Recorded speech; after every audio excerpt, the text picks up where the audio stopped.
fun fact I know I mentioned on the stream, that meeting that I'm missing right now started at 1 p.m. So Which meeting? my work meeting. Oh, that was yay. supposed to lead. I'm sure my phone will be blowing up here in a second. Like, it went terrible. I'm gonna walk into a poop storm on Monday. But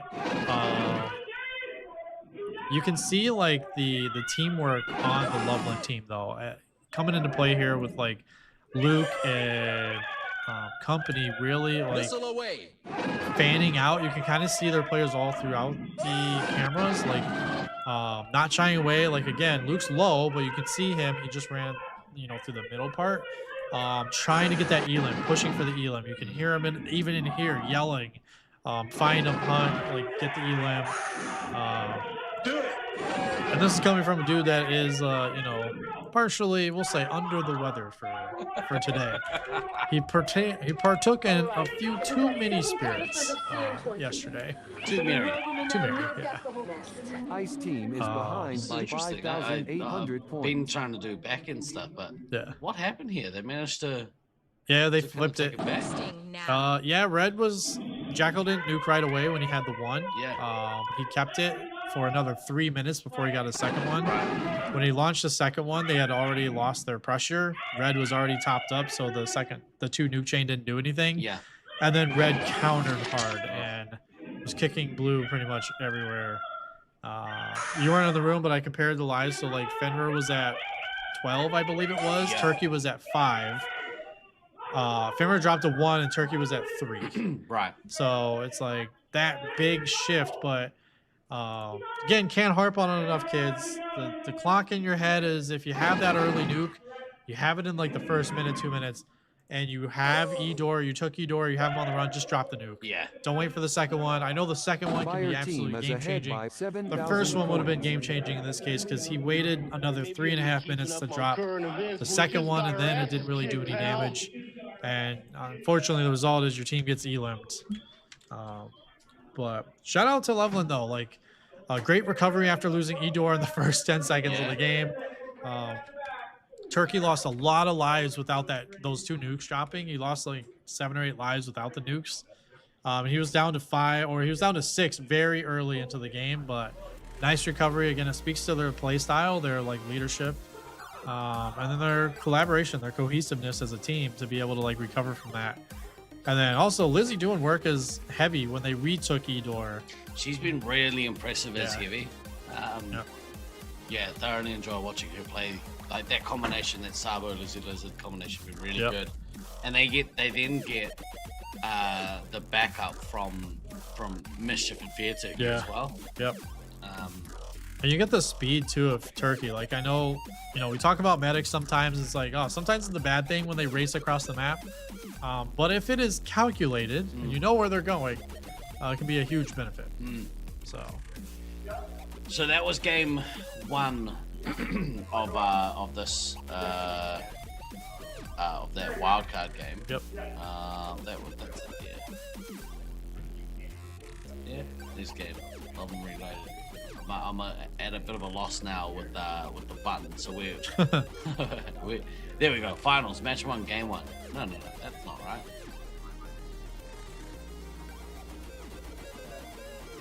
Round 3, match 1, game 1. I don't know what's happening. It would be round 3, right? Yeah, because it's the wild card. Yeah, wild card. Yeah, I pushed a button and it. I think so. Correct me if I'm wrong, chat, but I'm pretty sure that's. Nobody's coming to tell us what is the plan yet. So, I mean, we're coasting. Yeah, we're freestyling. Yep. I love Russ typing my name out. Thank you for that. I love it. Yeah, properly. He's got some spaces in there. Yeah, Russ is like, no, it's this. Now we are doing our best, and by we I mean me, to scramble to put together a nicer way to show how the bracket is going to work. So bear with me 2 seconds as I scramble to do that. Let's go. Ooh, look at that here. Always name your there we go. Your layers properly, kids. It's a really big help. It's like a Photoshop thing. Yeah. It's like I'm notoriously bad at it too. It's multiple layers stacked on top of each other. It's a like real problem. Layer 27, layer 36. Like shit, which one's which? And you move it, it just totally messes everything up. Yeah. Here we go. This is gonna be probably the nicer way to view this.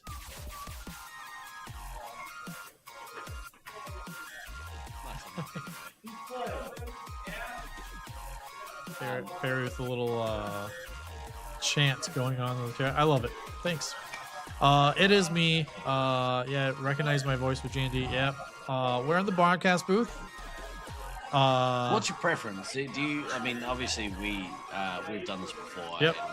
And, say pretty good tandem. Yes. But we're biased, but good tandem. Would you prefer to play like? Ooh, it's tough. Here, I would say yeah. Yeah. In Syracuse, I have a lot of history here. Like, Syracuse players know I have actually won a tournament here, so I love playing this arena. Again, don't try this at home, kids. Detroit has like a unique style in this arena, and I haven't seen or heard of any of the teams doing that. Yeah. In this tournament, so I like to think like, hey, you know, I don't think I would play that style with Syracuse B, the team I would be on. Yeah.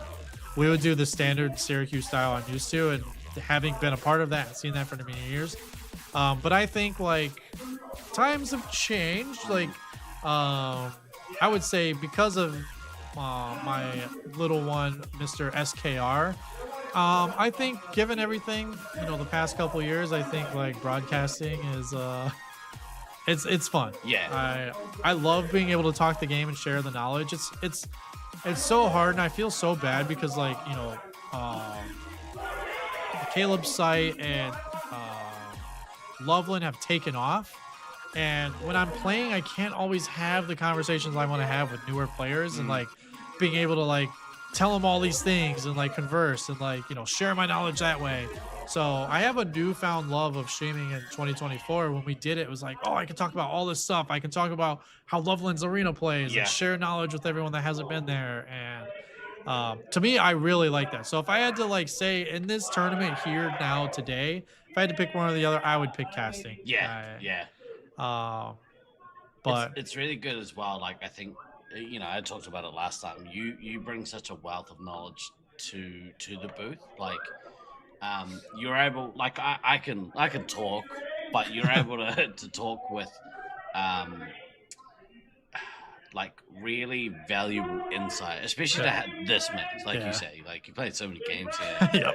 You won here. Like it's a point of view that like not many people can have, especially outside of this. Yeah, I think like the only asterisk to this, I would say, is if we had a full Detroit team playing here, then I would want to play. Yeah. Because we had one final members night that some of the New York folks came over to, and it was a blast playing our last few games in Detroit, and it was bittersweet for me because before that day, my son got to play his first game of laser tag. He was too small for the pack. Like he's almost tall enough for the pack, but too small for the pack. So I had the pack on, but I was a level 9, so he wasn't understanding why he had to shoot people 5 times. He's like, Dad, it's not working. And I was like, it's working, buddy. I'm sorry. I'm bringing the team down. I've done you dirty. But like halfway through the game, he realized he had to do it. So when he had rapid fire, he was like just pooping on people. I was like, oh, the genes are there. Like, the genes are planted. It's going to be Zoe and SKR. Yeah. 15 years from now, we call it. Zoe carrying the flag of Brisbane and SKR carrying the cratered remains of Detroit. Getting it done. Yeah. Do it. But that's gonna be a marriage, a power couple. How crazy would that be? That would be wild. I think someone else made that joke. Who was it? We said that in Brisbane last year. Someone else made that joke. If anyone remembers in the chat who made that joke, but they talked about baby Zoe marrying SKR. And it's like, oh, you create this like dynamic duo power couple, and then you have the in-laws of like Rusty, Baden, and Scythe. And it's like, yeah, that would be pretty crazy, wouldn't it? We'd be like in our wheelchairs with our kids. Kids are playing 3 hits. The wheelchair dads are playing resupplying 1 scout. But we are in the game 2. Red having a really rough time. It looks like Blue flipped the tables on them and did the exact same thing to them that they just did to Blue side. And you have, like, you saw it this time. Sabo did not hesitate.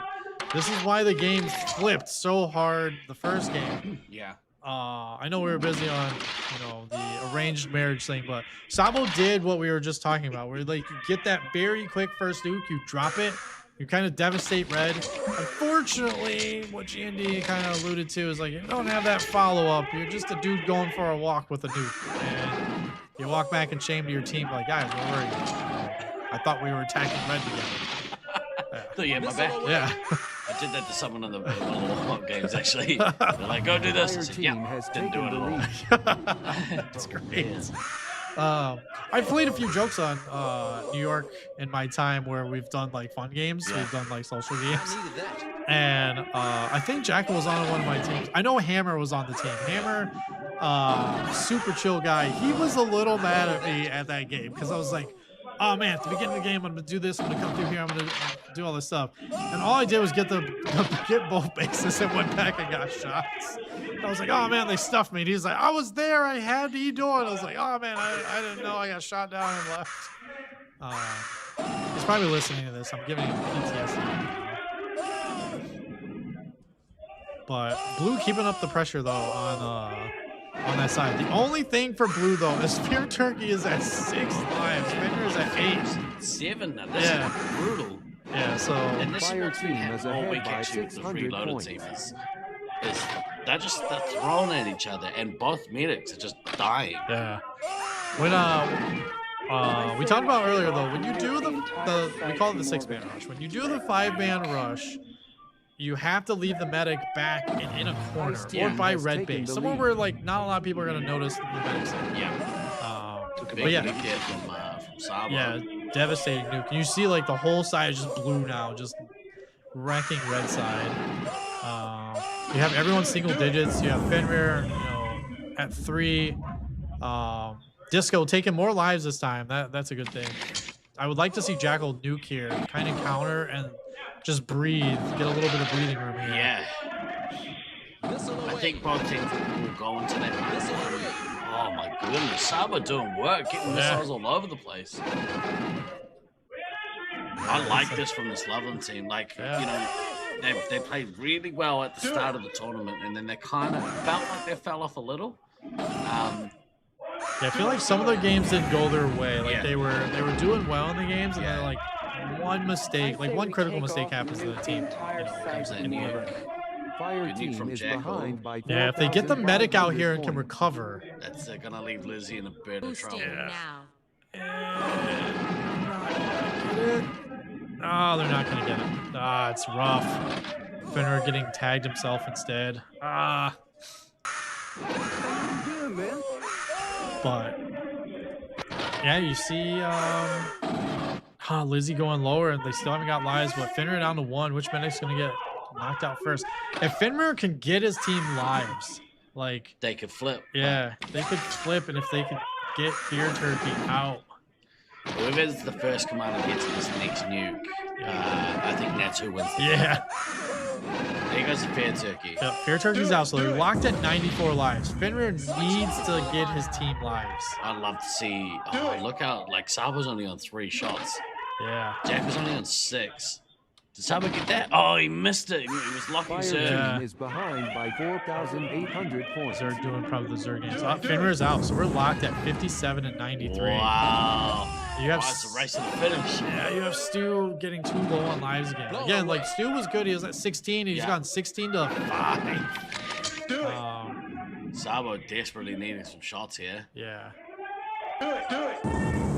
It's such a crazy game. But yeah, you saw like green team flipped it over on Jackal and Zerg, like, oh, you rushed us, we're gonna rush you guys back. And then it was just all chaos. It was just immense chaos. Both medics just battle medic and going sub 10 lives in 3 minutes.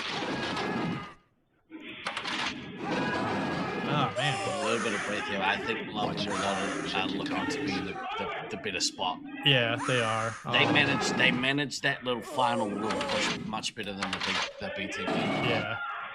Although Jackal's gonna get to this next. Fire team is trailing by yeah. 4,100 You can tell, points. like Stu he went down to 5, but he's been filling Jackal, and Jackal gets to this nuke. He is gonna get it before him. We'll see if he launches it before him. Yeah, I think Sabo's is gonna be more devastating. Yeah, because it's gonna knock out Zerg. Yeah. It's gonna knock Fox to 2. It's gonna put Stu at 2. That's key here. Like the difference in lines between the ammos, I think is going to be really important. Yeah. Here comes the nuke. Good drop. Yep.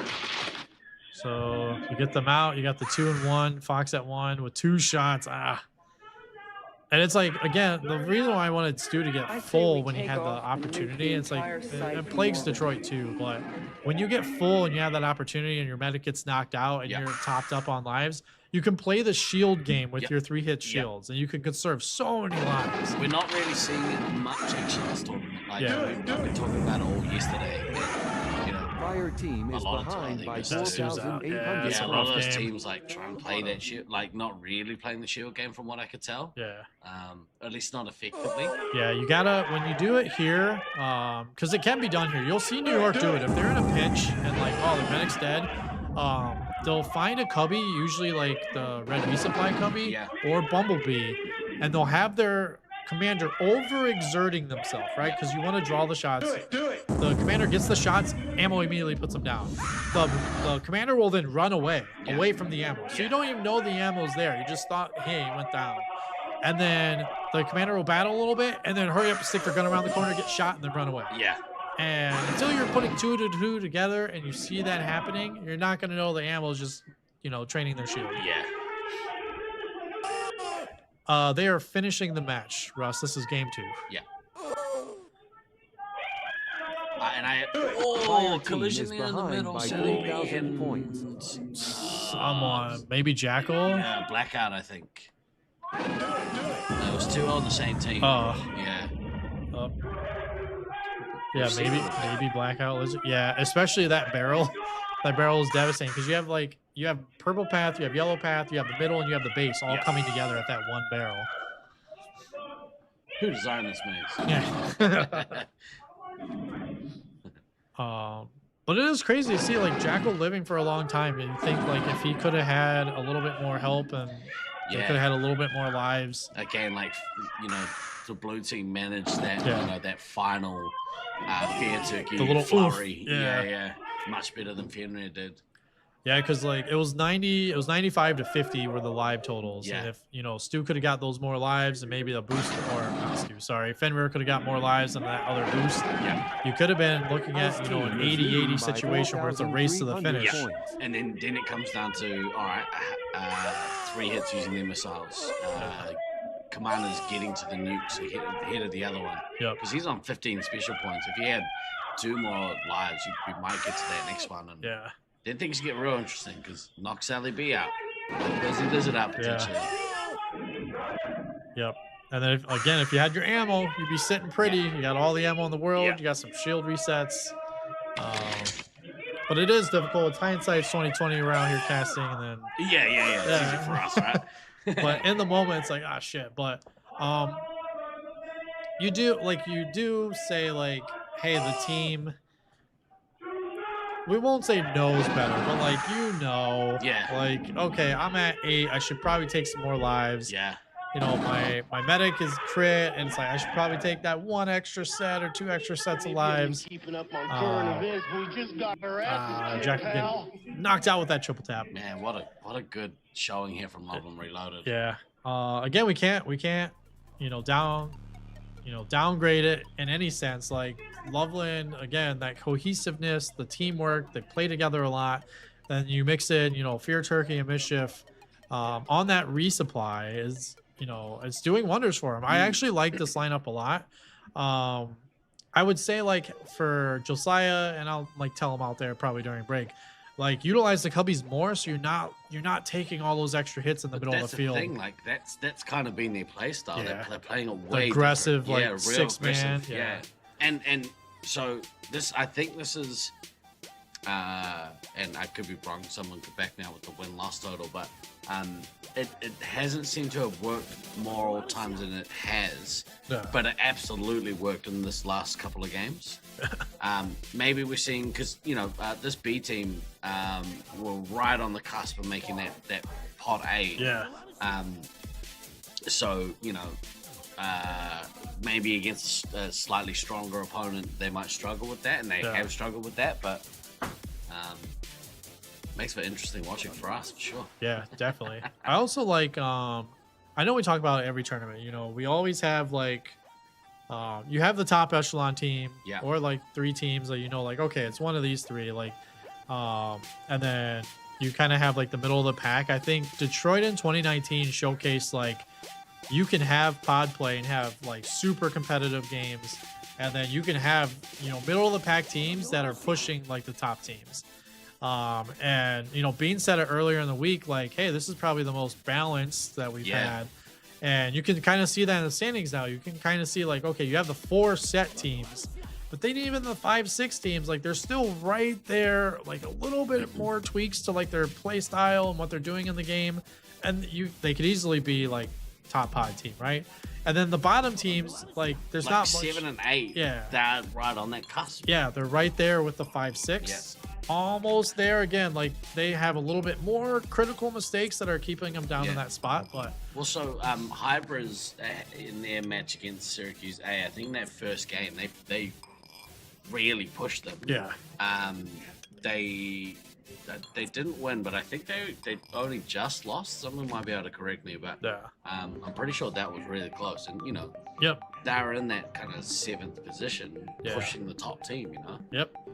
And sometimes it's good to be in that like middle of the pack range, like maybe it's smaller to the bottom team, because as long as you're not playing seed 1 or 2, right, you have we'll call it an Argentina path to the finals. You have an easier path to get to the later stages of the knockout, and you have less work you have to do in the losers bracket. So if you evidently fall down, you don't got to play all these extra games. Like you save yourself, like your stamina, your legs, like your back in some cases. And you play less games, you play less teams, and you're more rested.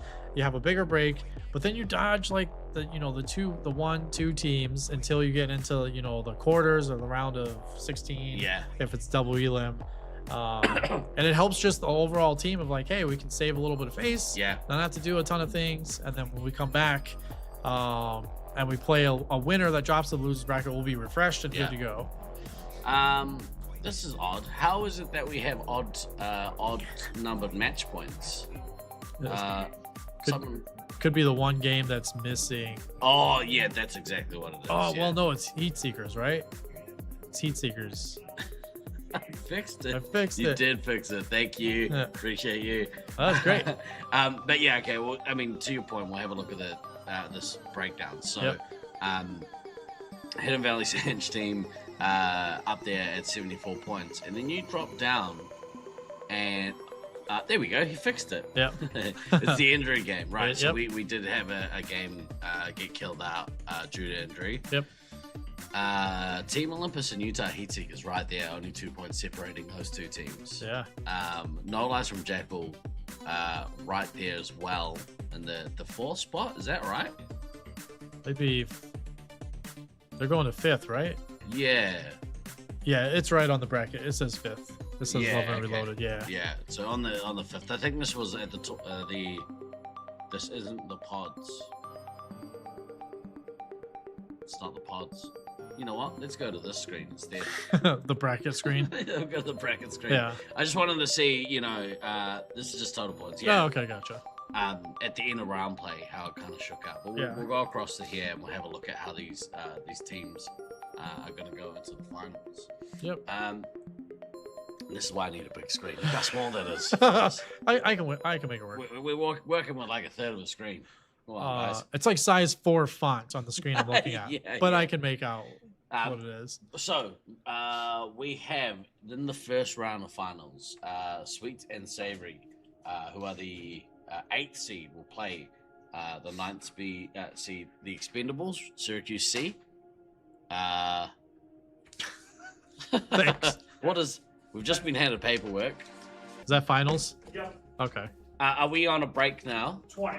20-minute break. Okay, so we're on a 20-minute break between now and the start of finals. Which by the way, chat, get hyped for finals. You've been riding with us. We're almost there, and at one point I am gonna play Tragedy's hype video. Have you watched it? I have not. Oh, I'm gonna give you the headphones so you can have a listen, because Okay. it gives me chills every time I hear it. Gotcha. But yeah, round 1, we are going to see Sweets and Savory versus the Expendables. That's going to be a good matchup. I'd like to see. Well, that's a replay of what just happened. what just happened. Yeah. No. What just happened. Yeah, the last block. Yep. So that's going to be cool to watch. Hopefully, maybe the Expendables can kind of figure a couple things out. Yeah. I'd like to see. It's hard to. I don't want to pick favorites. No. Nope. I really like the Sweets and Savory team. Yeah. But that being said, I'd love to see nobody have a massive game and just come out and smash everyone as commander. That'd be awesome. Right. Definitely. Sneaky gonna put 100 pounds on Armageddon to win it all. We don't recognize your currency here, unfortunately. In that number 2 round, we have Hybris versus Armageddon. I know that Hybris team, they've had a bye all day today. So Yep. I know they're itching to play.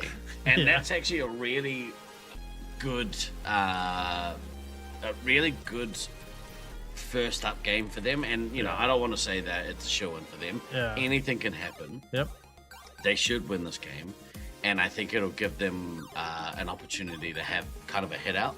Yeah. Get their eye in for the day, you know, and proceed into the finals as we go. Yeah, I definitely think so, because you, the way that you look at the game, even if you're playing like, you know, oh, I'm playing the like 10 seed, or I'm playing the 9 seed, 8 seed, whatever it is on your bracket.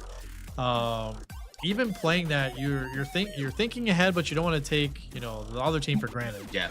But at the same time, in your mind, you're like, okay, we do beat them, and then we go to the next round. Your next opponent's going to be Utah, and you have to say to yourself, all right, well, let's temper expectations for this game. Yep. Maybe we practice for the Utah game. Yeah. Right? And you don't just like, oh, get this game over with, like, get out the gate. You try your strategy. Yep. You see what you're going to do. You try your with fallback spots. Yeah. And you use it as an up game. I wouldn't call it a warm-up game, because, like, you know, that's not the case at all. But you use it to kind of test your strategies, because you're going to be into that tough bracket playing a 2 seed right after that. It's, oh my god, such a 2 seed. Yeah. Yes. Yeah. Right. So the winner of that game will go into the next bracket, play Utah. The winner of the first game will go in and play the number 1 seed, Hidden Valley Sanch. Yep. After that, we will see Altitude Issues, Loveland Reloaded. And the way the final format work is, you play both games back to back. So there's no play ref sit in this. You play your games, and then we move on to the next game. So, it's great to kind of watch what happens there. The schemes, as we'll call it. Yeah. Yeah. Altitude Issues, Loveland Reloaded. That's a big one. That's the battle for Loveland. Yeah, the battle for the fort. Yeah. Battle for Fort Collins. They're gonna be like, it's not Fort Collins, it's Loveland. I'm gonna get so much hate after this. You know, we saw in the first round Loveland Reloaded, who are technically the B team. Yep. Come out and take the match. They 6-0 their A team. Yep. Then Altitude Issues got some payback, some sweet vengeance. Yep. Some in the the revenge. pots. Yeah. So this is kind of the I guess the series decider. Yeah. And it's gonna determine some bragging rights going home. I mean, it's all possibilities that whoever loses that meets the winner later on. It's funny you mentioned Decider. We're gonna go on a side note. I'm gonna get on my soapbox for a second. So we're in Brisbane last year. Yeah. To anyone, Brisbane's probably not in the chat because it's what in the middle of the night there. It's about 3:30 in the morning. Yeah. Do you guys remember? Like, I missed the game because of my flight issues, everything. I was like, I was talking footy with everyone, and they're like, "Oh, you're an American, you don't know shit, right?" And I said Brisbane was gonna take the Decider and win the league, right? And look what fucking happened, guys. Like, trust the American. F-bomb so far on the chat. Sorry, guys. Yeah, we got one apiece. I'll get off my soapbox. Is that It was bugging. It's been bugging me since like it happened because I watched it. Like I was like, oh, is that Aussie rules football? Yeah. Yeah. Okay. Yeah. So shout out to the Brisbane Roar. Yeah.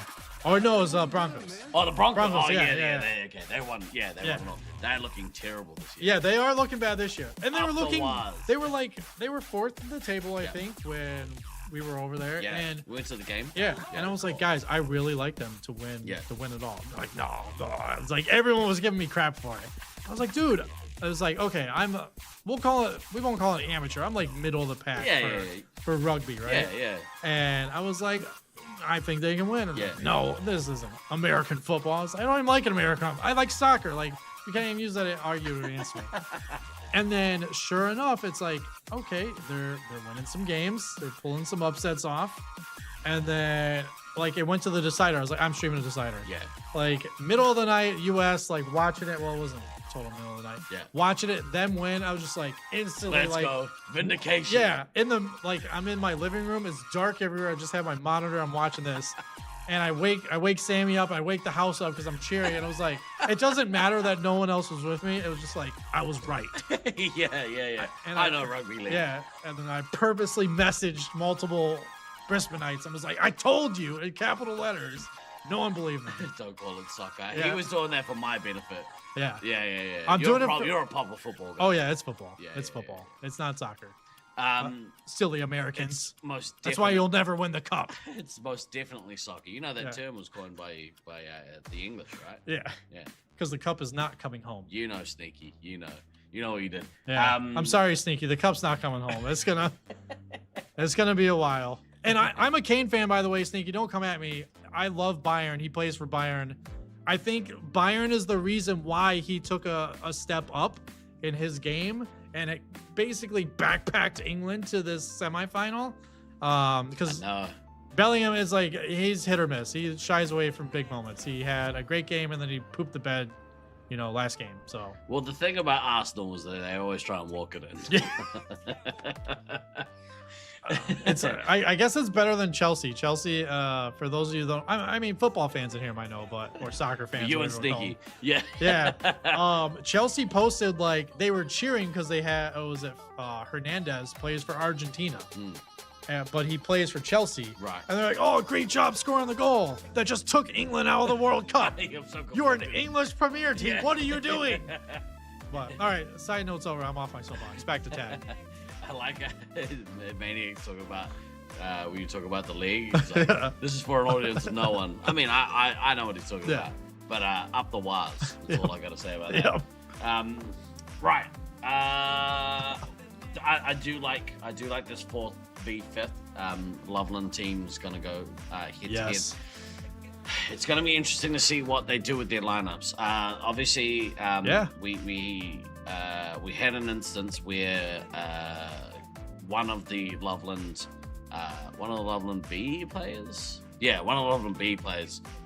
decided to give up in a game, and we won't go too much more into that because I already had my rant. I don't want to be out here making people feel bad. You didn't drop an F-bomb in the rant though. So no, I didn't. We're good. Because I accidentally did one yesterday, and I felt a little bad about it. We're all right. Our counter's only at 2, so we're doing okay.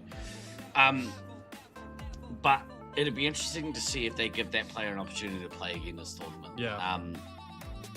I don't want to be cruel, but I think they already have decided for themselves whether or not they should play any more games this tournament. Yeah. But we'll see. We'll see what happens in that game. Yeah, it's I'm also looking forward to the lineup because you remember yesterday, I think it was yesterday, like the chat was pretty salty because like one of the games they kind of threw everyone from a loop, and they put, I think it was Josiah and Luke as, was it 3 hits? Yeah.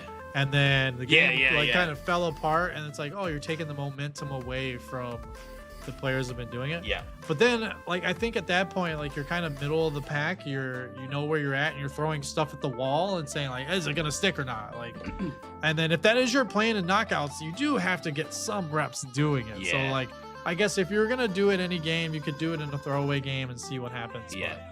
But, I am interested to see how they're gonna do their lineups for that match. They were adamant in the lead up that they weren't going to play anything outside of resupply. Yeah. Turns out they're liars. They fibbed. But I think also, like, the YouTube is working now. That's weird. That's so strange. It wasn't before. Apologies. We'll look to properly upload this Twitch stream to YouTube later so that we can catalog everything. Because I know that there are people that want to go back and watch this stuff. So we'll look to remedy that.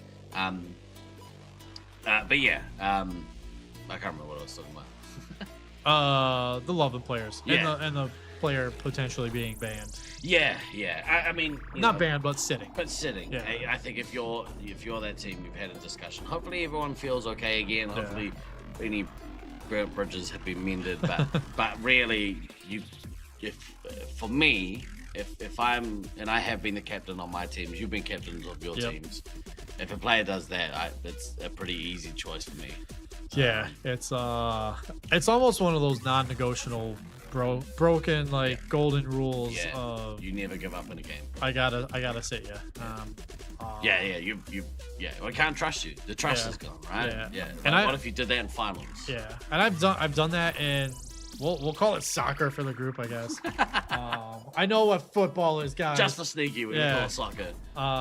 Soccer. But I've been in that situation where I had a person that purposely gave up because we're down 3 goals, and you're not running, you're not marking your man, you're not doing any of the stuff, and it's just so much harder for everyone else. And we already play in a crap US travel soccer system that doesn't work. And it's like, dude, I gotta bench you. And as a captain, it sucks that you're telling the coach, please take this dude out of the game at halftime. Because you're paying to play on this league. But if you're already given up and it's a championship game and you're just not at it, sometimes you have to do it for the benefit of that person, and you have to look out for their best interests, and not just your team in most cases. Because what if something does happen? It does escalate. Still in a raw emotional state. And don't get me wrong, it's okay to be emotional. It's okay to hurt. That's understandable. But you can't let that kind of dictate that sort of stuff. Anyway, we'll move on from it. We'll move on from it. Obviously the winner of that second game will go to face Utah, brutal team at the moment. That may be the best Commander Heavy duo in the tournament. Snuffles and Slaughtermelon. And then that last one, Team Olympus versus No Lies from Jackal. Now, we just saw No Lies from Jackal get beat by Team Olympus. That's going to be interesting. Let's see what adjustments this B team can make off the back of that. I think we got a special guest delivery. Lucas. Thank you. And a chocolate milk. Thank you so much. Thanks, buddy. Thank you. Can I have a high five? Oh, thank you. Yeah. Same as Sammy. Yeah. Thank you. Yep. Thank you so much. You're getting food and drink delivered. You got a chocolate milk like an adult. So Brian Dairy, I only get it when we're in Syracuse. The strawberry milk is really good too, but 90% of the time they don't have the strawberry milk, so you gotta go with what they're gonna have in stock. Sneaky, you're exactly right. A lot can be learned by getting destroyed. And I've talked about it on the podcast. I've talked about it this week. It is a really important skill to learn how to lose properly. Lose with grace. With grace. And we are all competitive people. I hate losing. Same. It sucks. And But you have to learn how to do it properly because it's going to happen. yeah. Yeah. Unless you're Brisbane.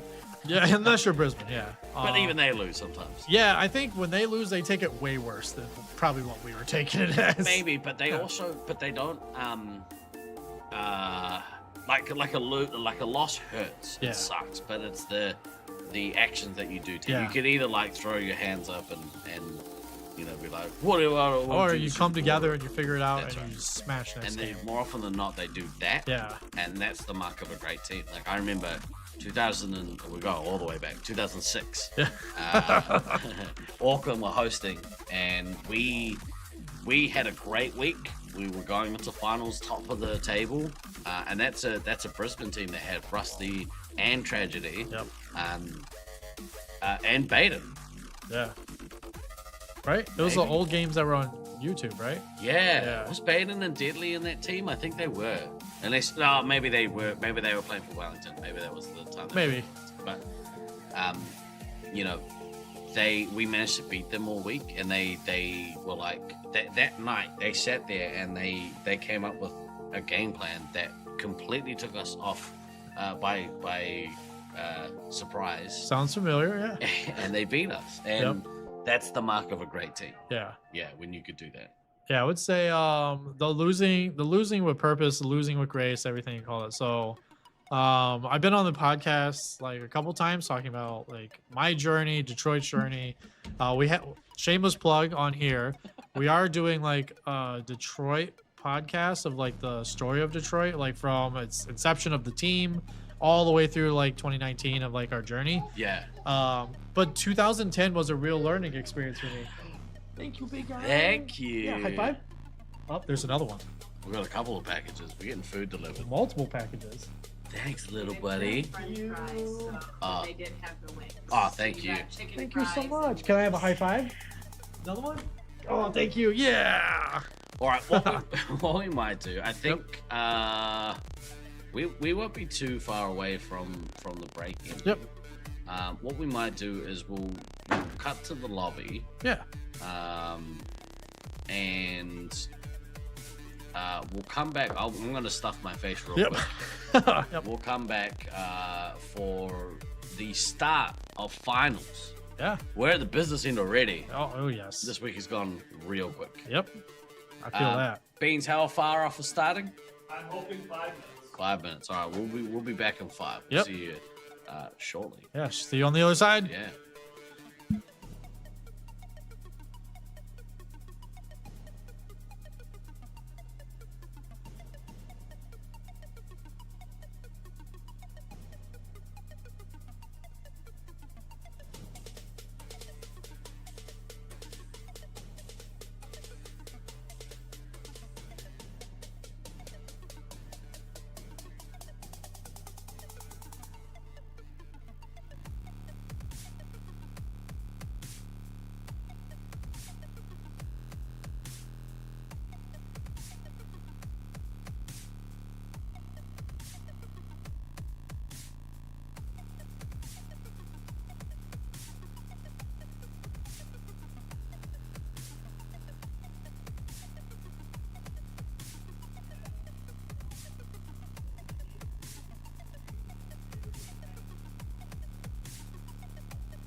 Maggie down there? Okay. You're in here. Yeah.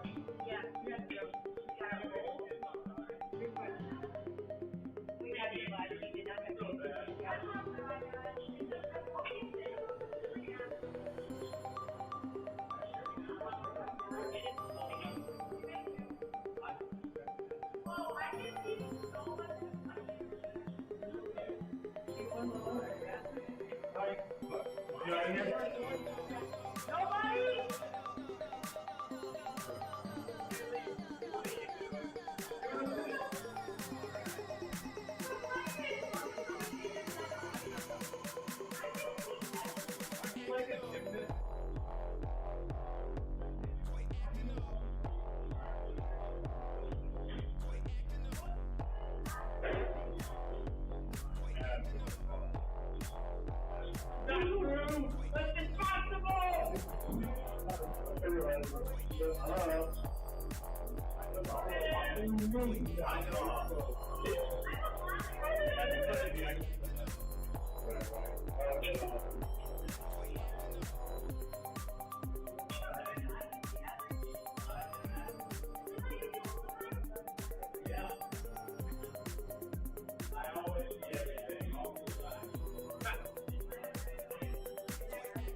All right, we are back from the break.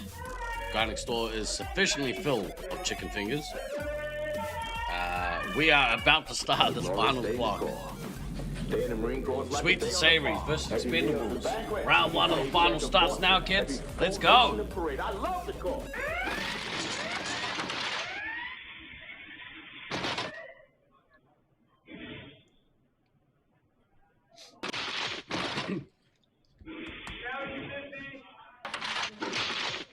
All right, we just saw these two teams go head to head. Sweet and savory. Fire team has taken the lead. Just outclassing this C team a little bit, but let's see if X-Man and Nobody can really get their 3-hit combination sorted. Do it. Ceasefire! Sweets, just hanging back a little bit. Nobody getting a double on Sweets. I'd love to see Nobody get a really fast nuke here.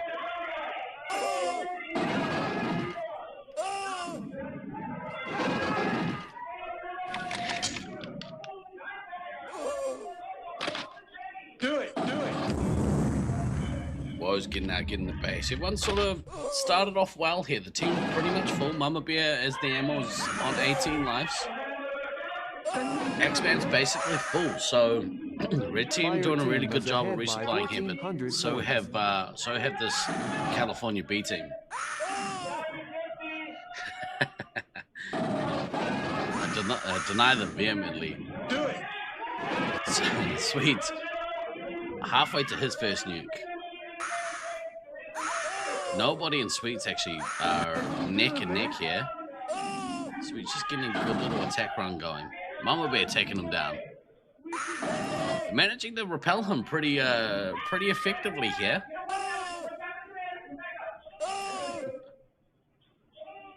Snuffles. Sweet's just getting his base, getting needs a couple more special points here to get to his first nuke.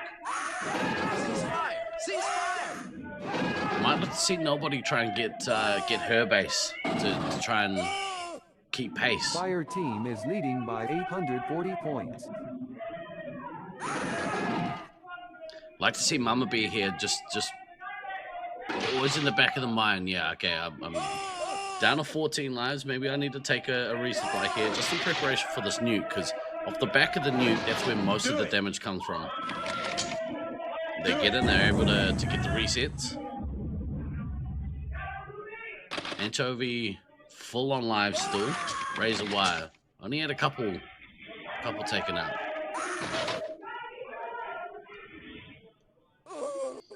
These scouts need to be a little bit cognizant of this incoming nuke. Dogebuster may benefit from going back and taking some resupply here.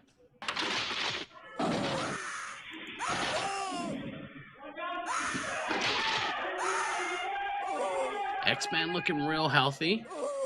Managing to keep Razor Wires relatively safe, but Sweet's gone on a bit of a run there, so...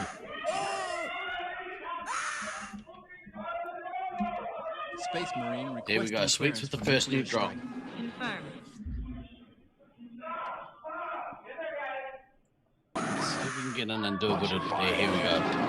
Blue team getting in, and this is what I was saying. Off the back of that nuke, getting in and getting the resets. They were looking pretty healthy. Would like to see Mama Bear maybe get up to almost full. Dogebuster. Took him out with a heat seeker. And 9 lives. Mama Bear getting Sweets.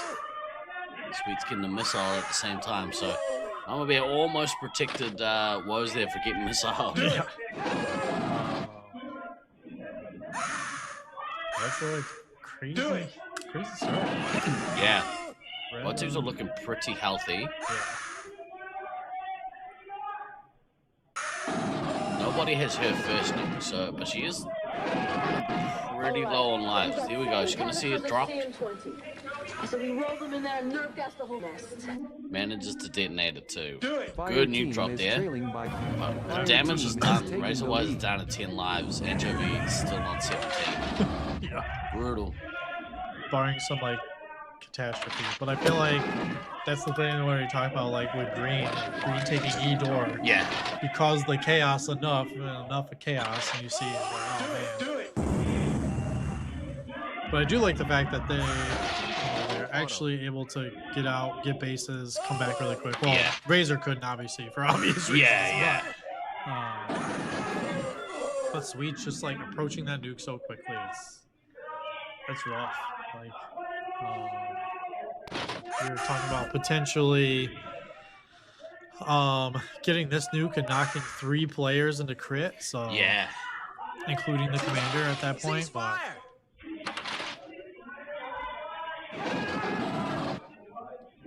Ice team is trailing by 2,100 points. up to 19. We'll see. And as I don't know if wires are just hanging back and they just can't resupply. Maybe that's what's happening. Yeah.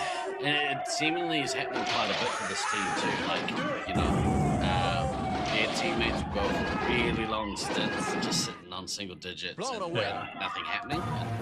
Fire team has taken the lead. Good follow-up missile there from Spooky. Yeah. And you hate to see it because it's like it goes on the ammo. Ice And team then, has taken the lead. Sweets is sitting on this nuke here after getting the base, and then red ammo, unfortunately, not looking in a great spot. Fire team That has nuke taken goes the off. lead. But it's like, are they split? Do they not know where Wire is? Do they know where, We've got 7 canisters of is Razor fuel. hiding? Is it one of those So we roll them in there situations? and nerve gas the whole nest. Good nuke there. Yeah, good nuke. They just got the power boost off, so Razor got the team power has boost off taken the for their ammo. It keeps them potentially in the game. Yeah. Because that could have been all the way around. You could have been knocked out from that. Look how many special points Mama Bear has. You need to really Yeah. drop some of those boosts. Yeah. Help your team out. They're struggling. On the flip side, you have Razor, who's like trying to defend themselves, but they're on 2 shots. Yeah. Blown away.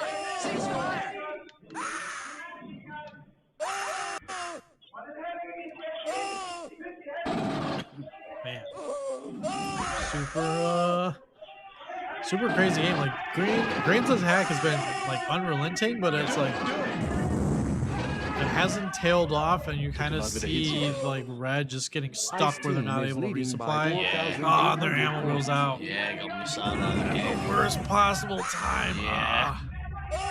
Medic out of shots, can't even give your team lives. It's a real shame because with 36 special, you really have to be using those boosts. Yeah. They're so critical, Yeah. especially when you're on the back foot. Yeah. Man, that is a rough start. And on red side too. So like, not only that, you go from this going to the other side now, where you're potentially on the weaker side, we'll call it that, and then having to go up against, you know, the E-door nonsense from Sweet's side of the house. Man, it's an uphill battle. Like, Fire team is trailing it's not by undoable. Like, it's 3,500 not points. impossible, but it is a really bad hole to put yourself into. Switching to full auto. And then obviously Sweet's approaching this next nuke, gonna drop this, and then put the game within reach in the next few seconds after that. It's gonna put everyone crit, take off and knock nuke out the a couple entire people. site from orbit. Good news. Yeah.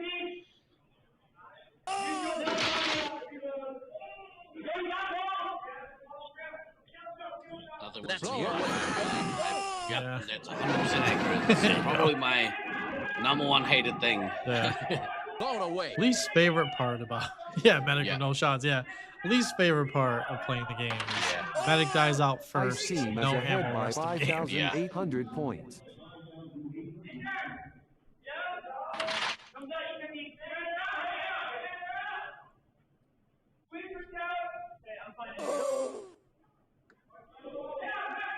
Do it.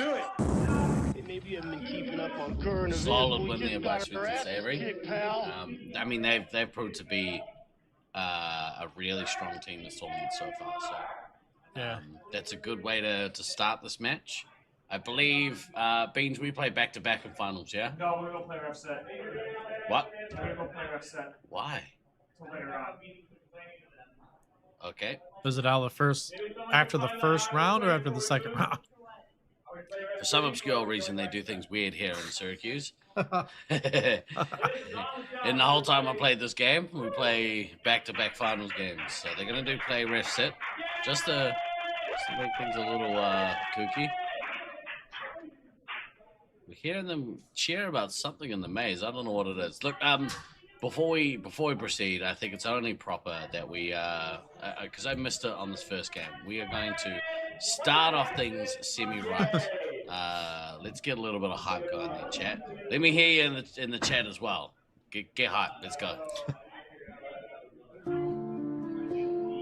One chance a year for some. This moment has been building for 12 long months. For others, a lifetime. Every sprint, every bruise, every early morning training run, every late night planning session, every impossible comeback, every crushing defeat, every heroic survival, all of it has led here, across cities, across countries, across oceans. One chance a year, they have come. Veterans carrying the weight of legacy on their shoulders. Rookies stepping into the arena for the first time, hearts pounding beneath unfamiliar colours and bright lights. Champions defending names etched into history. Underdogs arriving with nothing but belief. Some players stand at the beginning of their story. Others may be standing at the end of theirs. For one player, this tournament becomes the moment they are finally seen. For another, it may be the last time they ever walk into the arena beside teammates they call family. Careers rise here, careers fade here. Dynasties are built here, and sometimes they fall here. This is the strange beauty of competition, the unstoppable march of time, the passing of the torch, the collision between experience and ambition. Every year, the game changes, new tactics, new rivalries, new heroes, but some things never change. The last-minute strategy review, the anticipation before countdown, the silence before the doors open, the pulse of adrenaline in the darkness, the roar of victory, and the agony of defeat. Because only one team will leave immortal, and everyone here knows the cost. Around us tonight stand players from across the globe, united not by language, nationality, or background, but by something far stronger, the love of the game. A game that demands speed, precision, trust, sacrifice, and absolute commitment to the people standing beside you. For the next few days, friendships will be tested, legends will be written, and moments will happen that players will remember for the rest of their lives. This is more than a tournament. This is the culmination of a year's preparation, a year's hope, a year's obsession, one chance a year. So to every rookie, make your first moment count. To every veteran, fight like it's your last. To every team, leave nothing behind. The arena is ready. The world is watching. This is Laserforce Internationals. That's great. I love it. Let's go. Let's go. Oh, he nailed the brief. I did. Shout out Trudge. Oh, I don't know about you. When the first time I watched that, I actually teared up a little bit, which is, not hard for me. I cried everything, but I don't know. It's awesome to see probably the most legendary player we've had speak, speak passionately about the game that he likes. Yeah, I would say definitely. Like, Trans holds a special place for for me and my journey. I know I talked about it on the podcast a little bit, but he was one of the people that kind of lifted me up in that 2015 shenanigans that happened. Yeah. And he really taught me to like, it wasn't on me the things that happened. He's like, you should enjoy this, you played your heart out. He's like, you're there. Like, and then that was really one of the moments where I thought like, okay, maybe we can beat Brisbane. And, in some sense of the phrase of everything that was happening at that time at that tournament. But and then just his wisdom all throughout the years. I mean, in 2010 was probably one of the roughest tournaments I've been in. Or I was playing with a couple of the Syracuse folks, and like, we did not do well. The system was gross, and like the arena was and it was US rules. Everything was going crazy. But Traj was like, I approached him. He was super approachable. I asked him a ton of stuff about heavy in the game, and we spent like an hour and a half of him just like word vomiting knowledge into me that helped me, carry well into my career. So shout out to Traj. Massive shout out to Traj. Here we go. We've got Armageddon versus Hybrids. This is the second game, second match of round 1 of finals. Yep. Fire team has Game taken 1. the lead. Now, I would expect Hybrids to come out here and really want to lay a smack down. Yep. But, don't sleep on Star Valve. They look to have Disco Stew. Instead of DK, Yeah, instead of DK or instead of Redneck Tech, obviously, you had to unfortunately go out of the tournament early. Yep. Look to see Hybrids here get full, establish their backline. Yeah. I'd like to see Glade actually take one more resupply here. Yep. Makes me so nervous seeing them that low. Yeah, same. You can kind of see like Green didn't push too far out. They really only had, I think Promboy ran up to like E50, and then Stelfeld actually went all the way into Green. Didn't get the base though, but you can see he got multiple hits on blue, like across the board, and then sitting pretty at that 13 special point mark. This is one of the things though, like the timer's in your head and you're at 13, you might as well get both bases and drop. And again, hindsight's 2020. It's just in my mind of how I play Syracuse is like what I would be doing. It's like, oh, I'm at 13, no bases, I already know their team's scattered, like I'm gonna go get this nuke and drop it, devastate them some more. Later, sitting at their 10 lives, happy for a little bit. It's always the nervous point of like the 10 lives, especially for the ammo or the heavy when you're at 10 lives and they got a quick nuke. Then you're running and then you're getting reset. So still on 10 lives. Take a reset, damn it. Yeah, you can see like they are focusing getting like everyone shots, but I would want like, hey, shoot shots and then give me lives. They've done a really good job here though of filling up Leech, filling up Vulcan. Promboy's looking reasonably healthy as well. He's on 1,000 points, no bases. Stealth Half has got to that first nuke though. Let's see what he does here with it. All right. Here we go. Drops the nuke. So we roll them in there, nerf gas the whole He's right here. Oh, they managed to get in and get a couple of medikits on play Buttercraft there before the nuke drop. That's handy. Yep. All right.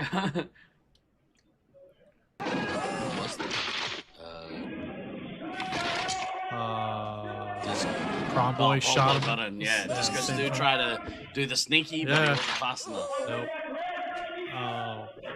Yeah, so funny because you guys can't hear it. It's like someone knew where that person was nuking. They're like, he's right here. And then the nuke drops. You love to hear it too. Like the communication's so key. Look at the near backtracking from red base and the E-door from that from Bumblebee. Yeah. Bumblebee into the E-door. Yeah. Not quite far enough though, because like obviously they can just go around the wall and shoot. And you can see like the confusion here of like this person's still up, they're not down, and they're just sitting on the barrel picking people off. Good counter nuke there from Pawn Boy. Relieve a little pressure. Like, they were looking pretty healthy, but a little bit lost a lot of lives in that. Both medics relatively even though, given like what's happened to both teams. You can kind of see like, you know, Stu tried to get you know, Butter down before like the hit happened, but then they couldn't go anywhere. And you can see like Prom Boy, Fire Sword, Vulcan, they were all shooting. I'm assuming Stu and Butter both together. Probably trying not to get split up, you know, like it's happened before. Self-help though, still approaching that. Yeah, still approaching that second nuke. I was just about to say I would love to see him get lives. He does actually get back and get lives and shots. So they are looking a little bit sketchy here on lives, but they are taking it to this high-res team. Glader is sitting at 18 lives. Thank you very much. Making the hardcore a little bit calmer. But, you know, Fire Sword and Leech, you know, Leech I think needs to look maybe at pushing up a little bit aggressive here. Especially with Stealth Elf back, Skills is back. Really need to press their advantage. Yeah, and I think like Greenside actually plays really well to Leech's style. Like that roaming, like kind of, we call it like sweeper style, where you're like seeing everything. And it may be like a planned, we'll call it strategy with Leech playing the way it is and maybe not pushing too far out. But same thing, I would love to see him to like go all the way forward and maybe like help Crown Boy get more in. Because you can see Stealth is still getting in and getting hit, still farming the midfield. Look at his scouts and his heavy here, down to single digits. Prawn Boy could go get a base here and really look to capitalize on the lack of lives, but awesome to see a little bit there now. One criticism, you know, throughout the week is a little bit hasn't really been going to get her bases, so she went on that base run. Got one. One down, one to go. Space Marine requesting here comes that nuke. Nuclear strike.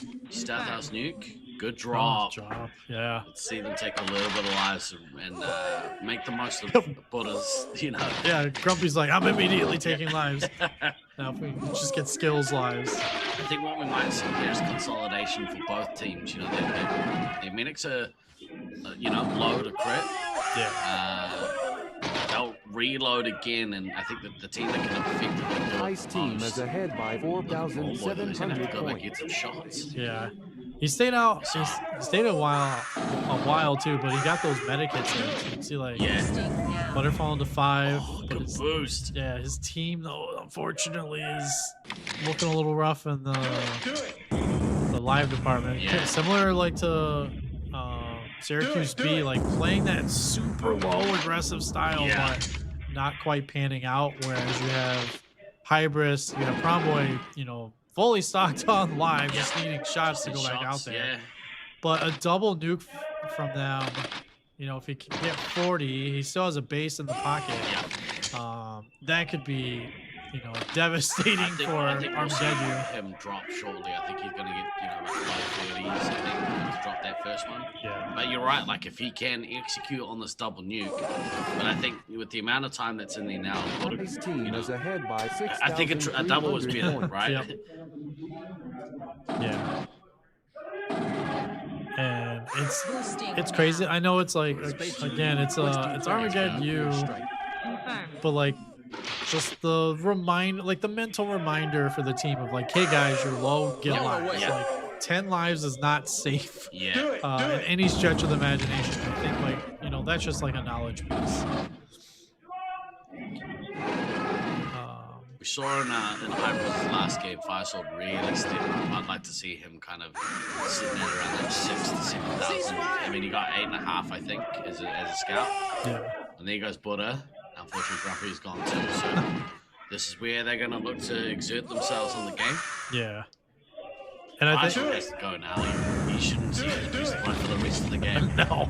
He probably could have left a little bit ago. But honestly, like Ice team is leading. I know, by like the 5,200 arena points. plays fast, but really like 25 lives. 20 to 25. You would want like, you know, 30, 40 shots for sure. But other than that, it's like, no, you should probably leave unless they're keeping him back in case of. But if you're on the ascendancy, especially like Vulcan, I was gonna say Vulcan doesn't need another resupply yet. He's he's still taking to Yep. send. Yeah, he's stay back a little bit. Don't get another one. You got another one. Stop getting resupplied. Yeah. This is just the Space lack Marine of experience requesting I think, clearance from for these nuclear strike. hybrid scouts. Yeah. Yeah, definitely. I would say it's definitely that. It's like the worry, I guess. Like you've been in so many games where you've gotten Yeah, e-lived. yeah. Like, oh, okay, Switching to yeah. full But it should auto. just, yeah. I don't know. I can't crap anymore. Yeah. I might die. No, you're fine. Go away. Fire But team yeah, is look at trailing most by scouts. Most scouts wait until they 7,900 points. basically full before going out again. And when you have this ascendancy, in the tighter games, that time really matters. The entire site from orbit. You're gonna see Stealth Out drop his nuke here. Going under 2 lives, 8 shots. But yeah, in a tighter game, Nice missile, yeah. in a tighter game, that difference between waiting a minute and a half or whatever, waiting a full minute before you leave the resupply to go out. In that time, if their enemy medic is sitting on 1 life and they're filling up the team, that could be the difference between an elim and them beating you on points. Yeah. Yeah, that's like the hard part is like you just don't know. You want to play safe, but at the same time, you're like, oh, we should go for the elim. Yeah, yeah. But That then, comes with time as well. Yeah. I guess. When Time you- experience. Yeah, when you Ice team is leading overexert, by though, then 7,900 I would say points. 9 times out of 10 for the chat, it's not going to work in your favor. You just take the lives. Yeah. Especially if your medic tells you they're at 1, at least take 1. Yeah. It's more than likely they're about to get shot Yeah. for you guys talking to each other. I'm at 1. Yeah. Missile away. Do it. We saw there by Braun Boy and Skills. Switching to full auto. Good win. I wouldn't say it was a convincing win by any stretch. I mean, they are going to get the elim. Yeah. But given the caliber of that kind of big 3 from hybrids versus this Armageddon team, like Stealth Alpha has had a great week. Yeah. But they are playing on a team that is not a Space Marines centric team. Yeah. So Ice team is ahead by 11,000 Yeah, it's points. tough. a couple things to tidy up, I think. Yeah. I would say for like Hybris, like the early game this time was good. Like you basically ran at red, but at the same time, Stealth Elf, who is a good commander, came in, got 1,300 points off your suffering, Yeah. and knocked a little bit down quite a bit for like lives wise. Yeah. And For your suffering. yeah, it didn't backfire on him this time, but like once you start heading deeper into the bracket, it's gonna affect you, and Yeah. especially like your scouts hanging back to get full. Getting full in this arena is not a thing unless like you're a super dominant team or you're in cleanup mode. And Or if you're trying to stave off an elim. Yeah. Like, that's the only time. yeah, that's the only time you're gonna try to get full. Yeah. Other than that, you're taking 2 and leaving. Yeah. And Yeah, it's how about it has to be. quick reloads here, right? Yep. Yeah. That constant cycle of pressure is it's so important. Yeah. Oh, That's why we did the Detroit drive-through. Drive-through kill zone, get your shots and lives. You're heading out the base. yeah, these lives to go. Or Yeah. okay. Yep. Yep. Would you like lives with that? Which is very much. I mean, that was kind of one of your guys' team uniforms last year, right? Yeah. Yep. What was it? The All-American. Supercharge was our name, right? I'm looking at Beans. Beans is like, yeah, maybe. He's smiling. There's Yeah. a wry smile on his face. Yeah, the Big Mac one, or like our McDonald's sponsored jersey, was Yeah. like my favorite one. So good. Because we actually went to Macca's the one day and it literally looked like we're sponsored by Macca's. They're like, a little bit of infringement there. Yeah. Like, no, don't worry about it. It's fine. Yeah, they're like, oh, Australia doesn't care about copyright stuff. It's fine. Esme would like to penalize the regulars. Yeah. We'll see what we refs. can do. Sick of the Corruption. Yeah. Right, I think, let's have a look here. I think the next up game is finals match 1, game 2, Yep. which will be Sweets and Savories Savories again. and Yep. the Expendables. Match 3. Match 3 would be our altitude, the battle for Fort Collins. Don't kill me, Loveland. I swear. I'm gonna keep making that joke until someone stops me. By the way. Here we go. Finals. Match 3, game 1.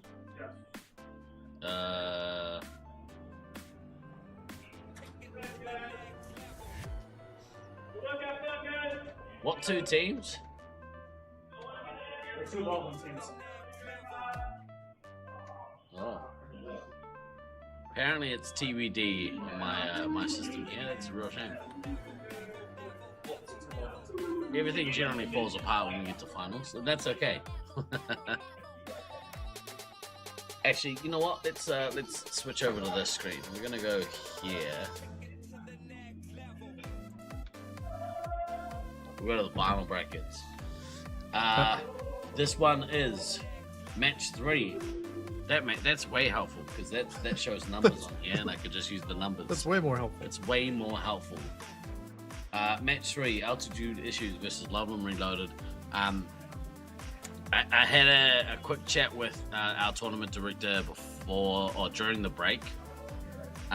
He kind of clarified a couple things. You know, we talked about one of the Loveland players not having such a good time in that defeat. There was apparently a gentleman's agreement of what that game was supposed to be, but not all of the Syracuse team were informed of that gentleman's agreement. Yeah, sure. So yeah, they went as hard as they could, as I think you should, because that's what Nats is about. But whatever, what do I know? Was the gentleman's agreement stat padding? Probably some sort of garbage, you know. We're not starting any controversies or conspiracies here. We're just calling it like we see it. I'm gonna get rid of these overlays because at this point they're not very accurate. Let's go over here. But yeah, this is one of the games we talked about. We're super excited for. It's kind of, again, I'm gonna keep making the joke until one of the Loveland players kill me. Is like the battle for Fort Collins. I like that. That sounds epic. Yeah. Yeah. I'm sure one of them's gonna come in here and be like, "It's not Fort Collins. We're in Loveland, Colorado." It's like Bane's gonna be on the side of their head. Just play Beans, exactly yeah. right. It's my go-to. Yeah. If I don't know what's going on, I blame him because he probably does. Just didn't inform me. But yeah, with this, like, I'm super excited to see the lineups. I want to see what they're gonna do. Yeah, it's gonna be a cool game, man. Obviously, these two teams, they play at the same site. They're used to each other's play styles. They're used to shenanigans. Oh man, it's tough. Chat, who have you got? Let us know in chat who you have. I think I'm gonna take Reloaded. Yeah, same. Yeah. Yeah, we'll see. Don't quote us on that. We're just, yeah, we could. We don't play favorites. Yeah, we don't play. Yeah, we're impartial. But they did stick Sparks back to Commander, so going back with that. Red is playing the traditional Edor side, so. Has taken the lead. Oh, missed time on the resup allows Green to get in. Oh, that is rough. Swarm them. They did exactly that. For the folks at home, yes, when the heavy just sits in the cubby like that, when they went down, everyone just swarm him and shoot him. Yeah. Like, don't even take a chance of letting him come up and try and outshoot him. Just shoot him. Ice team has taken the lead. A ref just got down from the post, and that was weird. Not sure what was happening there, but Fire team has taken the lead. the barrel. From the barrel inside the door. Someone's. Do it. Are we saying stop the game? Beans, did you hear that? No. I can't even stop the game. Nope, I guess not. We're hearing stuff, folks. Yeah. The ref got down from the barrel, did something, and then got back up on the barrel. So we're good. They're stretching their legs. Yeah, they went for a walk. Yeah. Do it. The way it looked like, two of the players may have collided, but it did look like the ref's back now. It did look like the ref went and checked on the player. Like, you could barely see the collision by where the ref was standing up on the thing. But we seem to be good now. Hopefully that is the case. Fear Turkey says 17 lives, and then Sergeant Tucker hasn't been touched yet, so the teams have been going pretty hard at each other. Sparks already at the first nuke, whereas Sabo sitting on 5 points, unfortunately. Space Marine requesting clearance for nuclear Yeah, strike. Sparks is going to drop. It is going to detonate. Let's go pull Lizzie to 9. That's almost colliding again. Yeah, rough spot. Yeah, it's not that Liz, they play a little bit fast and loose. Yep. Clearly never had knee injuries. Yeah. They've never had a quote-unquote devastating collision in at E50 or at that barrel that they're standing at. Yeah. Those hurt. I think we had, like, pretty sure we had one when we were in 2016. Like, Stu collided with someone, if I remember correctly, and they had to stop the game. Wasn't it Britain took out Thunder? Yeah, that was another one. Yeah. So there was multiple games where the games had to stop because of wipeouts. Yeah, we've had a couple of storms so far as well. Sabo on his way to his first nuke. Yeah, Sparks is doing work though. Look at that. Yeah. The crazy thing about Sabo is, like, we just mentioned they were at 5 special points. They're now at 19. So, wow. like, just, man, went on a tear there. That's interesting. Altitude doesn't usually have most at the scout role. They've kind of kept him locked down in the resupply most of the week. So. Yep. Fire team has taken the lead. You do see, like, Turkey and Mischief, though, staying in that dynamic. I love the fact that Mischief is staying full or staying on the more top side of things. That definitely helps. It is interesting. It feels like both teams have kind of changed things up for finals, which...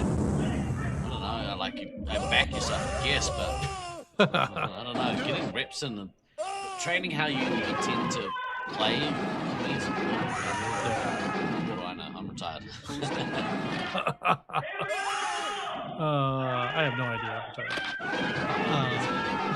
retired. My fantasy laser tag lineup was all wrong. Yeah, it happens sometimes. Oh, look at Ghost here. Ghost in that danger zone. Tucker, he's down to 7 lives. Actually down to 8. So the triple tap from Fear Turkey, stopping Sparks from getting Ice team is trailing by 2,500 points. You can kind of see, like, green is bringing the pressure. It's just like red is kind of stopping it. They're kind of falling back a little bit, weathering the storm, and then as you can kind of see here, the momentum's kind of shift. Sabo's caught up. Yeah. In specials with the extra base though, so yeah. But it's really just like, hey, who's gonna get that nuke first? Is it going to be Sparks with the base, or just like naturally getting the 20? Or I needed that. Neither commander really looking to missile at the moment either. Yeah. Which is big. Like it's made a massive difference. Oh, there we go. The Babe locking Sabo. Brooks takes it away from him. Yep. You see the trade to Josiah. Unfortunately, like, the trades hurt. Like, Josiah's a great player, but you don't want those trades happening. Yeah. You want, ideally, him being able to put the other person down and the ammo put Josiah down, so you can move. He's fast enough to move in the 4 seconds. So, but it's devastating. But on the plus side, Sergeant Tucker is at 7. So, like, you do have that, you know, kind of back and forth gameplay. Sparks has the nuke here, so we'll see if they drop it. The Sabo right there with their nuke as well. Sparks is going to drop. He's going to put the medic down to 6. You see the backtracks happening there. They're doing the full circle. Full circle is not necessary, folks. We talked about paths are directional. They're wasting time doing that. Yeah, you want to set one path and hopefully one path each, and you know, hopefully the other team isn't, you know, aware. Smart. Yeah, smart. Sabo could look to return surf here and give the Bear Turkey an opportunity to fill up. Yeah, you see red kicking blue out of that box and the nuke. Wow, look at that. Oh, what a cheat. Wow. What a flip. So you saw them at E-door. Green was at E-door trying to hold it, and then they mistakenly give it up, and then the nuke comes in afterwards and devastates them. Oh, man. That was awesome. Yeah, what a turn of events. But it talks about, like, one key mistake, one player going down accidentally at E-door. Green oh man, you can't say it enough. Like that one little mistake allowed Red to come in, put all of them down, and then the nuke comes in afterwards and knocks Tucker out. Yeah. That's rough. Sabo missiling the babe. Yeah, so now you're at a point you're comfortably within elim range. Sparks has a lot of health, but not a lot of shots. So like, if you can sit there and push this game to go farther and prevent him matching up with, you know, Azra and playing the shield game, then you're at a point where you can elim and be comfortable heading into the weak side. Oh man, it's gonna be close. The score differential though for like the first game, I think, or this is the first game, right? I was thinking the season. This first game, yeah. The score differential is going to come into play if they don't get the elim. So like on red side, like knowing that you got to flip to green, you want to try to get this elim. There's 48 lives in 7 minutes. You got to prevent Sparks from getting shots because like at that point it's going to turn into a team solo race situation where you got a ton of shots, you got a ton of lives, carry the game to like 16K, and you know, you keep the score close enough where game 2 you can try to flip the score. Yeah, and this is the team that absolutely can, but you know, we're just under 7 minutes left, just over the halfway point. This gonna be an elimination. Yeah. It's like, oh man, Sparks isn't losing life, so like that's getting some shots too. Yeah, he's getting shots. They're doing the reset, man. Yeah, with the shield reset. They are doing the shield reset, so you can see that's the second time now Azra has shot Sparks after putting multiple people down. Space Marine requesting clearance. Put all your eggs in the Spark basket. All right, that's gonna take care of the fair turkey here. Yep. So what you see, what you got. So it's really going to be the battle of the commanders, and then how well Red can kind of attack those low life one hits, right? Like the three of those, the low lives, but low life scouts, and then like the ammo, like the 2 crits. If they can get them out and get the 17 shots out of Sparks, you're in a position where you can elim comfortably, and then hopefully, you know, send it into game 2 where you have just enough of an elim lead where you can be comfortable heading into game 2. Yeah. Sparks is almost at another nuke. Yeah. Where did that come from? Playing the shield game. Yeah. I mean, that's I confidently say there's going to be elim, but yeah, it's playing the shield game. Like Azra keeps hitting them. Like we literally talked about this happening like last block. Comes that nuke. Another good nuke from Sparks. So doing just enough to stay here, and Red Team are slowly losing some lives here. Yeah, you had a very comfortable life lead, and then now it's just they're doing just enough. And this is really like veteran play for a young team. Yeah. Like a young, and I mean Azra at this point has established herself as such a good leader of the squad, so should be known. But here we go. Here's Saba. This is the opportunity now for them to put a little bit of pressure back, and they're gonna shoot down Sparks and get that nuke off. So yeah, so if they can get Azra out of the game, they can stop the shield resetting, and then the 9 shots is not enough unless they get a missile off. Azra getting taken down. Yeah, it's not enough to get another nuke unless they utilize the missiles. So, gonna get some more resupply in. Like, hey, carry the game. Hey, what are you doing, man? Gonna reset Sparks again. You gotta also be careful resetting your team. Your medic is dead. You're going for the elim, so it's like all or nothing. Has taken the lead. Oh, what a clutch missile there. Sparks got a good little run there. I would say, like, at this point, you know they're the last person left. I would stick the heavy on them. Have the heavy follow. Lizzie's time to shine. Yeah. Quotation mark, follow them. Legally follow. Because the lower you can get them away from that nuke, Fire team has taken the lead. Get them in, get them reset, like, you know where they are, keep following them, wait the 2 seconds, like, let them shoot you down, you're gonna come up, you're gonna trade. You gotta get the life trades off. It's like 3 minutes is going to be really close, but your team is also getting put down into a dangerous range where like that nuke that they may get could come back to devastate you. Yeah. And that's where like the heavy following comes in such, it has to happen because like if they do try to nuke, you need your heavy right there to be able to get cancel that one. Yeah. Maybe they got the nuke. He got to the nuke. And it's gonna drop from nuclear strike. Oh! Fire team is leading by 260 points. Yes. We're gonna cut immediately at the end of this game. We're gonna cut to the lobby. Yeah. And get some reaction cam. We've got it up on our side cam. There's some tense looking faces out there. Yeah, they're just like, oh man. Some shaking, some like, oh. yeah, things are going up and down. Like, oh no, did we poop the bed too hard? So as Old Man Than said in chat, this is a statement win here from Reloaded, but I gotta say, I mean, halfway through this game with no medic, it looked like this was gonna be an easy Elam. Yeah.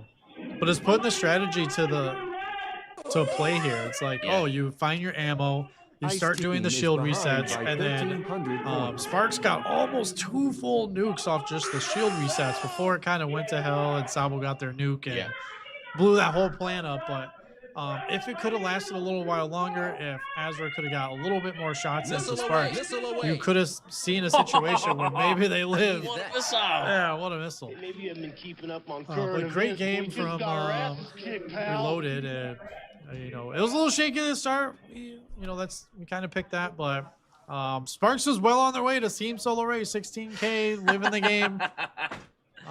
Good effort. Yeah. I mean, I think they got down to like a minute and a half. I think about 90 seconds left in that game. So minute and a half. Very, very good job there of staying alive and using the reset game to stay in the game and keep it competitive. Yeah.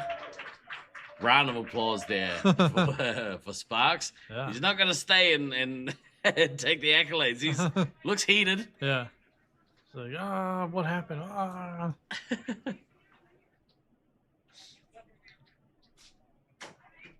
Wow. Yeah. Good game. Yeah, great game. Good thing is we got another game on the other side. So we can see what both teams do again. That's got to feel real good for this. I hate calling them the B team because you look at this team. Yeah, I guess 1A and 1B. Yeah, I guess. Yep.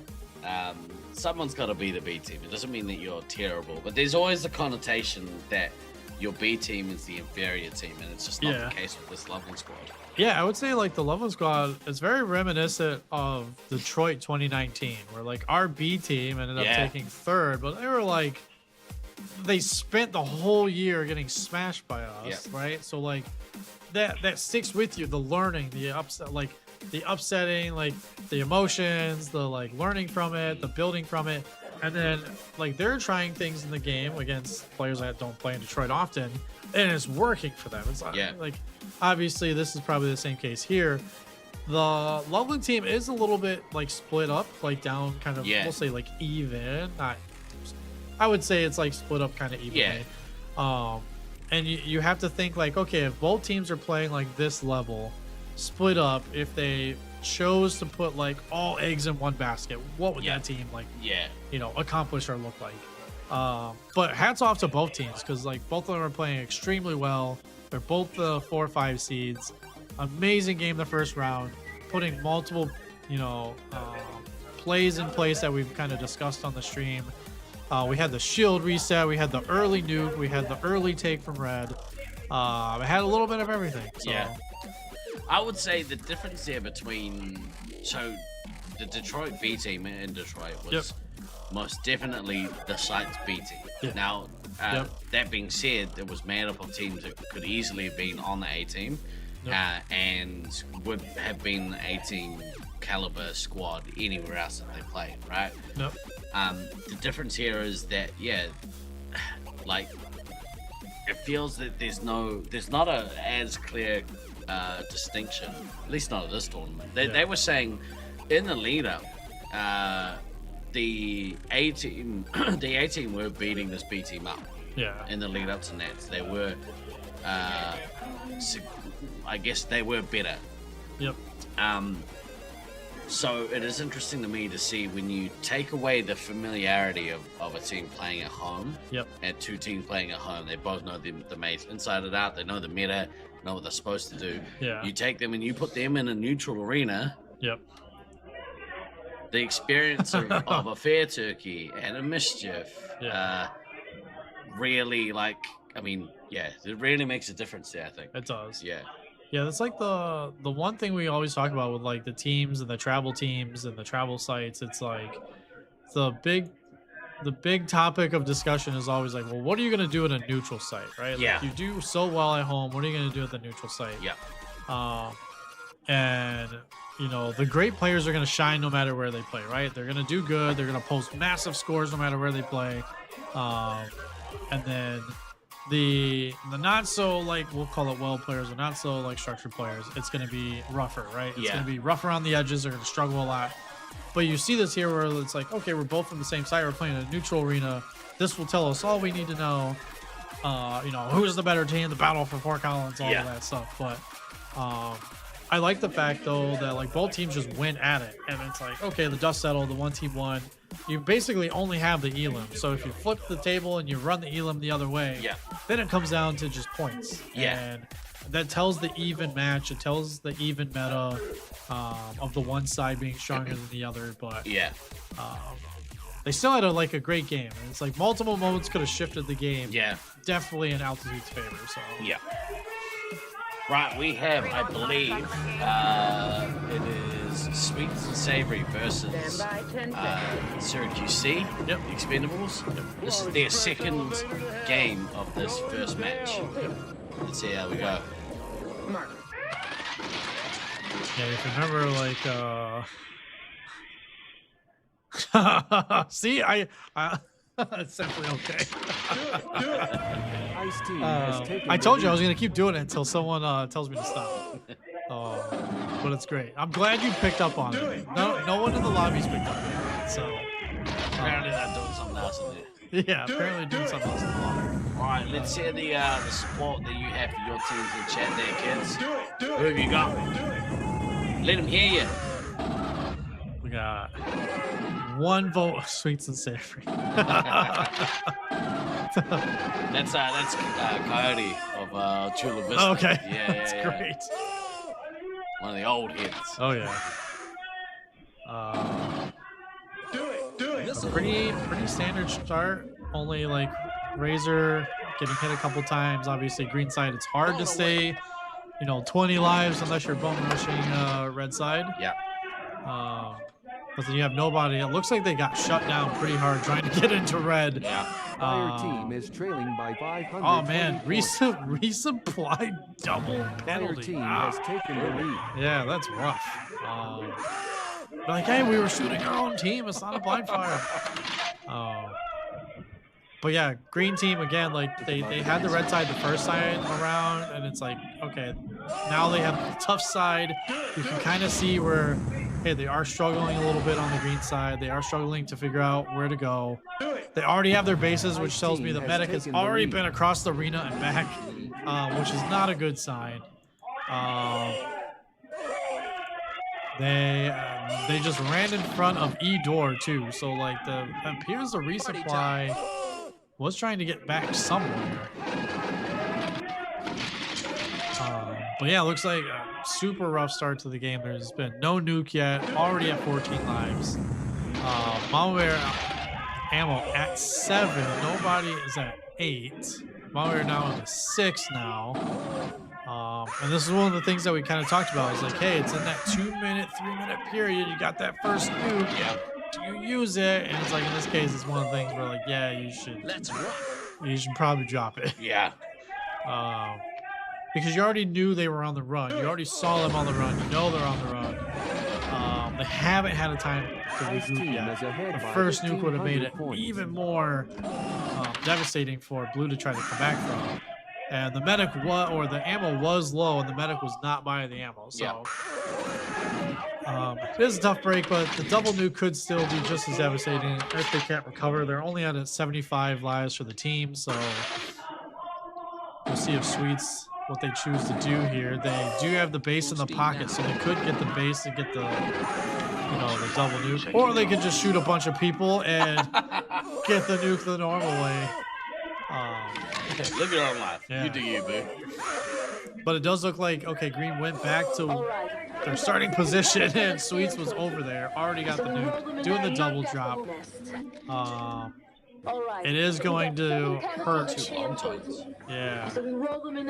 It is going to hurt the Expendables. Fire team massively. Oh, huge. Crit heavy, crit medic, crit ammo. That wall of red. Yeah. Spooky getting a missile. Halanga in there doing work. Taken the lead. Oh, it's so devastating. Yeah.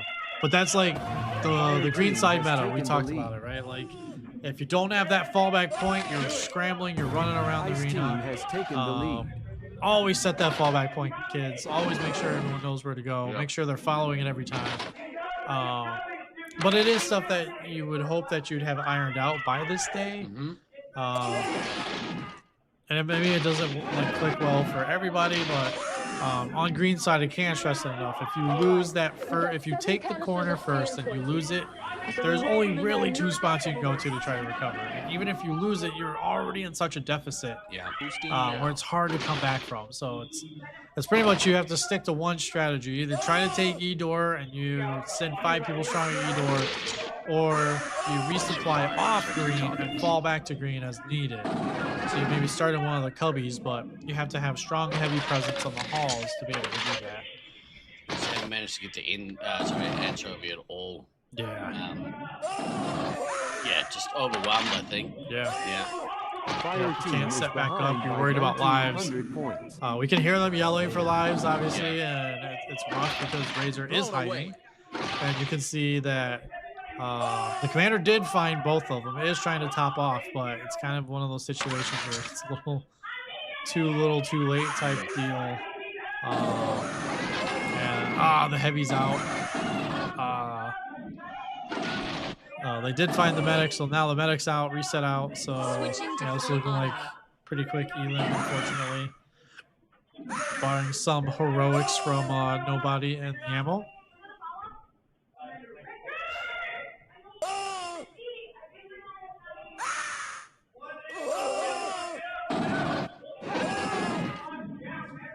Sweet's looking to stay out some still, maybe trying to work towards another nuke, trying to help that cleanup.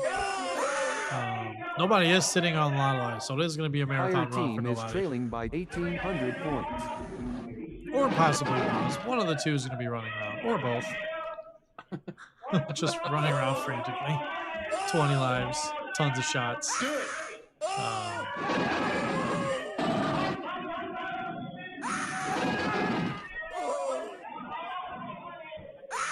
Such a rough game. But yeah, Red and Sweets, playing them methodical red piece, do the counterattack, push back off or push the initial attack away, and then just collapse on green, and that's what they did. They forced green out. Green's respawn had to get red base really early in the game, which tells you that they're not on green side, and that they're panicking or in trouble. What's interesting here is, Sweets and Savory facing this Expendables team. You look at just how dominant California has been able to be against this team versus Hybris versus the Armageddon team. Weren't quite as smooth. Weren't quite as cohesive. So it'll be interesting to see what happens between the Hybris team and the Sweets and Savory team if they end up coming up against each other. Yeah, I would say definitely, because we saw the first game, so when Sweets was on the green side, and they kind of overtook red, and they had that really close nuke swap, and they eventually just did more during the nuke, unfortunately, that eventually knocked the Expendables out. You want to try to carry that against the other top teams, where you keep that same playstyle, same mentality. But sometimes it doesn't always work out that because the other team throws you for a loop. And it's like, oh, check out this random crap we just did over here. And no one's in the right spot where you think they're gonna be.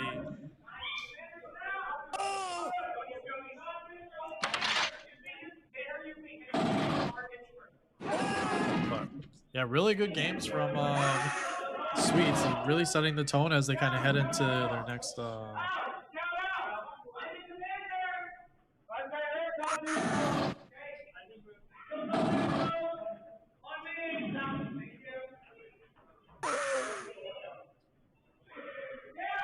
This team is trailing by 7,900 points.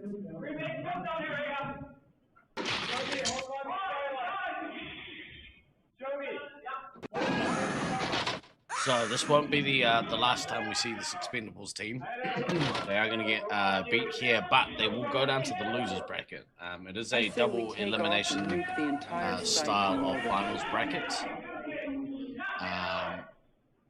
Unfortunately, nobody getting her knee cancelled there. But yeah, the bracket is a double elim, so they'll go down to the losers bracket. They will go on to play the loser of. I needed that. The loser of match 4, which is Team Olympus versus No Lies from Jack.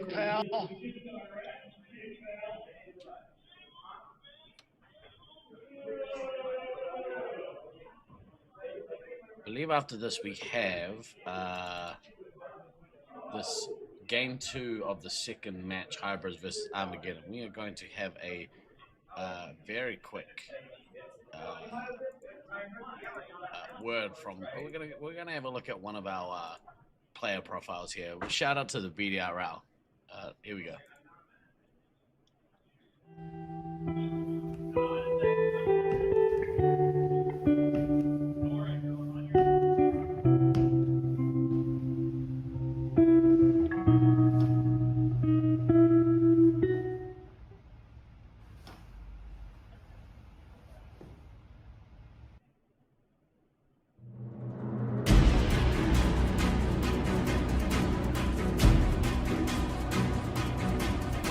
My name's Prawn Boy, formerly the BDRL, now representing Hybrids. My goal for Nats is to take names. Last year, second place, not good enough. Even though we lost to the greatest team ever, we're gonna do one better this year. Fun fact about myself, I often catch myself thinking about the BDRL from last year. My supreme leader, the power of friendship, and being the only team to survive the Rusty onslaught. Yeah, I don't know how I'd do it without Twin, and I really wish he was here.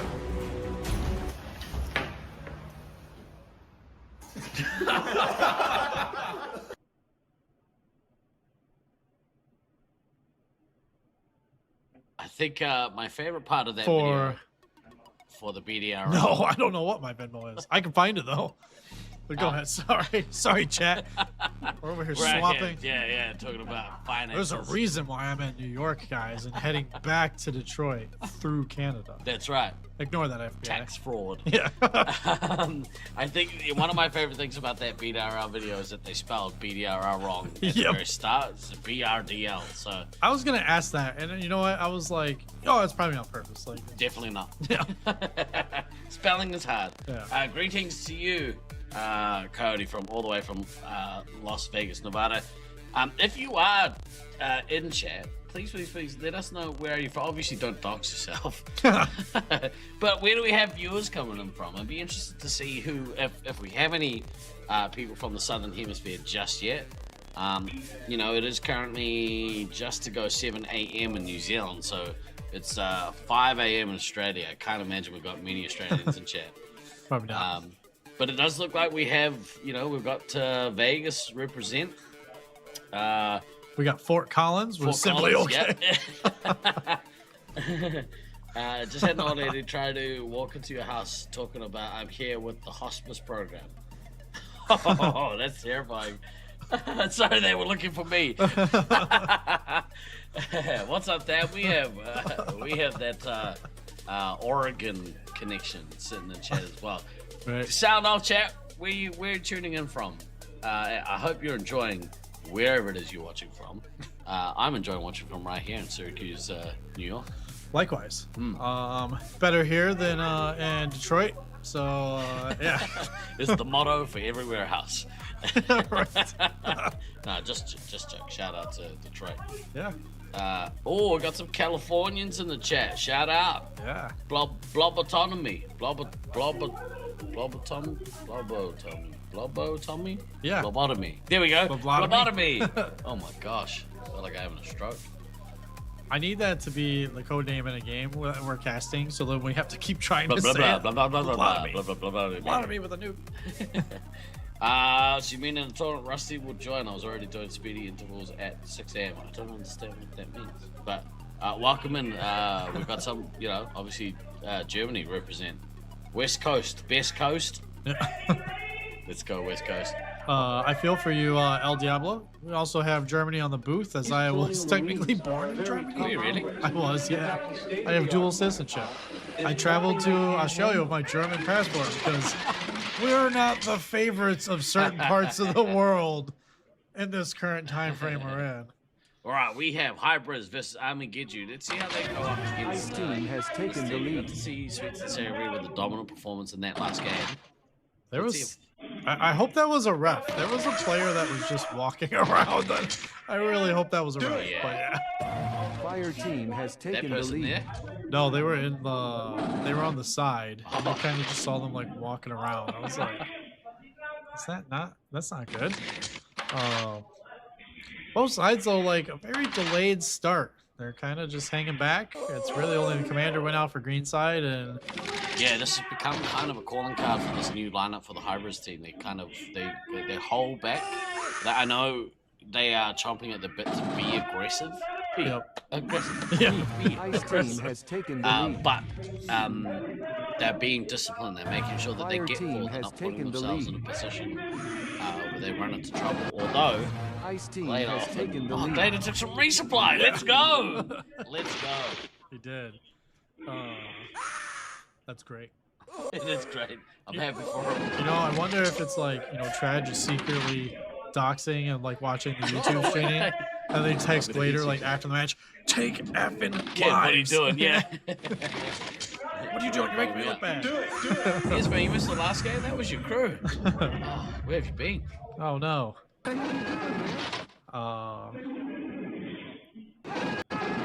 Just 25 times 400 meters at 5K, 10K pace. Love it. Man, 10 stars. Stealth Alpha's at 1100 with no bases. Yeah. Prawn Boy is at 60 points. Goodness me. Might have gotten shot down in the beginning. Yeah, I mean, he's on 3 special points, but yeah. Slow start Ice here Team for is Prawn Boy. ahead by 1,400 points. He's able to get that missile on Grumpy, though. Here we go. That might kickstart him. Yep. It's like, oh, you know what? That's all I needed. I just needed a missile. Yeah. 1,100 points later. Goodness me, look at Leech off to a good start. Do it. 1100 points. Yeah, it seemed like the game kind of started slow, and then when the green actually pushed, it was like Leech getting those points. Do it. He was at 600. Yeah. And Prom Boy was, sitting at the low, double-digit scores. Yeah. But Leech definitely holding the Fire line, Team kind of has holding taken the caliber. lead. And then, obviously, like Butter has lost some lives in these exchanges, while a little bit is still, topped off at 20. And so. she's got an early base too. That's awesome to see. Trips, unfortunately, RMT and Kelly had to go. Kelly wasn't feeling very well, so they had to make the trip back early home. Yep. All the love to them. Hopefully they travel safe. Yep. I hope they feel better too, because like even though they're traveling home, like the smoke from the wildfires is still blanketing Detroit for the next like 2 to 3 days. So that's no doubt going to blow that direction, and I just hope like they'll both feel better and hopefully be able to like tune in and maybe jump on, say hi. We definitely miss them though. But yeah, great nuke for Prom Boy. Yeah. And he got back to get some resupply. So good little first stint. He had a quiet start to the Ice game. Team is First trailing by 4,400 points. I think, yeah, the opening sequence of this game is definitely hybrid. Yeah, hybrid. Wow, Leech doing work, 2,300 points, no bases. Yeah. But skill's not too far off the pace either, 1,700. Yeah. It seems like the heavies are really like heavily defending, and then they're kind of hanging it back a little bit. I would really like to see Skills get some more lives. He's been playing this low life. Again, we talked about like the experience isn't there. Like 10 lives isn't safe. Yeah. But it comes with time of realizing, oh, they just nuked. I'm a little bit safer versus they haven't nuked and I'm not safe at all. Yeah. All right, let's see Stealth Elf drop this nuke here. He might catch Leech out a little bit here. Leech needs to go back and get some lives. Ice Team is behind by 3,300 points. Pretty low. I mean, you know, obviously I want to see hybrids do well, but for drama's sake, I would have loved to have seen Stealth Elf drop there and see what happens. Yep, make it interesting. Yeah. Little bit has not had anyone come in and take any lives. That's, I mean, that's indicative of how well Leech is playing this how him and Glader are playing this early part of the game, I think. Yeah, we talked about the first game, like the way Leech is, the way he plays, like on green side, it's really like attuned to his play style. Yeah. But on red side, like if you can get him in a spot where he doesn't have to worry about the backside of the wide wall, like he can play it the same he plays green, and he's like a great like reaction time heavy, where he can, you know, instantly put someone down faster than they can put him down or trade. So I think it's a great advantage to have him, and it shows like here with a little bit just camping in the corner with s'mores, not having a life taken off her yet. So, and that's Stealth Elf still hasn't dropped yet. Like, we don't often see this team try and stack for 3. So that's sorry, for 2. Yeah. And it also appears like to be the pressure, like it's wearing down skills, it's wearing down butter. It could be a situation they can't get doubles, so they're stuck getting one, then the other, and then you're like, well, I really need doubles, and then you still don't get doubles, and you've been there for a minute now, and you just wasted a bunch of game time. Boy at his next nuke, he's pretty low on shots. Let's see if he drops this and go back to get the resupply. Space Marine here we go. Requesting clearance for nuclear strike. And he got the boost. Oh, what a boost. The epic boost. You see the base run. Yeah. Fire Team is leading by 4,800 points. Oh man, it's such a... Missile away. It's such a difficult like situation to navigate, because you're like, oh man, please just take lives. Well, skills did end up taking lives there, but again, like you want to see it a little bit more. Like, yes, you did get nuked, you might be safer a little bit, but as fast as Prom Boy is getting points, like you want it to be where you're topped off safe, not having to deal with you know, getting caught out again. Oh, Butter's out of the game. Ah, that's brutal. Do it. Yeah, that's tough. It's making any hope of, you know, lasting the game out all the way through almost nigh impossible. But man, but you can see the dynamic too. You see like everyone in there. It's like Leech, Fire Sword, Prom Boy, Leech, Fire Sword, Glader even. So you can see all of them are, you know, defending but also pushing the attack. Yeah. Stealth's first nuke of the game, and we are over halfway in the game. Yeah. 6 minutes remaining. That is the first set of lives that has been knocked off a little bit. She was at 17. Stealth has got to that second, so I mean, I would have liked to see him drop there. That's you would have liked to see them before Prom Boy dropped this second, because then you could have at least got a little bit more lives. You could have took the pressure off. It's so difficult though. Yeah, I mean, I wonder if Stealth was trying to maybe hold for a chain, but Yeah, it could have been very well the case, but you just kind of fizzled out. You ran out of, Yeah. you got low on lives, and you're trying to get lives, and you Leech got down to bonus 3. shots. You got down to 3. Fire And then, so team that's what I was is saying ahead before, by you know, Leech was down to 7, 190 and Stealth had that nuke sitting in the wings. Like, Yeah. Ice team has taken Could have the made the lead. game mighty interesting, especially Yeah. if like Leech was on the other side of the arena, not near his resupply. Yep. Shout out to Trips in the chat. Yep. American Armageddon always takes a toll on Kelly. Sorry if I'm doing well. Hope you're doing well as well. Yeah, and Kelly not only played Armageddon, but then has become for Force our team liaison. Yeah. I'm gonna say, making sure stuff runs the time. So It's really a laser. back. Yeah, really a Laserforce manager at this point. Like, get in the game. Yeah, so good at it too. Where's the B team? Utah. Where is Utah? Exactly right. Fat Cat Stuff out finally realizing nukes are a thing. Did wait for a long time to drop that, man. Yeah. You can't wait half the game to drop your first nuke. Yeah, it's like the conundrum. It's like the duality of a commander. It's like, oh, it's too soon to drop. It's like, oh, it's not going to do anything. And then it's like, oh, the game's halfway over and I still haven't dropped. Oh, I should probably drop. My team hates me. Fire team has taken the lead. Ice team has taken the lead. Yeah. Fire team has taken the lead. A little bit though. Still hadn't been hit the whole game. Yeah, gnarly. Ice team has Just taken the the two lead. nukes. Man. That's a rough situation. Yeah. Oh, nope. She just got shot once. Skills came in, shot the medic. Oh. Stealth got hit. Oh, Stealth dies out holding that second nuke? Yeah. Third. Yeah. Do it. Fire team has taken the lead. It is a well played game by Hybrids though. Like you can kind of see the refining of the strategy. They took red the first game. They were on red this side. They kept it the whole way. Yeah. They punished Green for trying to take it early in the game. Green never really recovered, and without those nukes that help keep the pressure off, there wasn't much that the rest of the team could do in that front.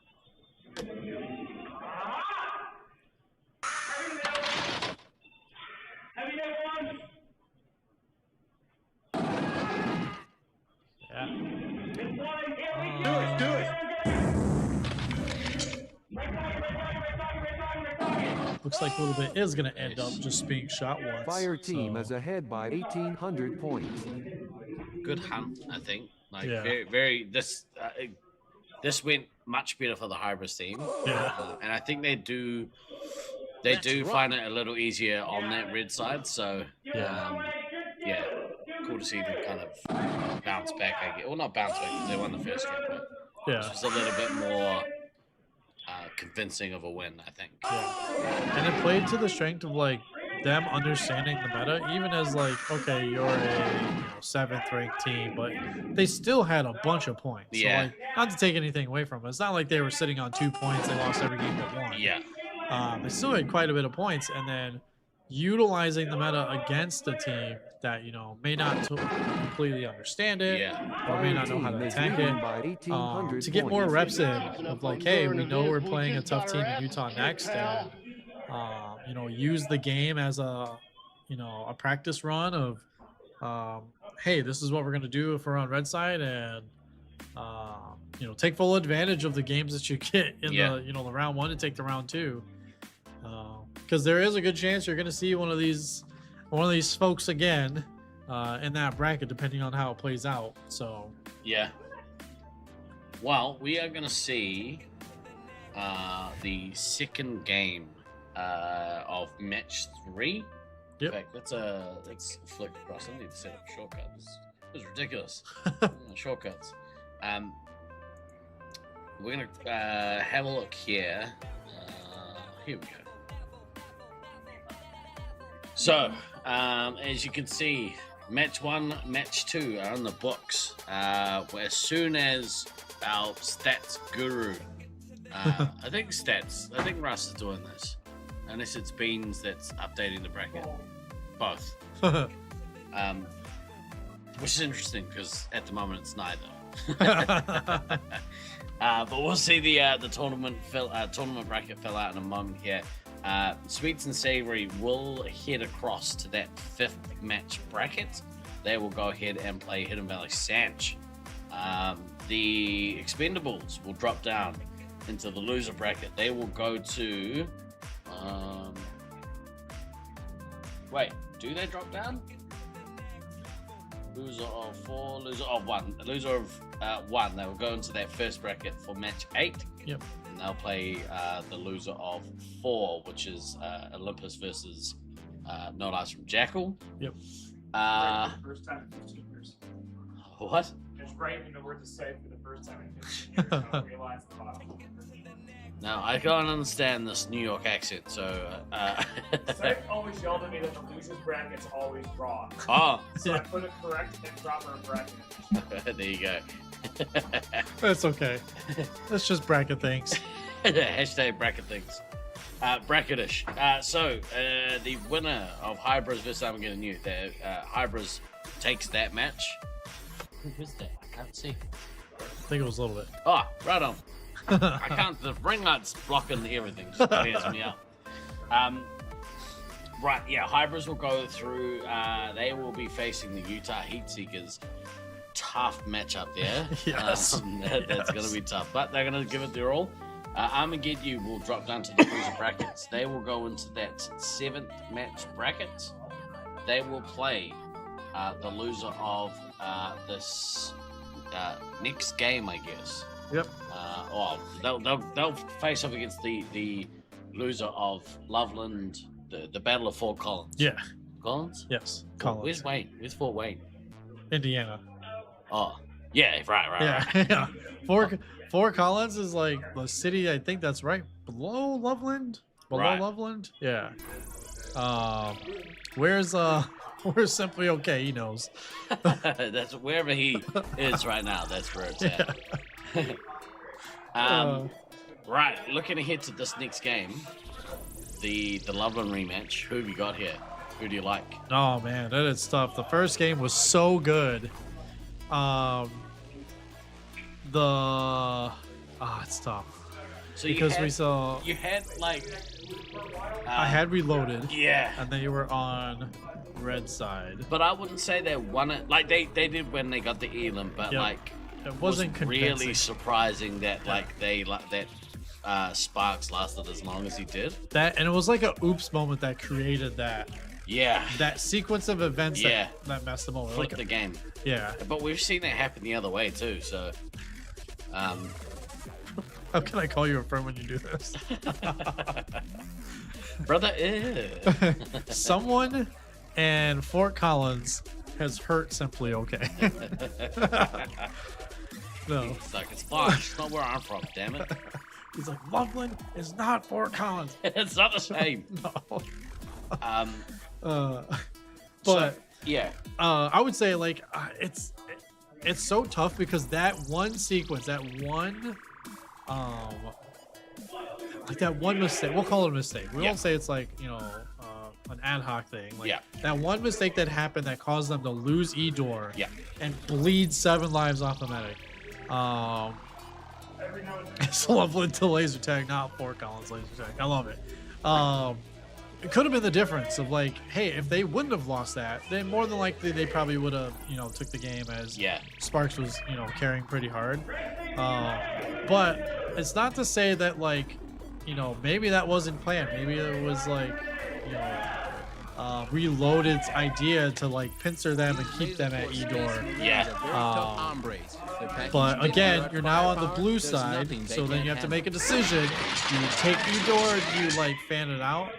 I think Altitude takes this one, but I think like Reloaded wins on points for the match, but I think Altitude takes this one. Yeah, I think so too. I would love to see this Altitude issues come screaming back. Fire team has taken the lead. Yeah, Sparks just had like a massive game. Yeah. We've got the baby here. Well, okay, so here's interesting. So they had Lizzie Lizard at heavy. Yep. Oh no, she's still heavy. Never mind. Still interesting though. Ice team has taken the lead. So we have Tucker back again on medic. We have Ezra ammo, and then obviously Josiah has already been hit, unfortunately.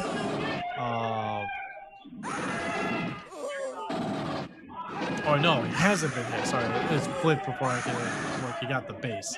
Now he's been hit. So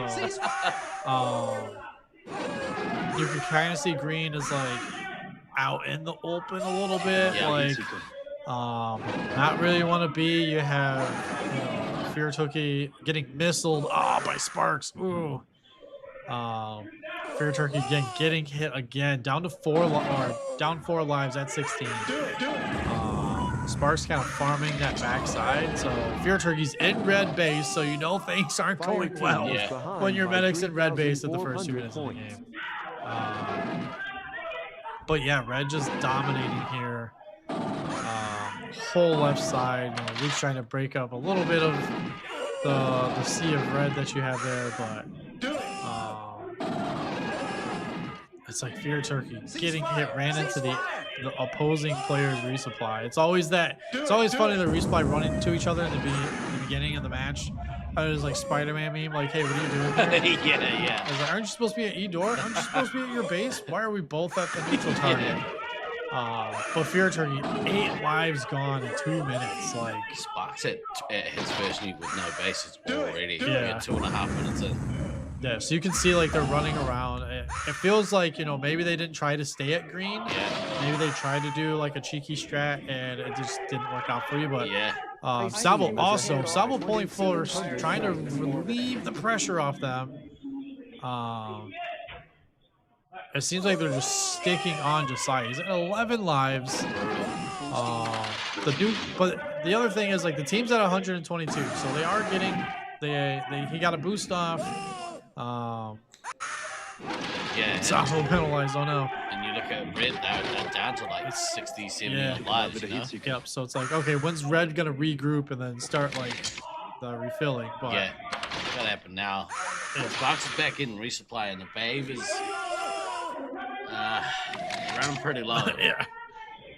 Tough spot to be in, but it was a great defensive nuke because like 9 lives without a nuke is devastating in this arena. Because like the nuke's gonna come, possibly 2, that puts you at 5.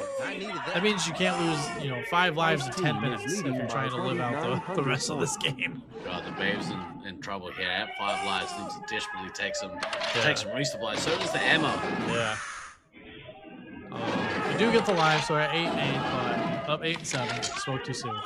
But again, like you see the Fear Turkey shooting Ghost, like they're resupplying, shooting someone else. Like you don't want to be in that situation when your medic is the last person shooting someone. Again, like that's kind of been the MO. Like he's playing forward, he's playing essentially as a scout. I think it's so risky. Yeah. Do it.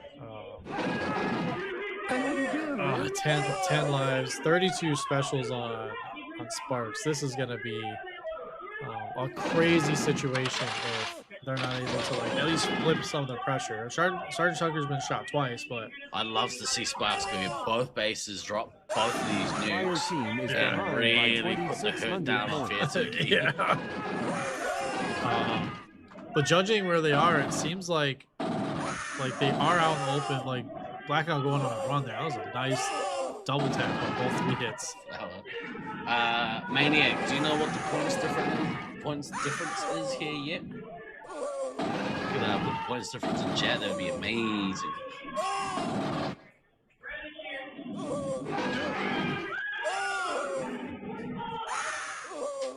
It's so rough. Turkey's about to be eliminated off this double nuke. He's at 7. He got penalized. Oh no, don't do that. No. Oh my gosh. Sabo with the first nuke. Judah's gonna get... Wow. They penalized Fear Turkey. I thought it was going to be like possibly game-changing with Sparks nuking twice and him not being able to respawn anyone. But then Sabo nukes first and kills the heavy out. Now a scout's out. Completely flips the game on its head. And I don't think it's a matter of Sparks waiting too long. I think it was just Sabo with a little bit of luck there. Yeah. but Sparks was also in the middle of the attack. So like, if you're reading that and you see that and you get your nuke, you're like, oh, let me get him off the base. Lizzie with the defuse. Oh no! Oh no! Oh, it gets worse for Fred. Oh. That is game over for this Altitudish's team. Yeah. What a stand from Reloaded. All right, so if you go back and watch that 30-second interval, literally changed the entire way this game was going. That is nuts. Man, what an incredible series of events. I honestly thought we were in like dangerous territory with the penalty on Fear Turkey, being down, the 2 nukes are available, not being able to, you know, tag anyone with flies because you got hit with the penalty. And then Sabo just was like, let me nuke first. Well, again, it happened in the first one. It did, yeah. We're like the devastating 1 nuke off 1 little mistake. And at this time, it's like, it's not really a mistake this time. It's just the Babe playing too low. Yeah, unlucky. Yeah. Babe did get hit by Lizzie a couple times before that nuke, though. So that's what put him that low to be ourselves so low on lives. Yeah. Just caught out, unfortunately. But, man, props to Sabo. Props to Josiah, too, for, like, just getting devastated, really. And then being able to get that many lives back into his team before those nuke sequences went off. But 2,300 points. now we're kind of in that, like, the lull priest of it again, because, like, your ammo's at 7, your commander's at 13. You're close to another nuke, though, so that's going to bring the piece down. Yeah. If they can, again, get rid of the medic, or if they get rid of the ammo, don't allow the shield gate to happen, of, like, just constantly resetting the shield. Yeah. It could be an easy, like, you ride it out for the rest of the game.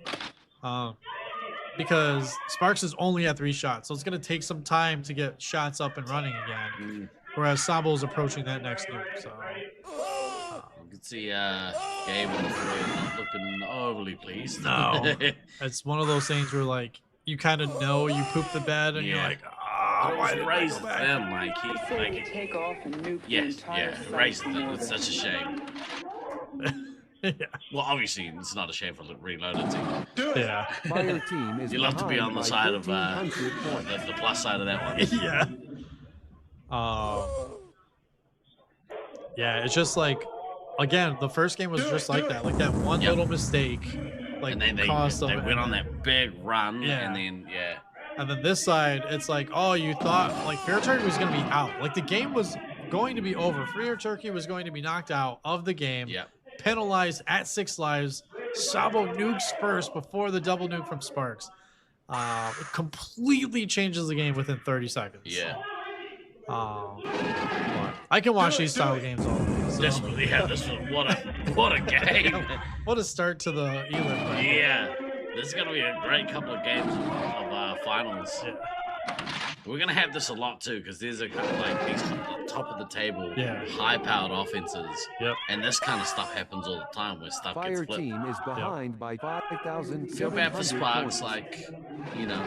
It's I've been in that situation many times. Like, oh, you got 12,000 points and you're on 0 shots and your team's dead and you're running around with 15 lives and like I mean, Sparks, like, you know, Sparks would have been in there being like, cool, I've done the work, I'm off to an awesome start, just about to drop my nukes. What the hell just happened? Yeah, and then your heavy dies. Your medic dies, and then your scouts die, and you're like, we were doing so good. Because if you look at it, the flip side was that Sparks manages to drop first. Yeah. Drop the 2. Kills Josiah out. That means that Gabe, the Babe is able to get maybe a resupply, maybe 2. Before Sabo drops that nuke. And then, you know, the game flips. Ice team is leading by 6,900 points. Listen back on the menu. No, wait, there's some time back on the menu.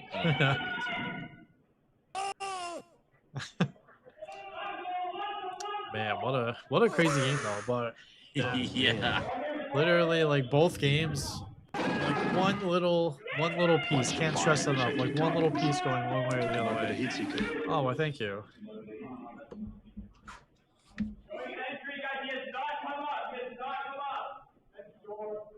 I was enjoying his snack in the lobby.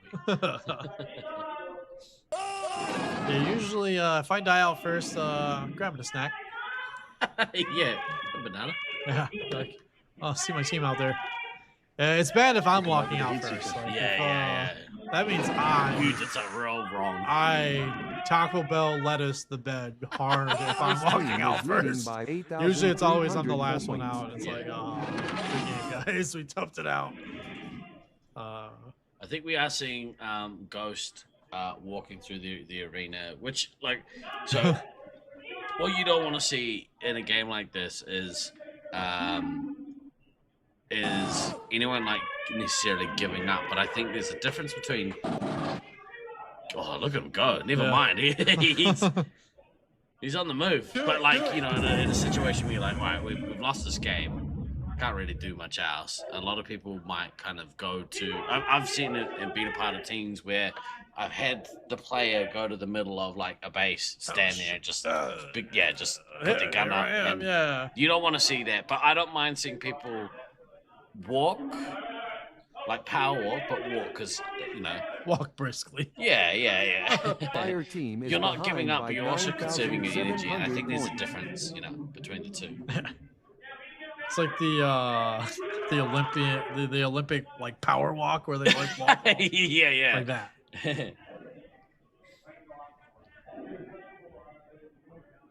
All right. All right, down 2 minutes left. Ghost is looking to be the hide and seek champion of the world currently. Wait, what's happening here? Oh, I think there's been a collision. Oh no. Maybe. Down there at kill zone. Outside of blue base. Yeah, outside of kill zone. Yeah. So he's in blue base. That's the base thing there. Do not show camera. Do not show the green base camera. Do not show the green base camera. Blue base camera, please. Idor.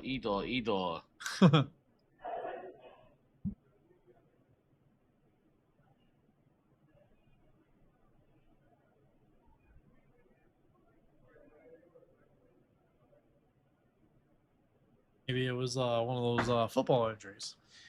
Yeah, I think I was like, what the heck? I can see Sabo out in the maze. So someone's collapsed, I think. I think Ghost has collapsed in the maze. What we're gonna do? We're gonna switch it here so you can look at us. Right. Make a hole. But yeah, we were handed our next schedule though, so we can tell you. Yeah. Coming up, we have Olympus versus No Lives from Jackal. You know what? I wonder if it's because if Jackal does the things that he does, or like his teammates do the same thing to him because he never gave lives to Syracuse players. So then they just like, oh, we're gonna repay the favor in these games when it matters most and not give you lives. I guess we'll come back to the schedule in a minute. Yeah. I just had a thought, like, and we were just talking about it in that instance, in an in-game situation, and this is probably like a perfect highlight as to why you'd want to approach it in this way. But in those instances where your team's got smashed, it's the second game, you're not gonna, there's no way you can win without giving up or without conceding, without being a jerk about it, because it's still important, like stats and stuff. You don't want to be giving anyone free missiles or whatever. But there is something to be said about conserving your energy. Like they, just because they lost this match, they're not knocked out of the tournament. No, they go down the losers bracket and they got to go the hard way. But they're a team that can absolutely run that table. Yeah. So, self-preservation is most definitely a thing that needs to be thought about. Yeah, and it could also be like it's it's like the nature of how kind of Loveland plays in like their own arena. It's like, oh, you're not giving up. You're trying to run around. You're trying to hide. You're trying to take advantage of. You're just trying to survive, pretty much. But yeah, in a sense of like, okay, it's already game 2. Your entire team's dead. You're not able to, make a comeback, or you're not able to kind of bring the game back. It is one of those things where, like, yeah, you hide to your an extent. Maybe, like, you're not running full speed, but you're moving quickly. You're hiding more than you're doing anything. Like, you shouldn't just be running a complete circle around the arena on a big thing. You should just be going like, hey, I'm in this cubby, then I'm moving to this cubby. You're kind of dodging players, looking around. Because, like, they do need you for your second half. When you do go down to the bracket. So that's the other kind of piece to this, where, like, if it is a serious injury or like something where they're not able to continue, then it's like, okay, well, that changes the dynamic of the team. If you're not rostered 7, you then have a 6th player come in from another team, and it kind of throws everything off. We certainly hope that, Ghost is okay. We sort of keep an eye on things from our end, and we're not going to obviously switch to the camera because that's unnecessary, but he does have a few people kind of tending to him at the moment. It's good to see. Super helpful. Fenrir, who is on the Syracuse B team, is actually a trained paramedic. Yep. So it is awesome to see, him able to kind of offer that first aid. Yeah. And yeah, I mean, especially with collisions, because like we've had many collisions in Syracuse that resulted in, like, being unable to walk, like hurt ankles or ankle injuries. We've had gashes, we've had stitches, we've had everything under the sun that you could possibly have in Syracuse. And like, this is another one of those kind of situations, but same thing, like, you always want to make sure that they're okay. It is, fortunate that we do have Fenrir, who does have that experience. Just make sure, and I would hope, obviously I'd hope that this is all precautionary. Yeah. Because, part of first response is like, all right, you don't really want them moving around and stuff. You want to make sure vitals are okay, and because player safety is the most important thing. So hopefully Ghost is all right. Thunder getting thrown 5 feet back. That was epic. There is footage of that somewhere around, right? Which tournament was that? I don't know which one it was. I want to say it was one of the East Coast tournaments. Oh, okay. Thunder colliding with was it Beta? No, with Evold, I think. Yeah, no, Britain. It was either Evold or Britain, yeah. Okay. And that's like being tackled by a linebacker. Yeah. Very, very brutal.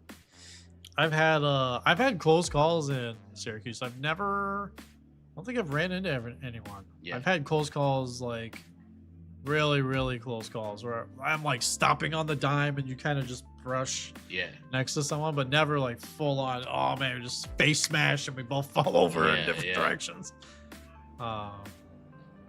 Well, let's talk about what we have coming up. So we are now finished with the first 3 rounds of finals. Let us switch across to the bracket. Let's have a look at this bracket here. All right, so we have the winner of that match 1, Sweets and Savory, will go through to play Hidden Valley Sanch. The Expendables drop down into that loser bracket.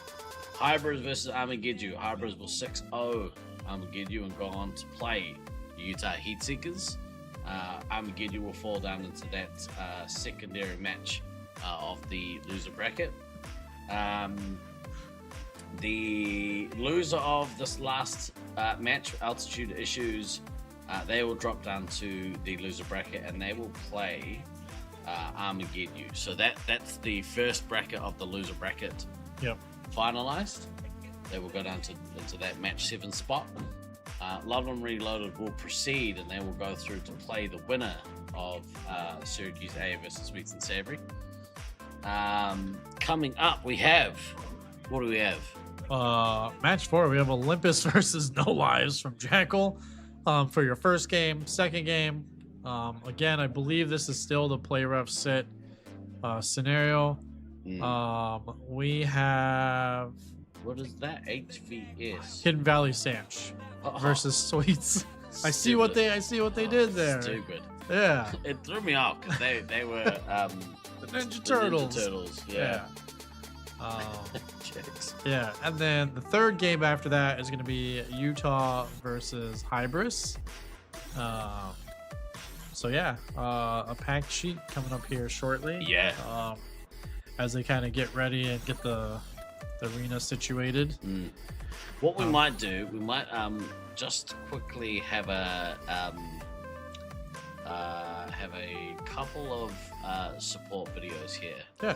We'll go to some support videos and we'll be back with you shortly. Once actually we finish these next 6 games, we'll be going on the dinner break. Brought to you by is it Baja Taco Truck? It is Baja Taco Truck. Baja Cali Taco Truck. I'm so excited for tacos for dinner. Oh my god, it's gonna be awesome. All right, we will see you shortly. Tag for a Cause is back, and we're excited to be part of the 2026 Laserforce Internationals tournament in Syracuse, New York, to help raise funds and awareness in support of the Alzheimer's Association Central New York chapter. Join us on the official Nat stream and donate to the cause during the tournament week of July 13th through the 18th. Here's how it works. We invite you to donate directly to the cause any amount you like.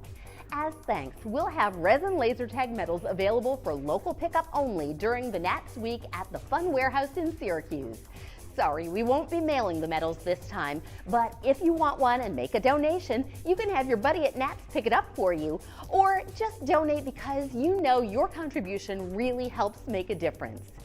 If you are at the event on Thursday night of Nats Week and wearing the Tag for a Cause medal, your scores will count for our Highlander mini side event taking place during the Nats. Whether you laser tag for fun, for fitness, or for fundraising, I hope you'll join us to Tag for a Cause and donate to the Alzheimer's Association while watching or participating in the Laserforce Internationals live stream. Find more info at TiviaChickLovesLaserTag.com.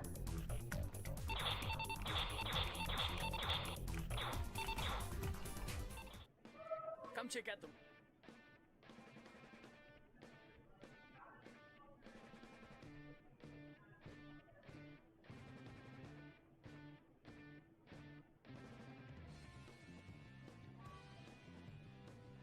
Wow, that was a good read, Steve. Nice job. Yeah, well, let's just hope there aren't any tech issues.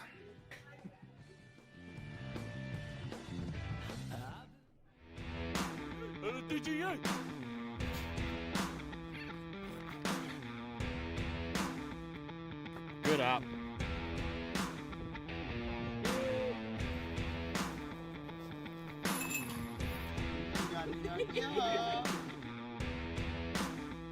LFDGA. Get your discs out. What happens at laser tag never stays at laser tag. Laser unfocused tag talk. Laser unfocused tag talk. I feel like you could be like in Ghostbusters or something. Oh my god, you have got some stories. Let's talk about laser tag. Who knew you were a laser tag legend? Time to get laser unfocused. Tag Talk with Tivia. New podcast episodes drop on the first and third Friday of each month on Spotify, Apple Podcasts, and YouTube. Find out more and follow all the Tag Talk at TiviaChickLovesLaserTag.com. Hi, Logie Bear here with Force Pro Sports. Ordinary podcasts take 45 minutes to get over their disc golf. Force Pro Sports gets down into the nitty gritty, so that way you can enjoy all the laser tag experience that you love. Wow, look at that shine. We understand the viewer and we post consistently, ensuring that no one gets left without a good laser tag podcast. But that's not all. Subscribe today and we'll force Josiah to keep his code name for at least one full year. But wait, There's more! If you donate to our Patreon right now, we'll donate a Lovelander to Nats. That way you don't get last place. They will for you. Subscribe today and donate to the Patreon. We got scrubbing to do. Product may contain profanity. Product may not come out consistently based on Luke's availability. Lovelander is not guaranteed to take last place, but probability is decent. Laser tag is a highly addictive substance. Used with caution. Always remember to backtrack. Hey everyone, I'm Melissa Bianco, Senior Marketing Manager at Kinney Drugs, and this year's Walk to End Alzheimer's Chair here in Syracuse. So many of us have been touched by Alzheimer's or dementia, whether it's a loved one, a friend, or someone we've cared for. It's a disease that impacts our entire community. But there is hope, and you can be a part of it. Join us on November 8th at the SRC Arena at OCC for the Walk to End Alzheimer's. It's an incredible event where we come together to raise awareness, support families, and move closer to a cure. And you can get involved right now. Pull out your phone, go to act.alz.org, click Find a Walk Near You, and start a team for Syracuse. Invite your friends, your family, your coworkers, because the more people we bring together, the bigger impact we can make. Even if you can't attend on Walk Day, you can still support the cause by creating a team and sharing your page. Together, we can make a difference and work towards a future without Alzheimer's. We hope to see you on November 8th. Life doesn't always fit into 9 to 5. That's why we're 24/7 here at Snap Fitness. Whether it's late nights, early mornings, or anything in between, we're here to fit your schedule, not the other way around. Come check us out today. What's your favorite part about hosting the Triple Tap podcast? Probably what'll happen if a potential employer finds it. Or my mother. Hi, Mom. Oh, definitely the fame. I can't fly across the country without fans asking for a pic or giving me stuff. That I can be myself. Hi, Rockwood's mom. Dude, can you cut that? You little... The biggest thing we want everyone to know is that you are not alone in this fight. We are here to help. That's why we're here across the world, across the globe. And that hotline number that we shared earlier, it's available 24/7, 365 days a year, holidays, middle of the night, middle of the day, whenever you need help, you are connected to a live person, master's level clinician speaking more than 300 languages that will connect you to a local chapter or help you in that instance right there. They are around to help. Don't let your friends and your neighbors try to do this alone. Tell them about us. Let them know that we are just a call away. It's dark. It's quiet. Too quiet. And the whole world is depending on you.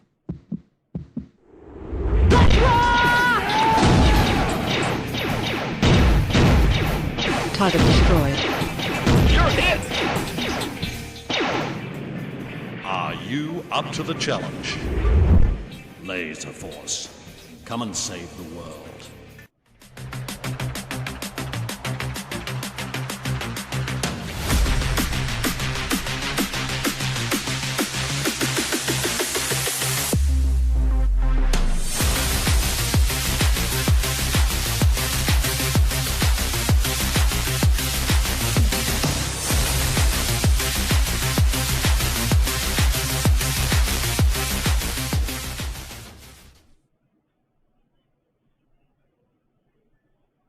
The Alzheimer's Association really works to drive risk reduction, and we do that through education, empowering communities with information on brain health.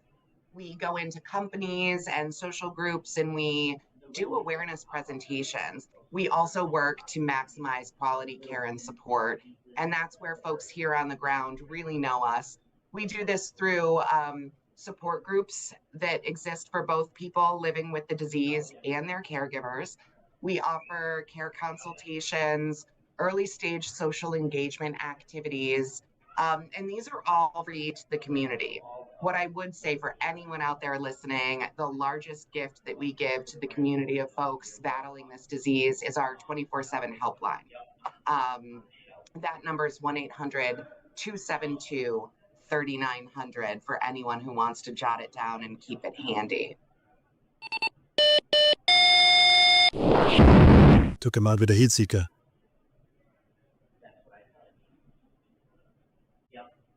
Hi, My name is Jessica DeBroche, and I am the Senior Director of Programs and Services here at the Alzheimer's Association of Central New York. Let me take a minute to tell you a little bit about the amazing free programs that we have here to offer for our local community. We have support groups. We also have early stage social engagement activities that are free to the community members in order to go and participate in activities within our 14-county region. We also have community education programs that can help anyone from the person living with the disease to a caregiver. And we also offer one-on-one care consultations, which can support the caregiver or the person living with the disease. And last but not least, I want to tell you about our amazing 1-800 number that provides care and support 24 hours a day and 7 days a week. So please take advantage of any of our free and local resources that we offer to the community. Thank you very much.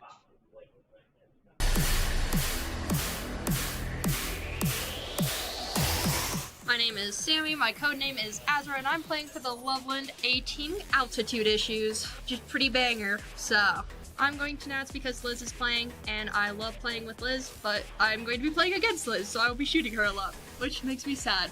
What I like about my team is it has a large mix of people. We got some newer ones, we got some old ones. This year, you're going up against a Sammy who has a good mindset, a healthy body for once. Y'all ain't ready for this. It's gonna be pretty banger. I'm going to Nats because Sammy's going to Nats, and she's my Pookie. And No, I'm not your Pookie. We're birthday Pookies. You're my Pookie Wookie Kitten Whiskers. Kitten Whiskers.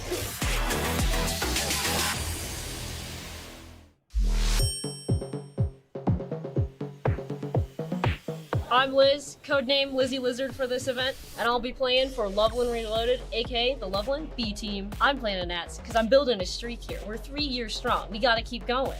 Also, I want to get better. I want to get off resupply. I like that I'm playing with a lot of my friends. I take full credit for the 2 fresh blood we brought in. Both my peak friends, both of them, my responsibility. I brought them here. I gotta play with them and see how they do. My goal, year 1, bottom. Year 2, second from the bottom. Year 3, third from the bottom. Good luck. You may actually see Liz play, not medic. It'll be shocking. You won't know what to do. Also, I'm hoping my new people will do really well, but please don't be too mean to them.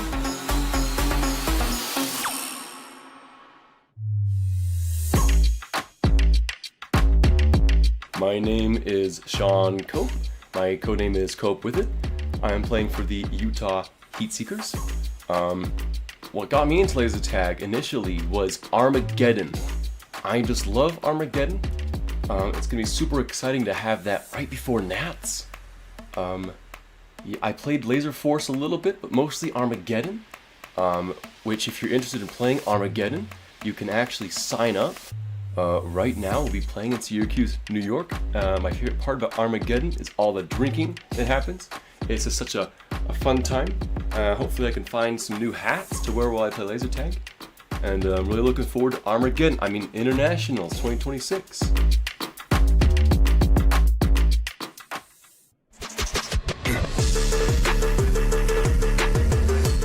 Hi, my name is Jace. My codename is Chaser, and I'm playing for the St. George, Utah Heatseekers. I got started in laser tag in 2019 in college, and I've never looked back. I've had a great time, and I've really enjoyed it. My first Nats was in 2024 in Loveland, and I feel like we learned a lot of valuable lessons. We went in thinking we could win, and we didn't win, we came in second, but this year we really think we're one of the top dogs. We're really excited to compete with some of the best. I'm excited to play with all my friends. It's always so fun playing with them, and we built a lot of synergy together. I'm really excited for that. And my wife is, she's an inspiration. She's something at laser tag, that's for sure.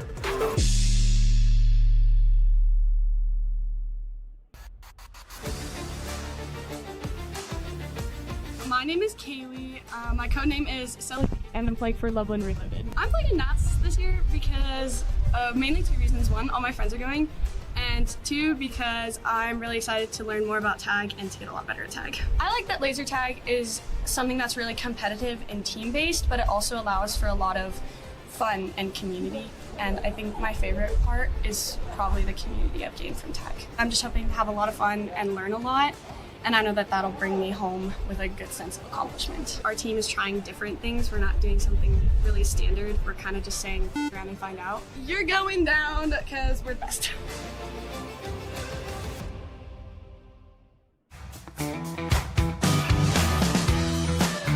Alan Forsyth, codename Snuffles, playing for the Utah Heatseekers. First place. 100%. Anything less, and I'll probably be very depressed until next Nats come around. And then I lose that, and I'll be depressed again. So, you know, it's a vicious cycle. Definitely upsetty spaghetti that the Brisbane team dropped out. Makes it easier for us, obviously, but would be more satisfying to beat them.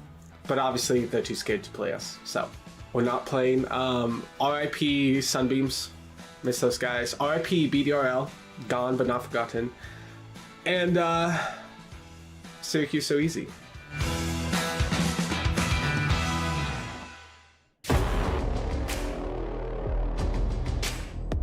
Hey, what's up everyone? It's Mike, codename Ebo Mike, playing for Sweets and Savory in Southern California. I love laser tag.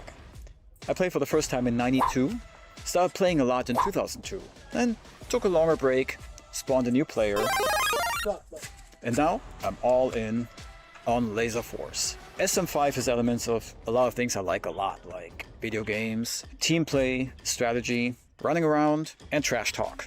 It's been a long journey for our team to make it to Nats. I mean, we've been working hard, we've been practicing a lot, getting the synergy going, but now we're ready to kick some ass, kick some more ass, and kick some extra ass. I'll see you in Syracuse. You mighty big fool! And show me!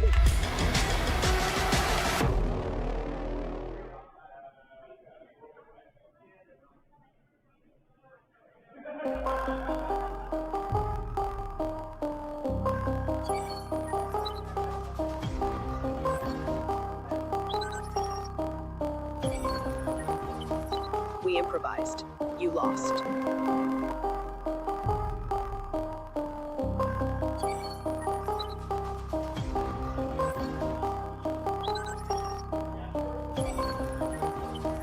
We improvised. You lost.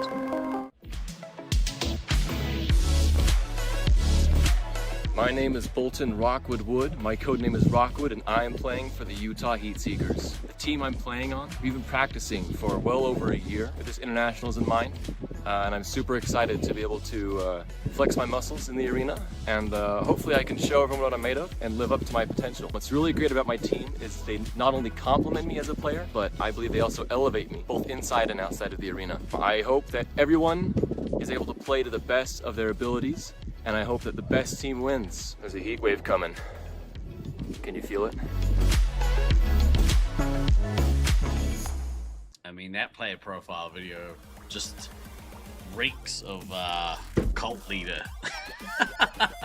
We can't have Craig 2.0.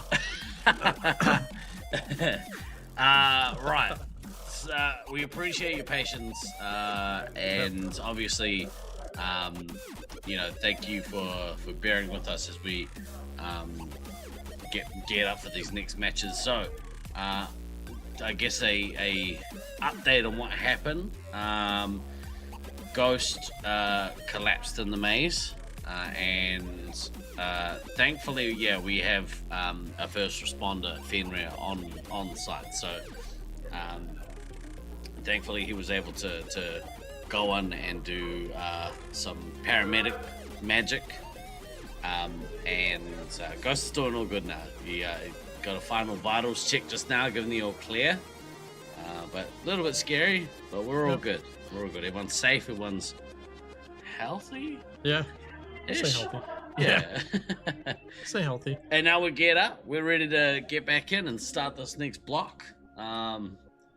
Good start to final. Well, aside from that kind of the hiccup. Yeah, the hiccup. Good start to finals. Yep. What a game that was Right. turning into. Oh my god.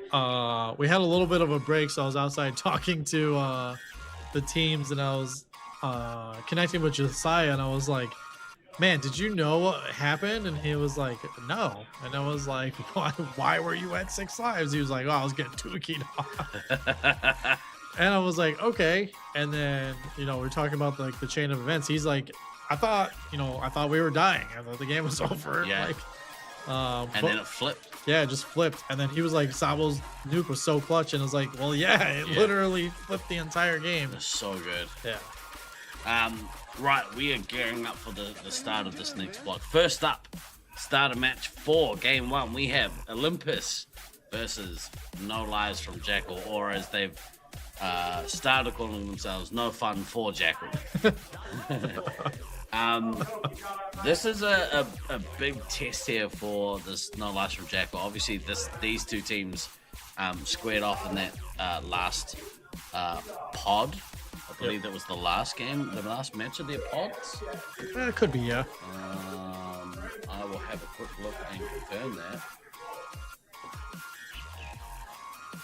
Nope. Not even close. It was California A versus Loveland A rounded up the pods. So, but I think this is still a big test from this No Lies from Jackal team. They have aspirations of podiuming this tournament. So they're going to have to beat one, if not all, of these top ranked teams. These 1, 2, 3. Yeah. And I think California finished up third in the.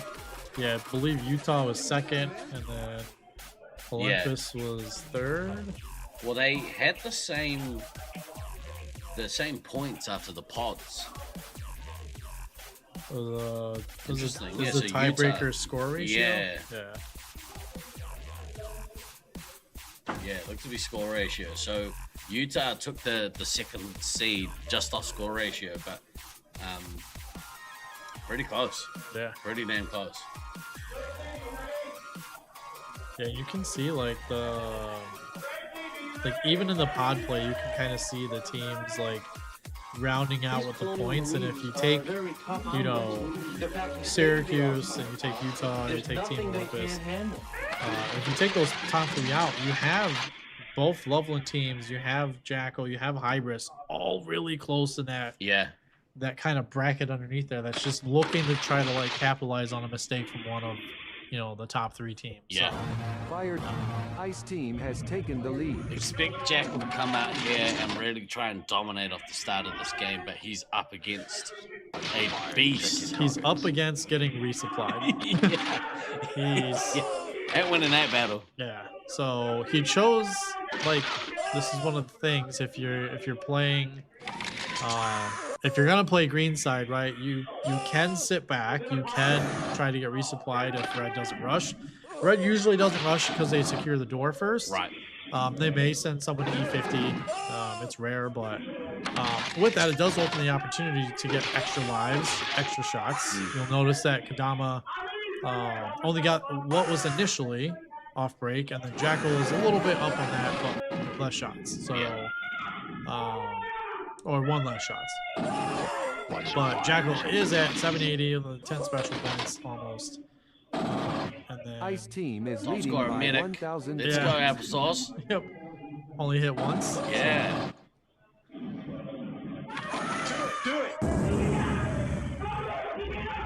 It does look. You see the scrambling happening and kind of Edor. Some weird stuff happening there. You kind of see the. Watch your fire and check your targets. You see the heavy like floating back and forth between the Y wall and red base. Trying to sneak a base there. That was not going to happen. It looks like. Was that Finrare? It may have been Finrare. Disco don't work. They did swap Disco to Medic, so it boxed the ammo. So I'm curious to see how this is going to kind of work out for them. Confusingly, we have 2 discos in this game. Yeah. Right? We have a stew and we have a monkey. Unless it's Diceco. Ice Team is ahead by 3,000 points. Diceco monkey. What if we've been pronouncing it wrong all these The years? whole time, yeah. And he's never corrected us. Yeah, I feel like an idiot. If that was the case, I'm gonna go out there and shake that man's hand and say, like, I am so sorry. Yeah. No one ever corrected me. Look at Dill here, 1200. Space Marine requesting Oh, here clearance comes the for nuke. nuclear strike. Oh, nice Good nuke drop. Yeah. I feel Jackal's ahead here. Yeah. I'm struggling in this game. Yeah. He got put down a little bit in When he was like initially off break. It looked like he took the one and then kind of went out, but one of the things about green is like when you take that early reset though, you throw the timers off. Right. So you notice here, like Kandama didn't Fire capitalize team is on it. So trailing by Kandama's right around the same life total, 3,200 but points. the shots are the big difference from here, and then the bases. So it could be a situation where if Jackal doesn't get enough lives or shots on their first back, that Kodama could capitalize with possibly a double nuke if they get both bases and get a couple more special points under their belt.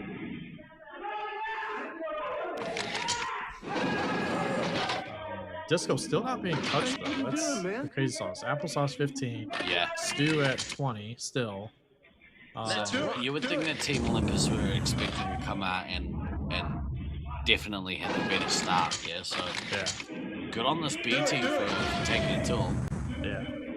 I'm curious if it doesn't look like it. I think Red was just in kill zone. I'm curious if they're doing. There's another green strat that we talked about. Fire team is trailing by 540 points. Nope, they still didn't get Stew. There's another green stat that utilizes just the Dave's Cubby. And you can sit in red resupply cubby and have someone go to Dave's cubby and get resupplied. Right. You basically get a blind resupply, and that could very well be the case. Even though Fox probably needs to round up some, but Stu's still sitting at 20, Applesauce sitting at 15. You're basically trusting your players that are established in the arena to kind of carry the point margin for you. Yeah. I'm only just getting to his first nuke now. We're like 5 minutes into this game. Yeah, but it's a great start from green side. Syracuse utilizing the advantage. Obviously, it's a Syracuse heavy team with just Stu rounding out from Detroit. And again, the team I'm silently rooting for. No bias there. Stu finally gets hit. Because that nuke. Yeah. Jackal with his second nuke. Yeah, second nuke. Putting Applesauce down to 11. But this also creates the pressure. It's like, oh, we've already been nuked twice. You're starting in the back of your mind thinking like, okay, Kadama, where's our nukes? But Kadama is sitting pretty good right now at 27. They have, the two bases in their back pocket. So there is a potential for the double nuke here, which we've seen pressures team pretty heavily. So it could, be one of those things where you get the double nuke off and it throws, no lives or no fun for Jackal, just totally for a loop, and it just causes all kind of chaos. But again, the strategy from green, not knowing what it is, just speculating. If they are using the cubbies and Olympus hasn't seen this yet, how are other teams going to react to it? Is this like the secret play, like Stu going into the Detroit bag of tricks and doing like another strategy that other teams haven't utilized yet from Detroit's teams? So I'm interested to find out where he was hiding after this. Maybe I can get the inside scoop, and I'll send it to you guys. But we'll figure it out. Yeah, we'll definitely figure it out because. We're 7 minutes into the game. He's at 19 lives. So Kadama is approaching that second nuke with no bases. So it could be a potential 3-chain here if it warrants. But the other thing from green side, though, that I cannot stress enough, if you're playing green side, even if, Stu's hide and seek champion of the world currently, like, you got to make sure your team's full. Like, especially if you're paying attention to the game and you haven't been nuked yet, you need to top off. So, Kadama at 37, again, no bases, so could be potentially working towards, like, that 3-chain, whereas Jackal's working towards their 3 nuke halfway there with 10. All right, we've got 7 canisters of CN20. So we roll them in there and nerve gas the whole nest. So Kodama can get a base and then drop again, or some resets here. Yeah. It looks like Stu shot DK, so it looks like DK ran past somewhere where Stu was able to hit him in the back. That's so important because it just kills that reset chain, right? Yeah. And again, Stu not getting hit 7 minutes into the game. Wow. Halfway through at this point, more than halfway through, at 14 lives, Kadama only dropping 1 nuke. again, he's approaching his second one with no bases. So, we saw him last game. It flipped in 30 seconds. So Grack and chat said Odin hurt his leg wicked bad, but pray it over the phone so we can expect a speedy recovery. Just pray for Jared. Thank you very much, Grack. But that's big news. Yeah. Because obviously, like Odin's has been having a really good. He's a really good attacking heavy. Yeah, so, especially in this arena really tailors to his style.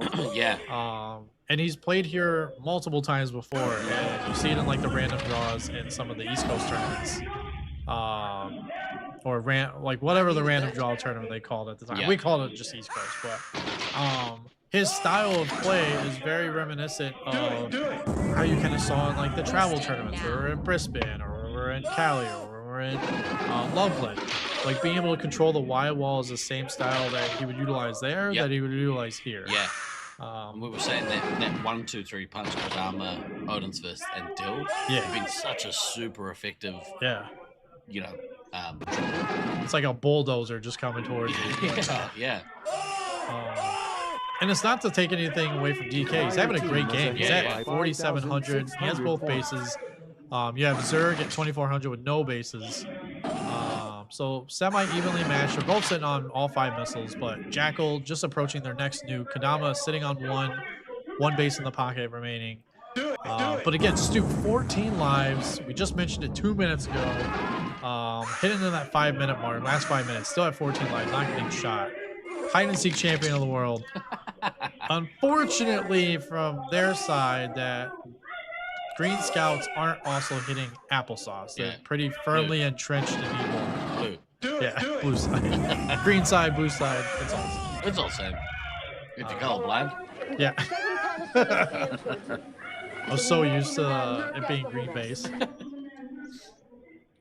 It's showing my age, kids. I haven't played here forever. The Hicks are Ice Team. Back in my day, it was green base. It's like Syracuse just does things Absolute done 7. Yeah, Jackal detonating that nuke. They were able to get a couple runs in, as you kind of see there. 3 in the DK. Yeah, it's getting rough. DK coming back to get resupply. Oh man, someone's in. Up, shot in the back. Kodama got 2 in the pocket here. Here we go. Here's the first one. This could be like where it flips on its head, right? Yeah, that swing, right? That swing play. Yeah. Just gonna put Disco Stew down to underneath what applesauce is at. Gonna put him down to 5 after hiding so well. But this is the point where you just can't panic. You're like, okay, who needs it? Get the ammo topped up. Get your scout topped up. Yeah, they're doing work here. Utilizing the missiles, yeah. Fire team is ahead by 5,000. Disco violence. Yeah. Call it a dance off, I think. We're having a dance off. Dance off. What? Like, maybe Greg can clarify for us. Are we pronouncing it wrong? Is it not disco? We're gonna be sad if it's not disco. If it's Daiso or something like that. Daiko or something. Be like, Daisuko. Yeah, Daisuko. Jackal's had a pretty good game, pretty solid game. I think Kodama sneakily has like crept back up. Getting those missiles off helps. But it's been Disco for 11 years. You guys are the best.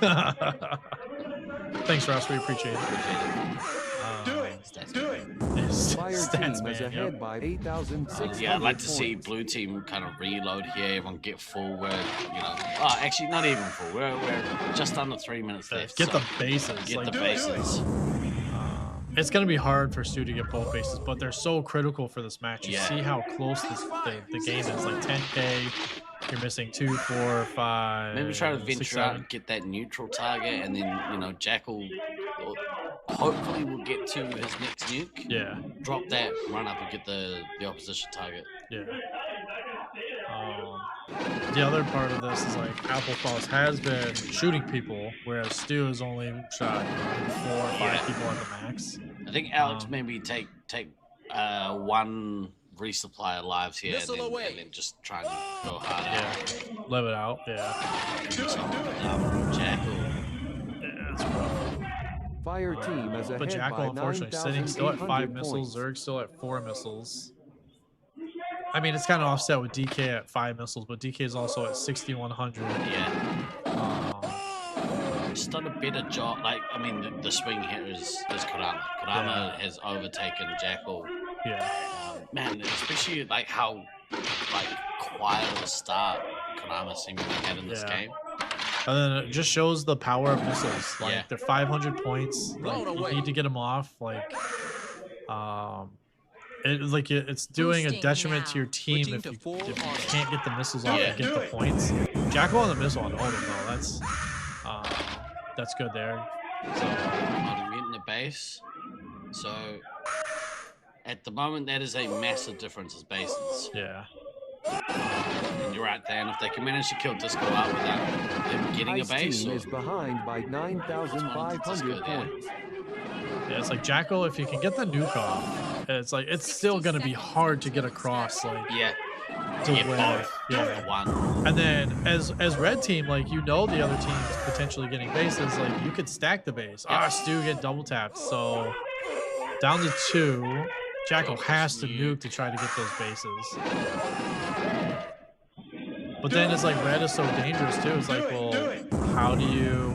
Kodama's about to get to his nuke too, so if he drops this before Jackal can, okay, Jackal's trying to drop his nuke.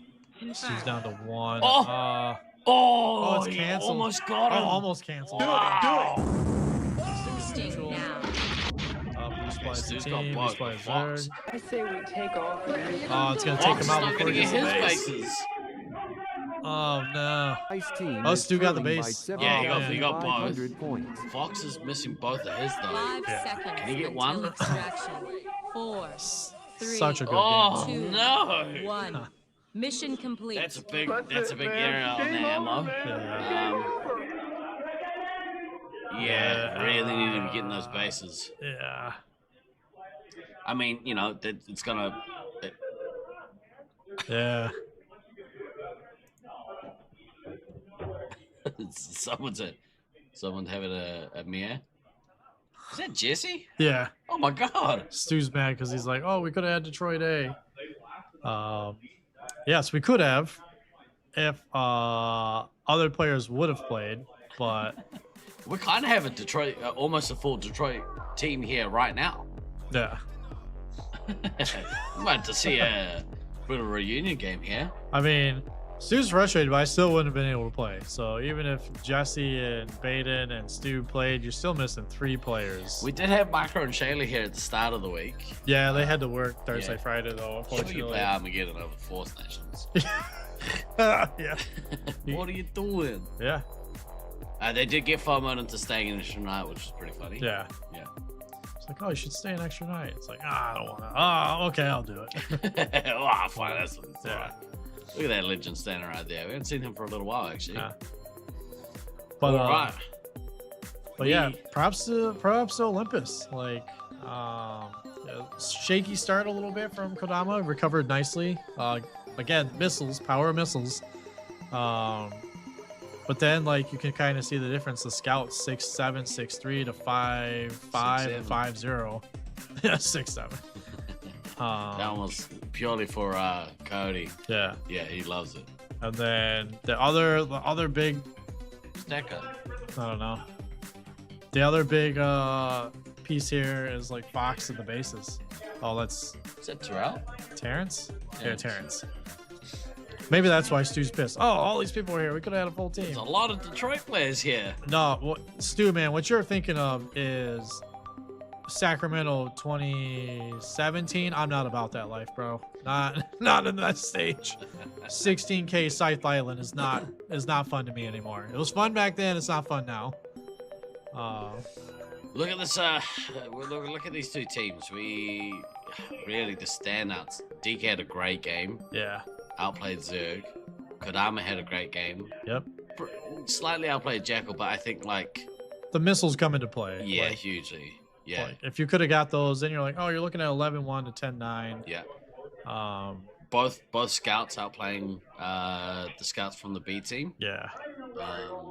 And look at that points difference between the ammos. Yeah.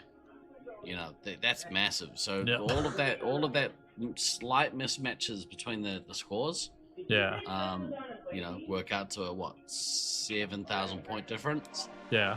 Almost 8,000 points. Yep.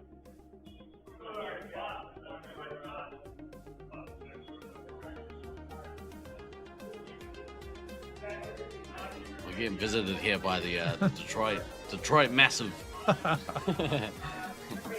Stu's gonna have a heart attack. But, yeah. What are you doing here? What are you doing Why here? didn't We you could have come had a play? team. Yeah. I do like how Stu has become the first person to quote unquote defect, become a Syracuse player first. So. I was in the boat until I was like, I'm not gonna have enough PTO time to make this work. But, And you know, like, who do you replace in that team? You know? yeah, it's hard. Yeah, and and honestly, I mean, maybe you replace Stu, because you wouldn't want to replace anyone from Syracuse. You know what I Yeah. mean? You don't want to be kicking Syracuse players out of their own teams. Or do you? I mean, No. personally, I do. No. But like, I mean, the royal you. Yeah. Yeah, I think it'd be tough because like even if you slot me in at heavy or slot me in at scout, it's like you boost the score there, but it's still like who do you take out from that? Yes. That Well, you roster 7. Yeah, roster 7, and I sit this game. It was great. Yeah. You sit this game, and then you come and play with me. Yeah. All right, we have Hidden Valley Sands versus Sweets and Savory. Yeah. There looks to be the standard lineup here from Hidden Valley Sands. Yep. Ice team has taken the lead. Looks like they got beat to E-Door, so they abandoned it. Now they're gonna take it. Yep. So a little shakiness there, but nothing they can't recover from. And then obviously they're probably gonna try to flip the tables here. Yeah. Fire I'd team like to has see taken the Spooky lead. here, you know, Ice kind of team has keeping that taken the lead. battering ram. Cody. Fire team Really, has it's Cody. taken the Cody and Beans. Try and keep the two of them out. Maybe Alange doing what she can and try and keep one, you know, backing up Sweets. Even Mark off to a decent start here. And a Guru Cap already with a penalty. I don't know what that was for. Maybe a chase and Spooky. I don't know. Interesting. Yeah. Maybe a blind penalty.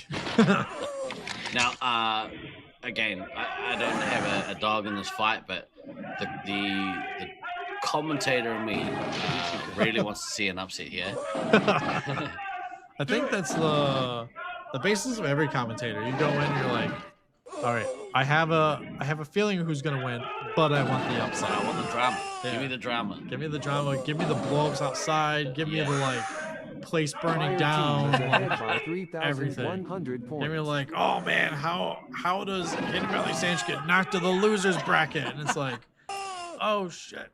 Maybe this is the rocket they need. Yeah. This is their like Rocky 3 moment where Mr. T just beats the crap out of Hidden Valley Sands to get knocked to losers. And they're like, yeah. Gotta run the table. Yep. Pair up with their old nemesis. They start taking advice from Detroit, and then they overcome and win the tournament. Yeah. Sweets is off to a really good start here. Guru Cap, he's actually outplaying the Guru Clap slightly. On that 14 special points, Oguri Cap's on 18 but with the base. Spooky doing work here as well. The big difference here, Beans is smashing. Yeah. He's on fire today. Actually, he's been on fire all week. By 6,400 points. Beans' playstyle, like if no one's been able to see it, it is awesome to see Beans play like scout in Syracuse, because he plays scout totally different than how he plays commander. Right. Watching him play scout, watching him control certain walls, certain areas of the arena based on what's happening, it's very reminiscent of like a Rusty-esque style performance. Yeah. Where like you're playing that midfield, you're getting the points, you're pressuring, and then when you could go in, you go in. Yeah. And when you do, it's usually devastating to the other team. Yeah. Switching to full auto.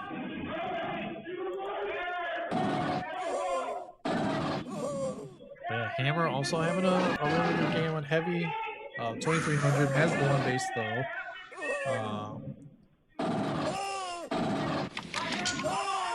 Sweets used one of the missiles, I believe.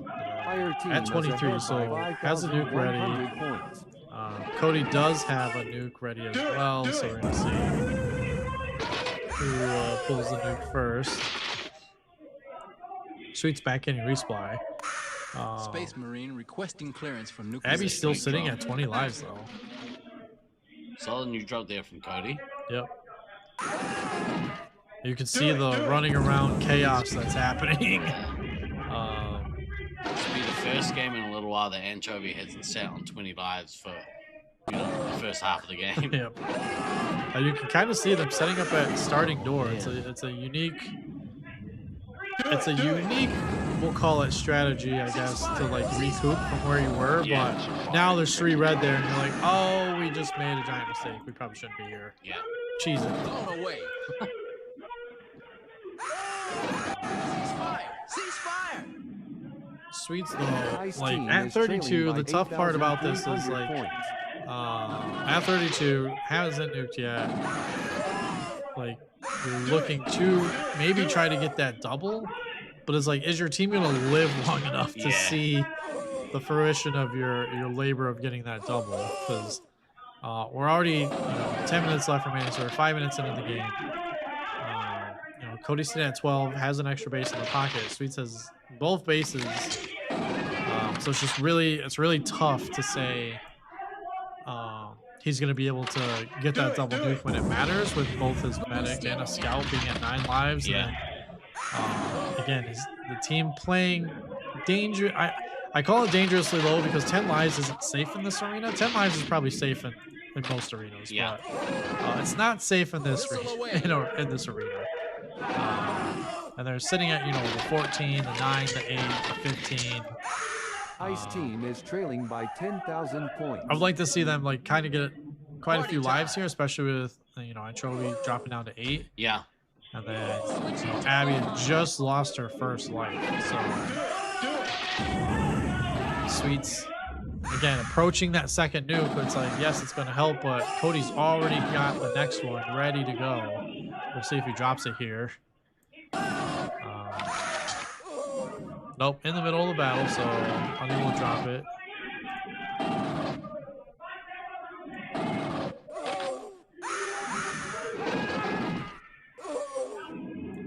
Looks like Hammer and Evil, though, doing work, along with Lenny. Lenny probably pushing up as the ammo, as an extra attacker.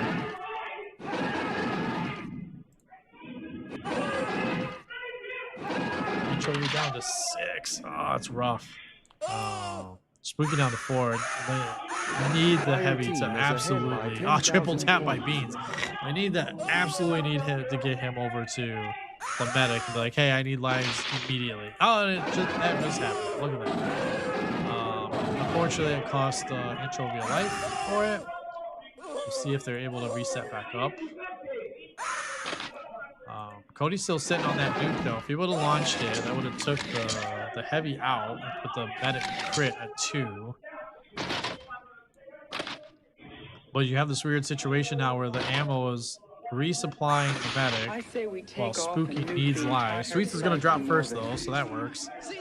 They release some pressure. We'll see if Spooky here can get some lives. We're at the halfway mark. Unfortunately, Anchovy's at 5 lives, whereas Abby's at 12.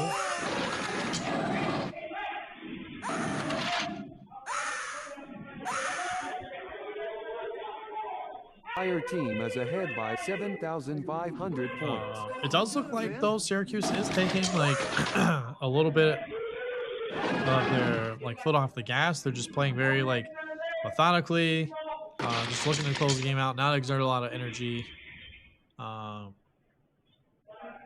Cody still has that nuke chilling, still waiting. Anchovy's down 3, so he's within the nuke elimination range. Spooky still sitting at 6 from the original life that he got. He really needs to get Busy, especially if the team is going to look to try to survive. Blown away. But Spooky's getting red base, so guaranteed nowhere near the medic at this point. But going on a tear, though, Spooky shooting multiple people down in the same life, just resetting one after another, resetting all 3 of them. Awesome job there. Take off and nuke the entire site from orbit. Beans probably finally puts the end to the fun. It's like triple tap Spooky. It's like, yeah, it's like, all right, I've had enough watching you doopy on my team. But the score definitely reflects it. Like it's Beans' game this game. He's just like, you know what? I'm just gonna go all out.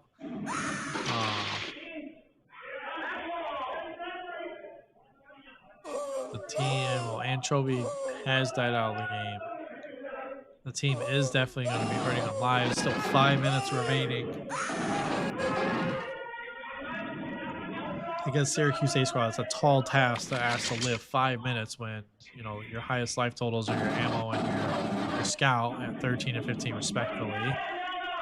You still have your heavy, you still have your commander, but, you know, it's tough when you're split from your ammo because it makes it harder to shield gate. You're more than likely better walling somewhere in a corner and having your whole 3 hits there than you are trying to be successful just individually.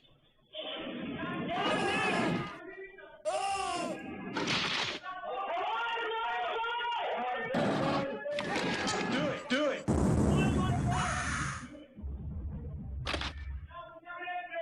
Team trading some bases.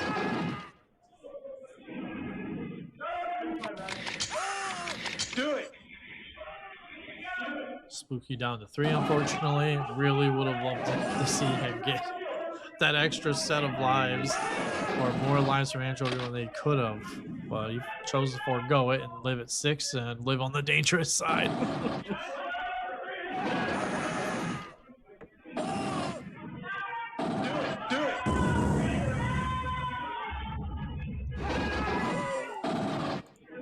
Cody is approaching that next nuke. Beans is frantically trying to stave off Cody for top scorer on the team.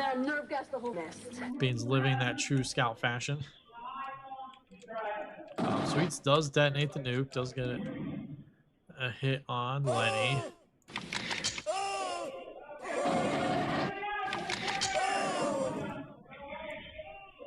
Hey, what are you doing, man? Beans still out battling out front. Does get the triple tap on Spooky again. Oh my gosh. Do it. Triple taps have been relentless from Beans.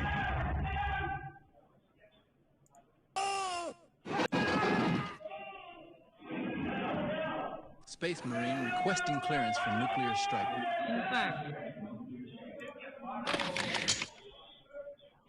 Do it. Party time. Yep, Cody detonates the nuke. Brings the team is blue ahead team's by life total down to 11. 5,900 Looks like they're just entering cleanup mode here. 3 minutes left to go. Again, tall task to try to live this last 3 minutes, but a respectable score from Seats and Sway. So Yeah. Especially because they, I think they finished up in that, 8th spot. Yeah. And so first v 8th. To be expected, but yeah.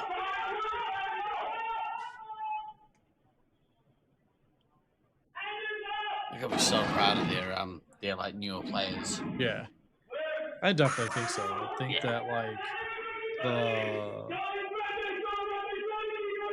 the part about just hey, we're taking on the first place team. We know what's gonna happen, but give it our best shot. Try to live as long as possible. Yeah. If we can pull the upset, pull the upset. The Fire team Otherwise, is leading by you take it to game 2 and you hope points. something happens. Yeah, you're able to overcome that obstacle. And Yeah. then, who knows if you head to game 2 and it's like, oh, well, what if this happened? What if that happened? any one of those situations could have happened. And, Yeah.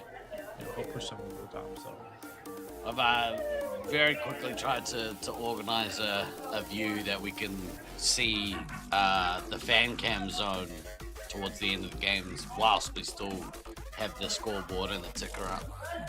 And it'll just mean that when it comes time to some of those last games and finals, we can actually have a live look at what's happening in the fan cam zone. It's always nice to see them react. It's awesome to be a part of that reaction, and yeah, it'd be good to see. Is Sweet Savory out of contention? No, that's only the first game of their match. They do need to play this A team for a second time. The winner of that match will continue along the winners brackets. In fact, let's have a look. Let's have a look at the brackets so far. This is the current bracket as it stands. And I might actually open it up over here. Finals bracket. There we go. So, as you can see, Expendables, Altitude Issues, and Armageddon all have moved into the losers bracket. Yep. The loser of this match between Hidden Valley, Sanch, and Sweet and Savory will move into the bracket number 9, match number 9. Yep. And then they'll continue along until they either win everything or they get knocked out. Get the deliveries. Yeah, we had a guest delivery of my dog tag with our symbol. Oh, that's cool. Boy, if there was only a stat site where you could see that. Exactly right. You're wearing your glasses to read that? Yeah, unfortunately it's pretty small. We could. We'll have a play with it when we change scenes. We'll see if we can make it a little bit bigger. Are you watching on your phone or? I mean, full screen it's alright. I can read that on full screen. You might want to switch to a computer because there's no way you'll read that on your phone. I don't think so. No. Maybe if you have like one of the flip phones, like the Galaxy Folds. Maybe. Oh yeah, maybe. On your phone, yeah. Unfortunately, it's going to be a little bit too small to see on your phone. But there is the LF stat site as well, where you can view all of the stats from this tournament, as well as the brackets and the matches and whatnot. Yeah. All right, we are at. We've just done match 5, game 1. We are now at. Goodness me, it's done it so screwy. Match 4, match 6. Match 6, Utah versus Game Hybris. Game 1. Yep. I wonder if the photos are correct now. I don't think they are. Uh-oh.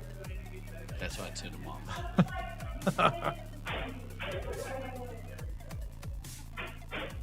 Who have we got? Hidden Valley Sanch versus Sweets and Savory. That's what just played, yeah.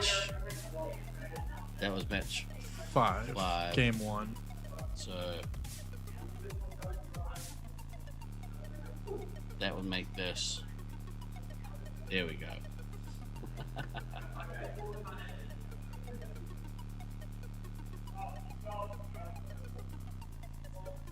gonna turn them both back on.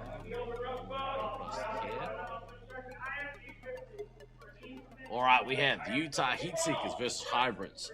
I've been asked to read out a dedication. Let me just bring it up here. Where are we? All right. Rocket wanted to read this out when he was on stream yesterday. Didn't manage to, but he said, "Can we please give a very special shout out to Gunshy? Gunshy has been on stream, been tuning non-stop, been sending them a bunch of support messages, despite not being able to come to Nats. He's paying for a bunch of their food and sending us treat care packages, which is pretty awesome. Yep. He's super to all of this and will make his week. Gunshy, thank you so much for all of the support that you're sending to your crew. Yeah. At the Heatseekers. I know they appreciate it. We appreciate it. Yes. I hope you've been enjoying watching the Nats tournament. Yeah, we appreciate it. We're not even on the team. Exactly. We didn't even get one single care package, so. maybe Roofs counts as a care package. Oh, she's been awesome.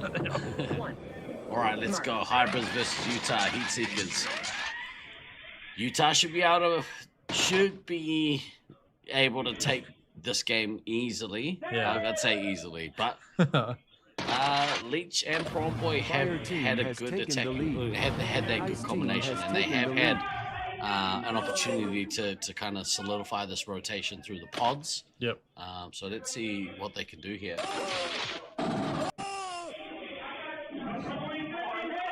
Yep, pretty standard start, as you can kind of see. Like, you have red doing the good old E-door situation, and then you have green is semi-posted up at the starting door. Again, like, it's tough when you do that, because if you get kicked out, you really only have 2 spots you can go to. And as you can kind of saw, Slaughtermelon was already in there. So Ice team has taken the lead. Greg, I have a darkness in my heart that wants Utah to lose the tournament, and I'm not sorry for that. Fire team has taken the lead. Please, please, please, I implore you in chat to show your support for the teams that you are supporting. Show your disdain for the ones that you're not. Once you fire and check your targets. We're unbiased here, so we're not allowed to pick. We're not allowed to. We'll say pick our. Yeah. We can infer. Man, Slaughtermelon's had a quiet start to this game. Yeah. He was in for a little bit, and then kind of like faint back a little bit. Yeah. He's doing it right now. He's just about to get to his first nuke. But you can kind of see, like, hey, they went from green base over to the normal green resupply spot. They got kicked out. They just went around the wall and came all the way back. And the hard part with green is Ice team is behind by Chaser's at 19, Little Bet's at 17, Slaughtermelon's already at the nuke. We have Prawn Boy at 12. Yeah. But not a base yet, so it still is like semi-close. But with green, it's like the nukes are, they're sometimes back-breaking as Slaughtermelon detonates the nuke. And you can see, like, a little bit now down to 14. But the team has recovered nicely. So they get kicked from the box.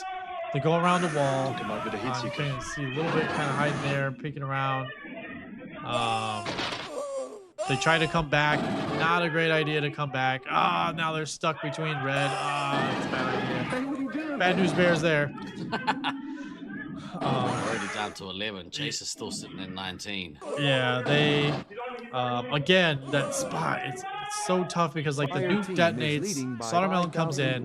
You saw Christine peeking out to kind of see, like, okay, is he still there? No, I don't see him. They came rushing in, and Caleb was just hiding behind the wall, comes out, shoots them all down again, resets them. Gets green base out of it, on the way out back to his team. Close to, like, another nuke, and Prawn Boy is still working on the one, even with the one base. So Slaughtermelon does have, like, a nice lead here built out. And then again, Snuffles leading the way on the heavy side at 2,600 with one base, while Leech is at 500 in that 11 life range. I'd really like to see Leech get some resupply, which he just gets tagged. Look at that. Caster Curse. Put the muck on him, as we say down under. Ice team Caster is Curse. trailing by 5,600 points. But yeah, Chaser's still sitting at 19. There's, again, E-door, you're sitting pretty. You got the campfire going. You got your s'mores. Caleb now hitting that next nuke. Prawn Boy still, unfortunately, is only at 28. Trying to work his way up. One base in the pocket, though. But if Caleb launches this, it's devastating. He's in the middle of the attack, though, so he's probably going to hold off here in a second. But got a couple medikits for his trouble. And you see like Snuffles there. Missiles leech, Zapscalator, Promboy. Oh no! Oh no! Oh, it gets canceled by Just got cancelled. Yeah. It was honestly, it was at the end of the time when he got hit. Oh man, brutal. That's rough. That is definitely a game changer because you can see a little bit 7 lives, 9 lives on the ammo, 9 lives on the heavy. You needed that nuke to get the pressure off of you. Devastating. And then it's like they were all fighting in close proximity, so it's just one of those things where like, oh, I'm going this cubby and you know, Caleb's not gonna notice I'm there, and then he just comes running in and double taps you. But Promboy doing a nice job, like getting back up to, you know, that next nuke, kind of just like brushing off what happened. Like, hey, let me just try to get back up. Yeah. But unfortunately, a little bit at 5 lives compared to 18 from Metal Phase, or from Chaser. Sorry. Missile away. And then Slaughtermelon making work with those missiles. Oh, it's such a rough spot. Yeah. But, a little bit down to 4. I was really hoping Promboy would have been able to make another nuke here early to where they could keep the pressure off long enough to kind of refill. Because we are in the 8-minute mark, so you know, you're almost to that halfway point, but not quite yet. And your medic's at 4 lives. You want to start thinking long term, like self-preservation. Take it to game 2. Yeah. Again, we've already seen where you know self-preservation wasn't on the front of mind. Yep. Yeah. And the other piece of this is like the base piece, like.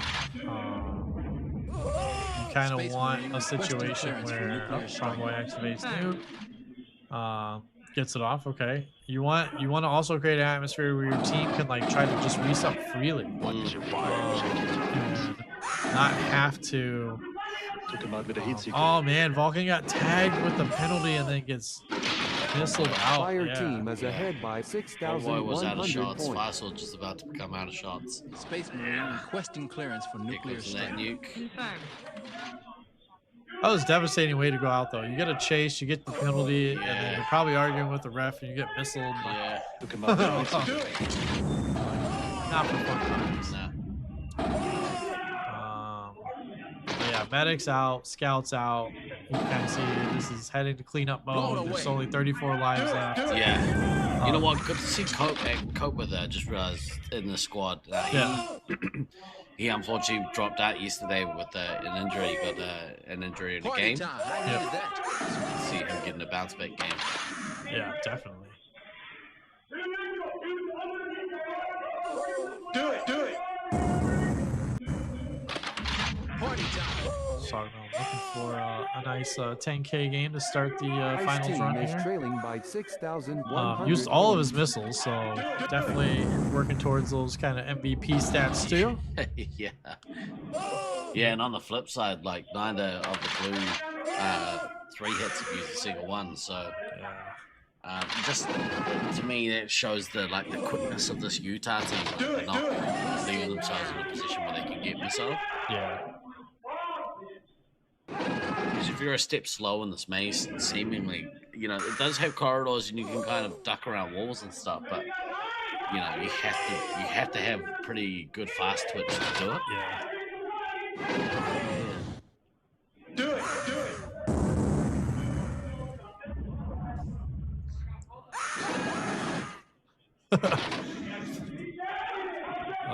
Caleb over that 10K mark now. He's doing some work, man. Yeah, just under 6 minutes left remaining. It is a tough call. Like, you know, the beginning of the game wasn't too bad for Hybris. Like you're on green side, you're on the weaker side by most accounts, and you know you're sticking to the strat. You're going to the green corner. You're resupplying there. But then, like when you got kicked. It seems like each time you got kicked, like a little bit lost 4 lives each time. Then you factor in the nukes in. It leads to a bad day. Yeah, for sure. See if this prom boy can get this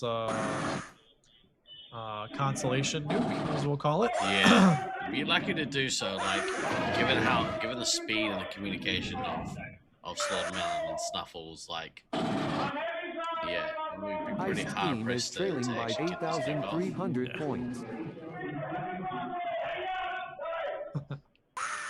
We got a special guest. Space Lucas Marine joining us. requesting clearance for nuclear strike. Cool shoes, by the way. Yeah. Same thing, Spider-Man 2. This whole birthday is Spider-Man themed.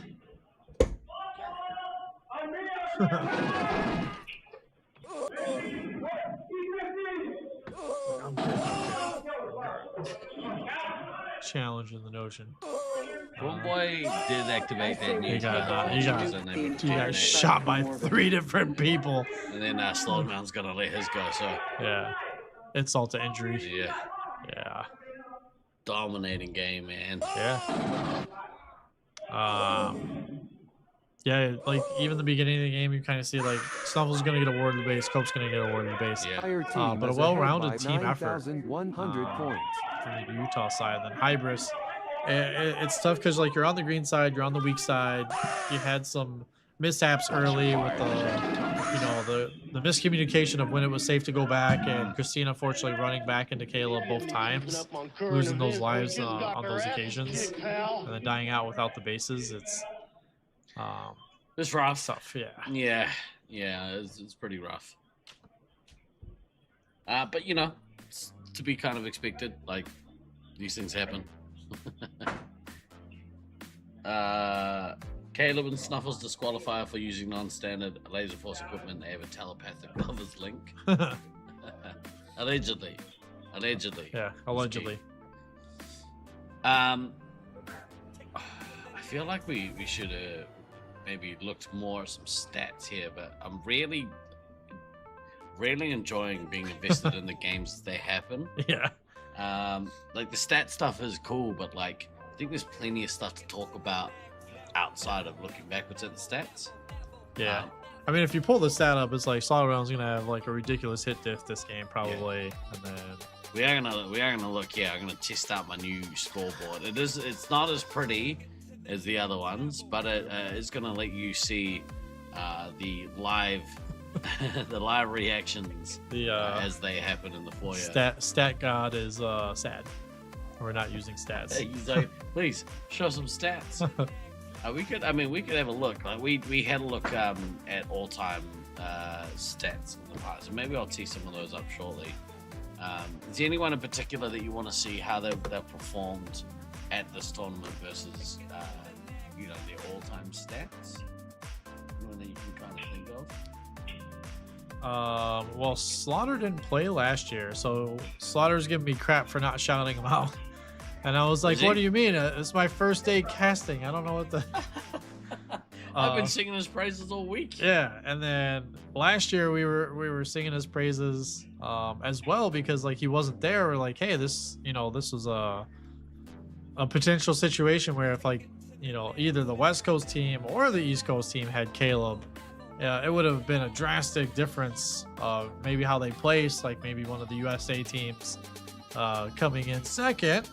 But I need the screen for reviewing stats of a game. Yeah, the in-depth stats.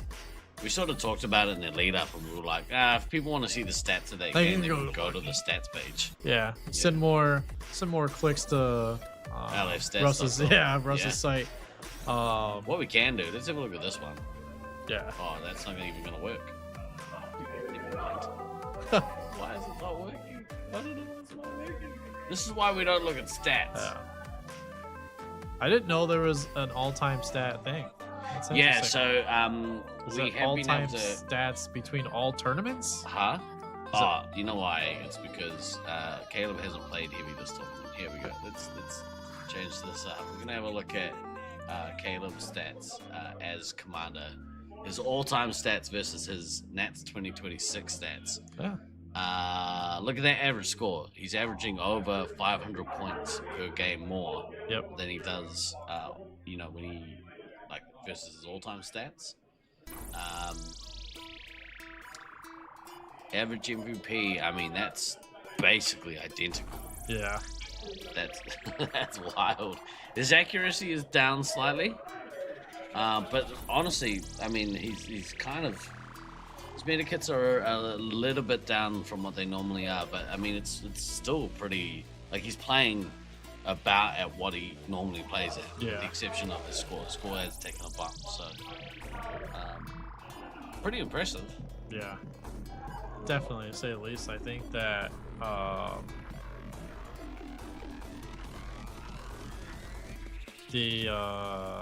sorry, we're looking at the team names. Like, wait a minute, do we got that right? Yeah, definitely impressive. And it's like the one thing that I told him was like, we did shout you out last year because the team did miss you on both fronts. The West Coast team and the East Coast team both missed him. And then just the style of player he is, the positive mindset, the positive reinforcement that he provides to a team, and then just the pure skill level too was something that would have been a game changer for either team if he was able to make it. Yeah. And then obviously it's also one of the best players in the U.S. So can't say enough or sing enough praises about Caleb. Yeah. So you can't come at me this time, Caleb. I was my first tried. day in the booth. But yeah, I think Utah's run is going to be dependent on how well Caleb can attack and kind of on that green side break red side, and then how the team can just adapt to his style and how he's going to play those different sides. It's like if they can get that down pack and they can slow the game down a little bit, I think they are going to be able to push Syracuse A to the forefront. Yeah. Frustrate them, get them, I wouldn't say tilted, but get them to a point where they're uncomfortable. Yeah. And then that's when you can really start to kind of cook up those upsets, so to speak, of, oh, we killed their heavy out, or we killed their scout, or you get an early position player out. And then you have that advantage, and you can use that. You knock the favorite down to the losers bracket. You don't gotta do anything. Yeah.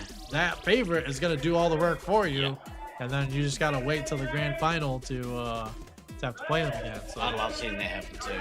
Yeah. We have Laserforce Space match Marines are 2. very tough hombres. They're packing state-of-the-art firepower. There's nothing they can't Match handle. 2 of this match. Yeah. Oh, sorry, game 2 of this match 4.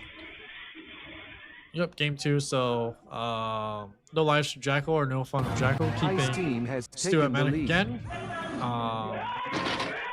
It looks like they are going to rush over to red side, and then obviously blue appeared to also rush mid to try to get some shots off on anyone that was down. Crossing over to Edor. So Olympus is ahead 7,400 points in this match. So really, to avoid getting relegated to the loser bracket, no lives from Jackal kind of has to get the elim here. Yes. I mean, they could win on points. Yeah. But at that point, they would have had to, have a dominated game anyway. Yeah. So, you might as well just try and go for the elim. Yeah, and you see the difference in this game. You have DK at medic, you have Odom and ammo, you have Odin's back in his heavy position. Wow, cool. With Kodama, and you got to think okay, how much of the first game was really Kodama playing used to having Odin in some of those blind spots, whereas DK, we saw him a lot on the cam. He was back a lot at red guarding the resupply. And that's just normal for red. So red side, that's perfectly okay. It's not, knocking anything for DK, but I think on the Kodama side, he probably missed having Odin's out in the field and being able to account for some of those blind spots.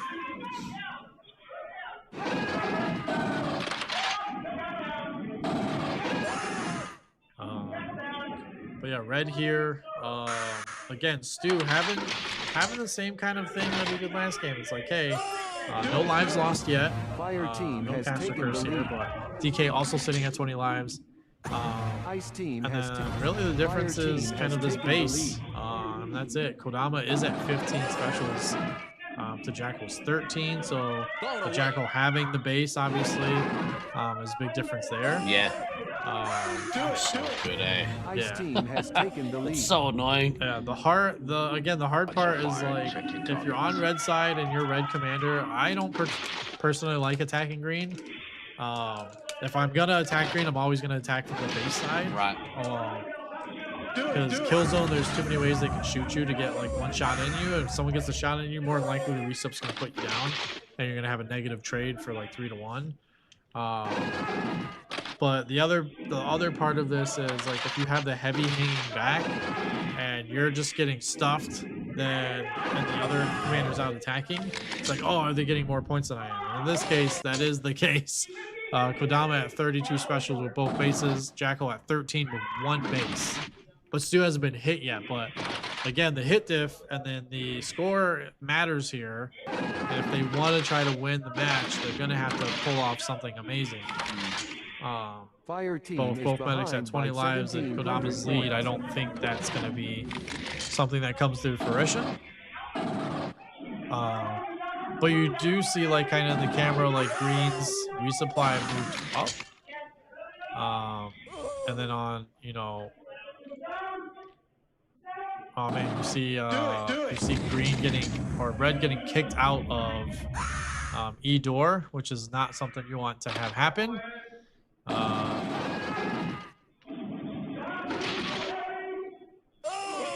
Do it.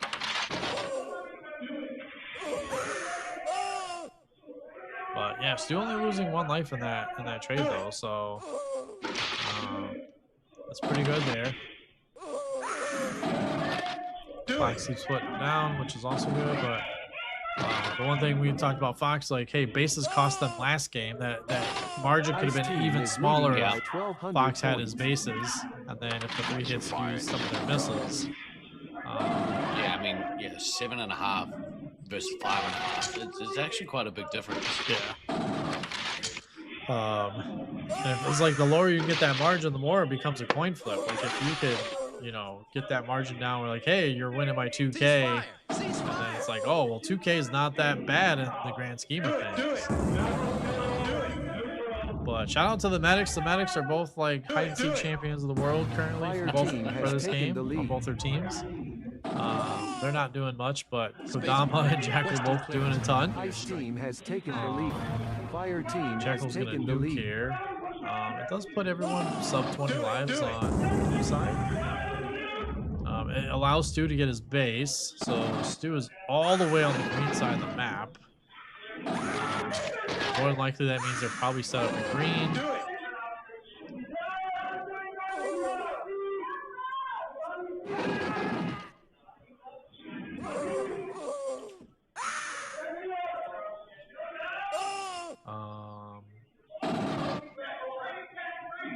DK though getting hit a couple times. Or getting hit the one time, sorry, and then the nuke going off, but so now we're saying getting 2 full nukes. See Stu still at 19, so still not getting hit, so probably utilizing the same strategy from the first game. It's pretty healthy. Yeah. 121 to 125 for the live totals. Points. I mean, that means that when Kodama does drop, yeah, well, here we go, in the drop, it's not going to be devastating. It's going to be, you know, harsh. Zerg's going to drop down to 10, Fox just about to 10. But that's not anything that they can't recover from. Yeah. You know, and immediately go back on the offense. Yeah. Look at that wall of blue, though. Yep. It's like, oh, we may have fucked up. That's 3. Oh. That's 3 F-bombs.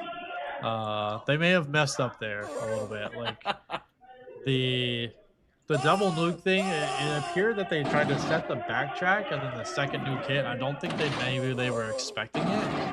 And they were just kind of standing around like, oh, we should probably leave. And then they dipped a little bit too late. Fire team is leading my by liking. 500. Ice team has taken the lead. It's still not like it's not over punishing for them. You can see Stu's still at 11. I like this change. I think like Stu being able to kind of keep those lives, like being a New York kind of outsider. He's playing it more safe, more conservative. Again, probably in a cubby, and then Fox more than likely being out a little bit, and then focusing on directing the team. But with doing that though, it's like how much pressure is that putting on your 3 hits and your scouts to do more? Yeah. Because Kodama has such a lead at 7,000. He's at 13 special points right now. Yeah, we just had the middle part or the halfway part of the match. And man, it's tough. Like you have Kodama almost a full nuke ahead. Like the 7,000 versus the 4,000, and then you have is leading by Zerg is obviously 4,700 leading points.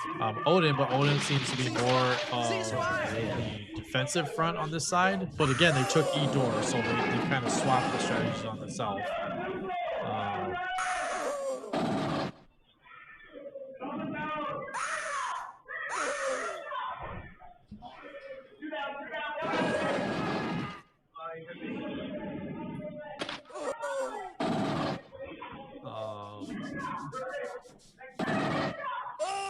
DK at 13 though, so 3 down to 8, so he did lose a little bit there. Kodama on his next nuke.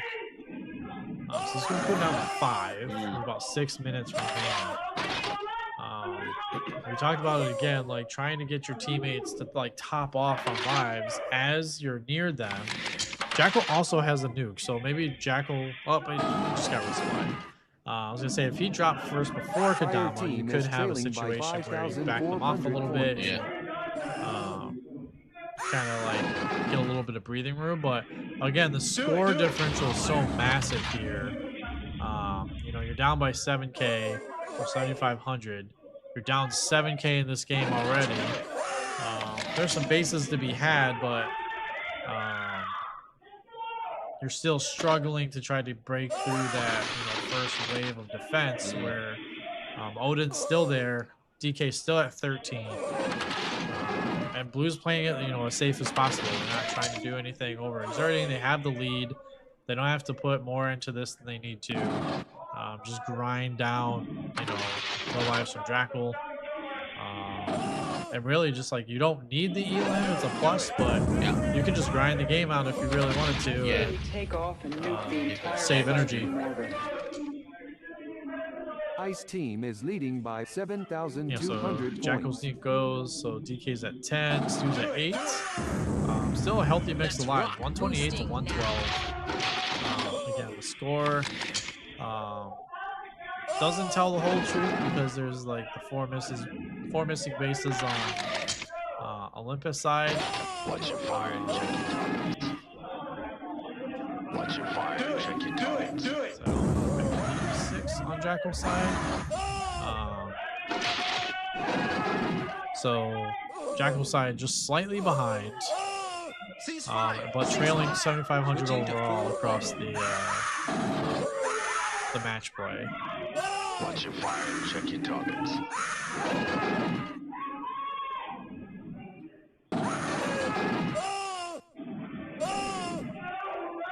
All right, we got 7 canisters of CN20.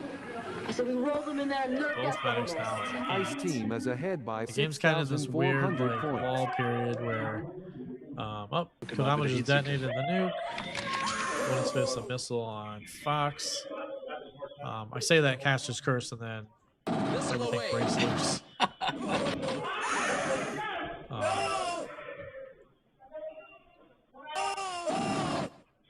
Do it!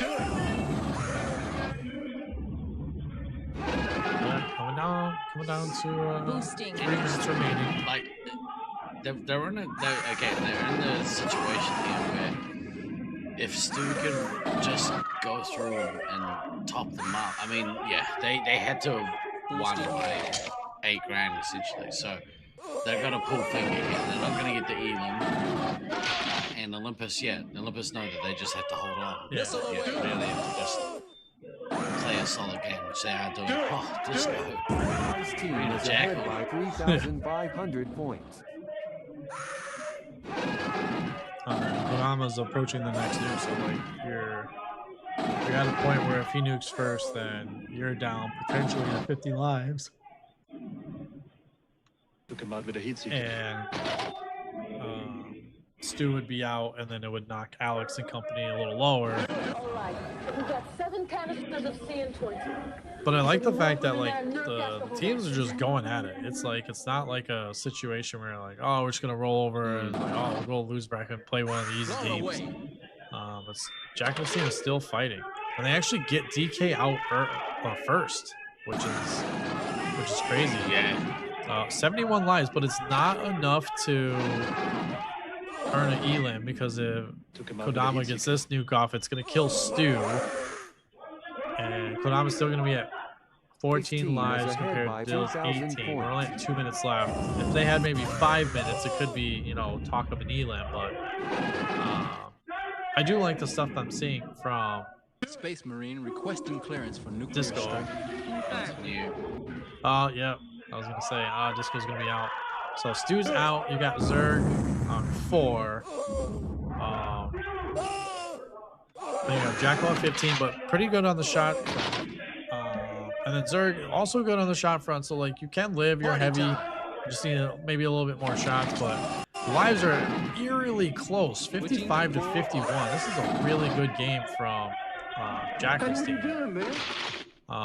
Keeping it close like that, getting the bases, making sure you're not forgetting those and you're not leaving extra points on the table.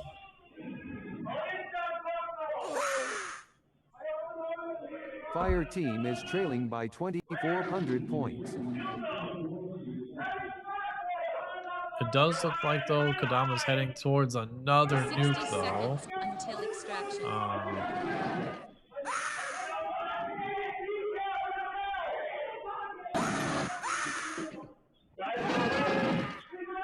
Jackal at 11, now 12. Less than a minute remaining, though.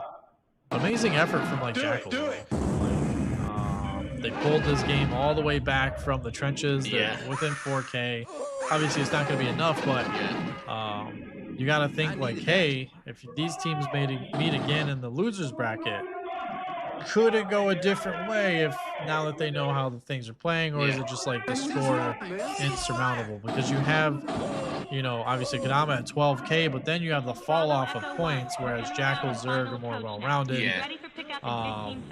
Fire team So this game's a little bit closer. I would like to see, you know, the first game, Until extraction. you know, Fox getting those bases, they're kind of closing the gap a little bit, but awesome job all around. Mission Congratulations to Olympus for moving on to the next round. Whoa. Yeah. Goodness me. I think what we're going to do is we're going to go straight into having a look at some player comparisons for this next game. We are it is going to be match 5 game 2, which is the I don't know what match 5 game 2, which is Hidden Valley Sands versus Sweets and Savory. Let's have a look at. We're gonna have a look at some player comparisons here. Yep. I'm gonna match up against the positions for what they've more or less been maining for the week.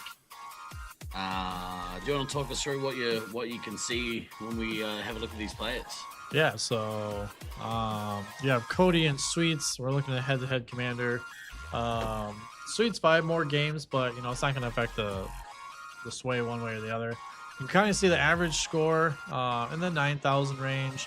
The big difference here, you see the average medikits with Cody's almost 6.5 to Sweet's almost 4. And then you have like the nuke drops, both basically averaging 3 nukes, and then the pretty much on par 1.0 hit diff.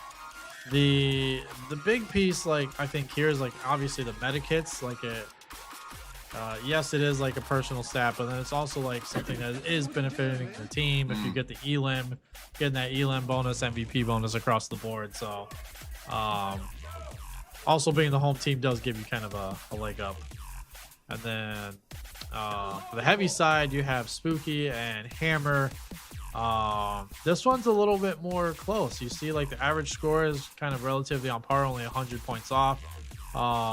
Spooky having the better of the medikits, but then Hammer having the better of the missiles, and then the hit diff is almost on par too. So really even piece there at the heavy game. But again, Black Hammer, his arena, like hometown, like advantage is there. Yeah. And then we have Beans in the Scout game. This one we already know it's gonna sway to one side. And the big piece to me that stands out here is not even like the score piece. It is the hit diff, almost a 2.0 hit diff for Beans. Again, it speaks to the value of him as a player in his home arena playing that Scout game. But the score does reflect that too, with almost a 1,600 point better average in score. Halange has been pretty impressive though. She's been doing some work this week, and you know, just I've been harping on the Sweets for the Week. Sweets and Savory team. You know, seemingly come out of nowhere. Yeah, but not really. Yep. And all of them are putting up some solid stats. Yeah, I would definitely say like the stats they're good. They're not like stats of like, oh, I'm below average on all this stuff. It's like, no, they're actually like averaging really good stats for it. And then next up we switch to ammo.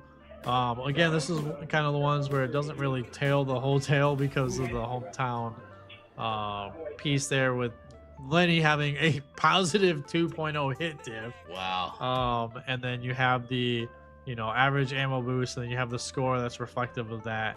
And then the average double ratios, we know Lenny tends to be like away from the medic from some time. So, but again, nothing to take anything from Ender. It's just like, hey, you're going against the A team from the home site. From home site. It's harder to kind of weigh what that looks like when you're weighing the two together. Yeah. Same for medic. So Abby also with that 2.0 hit diff. The average life boost approaching that 2.0 versus the less than 1 for Anchovy. And then the average score, again, medic, it's hard. You're never really meant to have a high score, and if you are, the team's probably doing something wrong for you to be getting that many hits. Yeah, unless you're the fear turkey. Yeah, unless you're the fear turkey, you're just guns blazing. But yeah, that's where we are with the head-to-head. Like, again, it's tough because it's the home time, it's the home team, it's Hidden Valley Sanch, it's arguably the favorite, if not one of the favorites. And it's going to be tough to pair against them. But again, it's always that 99-1, right? You always have that one little percent. It could be like, oh, something went terribly wrong in the game and the heavy dies out. Yeah. And then it's on that team to try to hey, let's not get you in this game so we can try to take the game too. But we're starting game 2 here, so no switch in the lineup. I was thinking they may have done something cheeky for the second game because they were up 20K, but no changes in either lineup. It looks pretty good, and we're gonna see probably Syracuse do the thing. Do the thing. Yeah, they're gonna slowly creep up this left side here, and more than likely try to take the door. And you can kind of see, like, in that camera by the starting door, their resupply wasn't together. They were split. They had one person in the cubby. They had the other one just down below where the ref was. And you can see even here they're split. They have one by the barrel. They have one by the ref wall, watching green, and the other person's watching down the long haul. And you can do this, when you're the home team and you're able to, Fire team the shot, the shooting lanes, where you can get hit from, where you can shoot to one side or the other side. But you can see, like, kind of ruin things there. Like Mike being in places he's not supposed to be. Mike is in green base and was shooting over and actually got a couple hits on the scouts and resupply, but didn't hit Abby. So Abby's still kind of tucked away on that top side. Team has taken the lead. Still walking through. It's probably just green this time. Like, hey, let's not rush over. Let's just kind of hang back, fill up a little bit. Kind of want to see him to take some Fire team has taken the lead. Just so they didn't get caught out on this nuke from Cody. Yeah. And again, we talked about the time with the nuke. It's like, oh, you're at that first one in under 2 minutes. like usually you're gonna launch it. Depending on how you feel the game is going, you already had the base, so there's not an opportunity for 2 within 3 minutes or 2 within 4 minutes. But Not much activities happening around here. yeah, Base. yeah, there's so much. And again, it's like Green's calling card, right? Like if you commit to taking E door, you gotta set up shop somewhere. But then when you're setting up shop, you gotta also watch your backside and make sure no one's coming up and catching you off guard while you're trying to rush into the E door. Yeah. Fire team has taken the lead. Ice team has taken the lead.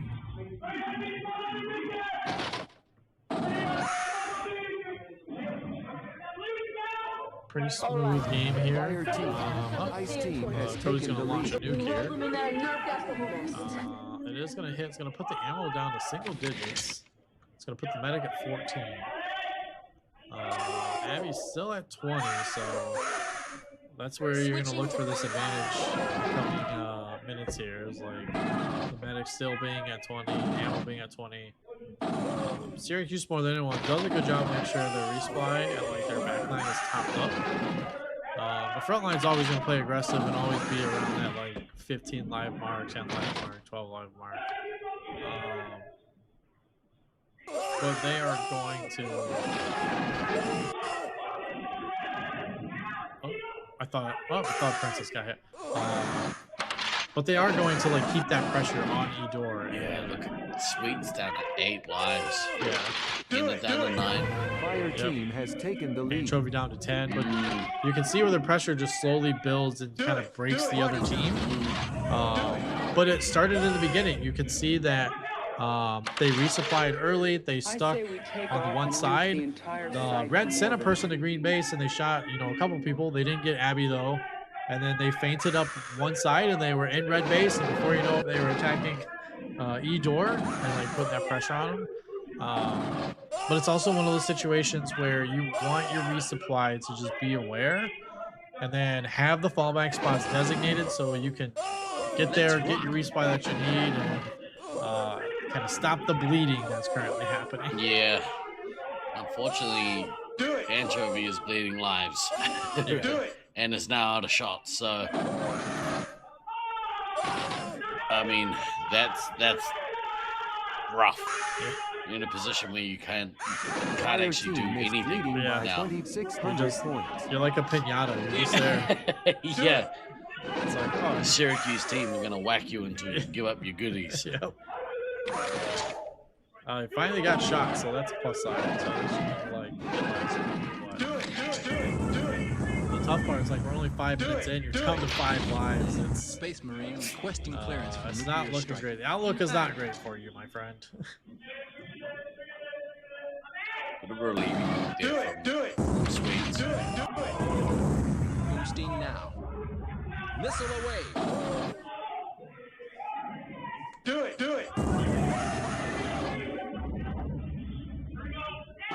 Yeah, it's looking pretty good though. But you saw like they got Abby out of wherever she was hiding. She went from 20 to 11 very quickly in a small amount of time. Ice team Hammer's down to 6. 6,100 points. I'll back up to 9. So he's just like, yeah, give me some of those lives. See if they can get Anchovy on the resets here.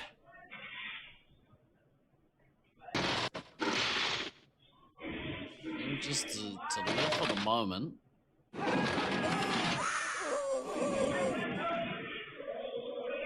Guricat just gone to work, man. Oh, and then Chovy managed to get on Guricat. Oh, he gets killed out. It's a real shame. So 73 lives. He was able to get some of the lives out to his team. Yeah. Almost got to that next boost. Yeah. Watch your fire and check So your yeah, targets. 8 minutes in. It's pretty much going to be wrap up. It's hey, get a little bit full, go shoot a bunch of people. And Ice you'll team notice is behind by 5,600 with this points. veteran Syracuse team, you notice the difference between let's say the hybrids team who kind of stay back and they got full in this period. It's like no, it's not the time to be getting full. Now's the time to go out and hunt. So it would be very surprising to see the scouts kind of try and go back and get full. Maybe take a couple and go out, and then if you need another one, like Yeah, call it out. You do see the big difference in this game. Like last game, Beans was very much at the forefront carrying everything, and then this game, Cody's kind of flip-flopped into that role and said, "Okay, well, you got your high score. I'm now gonna get my high score."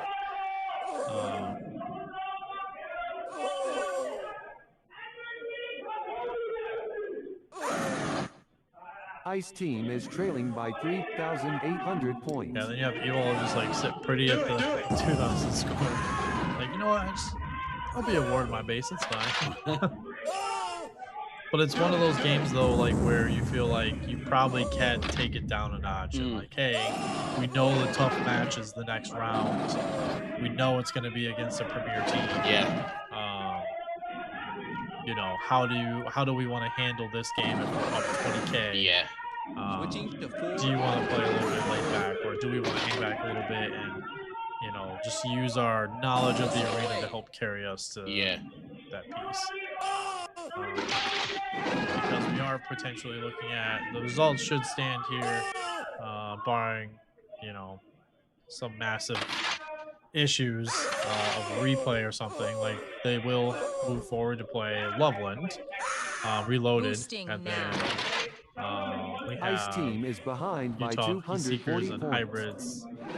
Second game after this, with that one taking on Team Olympus. So again, like the stage is kind of set for these these final two matches that would be in round 3, which are gonna be, you know, the tough matches. It's where you really kind of see, like, okay, the first team to get knocked down from there, you have a little bit of a break. You can kind of recollect your thoughts, especially if you have a bad round 3. Yeah. Because you have so many matches that have to happen before you even get to play again. And then for the winner, you're like, okay, I'm halfway there, right? Like I'm in the normal final or semifinals, as we'll call it, because of the losers bracket. And then for the other team, like, hey, you get knocked out too, but then it's like 2 powerhouse teams are gonna fall to the losers of round 3. Yeah. And for the other teams that are already in the bracket, you're gonna have to beat 2 of them to win the podium, to get on a Fire podium. Team is behind by 5,500 points. It's no easy task to do that, especially with the talent that's on these 3 teams. Yeah. I love the cheeky mind games from Ender. Like, oh, I'm gonna go that way. No, I'm not. I'm gonna stand on the same wall and not even move. And the person's I'm like, gonna feign to go yeah, that I was way. like, wait a minute, I didn't hear footsteps. Comes back around to check, and then sure enough, he didn't move. I love it. Love the mind games. Whoa, comprehensive. Yeah. Comprehensive from the favorites.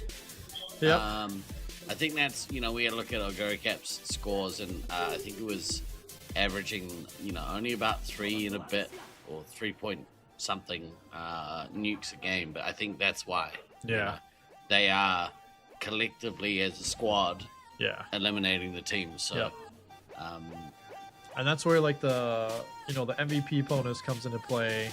If, again, you're a stats person, shameless plug, we know a certain person is a stat person. But we know that comes into play, and it's like how you play as a team also benefits the team. Yeah. And when you're playing for stats or playing for yourself, sometimes it is a detriment to your team. Like you're not in the right spot. Yeah. They did you're have opening words, avenues and stuff. They did have words earlier in the tournament about point whoring. Yeah, I did hear that. Yes, I heard that But piece. the thing is, like, I thought it was a little bit harsh. Like, you know, Cody does like stats, which is fine. But he wasn't doing anything. He wasn't putting his stats ahead of the team wins. Yeah. His stats were good, and the team was winning. Yep. So I don't know. I felt like it was a little bit unjust. I thought he copped a little bit of unnecessary flack for just doing what he was supposed to be doing. You know.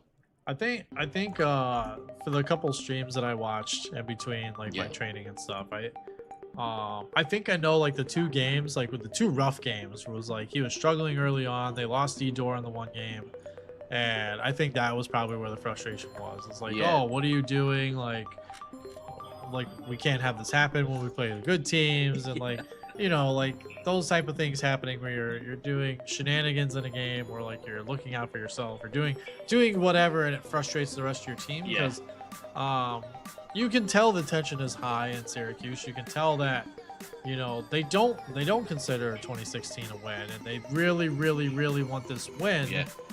And you know, this kind of competition here in 2026, if they beat like an Olympus team, they beat a Utah team, and they beat a Loveland team, right? They can honestly say like, hey, we beat the best teams that were here like playing in this tournament that the US could produce, right? And players that are now like at the top of the pinnacles of their echelon of their playing careers, is like, that is meaningful. You are able to like say, hey, we won that.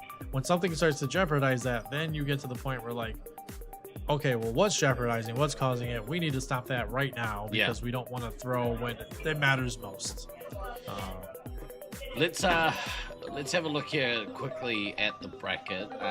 This match 11 is now solidified, and now Sanch goes through. They play Loveland Reloaded in the next bracket. Yep. Sweets and Savory drop down to the losers bracket. This next game is the Utah Heatseekers versus Hybris. Yep. The winner of this will go through to face Team Olympus in the next winners bracket. The loser, I believe, will drop down into the top of the match 10 losers bracket. Yep. And they will play the winner of Syracuse B and Expendables. Yep. I can't wait for match 10. That's going to be awesome. Yep. That's going to be really cool. They did manage to push them actually yesterday, Hybris. Yeah. So they'll know that they can get it done, but I would say off the back of getting beat by this California team, the B team are going to want to be busting a move. This is actually the last game before the dinner break. Yep. So after this, we'll probably have a break, I think, for about an hour and a half. In fact, I can tell you when we'll be due back after the break. Ice team has taken the lead.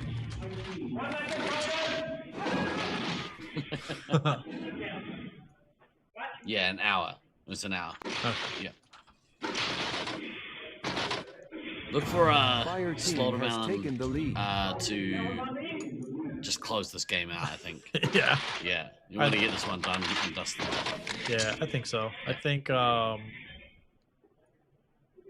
you can kind of see what's happening like early in the game. You can kind of see this wall here. It's like, oh, well, we have red hanging out here by Edor doing Edor things. Fire team has taken the lead. But you also have Slaughtermelon that's in the middle of the map and shooting into red, like from the bottom part of the Y. So they are full defensive mode, but you can see he is getting those hits in. It is tough to crack red, like I've said. I love attacking red. I always come from the middle, but it's not everyone's forte, right? You can kind of see. Fire team has taken the lead. Red is kind of setting up in like just a pure defensive turtle there. Yeah. They're utilizing that. They're utilizing that barrel on that wall.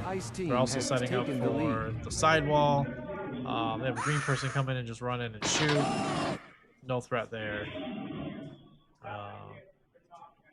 Slaughtermelon looking good at 10. Do it! Do it!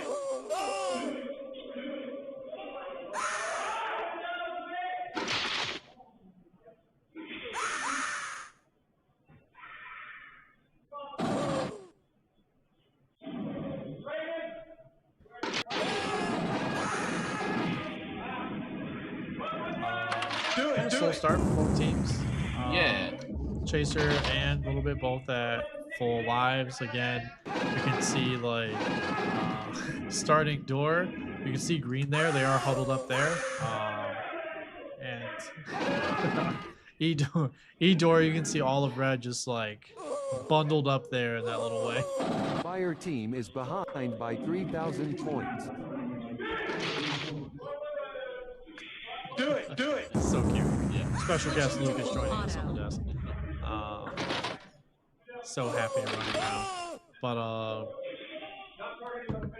do it. Yeah, like slower approach this time, slowing around with the base, like hitting that 19 mark.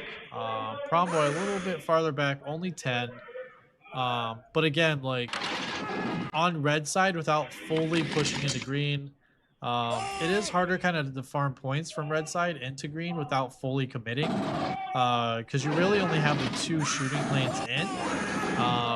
And if you have a heavy watching the one walkway, and then you have, you know, you come across too far on the one side, and you don't come from green base, they're easily gonna pick you off or get like the extra 3 tap into you. Yeah. Or the extra shot into you, and then the double tap you Fire down. team is behind by 2,000 points. But Slaughtermelon at that nuke, that first nuke. So we'll see if they choose to try to push red out, or if they use it to just like, you know, hey, we're gonna drop it, get some lives off some people. Fire Sword is low at 7, getting a little bit too low for my liking. A little bit is at 20 though, and again, they are doing the full E-door bonanza. You can see like they only set the one backtrack. Green is not going in, even though they have a clear path in. A little weird, but it's okay.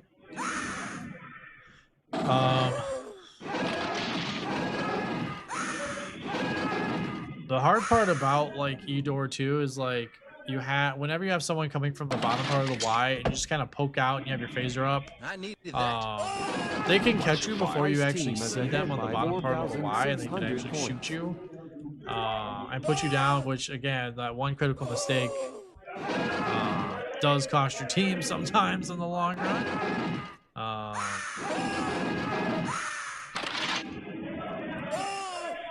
Promboy though at 21 specials.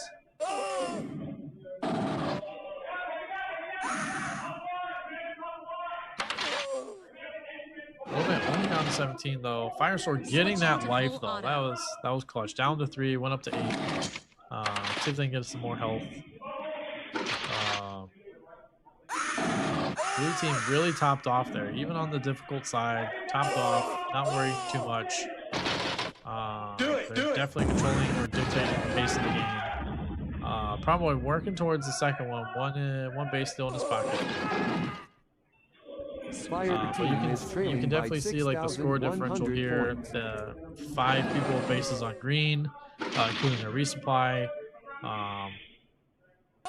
So only the 3 bases on red. Do it.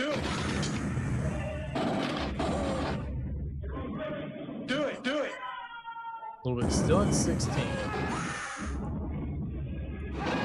Boy, almost close. Like the base would give him his second one. It wouldn't do too much damage over the green side, but still worth noting if they wanted to keep it and try to push for a third. Space Marine might be possible. A little bit still at 16. So. Man.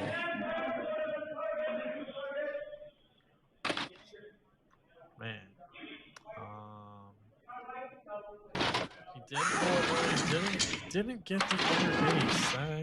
It's a little weird, but Ice team is ahead by 4,500 points. Caleb approaching his next nuke at 18. Promboy still sitting at the 15. Could potentially get the base to get to 20. Party time.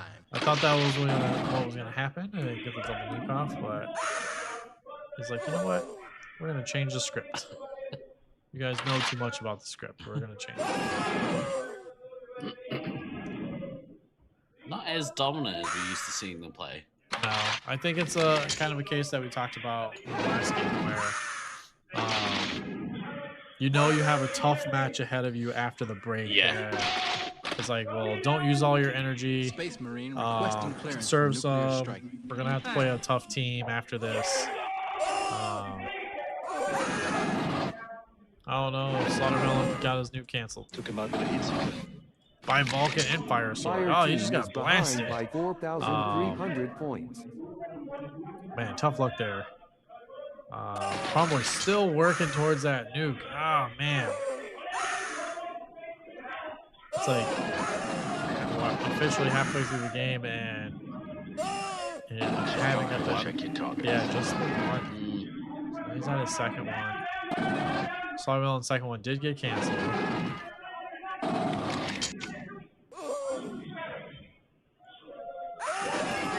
It's interesting, I think, like with Utah, maybe not against this Hybris team, but against some of these other teams, you know, that kind of mistake really cost them. Yeah, definitely. I think like it was a good spot for it was a good like point in the game for Slaughtermelon to nuke as soon as they got it. Yeah. It would have definitely hurt Red, but I think like for the fact that he got shot by, it looked like he got triple tapped and then also shot by Vulcan, so like technically shot by 4. Yeah. With one of being a scout.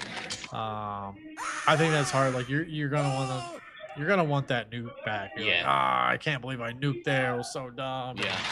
Then you're like, you're just kicking yourself, and that does happen. It happens to every commander. Yeah. At least one time. Get a little greedy or just the lapse of judgment. Yeah.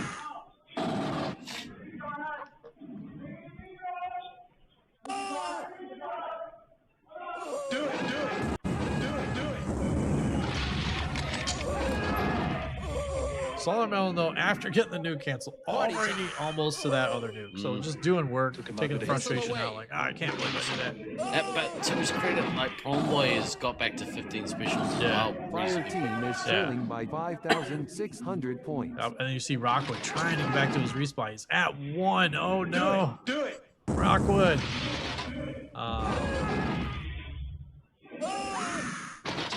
He's not going to get the nuke in time to try to take out the scout. Space Marine requesting clearance for it'd be crazy if he gets back and gets lives. But Chaser is at 11, so definitely healthy. A little bit's at 8. Slaughtermelon did detonate the nuke.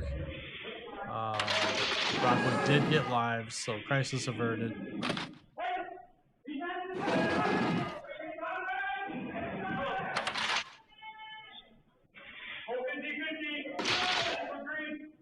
I'm probably just gonna wait or something. Probably did get the nuke. Now it looks like, hey, I just gotta get away from Slaughtermelon. Ice team is ahead by 6,800 points. Nice missile on the metal face, man. But you see there, like the quickness in which Utah resupplies when they're low. They kind of just reset and they refocus, whereas like Hybris, it's harder. Like Vulcan's been at 4 lives for a while. Fire Sword was low earlier in the game, a little bit still alive, but getting hit. So it's like you see the great teams kind of like pause, regroup, get lives, get shots, go back out attack. Yeah. Where the other teams kind of discombobulated. Maybe you get hit with 1 and not 2, or you don't get doubles. So then you're there longer, or they hit the scout and not the heavy. So then the heavy gets put down by a scout. Like there's different things that happen within it. But Promboy activating the nuke, detonates it. Put Chaser down to 8. Fire team is behind by 5,100 points.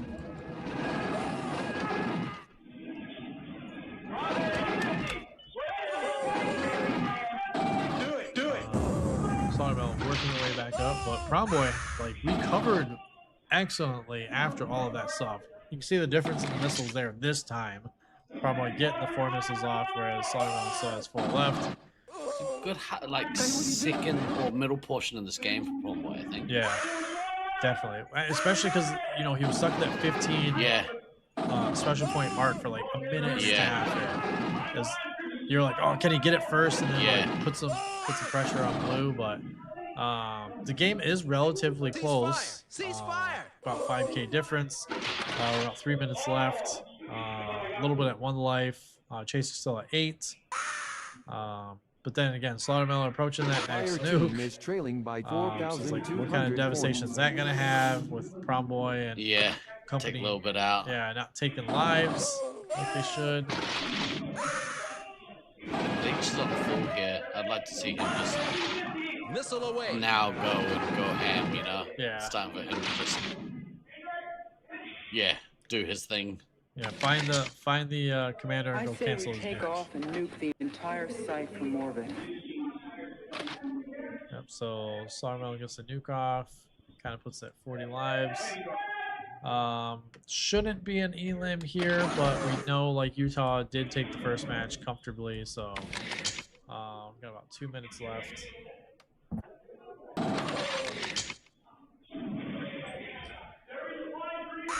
Blown away. Snuffles having a big game. AK heavy score. Fire He's team so is good behind in by that heavy roll. 5,600 points. I think, yeah, like it reflects in the score. Like maybe they talked about it ahead of time, like Slaughtermelon and Snuffles. Just agreeing that, all right, Snuffles, you're going to be the aggressor in this game. Yep.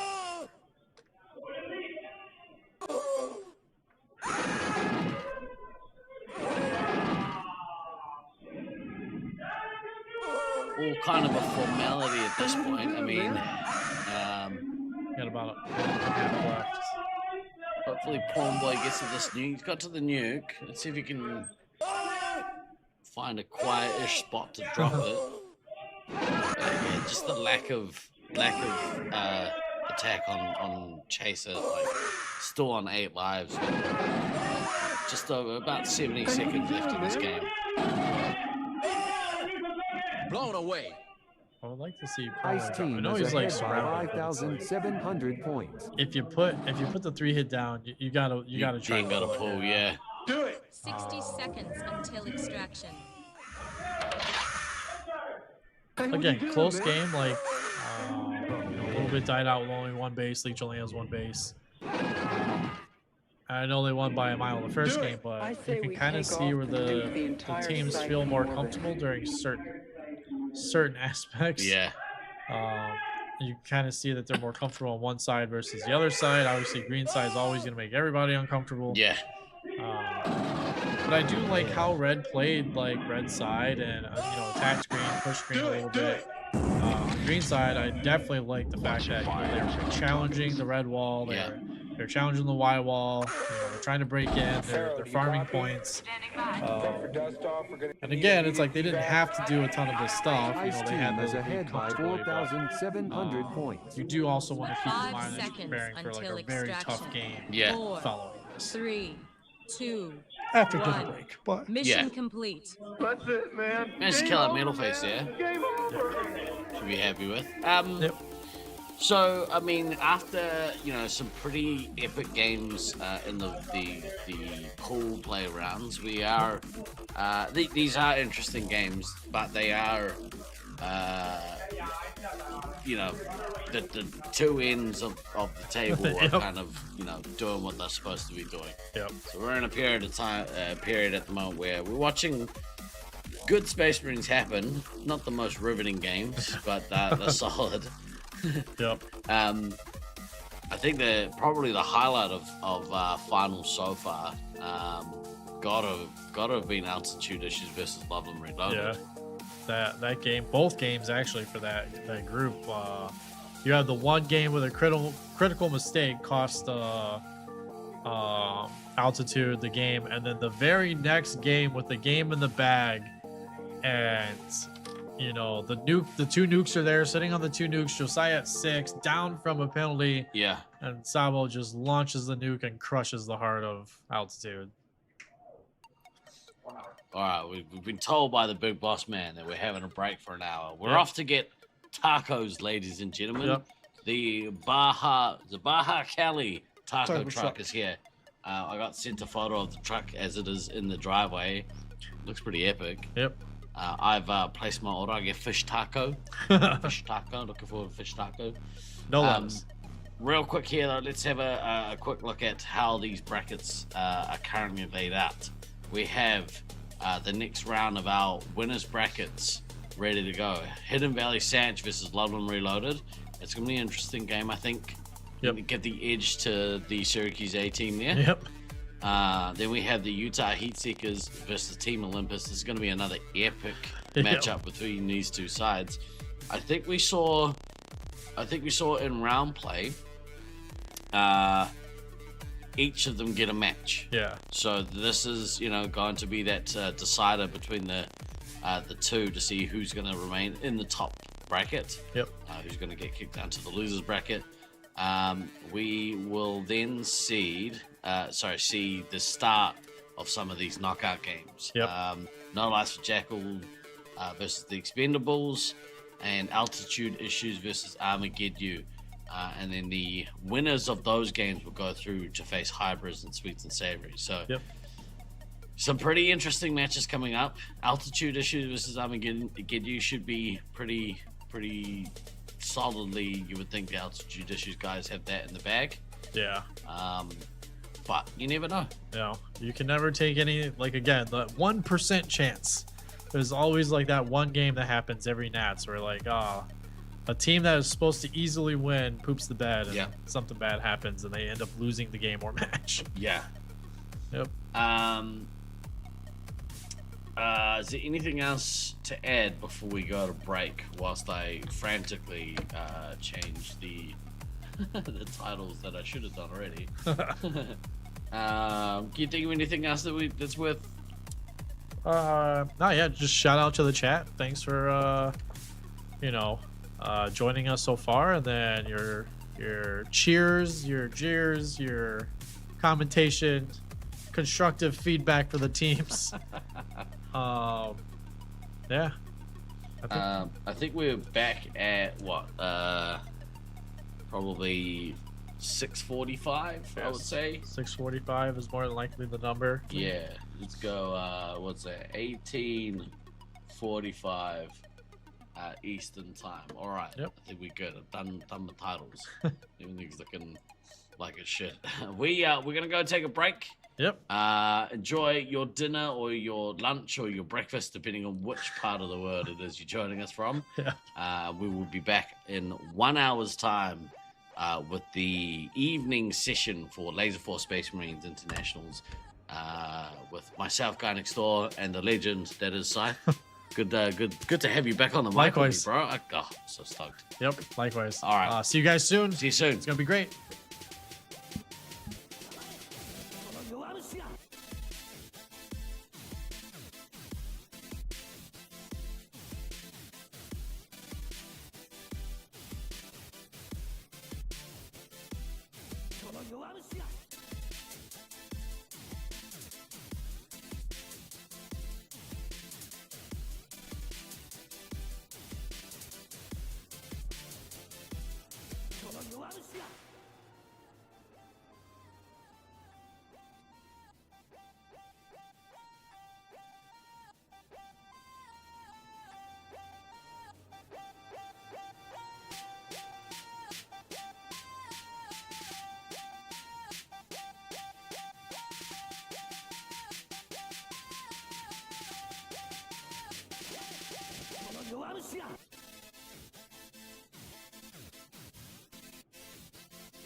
弱虫が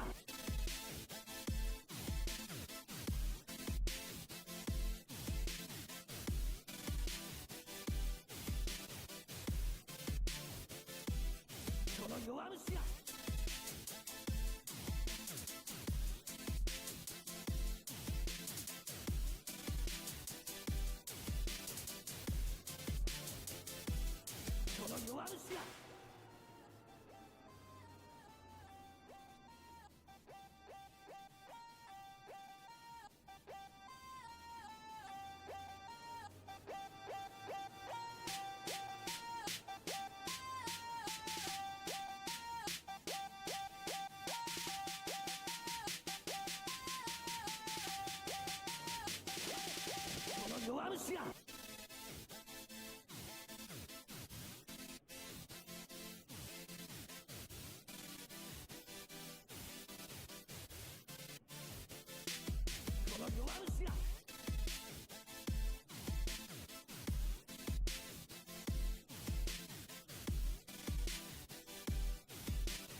Vamos lá, Luciano!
I know you have a lot of points in this. Are you guys ready or not?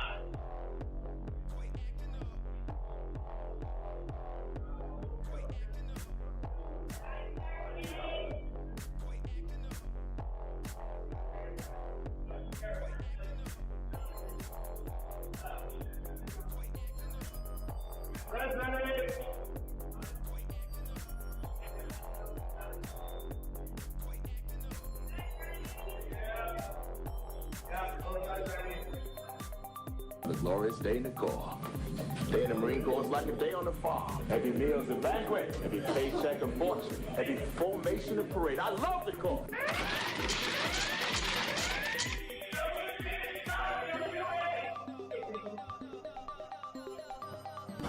Ice Team has taken the lead.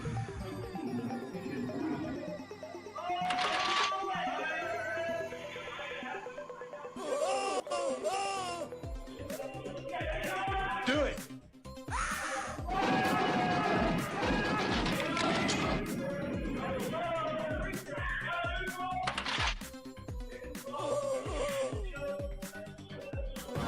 Fire Team has taken the lead. Do it!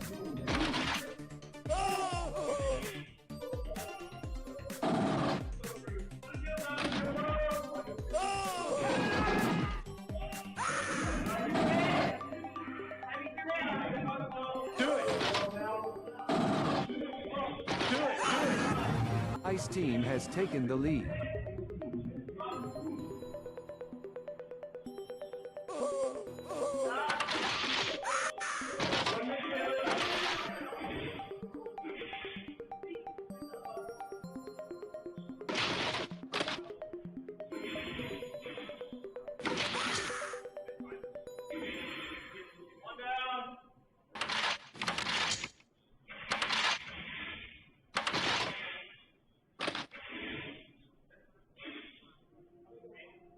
Watch your fire. Do it! Do it!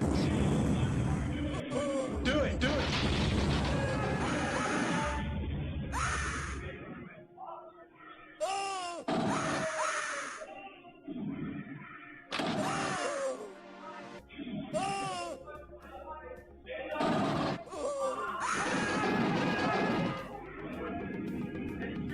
Fire Team is behind by 1,300 points. Oh man.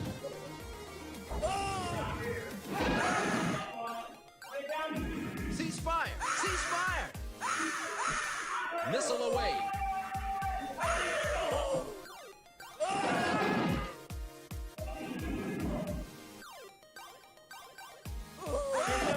Fire Team has... Ice Team has taken the lead.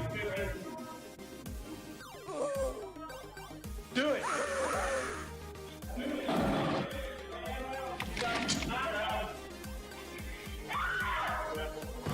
Fire Team has taken the lead.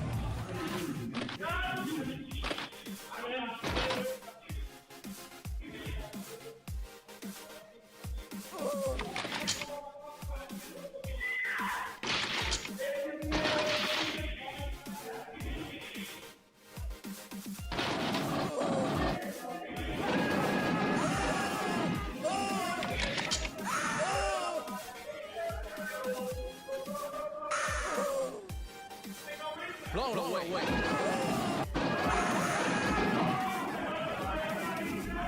Missile away!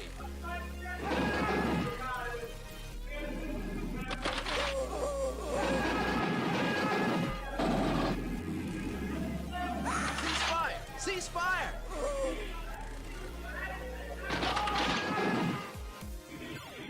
Ice Team is behind by 1,800 points.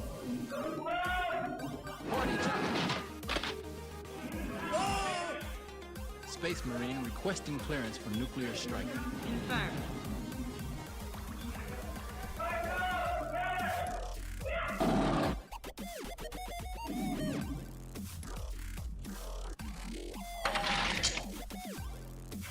Switching to full auto. Do it!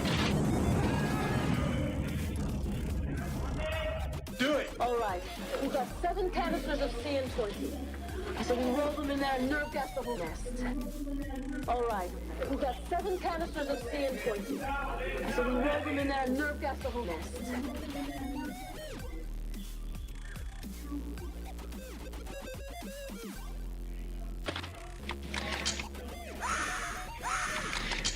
Ice Team is behind by 5,600 points.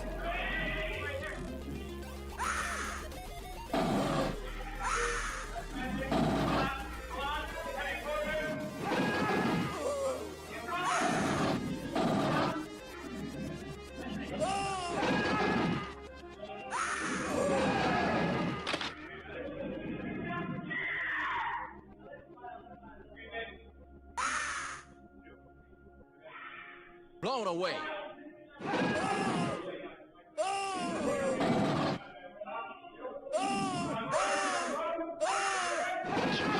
Blown away.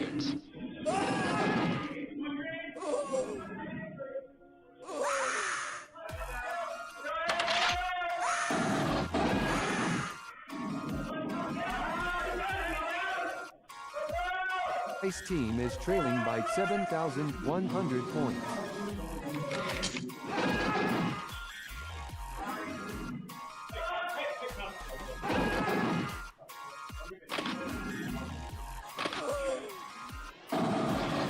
Do it, do it.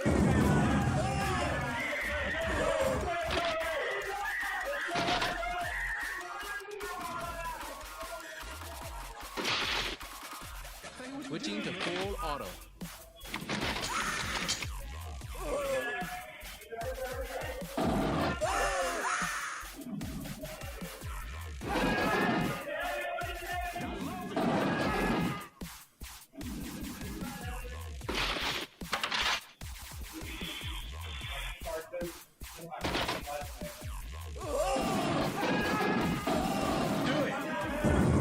Ice Team is trailing by 6,300 points.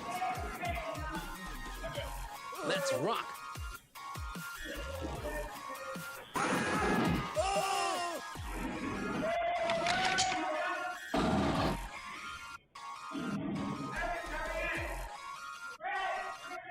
I say we take off and nuke the entire site from orbit. Do it, do it. Switching to full auto.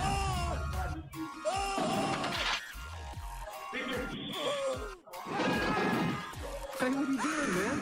Ceasefire! Ceasefire!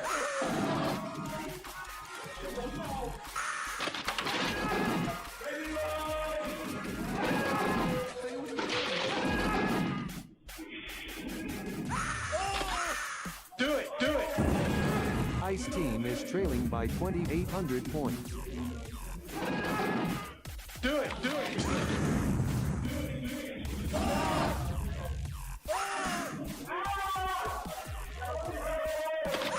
Do it, do it. Ice Team has taken the lead.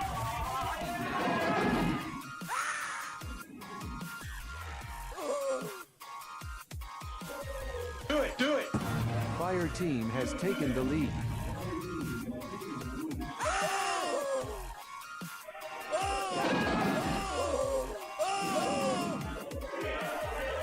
Do it, do it. Do it, do it.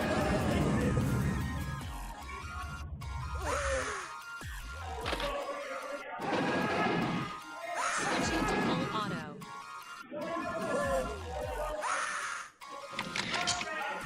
Watch your fire and check your targets. Do it.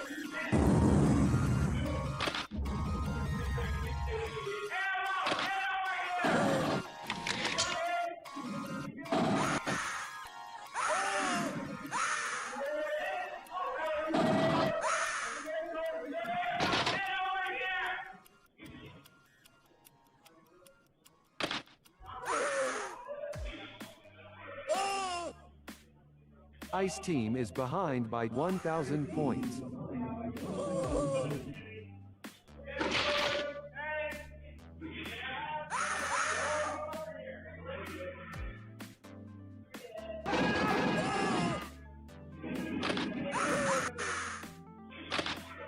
Do it, do it, do it, do it.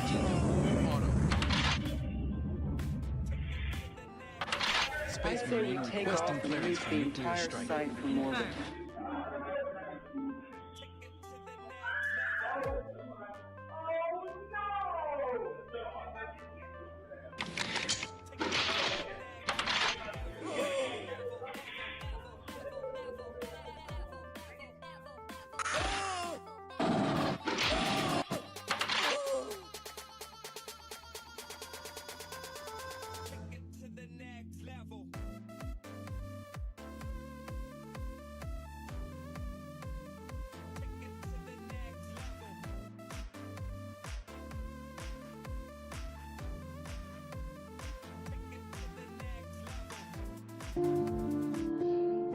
One chance a year for some. This moment has been building for 12 long months. For others, a lifetime. Every sprint, every bruise, every early morning training run, every late night planning session, every impossible comeback, every crushing defeat, every heroic survival.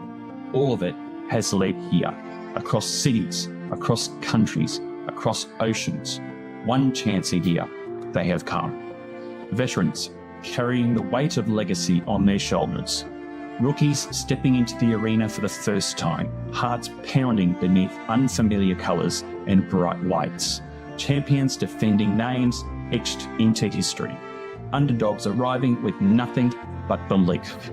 Some players stand at the beginning of their story. Others may be standing at the end of theirs. For one player, this tournament becomes the moment they are finally seen.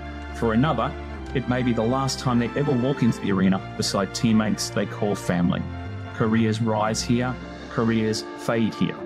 Dynasties are built here, and sometimes they fall here. This is the strange beauty of competition, the unstoppable march of time, the passing of the torch, the collision between experience and ambition. Every year, the game changes, new tactics, new rivalries, new heroes, but some things never change. The last-minute strategy review, the anticipation before countdown, the silence before the doors open, the pulse of adrenaline in the darkness, the roar of victory, and the agony of defeat. Because only one team will leave immortal, and everyone here knows the cost. Around us tonight stand players from across the globe, united not by language, nationality, or background, but by something far stronger, the love of the game. A game that demands speed, precision, trust, sacrifice, and absolute commitment to the people standing beside you. For the next few days, friendships will be tested, legends will be written, and moments will happen that players will remember for the rest of their lives. This is more than a tournament. This is the culmination of a year's preparation, a year's hope, a year's obsession. One chance a year.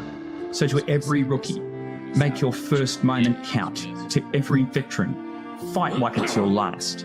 To every team, leave nothing behind. The arena is ready. The world is watching. This is Laserforce Internationals.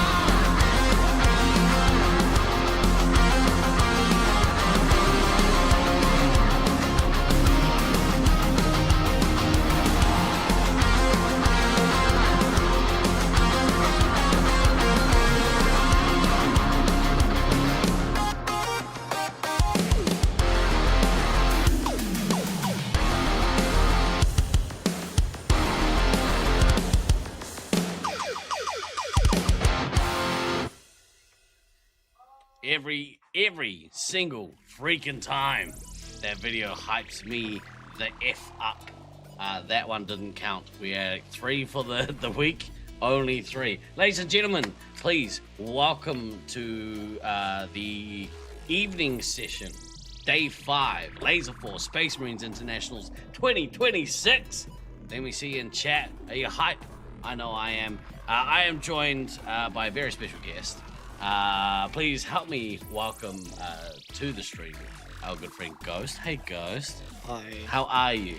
I'm been better. Right, so for those of you who were here or may have missed it, Loveland A versus Loveland B in the first finals session. Both games, by the way, oh my god, amazing to watch. Unfortunately, the second game in that series was cut short. You want to tell the crowd what happened? I'll tell you what I remember at least. I remember kind of halfway through that game not being able to breathe the greatest. And we got to where I was the last one alive, and I had been coughing in the corner, and I wanted to finish it out because I don't like games getting stopped. I don't like any of that. So that happened, and then they found me. I took off sprinting to the other side of the arena, got to blue base, and the only thing I remember is looking up to see a ref, and then that was it. Yeah. So we didn't really show on stream. There was a camera in there. I think at one point we could see your feet poking out from behind a wall. We didn't cut to the other camera. I could see in the feed, so you looked a little bit not standing. You looked a little bit on the floor. All I remember is looking up, seeing a ref, and then coming back to looking straight into Fenrir's eyes. Well, I mean, you know, obviously, like, glad you're okay. How do you feel? You feel like better than you did? I feel better than I did, but I have made the conscious decision to pull out of the tournament. I think that's a smart idea.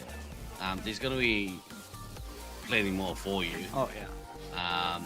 It sucks as someone who's had to do the same in my home arena, no less. I absolutely feel your pain, and I'm glad you're okay. Obviously, none of us want to see it escalate, right? And that's potentially what can happen if you make the wrong choice. I just wanted to say thanks for everyone that gave me kind messages in chat. I am okay. I'm going to be okay. Everything medically is fine. I'm cleared. I'm just a little tired, and I was coughing a lot, so I don't have a full voice box anymore or anything like that. But big shout out to Fenrir. Fenrir, I think, saved my life. Yeah. We're pretty lucky. We thought we were lucky to have a physiotherapist on site. Having an EMT, way better. Absolutely. But yeah, bro, we're so glad that you're okay.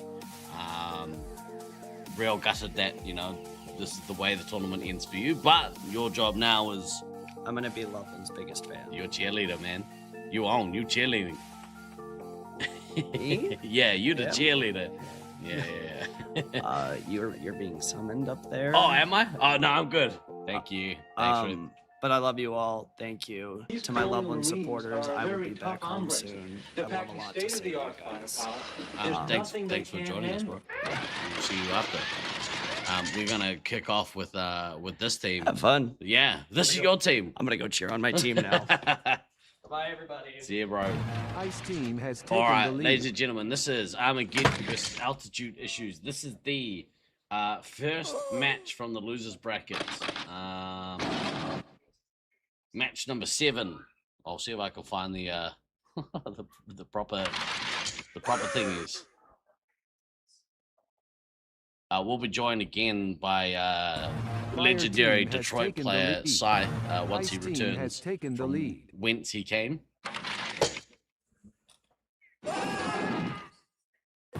Fire team has taken the lead. Interesting here. Sparks is looking to fill up on lives. It looks like the Altitude Issues team have made a conscious effort just to get the resupply here before they get into their work. I was having chat with a bunch of people. It was nice to have a chat with a bunch of people in the lunch break.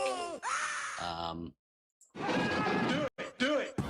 Fire team Looks has like taken the lead. Armageddon has taken Lizzie Lizard as their replacement for Redneck Tech.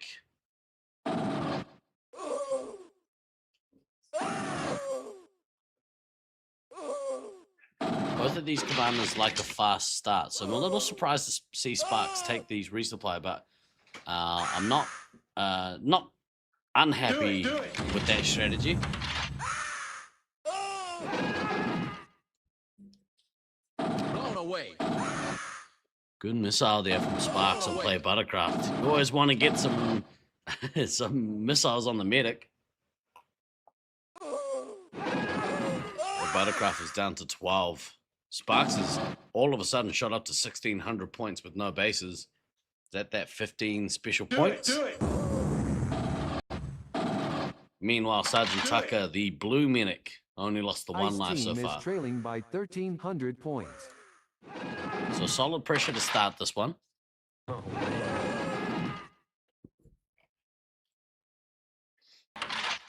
Let's see if Sparks needs to drop his nuke on this first one.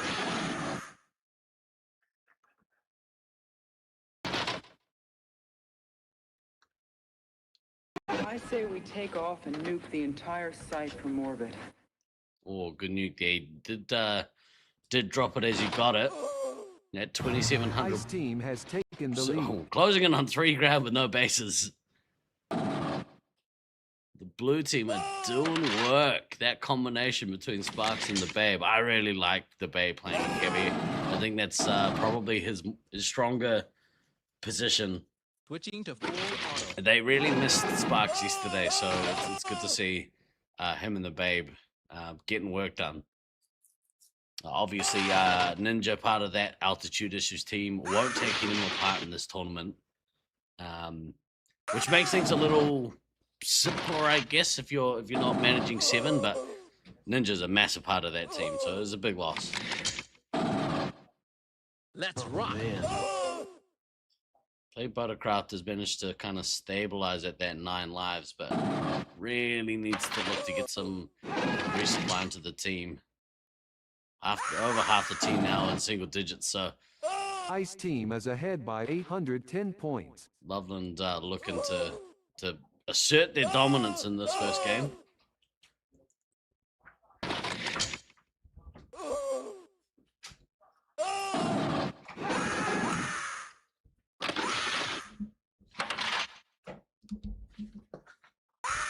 All right, we are joined once again by legendary Detroiter. So, welcome back to the mic, my friend. Thank you so much. We had some hotel hiccups. So, yay. Yeah. Good to see kind of Sparks doing work here. Like I've sang the praises of the Sparks Babe combo. Yep. They commanded heavy all week, and yesterday with Sparks being unavailable, it's cool to see him back, and it's cool to see that duo kind of back to the stronger combination, I think. Yeah, definitely. You can kind of see like already at 4,000 behind by points, no 3,400 bases, points. already onto that second nuke. He's doing work. Yeah, and play Buttercraft down to 7 lives. Like, just a lot of pressure on this team. yeah, because it's like if you we're not even to the halfway point, you're down to 7 lives. Really, only one nuke has gone off. Yeah. The second one's about to drop. You have your commander at 4, you have your ammo at 4, you have your heavy at 7. There's just like no reprieve, and you're on the strong side, so it makes it that much harder. Yeah. When you flip sides. Took him out with a heat seeker. And Sergeant Tucker, obviously, 19 lives, sitting pretty, not pressured.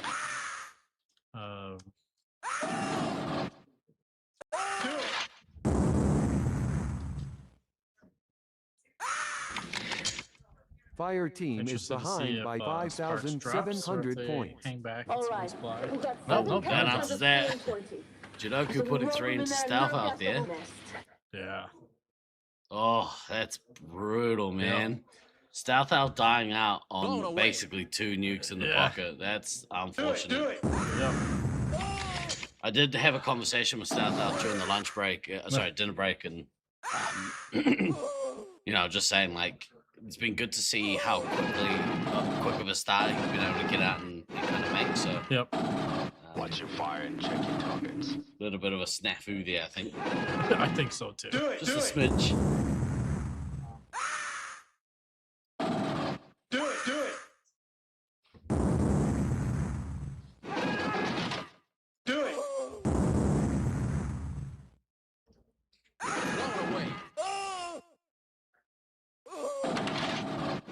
Fire team is behind by 8,700 Yeah, it's points. pretty much cleanup mode at the moment. 8 minutes left, so knock out these last 11 lives. And then, did they swap the format yet? Or are they going to I play? don't know, actually. I think it's probably going to go play ref set. Okay. We'll have a look here in a moment at the Space Marine requesting clearance for nuclear strike. There's so much paperwork on my desk. I feel like a proper broadcaster. Right. You haven't been keeping up on current events, but we just Like, got oh, our there's asses stuff kicked, pal. everywhere. Good solid win there by Altitude Issues. Yeah, I mean, this Armageddon team, valiant effort, but you know, I think I would have loved to have seen them being able to play one last match against the Syracuse C team. That would have been awesome. Yeah. No, we had a chat with Ghost. Ghost came in just before the start of this game and just gave us a quick update and just made sure to let everyone know that he's feeling better. Unfortunately, he won't be taking part in the rest of this tournament. Yeah. Yeah, so I think that's probably a smart choice. Yeah. Yeah. Given like the nature of what happened and how it happened, I would say Yeah. Smart choice. Yeah. And like as someone who has a reputation to get a little bit sick during a tournament, you know, when we hosted in 23, I missed our final match.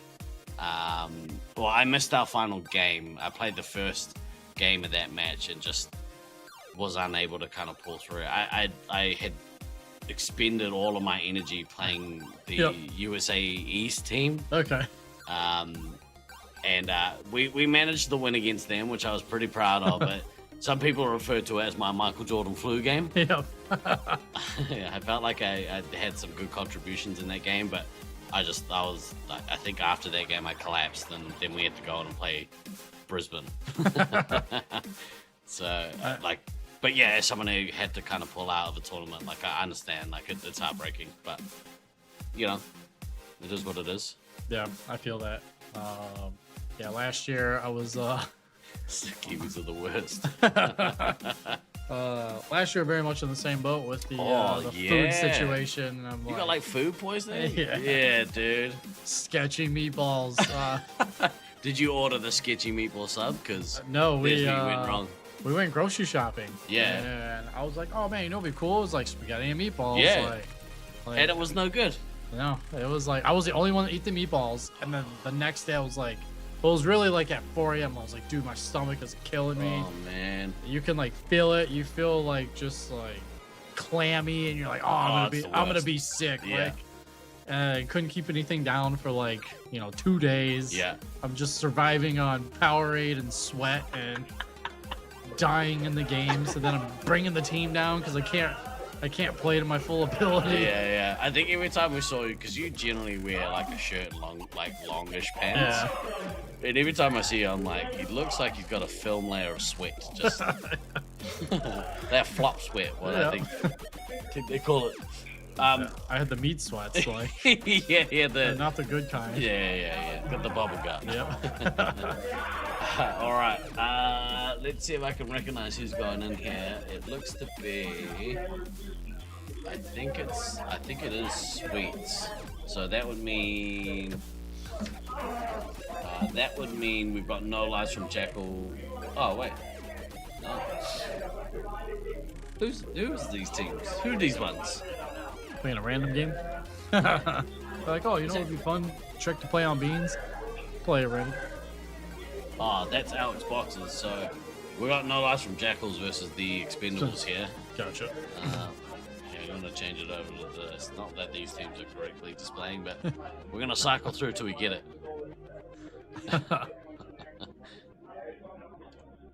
There we go. I only had to push the button once. Look at that. Look at that. We had the Expendables versus No Lives from Jackal. I do think that the colors are mixed up. So we've got Oh no. Yeah. No. We got the Expendables on blue. We have No Life from Jackal on red. Yep. Again, much like the last game, I think this one has a foregone conclusion. I mean, it's never a good thing to expect, an outcome, because anything can happen, right? Yeah. You could catch like a scout or a heavy like low and manage to kill them out of a game, but No Life from Jackal will be looking to make a run through this losers bracket. The gauntlet. Yeah. They're gonna look to teach their C team a thing or two. Although, from a sports fairy tale story, yep. I would love to see an upset here. Like the C team. I was just actually talking to Woes, X-Man and Mama Bear during the break, and just kind of talking to them about the week and like how their team have looked to me as like a spectator. And so yeah, it'd be amazing to see them come out here and be inspired by my wise words. No. But see if they could like do some work and I don't know, get an upset here. I'd love to see that. Yeah. As much as it'd be the detriment of my poor Syracuse B team. It'd be great watching. Yeah, it'd be great entertainment for the group, and I am all about great entertainment for the group. 100%. Do it. Ice team has taken the lead. Do it. Kept the rotation they were doing towards the end of the box, so Stu still on medic. Keep Fox at the ammo position, and then on the flip side we have Razor Wire still at the medic. We have Axeman at heavy, and then we have Nobody at commander. So game pretty straightforward start. You have as you can see, red camping that E door. You have a little bit of light pressure from blue, nothing threatening at the moment, but missile away. You do have both medics full lives. Oh man, Jackal with the missile and Waz, and then missile away. He's getting a bunch of points, man. Almost that first. Oh man, first nuke, yeah. First nuke in the minute and 20 seconds, so we'll see if he drops that. Do it. Interested to see if like nope, he's gonna go for the bases. Maybe try to do the double. Blown away. He got another missile off. He's at 32. Man, he is doing work on that right side. So do it. You can see like in the starting door, green is not in their normal resupply positions. So perhaps they found a Stu special and are hiding in one of the cubbies. But man, Jackal with the 2 nukes. Oh man, this could be gross if he drops them. So fast, 2 nukes in like what? 2 minutes. Yeah, brutal. It doesn't look like he is gonna jam. It looks like he's still attacking, so yeah. Gets put down by the heavy. One thing I did say to the C team was how low their ammo and their heavy are kind of staying, and that it's kind of a little bit also on the medic to make the call sometimes to resupply. The X-Man's gonna be at 1. Oh, devastating. Was at 1. Was at 1. X-Man at 1. Closer. Holding off dear life here. Yeah. Raise the thin margin. I have a feeling Woes. Oh, X-Man takes a reset. Yep. Let's see if Woes can get back. Oh, gutted. No. Oh, that's what I'm probably trying to get back.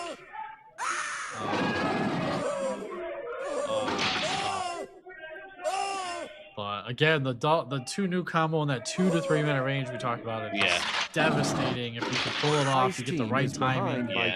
In this case, it worked out for him. They were pressuring hard, and then Jackal was attacking and just ran away and nuked. And unfortunately, the Expendables on the receiving end of Jackal's fury for this one.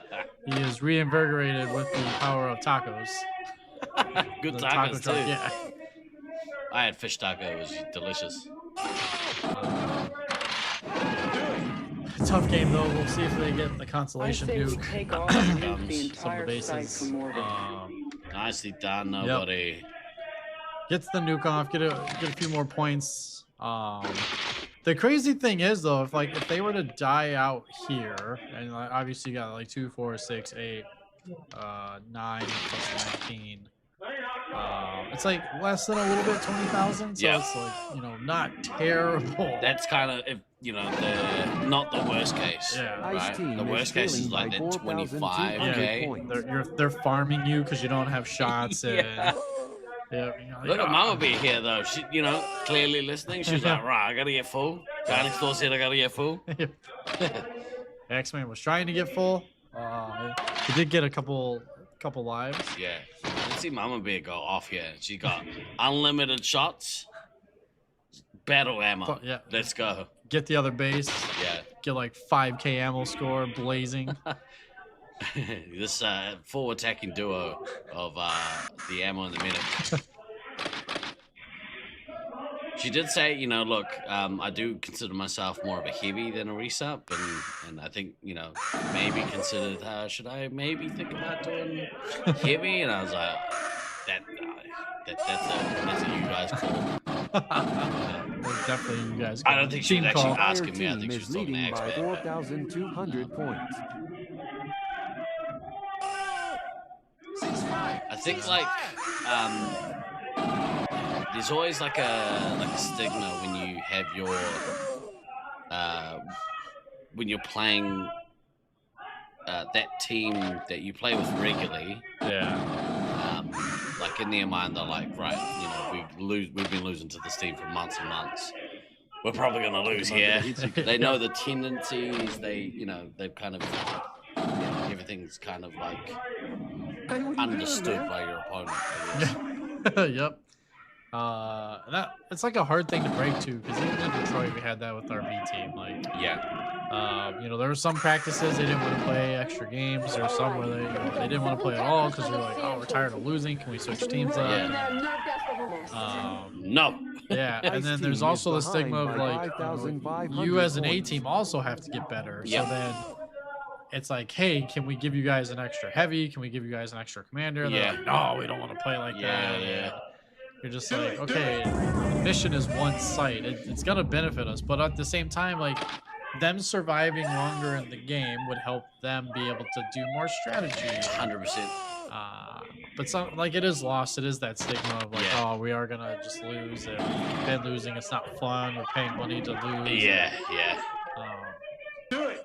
I think that's the importance of figuring out different ways to train. Like, it is important as your six, as your A team six, to keep those reps in as a team. But as you say, like, if all you're doing is like e-living in 4 minutes every game, like, no one's learning anything. So, you know, splitting your team into like quote unquote attack and defense. You know, adding extra player. I'm not a big fan of the adding extra players thing, only because if you are outnumbered in a space between, in the Laserforce game, then you have the opportunity to score more points. Yeah, sure. And I think, like, if all you're doing is scoring more points, especially as a commander, then you're getting more nukes, and then the scores are like blowing out even further. So I'm not a big fan of that. I think the better play is to split the team. I like that because generally when your team is kind of working, the base kind of cooperation is coming from your heavy and your resupply, and then your scout and your commanders working together, right? Like, that's kind of the flow. Yep. And then, you know, you potentially are getting like two teams that are kind of have the similar styles of play. So when you do end up playing the visitors, like, you know, you have your team as the A team, and then you have this like mini-me team. Yep. It's a good way to put it, the mini-me team. Yeah. All right. Coming up next, we have. Let me have a look here. Where's my schedule? In fact, I don't know why I'm looking at it there. Let's look at it here. I got it here. It doesn't make sense, but we have it. We have it. Beans is throwing everybody for a loop with the play rough sit in finals. It's crazy. What are you on about? Yeah. Crazy What are you guy. on about? What are you even on about? So I think we have the 7, 8.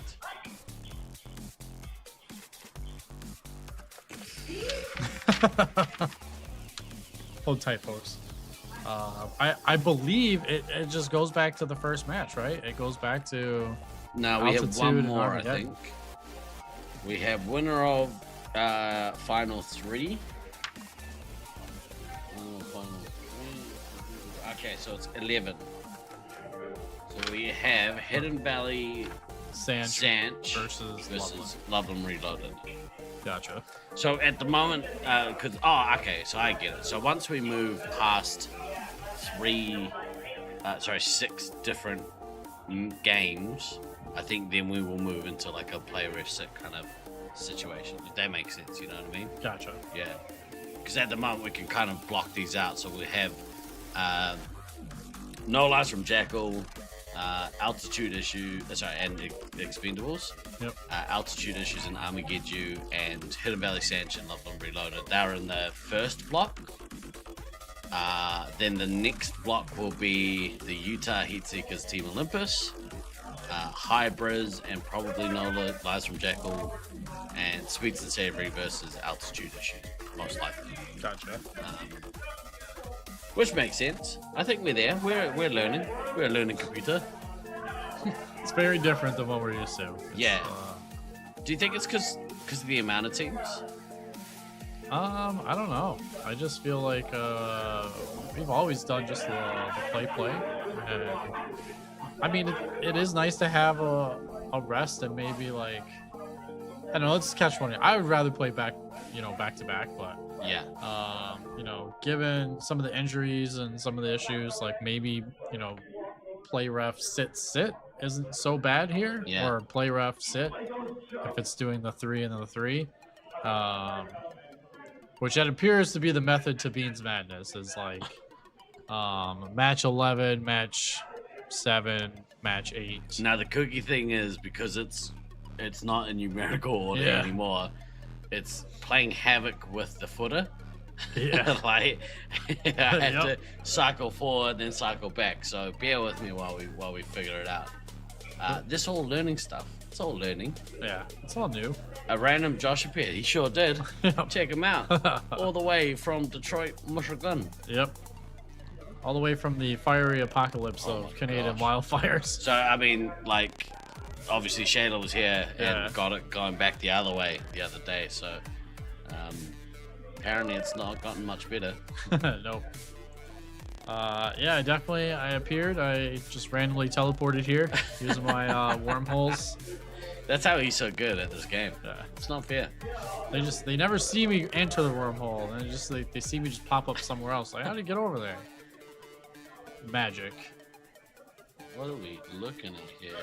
Hidden Valley Ranch versus Loveland Reloaded, right? Yeah, if that's the way it's going, yeah. If that's how it is on the schedule, that's where we're at.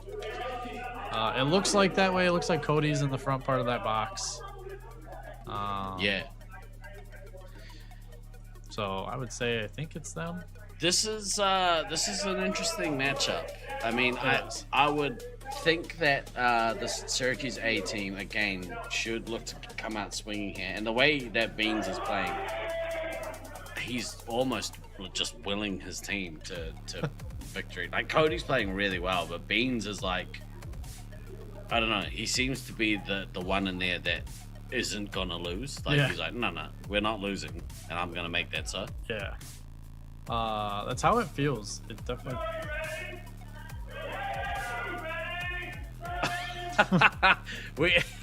So Ruth, who has been awesome this week, she's been bringing me coffee and sandwiches and whatever I want. She just reckons that the A-team are gonna choke here. So we've got it on record here that she's calling them chokers. Oh, that's funny. Ice team has taken the lead. What?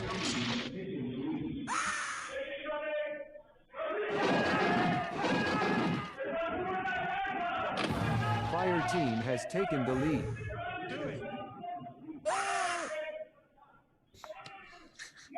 Sorry, talking with our assistant out there. Yeah. But yeah, touching on your point though, it's like I definitely feel that is kind of the vibe Ice from team has taken the lead. Beans is like, you know, not wanting to lose in your own arena, Ice team but has also taken the like lead. they don't count 2016, so it's like the drive of it's our time. Yeah. It's here. We've said, hey, if it ever comes here, we can defend it now. And We've been waiting like almost 2 decades. To yeah, get they've been waiting so. since 2011 to really have a proper Nats here. Yeah. And, you know, they have great teams here. They have great players here. So I gotta say they've put on a really good tournament. Too. Yeah, definitely. But this Loveland Reloaded team is no slouch. I mean, we've seen this really kooky way of them playing their resupply. Oh my God, Lizzie getting missile there. She's down to 6 lives. Let's see if like this, you know, I would say the one team that would know how to really punish an aggressive medic is this team. Yeah. So probably the worst one they could have faced here, but you know, never mind. Yeah. Ice You team see, is like ahead by Fear Turkey, 1,800 points. he's lost 4, well, lost 5 now. Caster cursed. But it's again like they're not resetting in their green resupply. You can kind of see there's a duel happening right there, and that looks to be Cody heading into the kill zone, or like vice versa. So Red preventing them from resetting back up, but then you know, Cody's unable to kind of capitalize it. Doesn't have a nuke yet, but Blackhammer, like, you know, 1400 early in the game, full on live, just needs shots. Doing work. Yeah. I know he really wants to win here too. Yeah. You can see it in everyone's eyes actually in this whole team. They are hungry. I think Syracuse have something to prove. They one of the long stalwart warts of this community. So that and like the wait to like get your turn. I know, like, you know, it's been a while since Syracuse hosted, and you know, COVID threw everything kind of for a loop. And you know, we had the 2 overseas tournaments, and then we had the Loveland tournament. So, Marine requesting clearance. I get it. Like, been there. You know, it took what, 10 years. Well, it took 7 years, I guess. We went from Detroit in 2009 to Detroit in 2013 to Detroit in 2019, but see, there's a double 3 lives here. She got a missile, and then it's just getting pinged backwards and forwards. Fair Turkey down to 6. We are we're 3.5 minutes in this game. Fair Turkey is a medic down to 6 lives. Able to get Lizzie with lives though, but it's that fiery passion though, of, like, not wanting to lose, wanting to. It's our, like Syracuse mantra. It's our turn now. Like, it's here. We either got to put up or we just fade into existence. Yeah, exactly. Fire team It's is kind of like the behind Charles by Barkley 2,600 points. laser tag. You know, all-time great. Never won a championship. Yeah. So. Was it Jim Kelly? The Bills? Yeah, that was quarterback. Yeah. Oh man, it's like that's what the vibe here is like. Oh man, how many times? Yeah. Do we make the? Does it come to Syracuse and then, like, you can't get the win? Yeah. Let's hear the chat, Evo. We see you, bro. Obviously sending love to his crew. Yep. And the game's kind of mellowed out. Like, Fear Turkey was at 6 very early on, and then now it's kind of like it's been at 6. They've kind of regrouped. He's got, you know, Lizzie all the way up, almost back to full. She's down to 3. I think part of that comes down to Guri kept going back to getting some resupply. Yeah. I think Black Cat was sort of just kind of team has taken the lead. Yeah.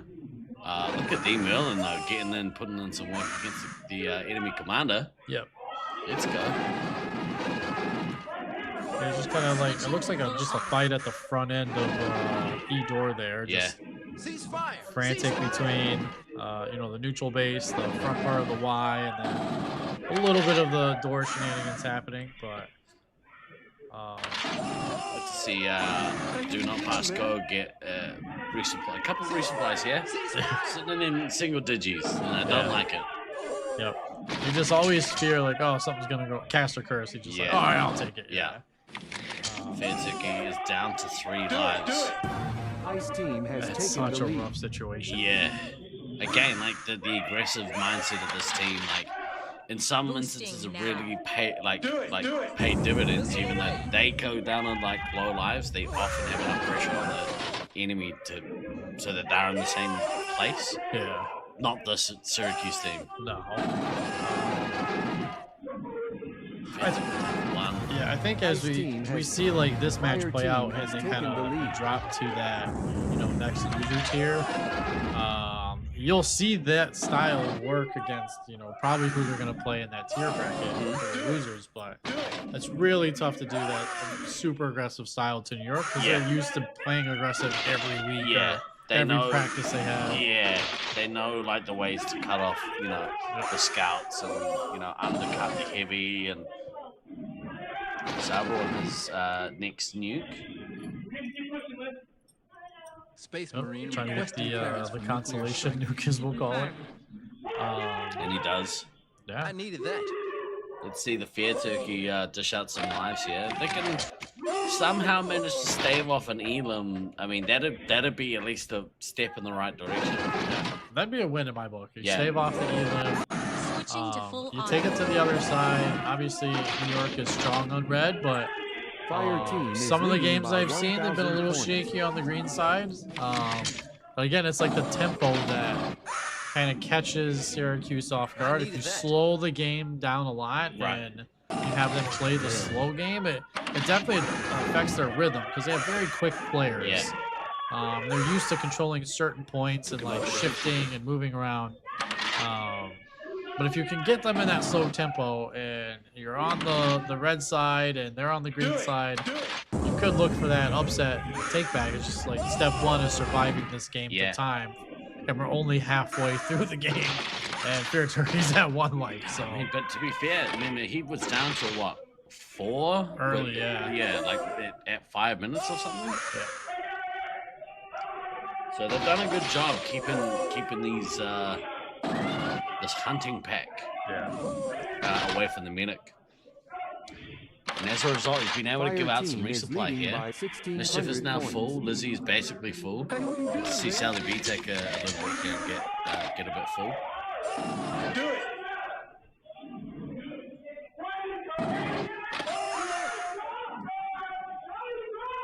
Yeah, it's like it's kind of hidden with the bases, but it's like the game is basically like a 5-6K difference. But it's going to be Fairturkey killed out of this game. So 6.5 minutes left, 94 lives. I mean, this Syracuse team is potent with their offense, so there's plenty of time for them to get this Elam here. Yeah. And I think they'll be wanting to do that. Anything less than they might be a little bit disappointed.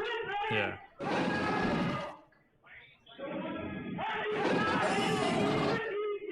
And you have Abby also set pretty at like the 9 lives. I say that in the caster curse happens down to 8 lives. Yeah. Shot by the commander. Leading by 1,400 points. Up, down to 7. Jinxing everything. But you do have Cody at the the second nuke mark. This is going to drain quite a bit of lives off the team. He eventually launches it. Looks like he's going to pull it now. So we roll them in there and nerve gas the whole nest. I say we take off and nuke the entire Detonates, site from second orbit. one, detonates. Yep, so down to 46 as you can see, and then Scout's the lowest, so you still have like, your heavy commander still kind of low double digits, so basically low, but you got Sabo on another nuke. I say we take off and nuke the entire site from orbit. Gonna drop it, which is good. Yep. Buys you another 7 seconds. Yep. You're putting Abby down to 4, so you are like pressuring them a little bit, but you're also like on the back foot. Yeah. You still got 5 minutes to survive with 37 lives. It's a tall task. Yeah. Against the home team to do that. I needed that. Maybe an experienced enough ammo that you could expect him to be playing that reset game with his 3 hits. So you'd like to see it, but it looks like Sabo might not be near his ammo. Yeah, the thing, like, I know other teams, you know, they're not experienced in this arena to like, hey, maybe, you know, in the middle of the game, stopping, thinking like, hey, where are we at? It's game one, pulse check. Yeah. And it's like, you know, the commander heavy and ammo wall somewhere, and you have, you know, someone coming around and getting hit, and then you have the other commander work for a nuke. But your ammo is there and resetting the shield, so you're technically farming points, you're resetting the shield, and then, you know, you have the ammo kind of tucked behind the wall in front of you to get those shots in. And it's easy to say it, you know, from outside the game, but in the game, it's really just, you know, the awareness of the gameplay of where it's at. Yeah. And like, hey guys, let's go in this corner really quick. We gotta survive. Yeah. You limit the amount of damage that, you know, the Elam would do. Yeah. Because once you get Elam'd, unless you come back and get one of your own, like, yeah, it's not gonna happen for you. I mean, you have to even, and unless something really crazy happened, which, you know, it does. The crazy things happen all the time in laser tag games. Let's rock. The likelihood of them getting the elimination on this team is good. Princess getting the heavy down. Let's go. Yeah, that's crazy. But Fire team is leading by 4,900 points.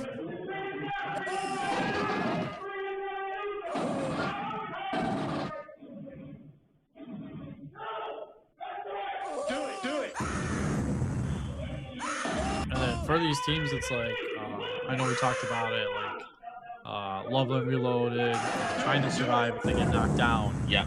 You know, they're in a great spot. So like, even getting knocked down, you're knocked down, you know, one level up. So you're technically losers round 3. So you avoid 2 extra matches, unless you won as many games as possible. Then you just run the gauntlet and lose the first game. You throw it, and they're like, oh, we get more games, yay. Yeah. Now I'm gonna look to use this scoreboard quite a bit throughout the rest of this tournament. So just be aware that the ticket does move down towards, obviously, next to that fan cam, but I want to get you guys used to the layout, so you can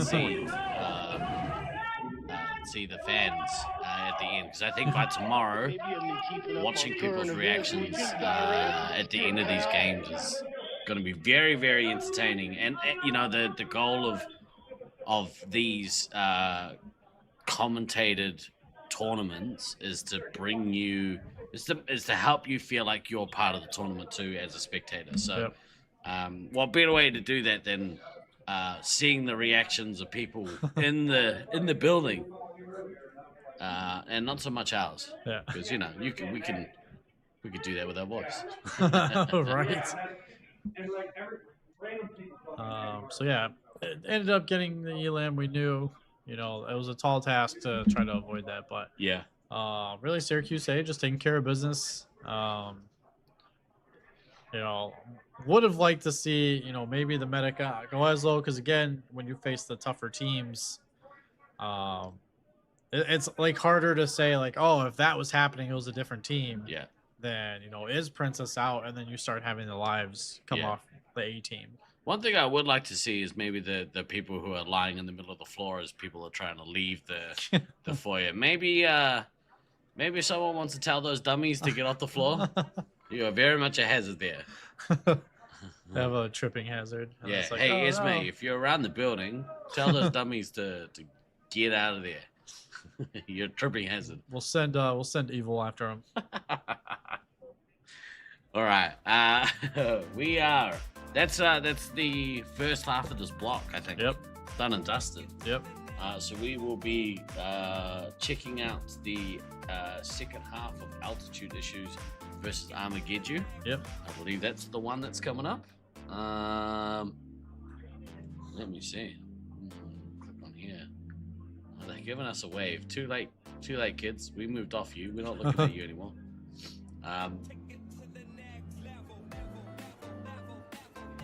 Maybe they're waving to the viewers, and then it's like, oh, sorry, they can't see you. They see they see us. They see our beautiful faces casting. Oh, what if we go here? Actually, we can see them. Can't see them now. Give us a wave. The goats are going to cook. Who have you got, Sneaky? Sneaky, who do you think is taking this tournament? Who's your goats? I mean, you're calling out Gotama.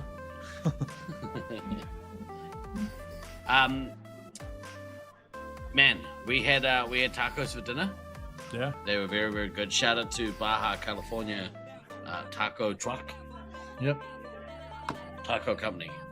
I didn't actually go because thank you very much to Jesse for ordering my food for me. I didn't see the crew in the truck.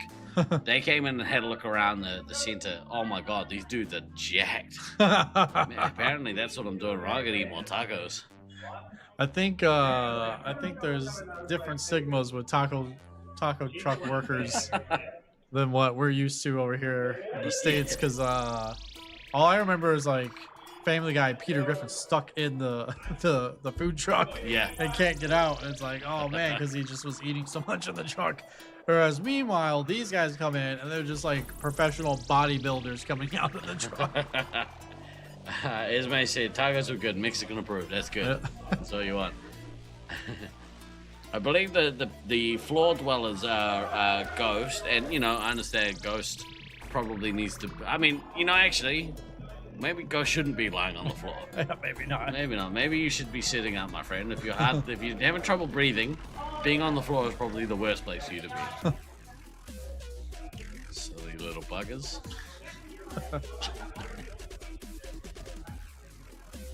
Looks like we're teams are in the bases. Yeah. Getting ready to go here. Let's go across to them.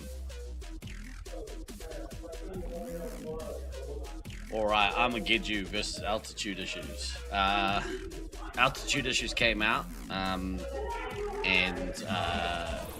took care of business. Yeah. This is the Armageddon's last chance to do something meaningful in this tournament. I don't know how far behind they are. Might be a little ways though. Yeah, I think it's like the 20K, unfortunately. Oh, here we go.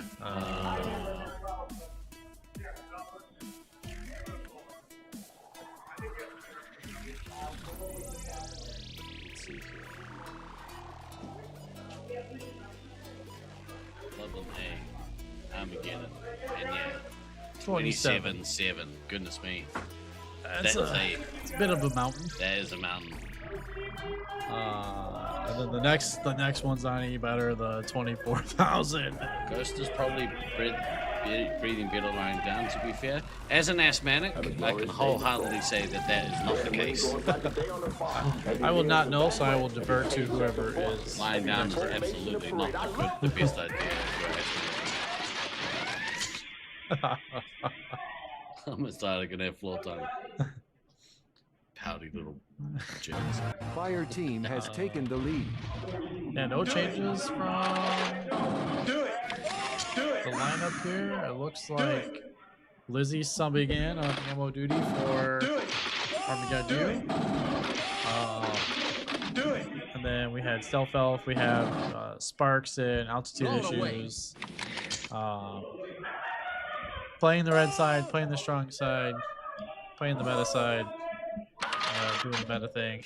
Doing the meta thing. Yeah, and then you have green obviously playing the meta thing. They're in the start door.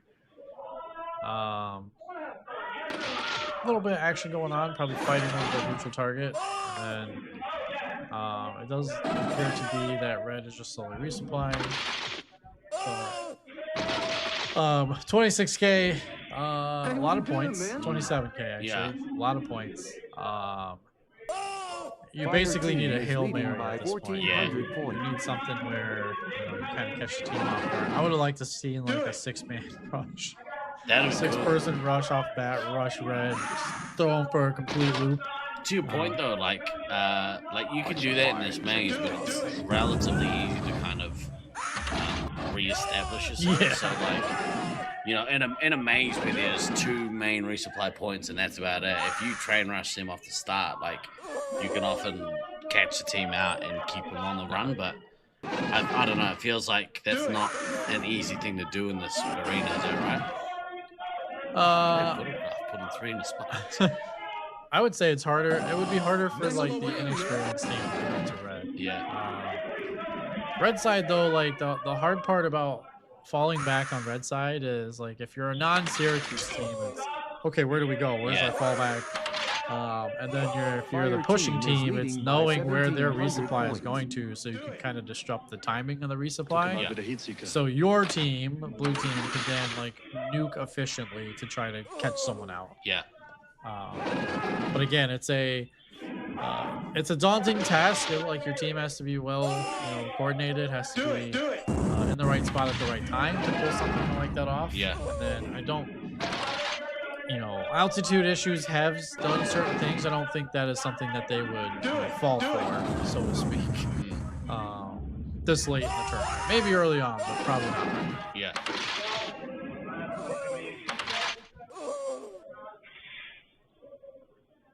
Both medics still one full here. Stealth Elf needs to get some resupply though. He died out with 2 nukes in hand in that last game, so yeah. Oh, there we go. Caster curse. Yeah. Ice team Say is something. behind by They'll get it. 1,400 points. Blown away. Yeah, you see the babe here doing work this time. You hit you 4 times, so that's at the end of the game. Space Marine requesting clearance for nuclear strike. Here comes that first nuke. Switching to full auto. And that's going to put Pumpsmith and Grumpy down to single digits. And Stealth Elf. They really struggle to get any kind of consistent resupply. Which is, again, you have a newer team. It's harder on green. Yeah. It's hard to establish that resupply point and then the fallback point. Do it. But there comes a point like in the game where you call it. You're like, okay, we're not making it here. We're not making it there. Let's go back to the beginning. Go back to the original spot, or you find a cubby. Yeah. Whoever knows you're in the cubby or finds the cubby, good. Ideally, you're talking about it before the game, and you're saying, "Hey, this is fallback 1, 2, 3." Yeah. And they'll know where to go when they need something. Do it. But, oh man, Grumpy at 1. Do it. Oh, knocked out. Party time. Tough break. Team lives wise, like below 70 or 5 minutes in. Medic is at 13, but struggling to get lives off with kind of what's happening with the game. Red's pressuring. It looks like pretty hard. It's a real shame Grumpy dying out. Yeah. And you do have like kind of the resets happening. That doesn't go well, then you're battling the commander and you run into the commander and it's bad timing. Fire team is ahead by 6,900 you get missiled in addition to your own team zapping you. Oh no. It's 5 lives lost in 1 set. And then missiles again. Oh, zapped again. Oh man. Not good. Space Marine. That's a rough series of events. And now it's a nuke. Yeah. Oh, nuke to end it out. What a real brutal series of events there. It's like the rough 15 seconds of timeline. How to go from 13 lives to 0. It's like, the field of rakes thing where everywhere you stand, a rake smacks you in the face. Yep. Do it. That was a rough series of events. I would not say that I would want to have to deal with that. He says, I see they're planning on taking everyone by surprise for next year so they can easily win. I think you're right. It's the long game. Yeah. That's what they're playing. The long game. Huge IQ play. Long game is like, hey, Armageddon team has experience in Europe, goes to Europe, playing right under their hands. It is odd that stuff hasn't dropped these nukes. I don't understand. I don't understand why he's not dropping. There we go. Get the base. So we roll them in there and nerve gas the whole Kind of like the. Oh, you put 2 in the Sparks. Then drops another one in his face. Take that, Sparks. In your face. Literally the disrespect consolation nukes. Love it. He heard you, fat cat. Was like, take this. That's a crazy play to get the base. Yeah. Shoot down the other enemy commander. Start nuking. Meanwhile, the Ice commander's team probably is yelling at trailing the by top of the lungs. He's 1,500 right here. points. Yeah. I needed that. Excellent stuff so far. It's looking. Do it. It's looking pretty good. I'm sure Altitude Issues is working towards, wanting that rematch with their brethren. Yeah. In the Battle of Fort Collins. I mean, that one's been a battle all week. Yeah. It's so good. I mean, they have each other's backs when they're playing people from outside of Loveland, but yeah, I would say that for both of those teams, they absolutely, that's the team they want to beat the most is the other Loveland team. I would say that's similar. It's like if Detroit was here, the one team we'd want to beat is like all the Syracuse. Syracuse, yeah, Syracuse A, right? It's like, we don't care about the other teams. They can go have fun in the corner. Like our goal is to beat Syracuse. Ice team is trailing by But it's like the 3,500 points. beauty of the rivalry that we have. Yeah. Or had because our site's no longer. We're now Syracuse players. Yeah, exactly right. A case can be made for Colorado players. We'll measure the distance and see. I mean, just go around the other way and become Auckland players. Yeah. That's a great. That's a great way to look at it too. Yeah, move out to New Zealand, kids. That's what I recommend. Come to Auckland. Yeah, come to Auckland. It's beautiful. Yeah, it's beautiful. I like it. The lettuce isn't contaminated with poop. For the most part. Food is better. Yeah, we got a good meat pie. Yeah. Get that meat pie. Good missile there from Sparks to missile South half out of the game. Yeah. It's one of those like, all right, put them out of their misery. And Yeah. just, like, Fire team is ahead by I went out 4,100 points. in the break earlier and just got to share a nice moment with Sparks. So yeah, it's been good to see him bounce back after sitting out yesterday, and looking forward to having a really good final series. And so far he's playing pretty well. Always blowing the pie, exactly right. Do it. Always blowing the pie. Never eat all the sauce in one bite for the pie. I'd happily trade Tasmania for New Zealand. You guys could become a state anytime. Who knows? Maybe I appreciate it, but hard pass. Yeah, who knows? Not trying to get political. Maybe Trump will come out and say New Zealand is going to be the 52nd state. Do it. I'm gonna leave that one alone. I ain't gonna touch that one. Papa Smith has been on 5 Live for a long time here, so hiding. The hide and seek champion title is changing hands. Ice team is trailing by 5 minutes. We'll see how it 6,100 goes. points. Where are they? Where could he possibly be? My guess is either Dave's cubby or someone. You found Ezra. There he goes, running through Edor. He was somewhere and he might have been. He put his arms up. Maybe Bumblebee? Yeah, I think it might have been Bumble.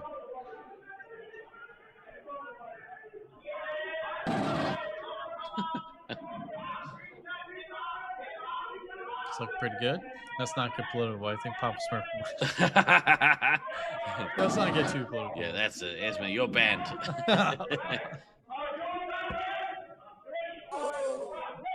Valiant effort there from Papa Smurf. Good running. And that will be a wrap on the Armageddon squad for Laserforce Space Marines Internationals 2026. Valiant effort. Definitely. Can I just say, I really appreciate. So we had an all zone team last year. Yep. Obviously, the Armageddon team this year. Yep. I really appreciate when people come and treat the this particular tournament with respect and also just the effort that it takes to turn up and play, and the positivity they've brought here, the willingness to learn.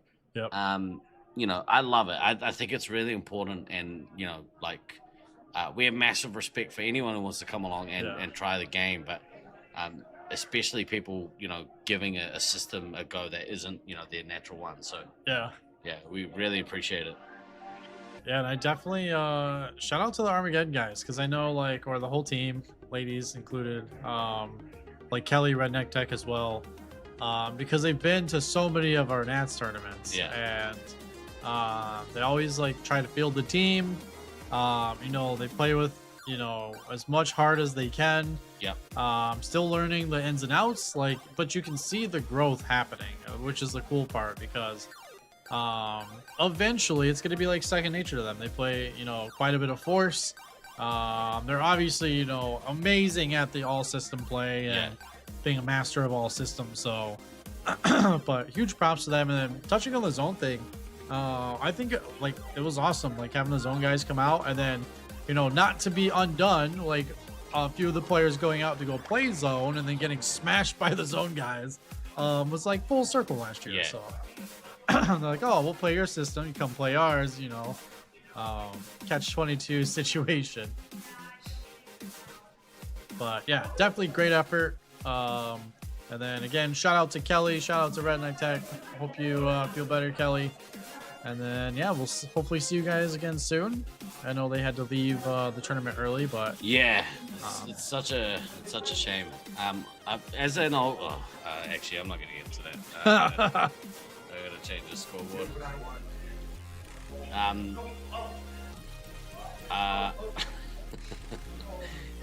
Yes.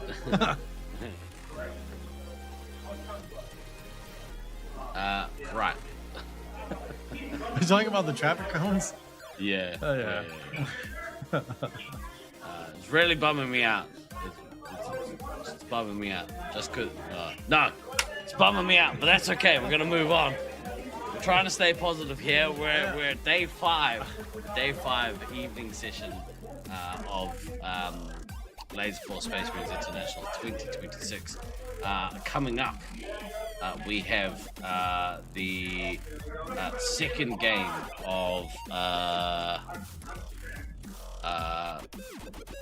goodness me, I've lost my train of thought, mate. I'm all over the place. Is it Syracuse, BC? It is Syracuse, BC. Yeah, Syracuse, BC. Where do I push this button? Hey. This one? There we go. Yeah.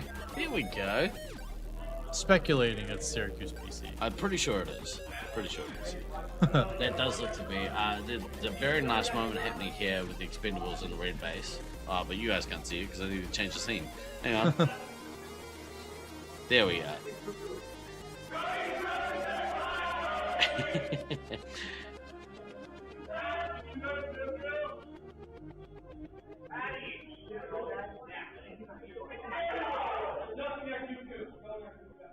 Are the tables are flipped, right? Yeah. And, yeah. Unfortunately, yeah. Jackal So, blue. Not Last of Jackal are on blue. Expendables are on red.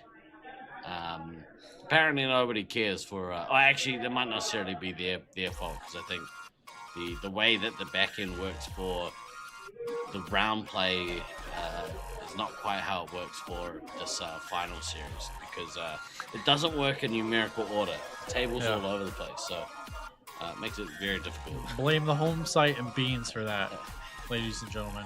I find it hard to blame Beans for anything. He's been so good. Honestly, in the lead up to, I know you're obviously joking, but in the lead up to, These Laserforce Space Marines are very this tough tournament, hombres. the amount of work that he's put in. Oh yeah, insane. There's nothing they yeah. can't He handle. was talking a little bit about everything they were setting up when they came to play the last few games in Detroit, and we were joking around and talk about oh man, all the stuff that you have to get set up Fire is going team to work. has It's going to be like a taken the lead. Disneyland situation. The tournament starts and nothing works. And, but yeah, it's been going flawless, and the setup, everything was super cool. I mean, he The has been videos. putting out fires as that prop. That's probably too soon, but shout out Canada. But yeah, he's basically everything he's done has made everything run super smooth.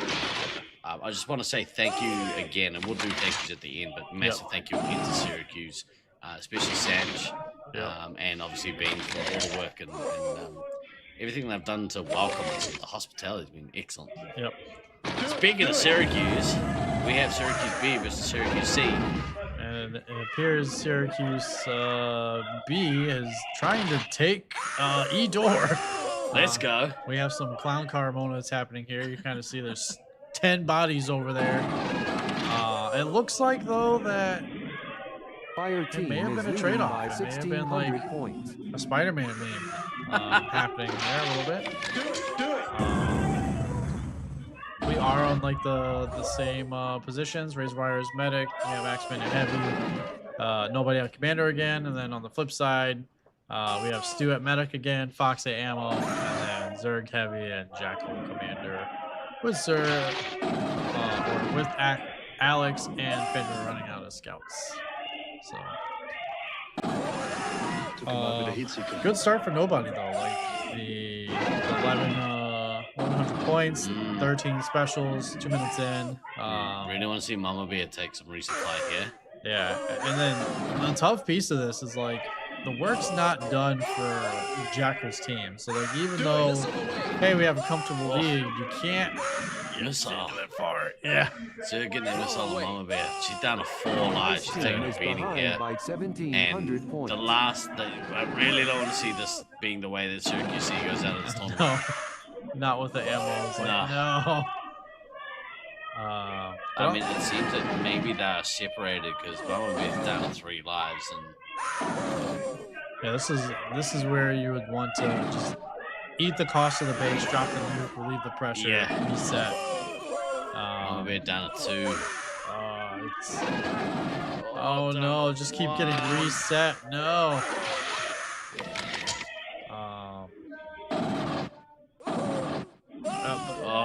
Oh no, they shot the all she wrote, kids. They shot the medic first on purpose, and then it's like, oh, no lives for you. That's so killer. How many games there? Quite a few. We'll work that out. Actually, I'll work it out now. Here we go. I say we take off and nuke the entire site from orbit. Fire So team this is evening leading by we have 3,100 points. I think we only have 6 more games left, is that right? Oh, you 7 more games left, yeah. But we will get to see some of the spicy games tonight. So heck yeah. Utah and Olympus should be playing, and then obviously we'd see Hybrids and the winner of this match, and then Sweets and Savory facing altitude issues. So those are going to be some good round games. Yeah. I'm super excited to see how Jackal and the team handle the situation with Hybris. Yeah. Because I feel like that is a very evenly matched situation. I know like it was kind of mixed bag in the round play, but I'm definitely keen to like see those two teams go at it. Yeah, so the last time they went up against each other, Hybris managed to take points from them. The first game was like, oh man. Well, the match was decided by 1,600 points in favor of Syracuse B, so that's nothing. Yep. Yeah, that's nothing. So, and there were a couple of tweaks, like it could have easily gone the other way. So, yeah, I'm looking forward to that. I would have to pick Syracuse B, just because, Jackal's had himself a tournament, but who knows? Let's see how we go. It's one of those things. It's beauty of competition. Yeah, the thing I love is I got to take part of like one of the finals matches that is like it's debatable about one of the greatest final matches because every single match was decided by 2,500 points or less. In our 3-match gauntlet with Brisbane in 2019. And whenever the games are that close, it's like every shot matters. Every like missile that hits, every like base that's gotten matters so much. So when you have that small win margin, it makes for a great game. So, yeah, for sure. Definitely hoping the Jackal and Hybris doesn't disappoint. Yeah, I don't think it's going to.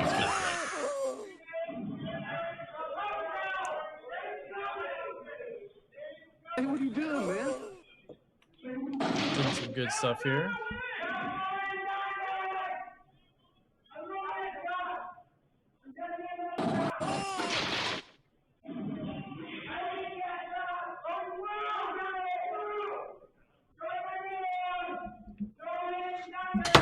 looks like Jackal's just wrapping up here. Ice Team has taken the lead. Nobody is at 2 lives remaining, unfortunately. Perfect amount of shots left to try to get that nuke, but it doesn't look like that, unfortunately, is about to happen. But we'll see. Nope. Unfortunately, they are out. Excellent job to the Expendables, and again, it was a tough match with Syracuse Speed coming in, being the person that you had to take on. So, but same thing, similar to. Sorry. Doors open. Similar thoughts with the Armageddon teams, similar with the Expendables. Like, great job, awesome tournament. I knew you guys had to go up a little bit against the gauntlet there, facing Jackal. Then unfortunately the ammo dying out, relatively early for the last game. It never makes for a fun time, but greatly appreciative, guys. Thanks for the fun games.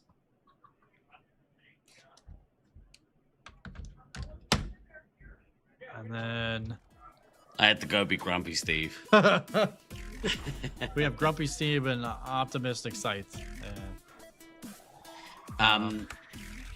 Rough way for them to go, but that will be the last that we see of the Expendables team from this tournament. Yep. I think that they're gonna have a lot of positives. Same. Yeah.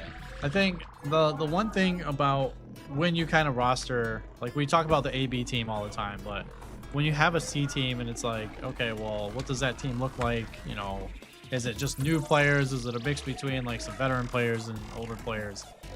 Regardless of how the team is put together, you have that, cohesion, you have that training, you have the experience that you now take and it's like, oh, okay, this is what teams were doing in our arena, right? This is what I saw, and then you're playing against top competition. You obviously raise your level up, playing those tough matches and games against some of the best in the US and the best in the world. So there's nothing to be, down on. They did a great job, and I would definitely take this away because, a couple of them, I believe, was and one other one plays like Geddon, and this it just solidifies more of Force and Geddon, and then vice versa, the Geddon players coming over to the Force scene. So I think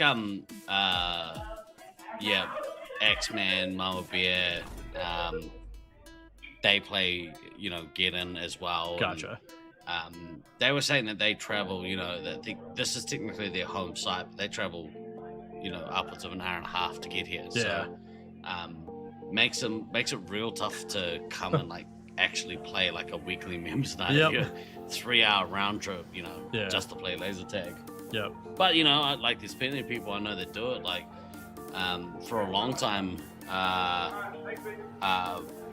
Brisbane, like there was a bunch of Brisbane players that had to travel from about the same kind of distance, to get to their side. So there were people that were traveling, 2 hours from Toowoomba each way, to get home at like 1:30 in the morning after playing tag. So pretty cool. Yeah, ours wasn't that bad when Craig took over. We were driving down to Ohio. Yeah. At Funnigan's was the name of the place to play tag, and funny enough, I think that was my first. I think I had a 6 nuke game. Yeah.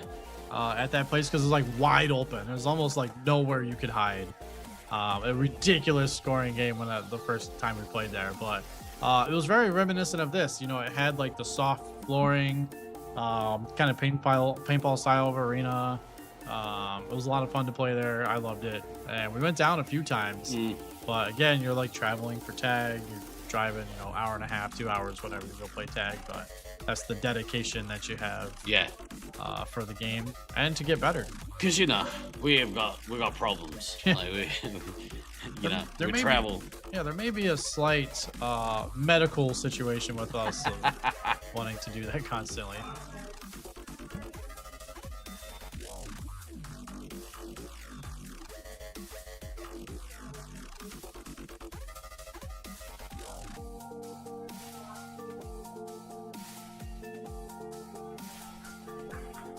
Okay. Sorry about that. We had a whole team missing. You know what? The way I think about it is, this would never happen if Callie was still here. Right. If Gelatown was still here, this would be running the time, and you know, everyone would be in the building and suited up, ready to go. So, you know, just goes to show, we miss you. We miss you, Callie. We wish you were here. Yep. Yeah, I also think if the schedule was done a certain way, it would also solve for situations like I this. think, like, we're at the business scene, you know. People are like, we know we're playing. Yeah. There's only this one block left this game, and then one more block left. So there's not that many games left to go. There's only maybe 6? Yeah, and that's 15 minutes, about 2 and a bit hours a game, right? Just be here. Where are you gonna go? Where did you have to be?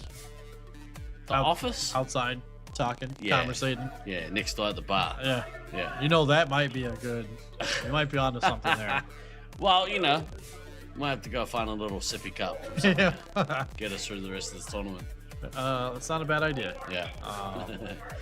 Just tell Beans that it's happy hour casino, you might leave mid-game. It's a good strategy. Simply Okay's back. Time for more of the shenanigan jokes about the battle for Colorado and Loveland. Yeah. The battle for Fort Collins. Surprisingly enough, I'm pretty sure once some of the Loveland players like hear what I'm doing, don't just.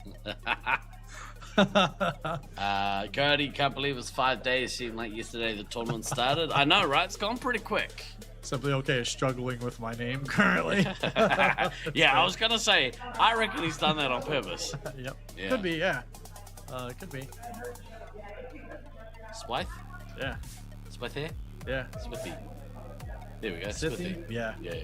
Nah, man, just disappointed. Right, what do you want to see out of this Loveland team here? Well, how do you think that they beat the Syracuse team? Can they beat them? I mean, I'm wondering if they swapped. I'm wondering if they swapped positions. Yeah. And, like, again, we kind of saw it in the round play. The one day I was able to watch the stream, I know they swapped, and there was kind of some, disappointment in the chat about them swapping positions. Spearheaded by myself. Yeah. I feel lied to. Betrayed even. I don't know. I just feel like they're going to swap something up and maybe try to do something that, is off the wall. And who is Smithy? Sithy. Yeah, Sithy. Yeah. I don't know. Who is that? I don't know. We'll have to look it up on LF Stats. Space Marines are very tough hombres. They're packing state-of-the-art firepower. There's nothing they can't handle. Oddly enough, we have a street in Michigan called Gratiot. And I know Gratiot. Yeah, the Australian navigator will call it Gratois. Left on Gratois. Yeah. But all right, you can see here we have pretty standard lineup. We have Sabo staying at commander. We do have Lizzie on heavy. Fear Turkey staying at medic, and then Mr. Mitchiff at ammo. And you can kind of see like some of the shenanigans are happening here. A little bit. You have the clown car situation. It looks like Blue is still defending. Looks like they're gonna come back through red base and maybe attack some more. So you can see Cody there getting the base. I'm gonna come back around and probably try to attack from that side. Do it. Yep, he's just kind of posting up, seeing what's going on. We talked about that in some of the early games, like, hey, sitting on that wall because you are covered from the Y section, you aim at one way and then you turn and aim the other way, but it's always a crapshoot of where the actual heavy is. Yeah. Do it. Again, Princess at 20. We have Fear Turkey at 17. He did trade with Cody at looked like. You have Sabo and company and green base, so It does look like they are attacking. You can see all the chaos happening in the kill zone and really entrance door. They are running around. They are kind of shifting. You see Fear Turkey in the middle of the map, getting neutral base. That's usually not a good sign. It kind of means maybe you've lost your E-door situation. Who knows with these kooky goblins? Do whatever they want. Yeah, it's like, oh, we have the door. We just don't need it. What we have seen here, though, is Mission Front had low lives, and because they do play pretty aggressively, I think for a little bit of time they kind of split out. They did split because Luke was getting the neutral base and Josiah was in green base, so they are not together. Yeah. See him take a bit of resupply there, so yep. Have regroup, but whether or not they can regroup. Yeah. Hey, what are you doing, man? Tragedy. It's Scythe, pronounced with a hard K. Skype.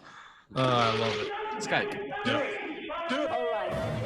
Here comes Sabo's nuke. Really good resupply going on. Yep. A good nuke though, because it does alleviate some of the pressure. Yeah, it's going to send Beans back to the resupply probably. Yep. You see Princess at 15. You see Josiah at 13. But again, Cody sitting on the nuke, the one base nuke. It did seem like Cody kind of struggled a little bit trying to break into E-door, and then when he did, they just kind of scattered and he just kind of got lost in the wind. There wasn't a real target to go to because, again, Loveland's resupply was split up. Yeah. All right. We got 7 canisters of But Cody's nuking now. So we roll them in there and nerf gas the whole nest. Man, Blackout doing work on green side. Took him out with a heat seeker. Hitting everybody. They are going to look to regroup here and kind of get some resupplies in and tag some of the red people on the way out. Team is leading by 960 points. This is a crazy game though. Loveland is definitely taking this fight to Loveland. Or sorry, to Syracuse. And Loveland is not, they're not doing too bad other than well, now they're even. Now Fear Turkey and Abby lost 6 lives in a very short amount of time. So let's wait to see what happens here after Sabo gets this new nuke. Yeah. Looking in a decent, I mean, maybe take a couple more shots, but let's see if it could go in and maybe get Princess down to 5 or 4 off this next nuke. And you can see like they're having trouble regrouping. I feel like maybe the nuke and trying to retake E-door was not the play from Syracuse. Yeah. Like you might have been almost better off just staying at green at that point and being able to spill. Turkey's down to 8. And Cody's trying to get that extra nuke back. He would be tied on points if he got the base. Yeah. And if he could nuke first, that would do wonders for his team being able to get a little bit more resupply. You see him low on shots there. But good on lives. Just needing some shots, missing some doubles there. Switching to full auto. Bean's just rapid firing. But Gurkat, like, I don't know, he seems to stall out here a little bit. Yeah. He might think about going to get this base to get this next nuke. Yeah, you see, like, the resupplies, it doesn't appear to be, like, in sync. It's the second time where it's been 1 and 1, and then 1. Good nuke. Princess down to 3 after this nuke, so even better kind of than what we were thinking. See how they respond, like it's... Fire team is ahead by 26. Yeah, Cody's about to get to his next one, so... Yeah.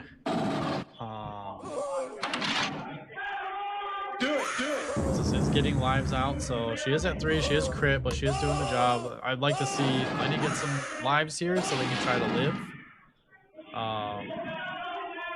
You know, Syracuse is never one to worry about bases, just because there are so many chances to get the bases, whether by elim or later in the game, but this game is going rough for them. Cody needs to nuke immediately to alleviate that pressure. Oh man! Oh, they're gonna kill Princess out, and The crowd's going pretty ape outside of where we're Man, sitting. what a turn of events. And then Turkey's still at 8. They could just never regroup. But Beans also tagging Princess twice. He accidentally shot her twice, so 2 own medikits. Now, Fire just team to, is ahead by 17. just for context, Syracuse did get the elim in the first game by 20,680. So big uphill climb here from this Loveland team. A really massive help that they killed Princess out without her being able to get the bases. Yeah. Here comes Cody's nuke. Yeah, and then you wonder like what this is gonna do for Syracuse. Is like you have this team that's pushing you this hard, and it's like how are you gonna respond when you're in the next round if you take this match? With them dying out that early, it's like if that happens against a Utah team or Olympus, you could be in a world of hurt if that's your first game dying out that early. Boosting. But props to Sabo, like the well-timed nukes. Props to Josiah and being able to stay alive when he was down 10 lives while Abby was still at 15. Yeah. And then really the whole team, like collectively, they're playing that chaos style. Like again, if you can take New York out of their game plan, and you can kind of slow the game down and play it your way. We saw like Luke and Josiah not even together at one point. Josiah's like been on 3 lives for a long time. Yes. Sabo's got his nuke. Yeah, I'd love to see him drop it like immediately. Yeah. Space Marine. Here we go. Clearance for nuclear strike. So activate. And That's gonna take Do Not Pass go down to 1 life. Yeah. His team has a lot of shots, except maybe Black Hammer could take a couple more, but and also maybe go into reset mode. All they have to do here is survive the game. There's still 6 minutes left. They don't have a lot of life. 43 lives is not that much. It's not for 6 minutes. I mean, really, the ammo has to be on the same page as the heavy, and they have to play the reset game. Yep. Oh, except he dies out. Oh, no. Here we go. The lives you have and the shots you have is what you have. I mean, honestly, at this point, like, surviving is the key. I'd be like, we wall and maybe have Merlin hide, or have Beans hide and you wall with Merlin with the 3 hits. So like anyone coming around is losing like 3 lives. You're kind of like feeding. Yeah. But Cody not to be outdone does get the nuke. We'll see if he's able to launch it. It's gonna be a tough task.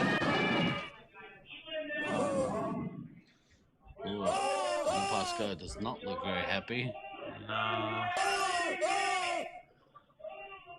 See them running through red base. Up here comes Cody's nuke.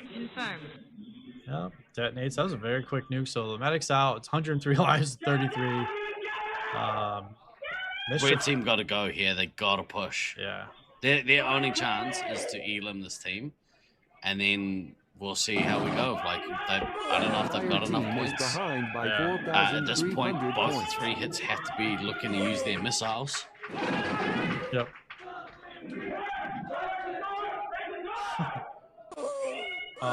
You can see everyone with their hands up, Loveland B cheering Loveland B in the lobby. But such a crazy game. It's one of those things where you just kind of replay in your head, like, okay, if this was game 1 and this happened, what happens in game 2? Yeah, what happens in game 2? Yeah.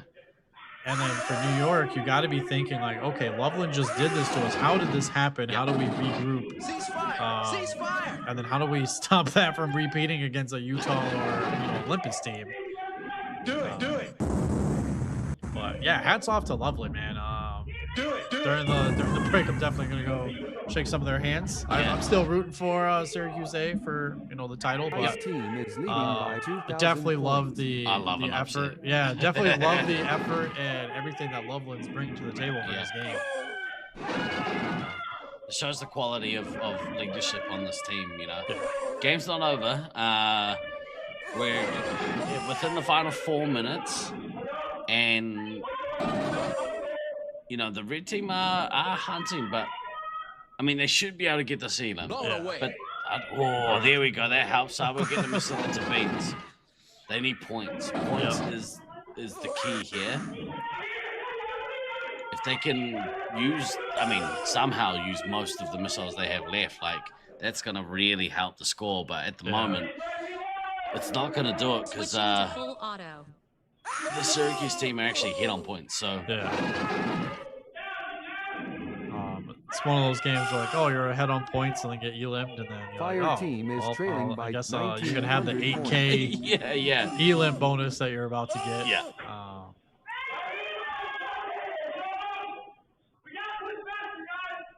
But the other piece of this though, like there is a potential where Sabo gets the nuke and it helps the elim, but on the flip side is if you don't get the nuke, you want the points. Yeah.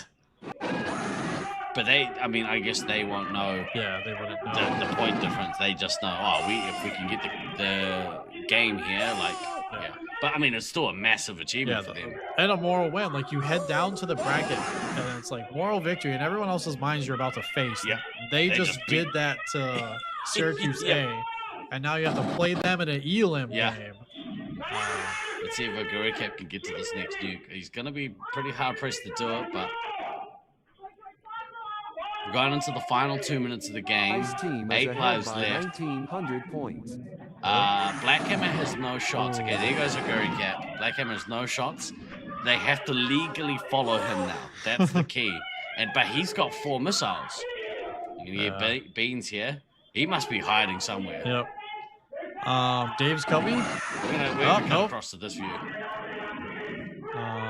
It seems that he is running through red, and they are legally chasing him. I would watch to see if Blackhammer is able to get some missiles into Mr. Mischief here. He's in blue base. It's gone through E50, gone through the... Yeah, if you could imagine, like, if you would have just had more shots, more lives maybe on Cody, like it is a situation where like, oh, come down, but great job, hats off to Loveland with that 2-4 victory going towards Syracuse, but still what an accomplishment though. Yeah, you can hear how stoked this Loveland team are in the maze. That was awesome. Now, Mr. Mischief did get a yellow card here, and this kind of penalty can have repercussions. I mean, they're not going to take the match, unfortunately. They don't have enough points. But that is a...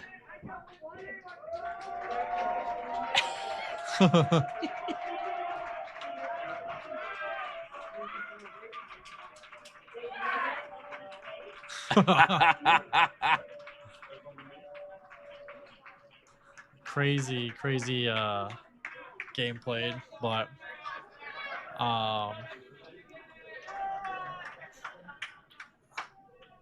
yeah, now we head to, I believe, the first game of the winner. Is it Utah up, or are they going straight back down to the losers? Let me have a look here. So it should be Utah. We have Olympus? The winner of F6. So the winner of Final 6, Utah Heatseekers versus the winner of F4. Yep. Olympus. Which is Team Olympus. Okay, so it's match 12. Yep. Then we'll have winner of F7 versus F5. Winner of Final 7 versus winner of Final 5. Which is... Sorry, loser of Final 5, which is... this one? Yes. Yeah. So Sweet and Savory... Okay. Yeah, let me bring up the thing. We're struggling, folks. All right. So, as it stands here, this next one is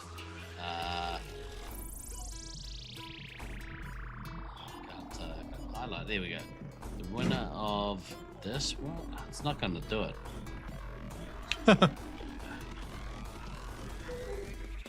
How do I? I don't know. How do I? Is it locked? I wish I had like a little it doesn't make sense the way that it's working. See? Yeah. Yeah. Anyway, whatever. This next one's gonna be this so the Utah Heatseekers versus Team Olympus. Then we will have Sweet and Savory. So match 9, Sweet and Savory versus Altitude Issues. Yep. And then after that will be Hybrids versus No Lies from Jackal. Yep. What an outcome! Yeah. What a crazy game. Maybe a wake-up call for the home side. They're gonna get away with, obviously they're gonna stay in the winners bracket. Yep. But that was certainly an upset. Yeah. And yeah, might be a bit of a wake-up call. Yeah. You saw in the early game though, like the Cody was struggling mightily in the early game, and then you had like the kind of just stuck in the midfield. You couldn't really do anything. Yeah. And Loveland was playing that split resupply with, obviously. Yeah. Not the best way to play it, but it worked. Where Josiah was in the middle of the map, E50, and Luke was at green base. Yeah. At one point, and then they kind of swapped. It was Luke getting neutral, and Josiah was in green. And they were resupplying near kill zone. It wasn't in kill zone, but near kill zone. And I think, maybe it threw for a loop where they were and where they were moving around. And caused, a little bit of communication issues from Cody's side of not being able to nuke effectively or attack effectively. But he was stuck at 15. I feel like the play would have been to just get the base and alleviate the pressure. Yeah. Because again, we saw Abby go from 15 lives down to 8 very quickly, with like the potential for the nuke to be launched and stop the attack. To answer your question, Dwavid, Loveland, they take the they take the game, but not the match. So they will go down to the losers bracket. But what a way to go down the losers bracket! Because we talked about again, like the mind frame. Like the other teams that have to play the Loveland team watch that, and it's like, oh shit, now we have to go play that. Unfortunately for them, unfortunately for Syracuse did beat the crap out of them in that first game. So but they'll be all right. They'll have a chat about it as a team. They'll bounce back. They'll bounce back. No. Like you said, like they want it. Like these things are. Stepping stones to your greater goal. That's right. And it's not like you're playing like crappy teams. They're not a crappy team. They're a very, very good team. Yeah. And a team that has former world champs on them too. Yeah. So, it's okay. It's all right. Yeah. So we are up to finals match number 12, I believe. This next one is Utah Heatseekers versus Team Olympus. Yeah, it's going to be a great game. We talked a little bit foreshadowing earlier. It's going to be the Caleb and Shuffle show versus what we are assuming Kodama Odin's Fist. We'll see how Odin's Fist is doing. So I was talking, I think I was talking to Luke about this yesterday. I was talking to someone. The days are blurring together, so apologies to whoever it was that was on the stream with me. But with what we were saying was, at the moment at this tournament, I don't think there's a better duo, heavy commander duo, than Slaughterman and Snuffles. However, the Kodama Odin's Fist one is very good, and when you pair that with Dill as the next, the scout, I think that threesome is stronger than the Snuffles, Slaughtermelon, and Metalface or Chaser or Rockwood, whoever that third one is. And that's not to say that any of those scouts are bad. That's just to speak to how good Dill's been. Yeah. And the positioning and playing off, Dill can relax a little bit because Kodama's going to take up so much space and attention. And it also opens the other way for Odin's Fist. His style is very much like methodical mid, push forward slightly. more like a midfielder, like kind of like the Rusty Scythe thing. You're in the midfield, you're getting points, but you're also positioning yourself and playing off your team. And Dill reacts to that perfectly, where he'll shift on one side or shift the other side. We'll see probably a lot of that in this game, where they're shifting around kind of the walls where the resupply are. Yeah. And you'll see them come for usually 2 different directions versus the same direction. Yeah. All without usually communicating with each other. Yeah, they just kind of naturally better go. Yeah. Here we go. So it is Odin's Fist on heavy, yeah. We have Olympus taking red side first, so again, red side, strong side. They did delay the run to Edor.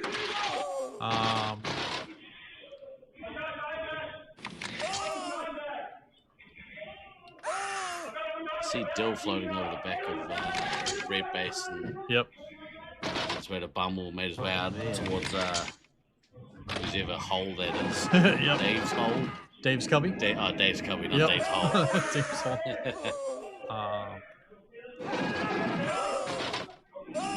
Yeah, you see, Fire team very, has taken the lead. It's very kind of split. Both the scouts kind of doing work hanging back lane, and the commanders, you know, pretty much face plant with each other. Just taking a reset here. It's good. I was about to say, kind of want to see these heavies and ammos get to full. Yeah. DK is such an experienced medic that he's like, yeah, nah, there's no way my ammo is staying on low at the start of the game. Yep. And sometimes you gotta force it because the ammo's not really paying attention sometimes. That's right. So you gotta just, so focused on what they have to do that they forget. One of those things is to stay alive. Yeah, I like Slaughter going for like the double base. I think it's Dave's cubby, not Dave's hole. Yeah, it's Dave's cubby. I keep messing it up. It's not Dave's hidey hole. It's Dave's cubby. Yeah, Dave's cubby hole. I miss the holes in the walls. I'm not gonna lie. They cause absolutely freaking havoc. Hard pass. Yeah. They were great. Holes are dumb. Slaughtermelon, both bases get 2 off of his nuke. Metal Face, maybe you want to think about going back against some resupply here. Yeah. Look how full up the red team is. Yeah, 122, 154. I love the shots on green side though. That's just their lives are. You'd like to see a little bit more lives as you see Middle Face grabbing them down, caster curse. But on the same side, I love the fact that Slaughter got both, so he can try to push to either that early nuke or he can push to the double nuke. Do it. It looks like he is going to take the path of the double. Odom kind of catching him out there. But it does look to see like blue is set up pretty good there in the entrance door. The way it says, it seems Kodama has that slow start and then just kind of explodes out of the box. Yeah, we have seen that happen. Whereas Slaughtermelon's usually the other way, comes out fast, but it's a little slow at the moment. Yeah, you can kind of see, like, I think it's tripping him up where Odom is. Odom's swapping different places. It appears that he's getting shot in the back multiple times. I like that. The 3-tap and the 3-tap again. He does get a good missile out on Disco, though. But man, pretty quick start here for Slaughtermelon with the 30 specials to Kodama's 12. But again, the double base does help. So nice. Yeah, on Kodama that was up. So, and then the ammo reset, like the quick know with all like, hey, you just missed that person, give me shots. Kind of topped off here, but do it. Man, such a close game. Kind of pins and needles here. At the moment. Ooh, I like that. Set the tone at the start, otherwise the other team sets it for you. Yeah, that's badass. Yep. You see Kodama kind of matching, getting that base getting to 20. So only about 5 special points behind, so nothing too crazy. But I think the key here is the missiles so far. Yeah. Slaughtermelon can get to that second nuke while like Kodama's kind of getting full or getting some lives there. Could very well open some opportunities for them to attack. But you can see the scout difference though, 2,500 and 1,600 to 1,200 and 320. Yeah, massive difference. That's what we've been saying all week. You know, like that heavy commander duo is great, but the scouts just backing up Kodama a little better. Yeah. DK and Chaser both haven't lost a life yet. Yeah. That's wild. Yep. The gentleman's agreement. DK losing one life. Okay, my bad. Oh man, caster cursed. But they were able to break into Edor easily there. They got the three hits on DK off the break in there. But you can kind of see now red is countering, attacking blue's resup over in kill zone and back of green side on the entrance door. But Slaughtermelon is approaching double nuke, just got it, and then Snuffles is pretty topped up, so it could be a situation where they go attack pretty quickly. Odysseus has been relegated to really just defending, at least from what we can see. Kind of in that little U-bend. Yeah. Slaughtermelon activating his nuke. It's going to drop 2. It's going to take Odysseus and Kodama down to single digits. Yep. Be interested to see if Kodama goes gets a base here and then maybe looks to drop a couple. So he's going to drop 1. Yeah, the counter nuke. I like that. I mean, you know, unfortunately it's not going to work out. He's going to get to the second, so drop it now to give your team a chance to kind of catch your breath a little bit. Yeah. Again, the game's on like this knife's edge, right? Like you have Slaughtermelon who's off to this huge start. Kodama slowly creeping up on the start, but you have the counter nuke, you have the get the pressure off of us, but then you have the complete gameplay of red side, and then you have Rockwood is caught up a little bit, but that's with the base, so still in the kind of that 700 range, where Metalface 1800 with no bases, and then a little bit more topped up on lives on the blue side compared to 94 on the red, but tons of resupply happening. Slaughtermelon is back. It does appear that Kodama was back, and then Obi again is defending against Snuffles. So I like the rotation too between Slaughter and Snuffles. Like, hey, I'm getting it, you go out, and then vice versa, return it back. But yeah, both commanders resupplying here. No one wants to make that mistake. Yeah, right? both teams real tentative. Yeah. But I do like how red team kind of re-establish themselves a bit here. Yeah, but you see Snuffles got in, took some more lives off DK. It looks like Metalface too. Metalface getting in on the action. Yeah. Nicely done. Yep. Oh man, Metalface with the triple tap and the dill shot, man. Big old blue wall, that one. Yeah. They did get kicked from E-Door, so that's kind of like what started that. So they're probably running maybe towards E50, trying to get to the butterfly cover. And just got caught before they could get there. They got their hands caught in the cookie jar. But Kodama now on that nuke. Slaughtermelon 11 specials to 9 specials away. So you can see like Kodama slowly clawing that position back. Chaser at 14, DK down to 10. Metalface really coming online though. You kind of see Rockwood still relatively struggling in that kind of single digit without the base, that 900 score. But yeah, super close game. Only a little bit divided from the points wise. It's really what we saw during round play. Is like, hey, one little thing could make it or break it for the team. And you see like Kodama catching up now at 27. Oh, look at Dill go. Yeah, Dill catching Slaughtermelon out. Fire team has taken the lead. You see the teams getting the bases of the score kind of flips there, and then obviously Kodama really only 1,000 behind those missiles. Almost even on specials, but Slaughter approaching that other nuke. Ooh. Oh man, Otis was getting a penalty there. Yeah, you can't see what was that for? I don't know. I didn't see it actually. Slaughtermelon is almost there. Snuffle's coming back. We like to see that. Just topping up. Don't want to, again, make the mistake that's going to cost your team. Yeah. I think points. I think that's your question. Oh, here comes the nuke Slaughtermelon. I think Kodama, because he missed the double nuke on the first, his first second. Ice team has taken So the now he's lead. waiting second, third. Yeah. So I think Fire we'll team has see him taken wait the till lead. he's got 2 to drop in a row. Yeah. And go swing for that haymaker. Oh, DK taking down Snuffles. Yeah. Boosting now. Feel good. Yeah, you see Slaughtermelon, he was attacking, nuked, went back to resupply. So DK down to 5 lives. This double nuke has to happen now. And Odin's fist is going to get full. I mean, he's taking resupply, which is great. Yeah, we're topped up like 109 to 113, so lives looking pretty good. The story is though Chaser 14 to DK's 5. The score is so even, like the game. That's the thing, man. You've got some players out playing their counterparts, but it's vice versa.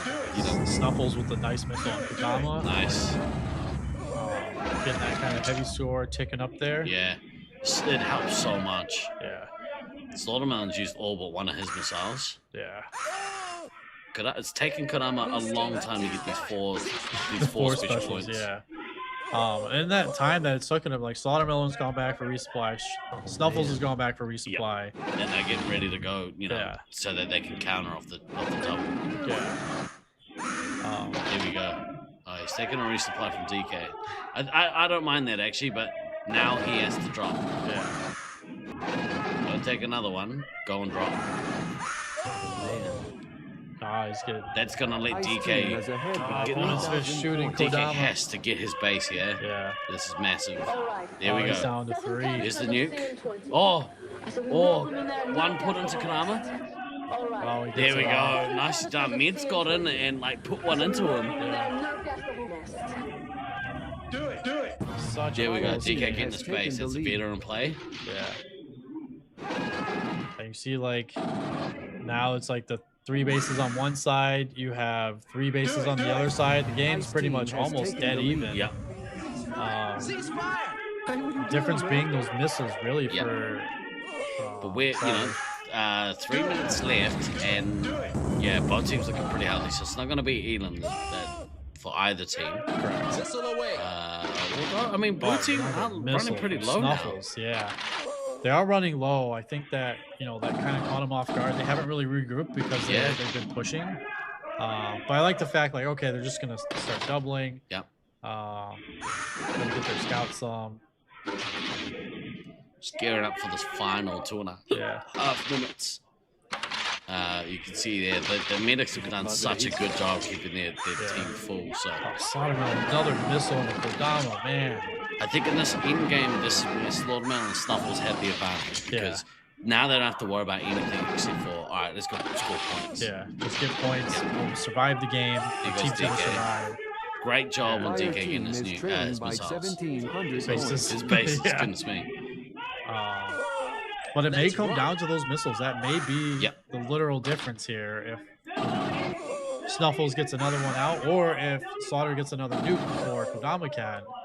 But Dill, again, the 5600 to the 3800 and 5900. But Disco 5300 versus the 3800.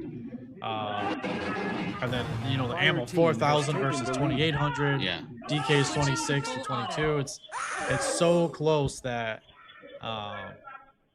it's gonna be really anyone's game. It's gonna come down to maybe one shot, one way or the other. Yeah. I would really like to just see okay, you got your last life. It's late game. I would just go out and stay out the rest of the way. This one's the first game of this match. Yeah. I would also Snuffles just hey, mental reminder, check my bases, make sure I get my bases. Yeah. It's tough. Slaughtermelon's taken 3 now, 4 now. Switching to full auto. It was pretty low on lives, but it's been too much time. Here comes the nuke. Fire team is leading by 290 points. Yep. Still trying to close the gap. They need Snuffles to get the base to be able to catch this back up. I mean, yeah, and okay, so there goes the base from Odin's Fist. Yep. He's gonna use a missile to do it. Yeah, it's tough. It's like, I get it. You have 22 shots, so I think I would have wasted the shots. Yeah, same. Do it! Do it! 60 to go. There we go. Snuffle's got the base. So Ice team has taken the lead. Close. you know, what I really like here is that Metalface has done some work. So it's gonna be coming down to the wire. Yeah, it's gonna be one of these Detroit Brisbane games coming down to literally the last few shots of the game. Kodama with the nuke though. Oh, Dill's gotta go. He's gonna run out of shots, maybe. He's gonna get put down. He's not gonna go get his base. The nuke shifting 500 points the other way. Mission Oh complete. man. Oh, that's a big missing base, but pretty good effort there. Yeah. Less than 1,000 points, like 800 points. 801 points separating the teams. Crazy good stuff though. You can definitely see how evenly matched they are. You can see how we talked about the combo of Slaughter and Snuffles, and then you have Metalface coming in, but then you have the balanced attack from all the both scouts, Odin and Kodama. And then you have the little bit of pick me up from the Ammo. The Ammo's having that 4,300. Odin doing work on that spot. Shout out to her for that. Yeah. So many times a triple tap into Snuffles and Slaughtermelon. You wonder if that's the difference maker. Like her having that 2,000 extra score, or 1,100 extra score versus Meds.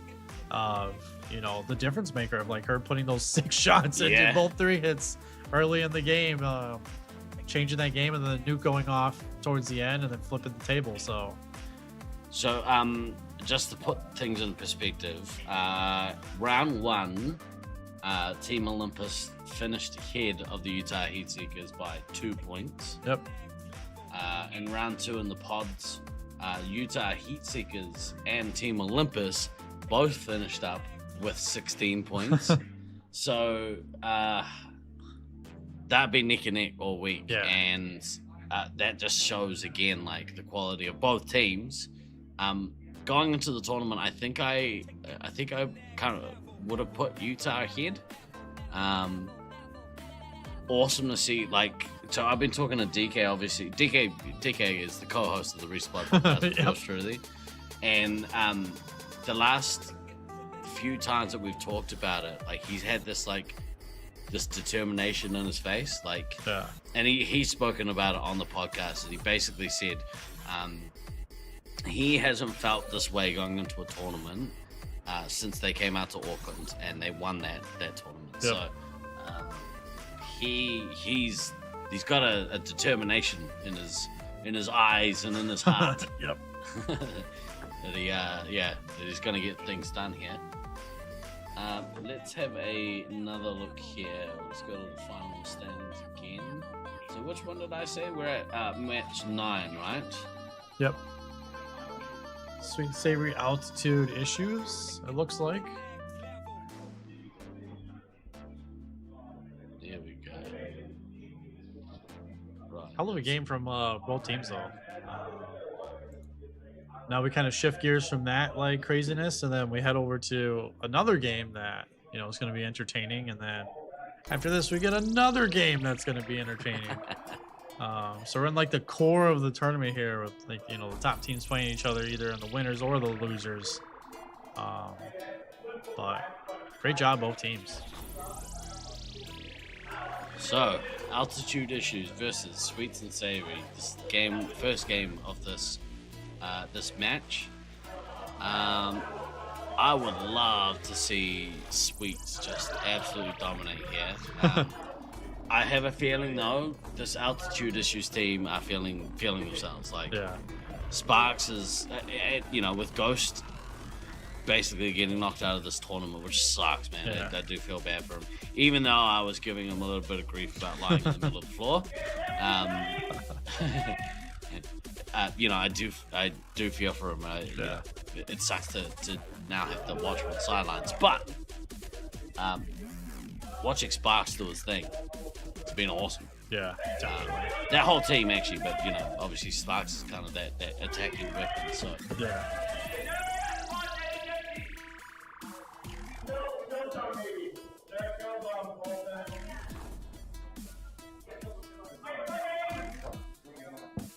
Launch autocycle engaged. Stand by 10 seconds. Yeah, Ghost made the hard decision to sit out the rest of this tournament. Unfortunately, he collapsed in the last round, so thought it was probably best to not kind of push his luck.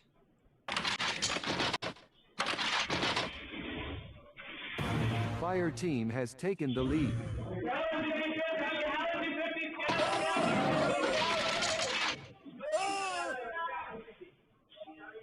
Good morning, Taipan. E50, E50's the call. Oh, good missile there from Sweets. Lange off to a good start here. Up to 600 points like immediately in this game. Hitting them shots. Blown away. I was gonna say, good start by Red, but look at that wall of blue. Sparks getting a missile into Sweets. Turning serve. Ice team has taken the lead. What standing do we have? Probably best to go check out the stats website for that one. We'll talk about it after this game. Sparks rocketing out to 1,000 points. 1,300 points. No bases.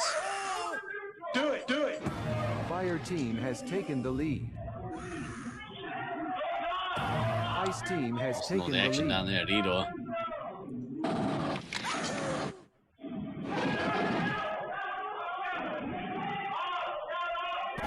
Fire team has taken the lead. Sweet's returning serve onto Sparks with the missiles. It looks like they go backwards and forwards with their missiles. They're doing battle in the middle. Fire team has taken. Ice team has taken the Both lead. medics are doing alright here. Here comes the nuke from Sparks. Good drop. Let's see if anyone's going to follow up here. Yep, here we go. The band Brooks in on Sweets. Sorry, Anchovy and Sweet. So they did get a couple of lives here off Anchovy. Sparks doesn't give anyone else a chance to play. Good, that's his job. And he's on pretty decent lives and shots here, so he's got an opportunity to really disrupt them. Sweets, he's at his first. Fire team has taken the lead. Let's see what he chooses to do here. He's at 9 lives, so he's running a bit low.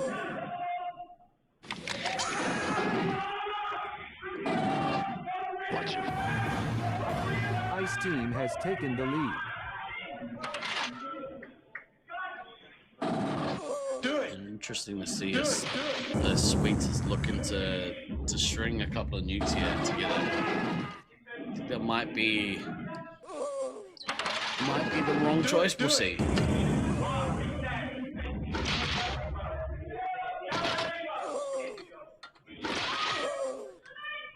Sparks is out to 5,000 points. We are only about 3.5 minutes into this game.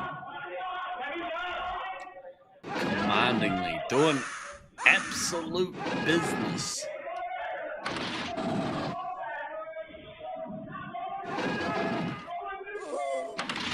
Missile away. Oh, Sweet's getting one into the bag there. He was down. Judoku putting a hurting onto these commanders. Ice team is ahead To this by commander. 100 points. There's only one.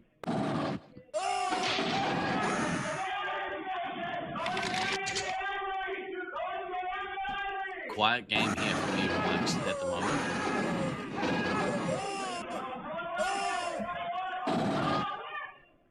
Yeah, unfortunately, both Red Scouts kind of struggling here to get a foothold in this game. Even Mike is full and really needs to make up some ground.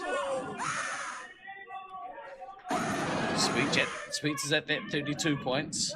Let's see if he gets a missile off. He's at 34, and this is often when we see Sweets drop, so let's see what he does here. And Medica at 12. I say we take off and nuke the entire Look at just Sparks like dropping his next one. oh man, it's tough. Fire team is behind by 3,100 Unfortunately, points. the red team are running pretty low here.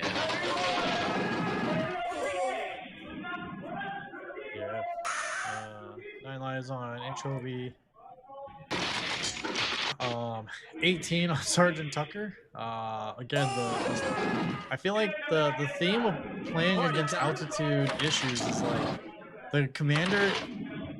It seems to be a trend. They always get to like the 30-point mark, and they just kind of stall out. And then they're like, "Oh, well, I guess I got to drop now." It's been like 5 minutes into this game, and I haven't dropped any nukes. Yep. But yeah, it just takes away the effectiveness of trying to stack for the 2. Is that 35?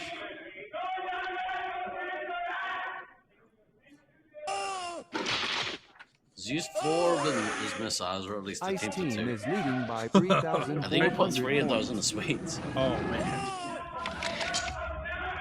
Look at Sweets' score here. He's at 7 grand, and we are what, just over 6 minutes into this game. Yeah. Full auto. And then the next player closest to him. 1,000. Yeah. So we like to call Scythe Island, like solo attacking. Scythe Island. Just solo attacking. Yeah, the Isle of Scythe. Yeah. Sometimes it's not fun when that's the case. You're like, oh, where's my team? Where is it? Sweets does hit the 40-point mark though, so pretty good on that. Resupply. He's had to. So in the journey to get these 40, he's had to come back to the resupply twice. Oh man. It's just I think it's too slow. Like Fire team is behind by 2,600 points. Yeah. Do it.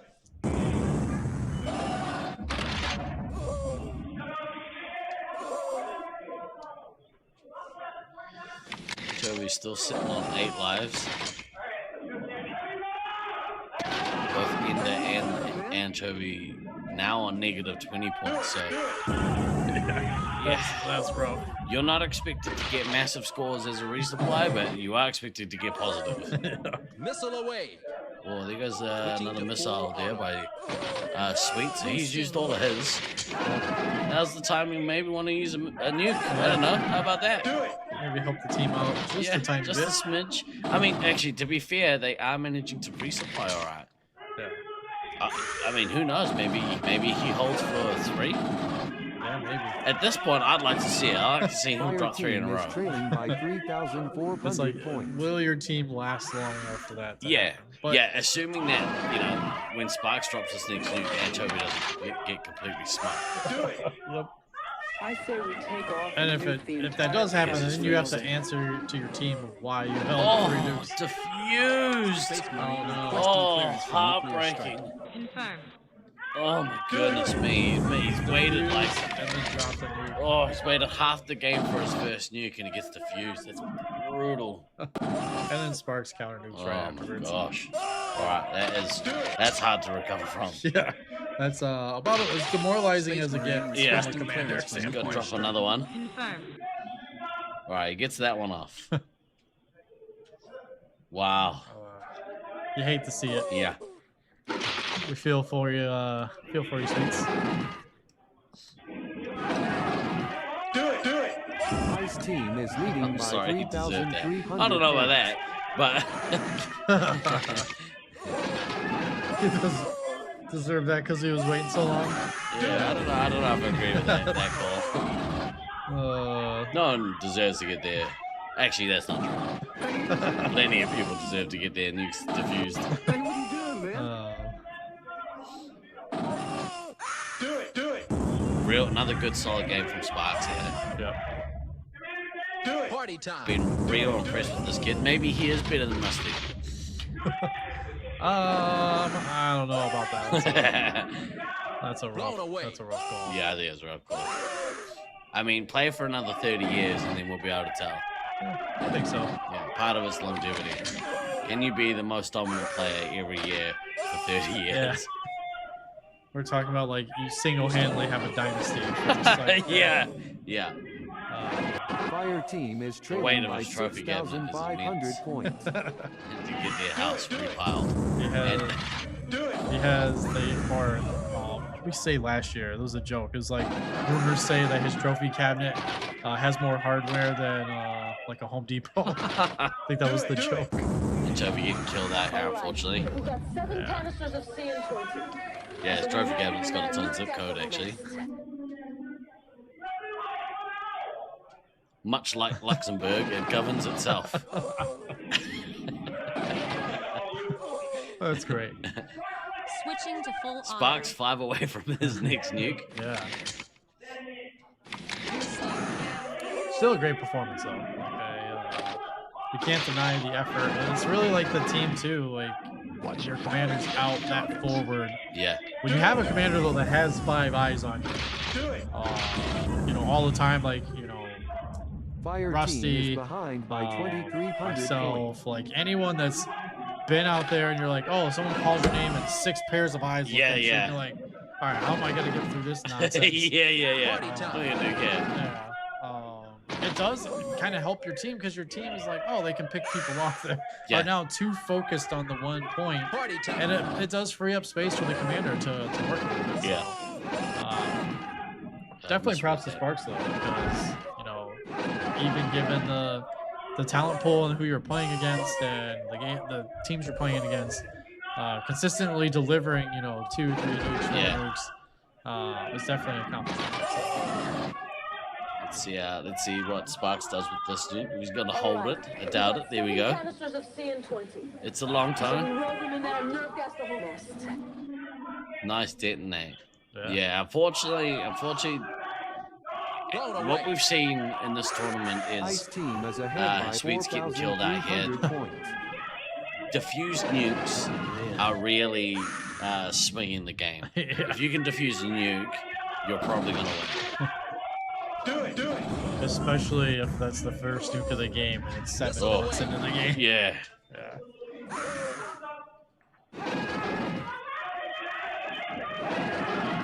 I misread what Esme said. I thought she said, don't tell him I'm taking a shit. That's great. I won't. We won't tell him that. The Babe getting a consolation, well, not a consolation. He's getting a missile there on Spooky. One for cleanup. Spooky is done right here. 8,500 for the game. Yeah, definitely. Boosting now. I've said it once, I say it again. She really impressed me in this tournament. Yep.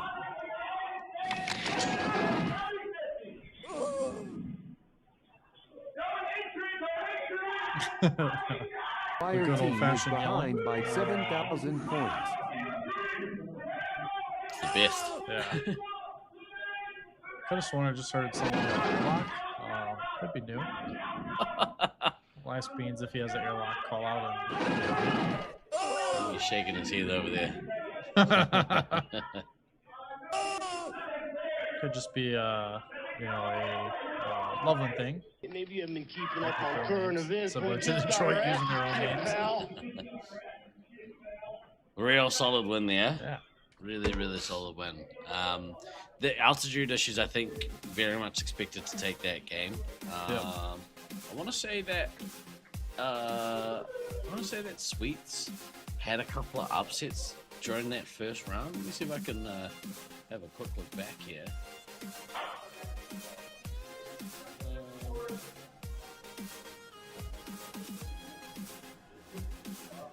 We'll find it. Kelly B.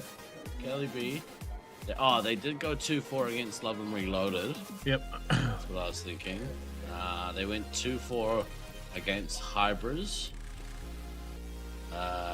They went 2-4 against the Utah Heatseekers. Yeah, it's pretty good. Pretty good. They 6-0'd Armageddon. They did get 6-0'd against this Loveland A team. Yeah, so, I mean, outside of this Loveland A team, and I think maybe the Syracuse A team, they went 2-4 against Syracuse B team. Yep. So outside of the Syracuse A team and this Loveland A team, They took points off everyone else. And unfortunately, yeah, in round 1 they were 6-0 against both of those sides. So maybe this is one team that just has their number. Yep. Yeah, man. Unfortunate. That's what happens. You know, we've been seeing it a bunch of people hold on to their nukes. I'm not one to stack in New York, so I don't want to be biased with just my opinion, but I for one am not one to stack in New York. I'm not about that life. It makes for a difficult time if you're unable to get that second or third nuke. Yeah. There have been times where you're just smashing and it's like, okay, I'm gonna get the quick second. Yeah. You drop the 2, but most of the time it's like you want to drop the 1 and you know, work with what you got when it's happening. So let's see here. I think Hybris and Jackal. Yeah, Hybris and No Lies from Jackal. This is another matchup that's really interesting because you know Hybris really struggled a wee bit during this week. Yep. But they did have some bright points, and one of the bright points they had was against this Syracuse B team. Now Syracuse B today have I don't know, they haven't looked super solid. I mean, to be fair, they handily dispatched the C team. Yeah. But I think in the pool play they you know, they had a couple of hiccups. Yes. Let's go BDRL. Let's see you in chat. Loveland has a lot of very young players. It's from Derek and Loveland. We had a members night Wednesday while 16 people were at Nats, and we had 16 people show up, and the average age was around 17. So there's a deep pool of young players being trained. That's awesome. Yeah. That's so awesome. That's great. They're gonna have their own tournament with just their players. Like, they're gonna have 6 teams that are gonna all be Loveland teams. You got a high scythe. Hey, how's it going? That's Soul. Yeah. That's I found it a little bit rude that he didn't say hi to me. Oh no. But whatever. Yeah. I see how it is. You're gonna get a quick high literally right after this.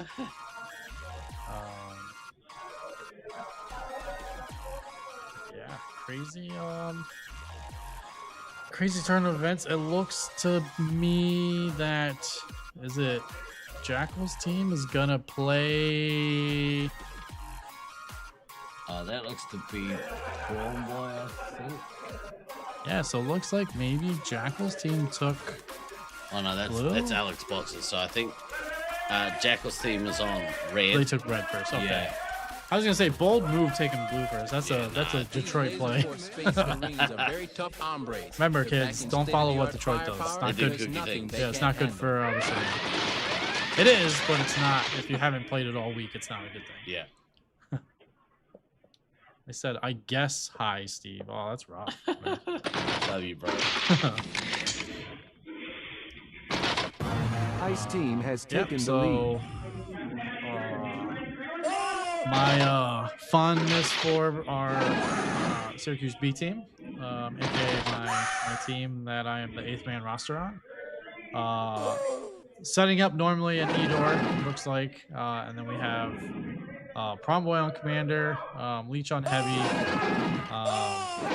It appears to be they got kicked out of green early, and yeah, they seem to be being pestered by someone from the red side and Killzone and Green Base. It looks like they set up respawn in Green Base. Good amount of shots and lives though. They managed to, like, everyone's looking pretty healthy except for Glader again, which, you know, bruh. Yeah, we're gonna have Traj talk to Glader. Okay. Yeah. Get he some didn't lives. raise him right. I think that's the problem. Get some lives. Yeah. Fire team is behind by 120 points. Yeah, you see, like, keep the neutral base open. It looks like they're actually, like, pushing out a little bit. It looks like they're gonna probably set up, take the fight to Jackal. This is, like, another game. I know, like, it doesn't tell the whole story with Hybris and, like, the games they've played, but even from Jackal's side, they were like a 500 win team. They were like, as many wins as they had losses, and things can go any way. As you see here, they just lost Edor. Unfortunately, that's not a great thing to happen. And it looks like Stu left. I don't think he's coming back. Oh, Zerg down to 5 lives here, so I'd love to see Bromboy really step up and try and put the pressure on here. Yeah, and especially if like Stu left, it's like, well, when do you come back? Like Zerg takes that lives. Bromboy would have got his bases, and you know, if he'd have got to that first nuke and take Zerg down to 2 lives, that would have been a great start by them. Yeah. Zerg's taking another one, so they managed to re-establish. Stu's only lost 2 lives. Yep. A little bit down to 16. Yeah, Jackal on the nuke here, and you can see like hovering a little bit in the base. Yeah. Yeah. Got both bases to get it. Oh, he gets missile by Jackal. Probably coming back to get resupply. Missile drop his nuke with his face. Oh, it's rough. Good nuke there. The disrespect. Oh, here's a missile. I'm gonna nuke right afterwards. Right, a little bit down to 13, and the blue team are running pretty low. So Bromboy's got to get back here.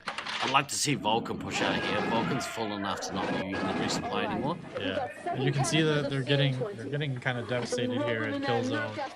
It looks to be their medic is hiding, and medic was hiding on the side. Right. Leech is basically full. Bromboy's getting some resupply. So yeah, so their medic was hiding on the side. You can't see the cubby. You can only see the corner of it at the starting door in the bottom right corner. But they were hiding that cubby. They came around. They shot their team. They set up in the normal spots. Yep.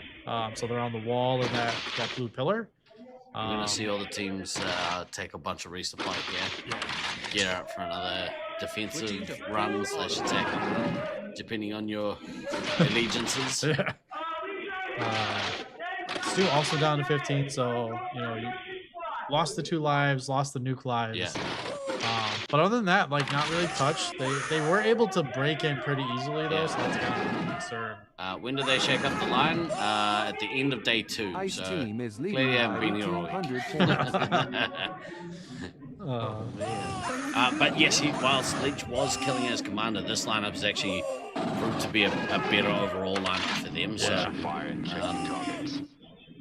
having Glader back in that resupply has kind of shored up the resupply. Yeah. Although he's not having a really good game score-wise.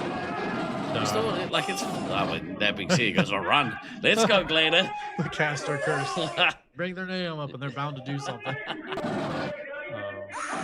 I can see here that Bromboy hasn't already killed out the medic.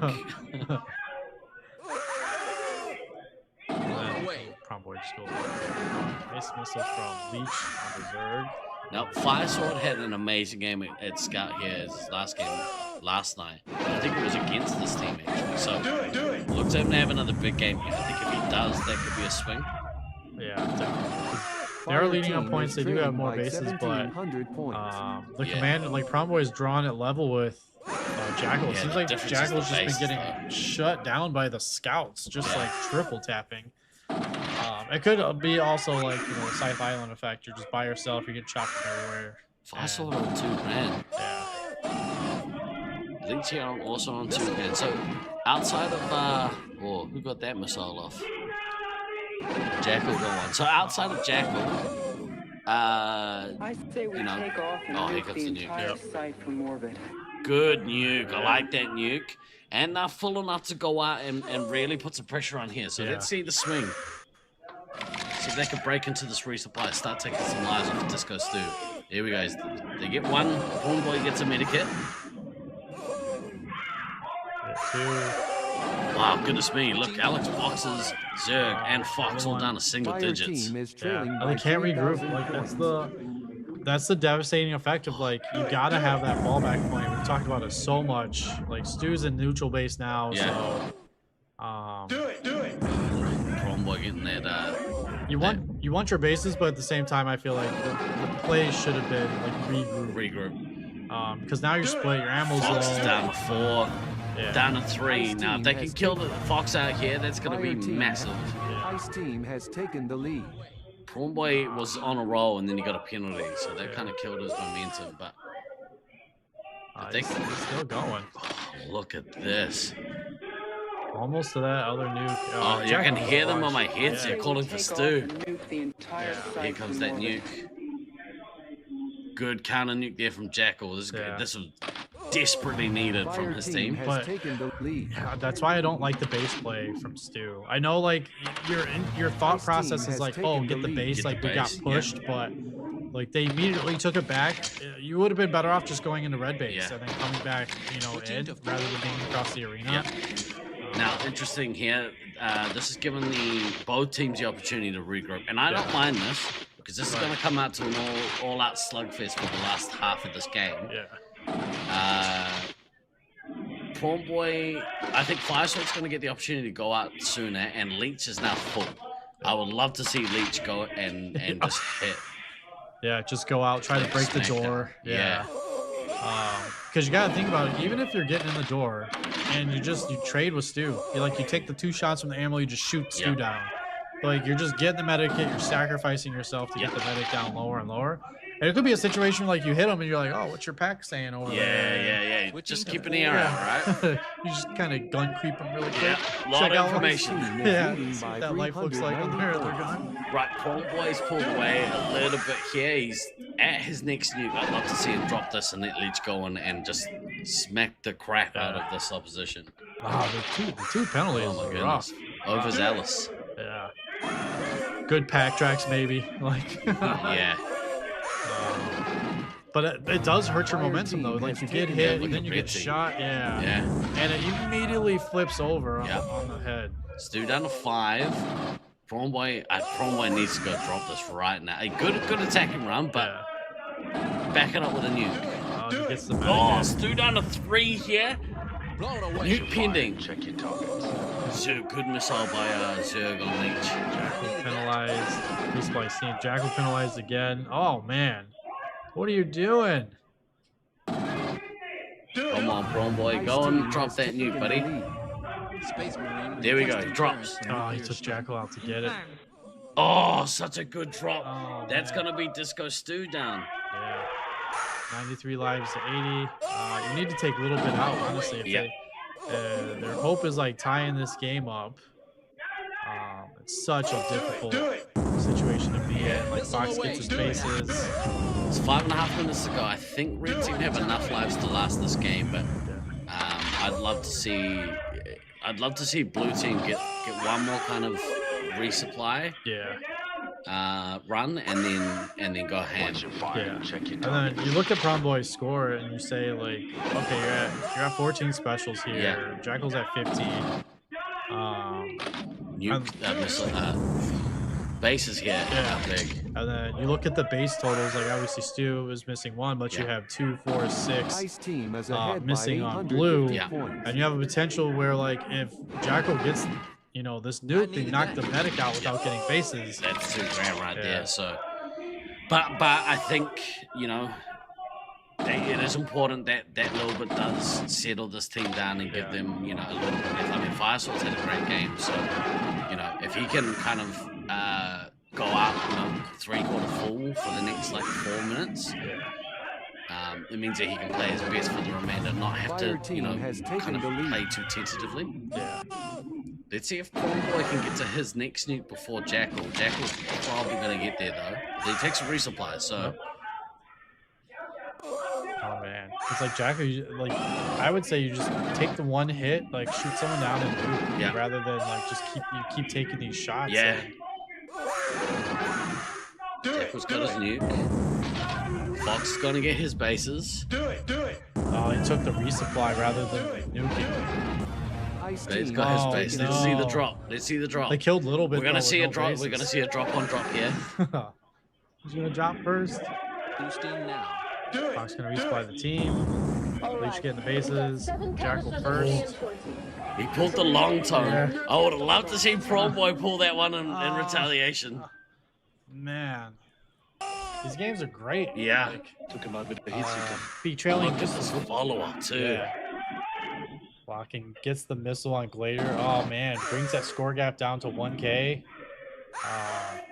What a swing. Unfortunately, a little bit there, missing both her bases. And that's actually been a big problem this whole tournament. Not being able to get them. You need Zerg's base. Like, that's They've killed Zerg out now with okay, so it evens up. We're on even bases, so it's not the biggest deal. Yeah. That's rock. The worrisome part about this is like red, Ice team like is leading B was by on red. They're on their 1900 strong points. side. You go to the weak side, blue, on the next game. You're gonna have to put up points or push for an elim on the weaker side. Yeah.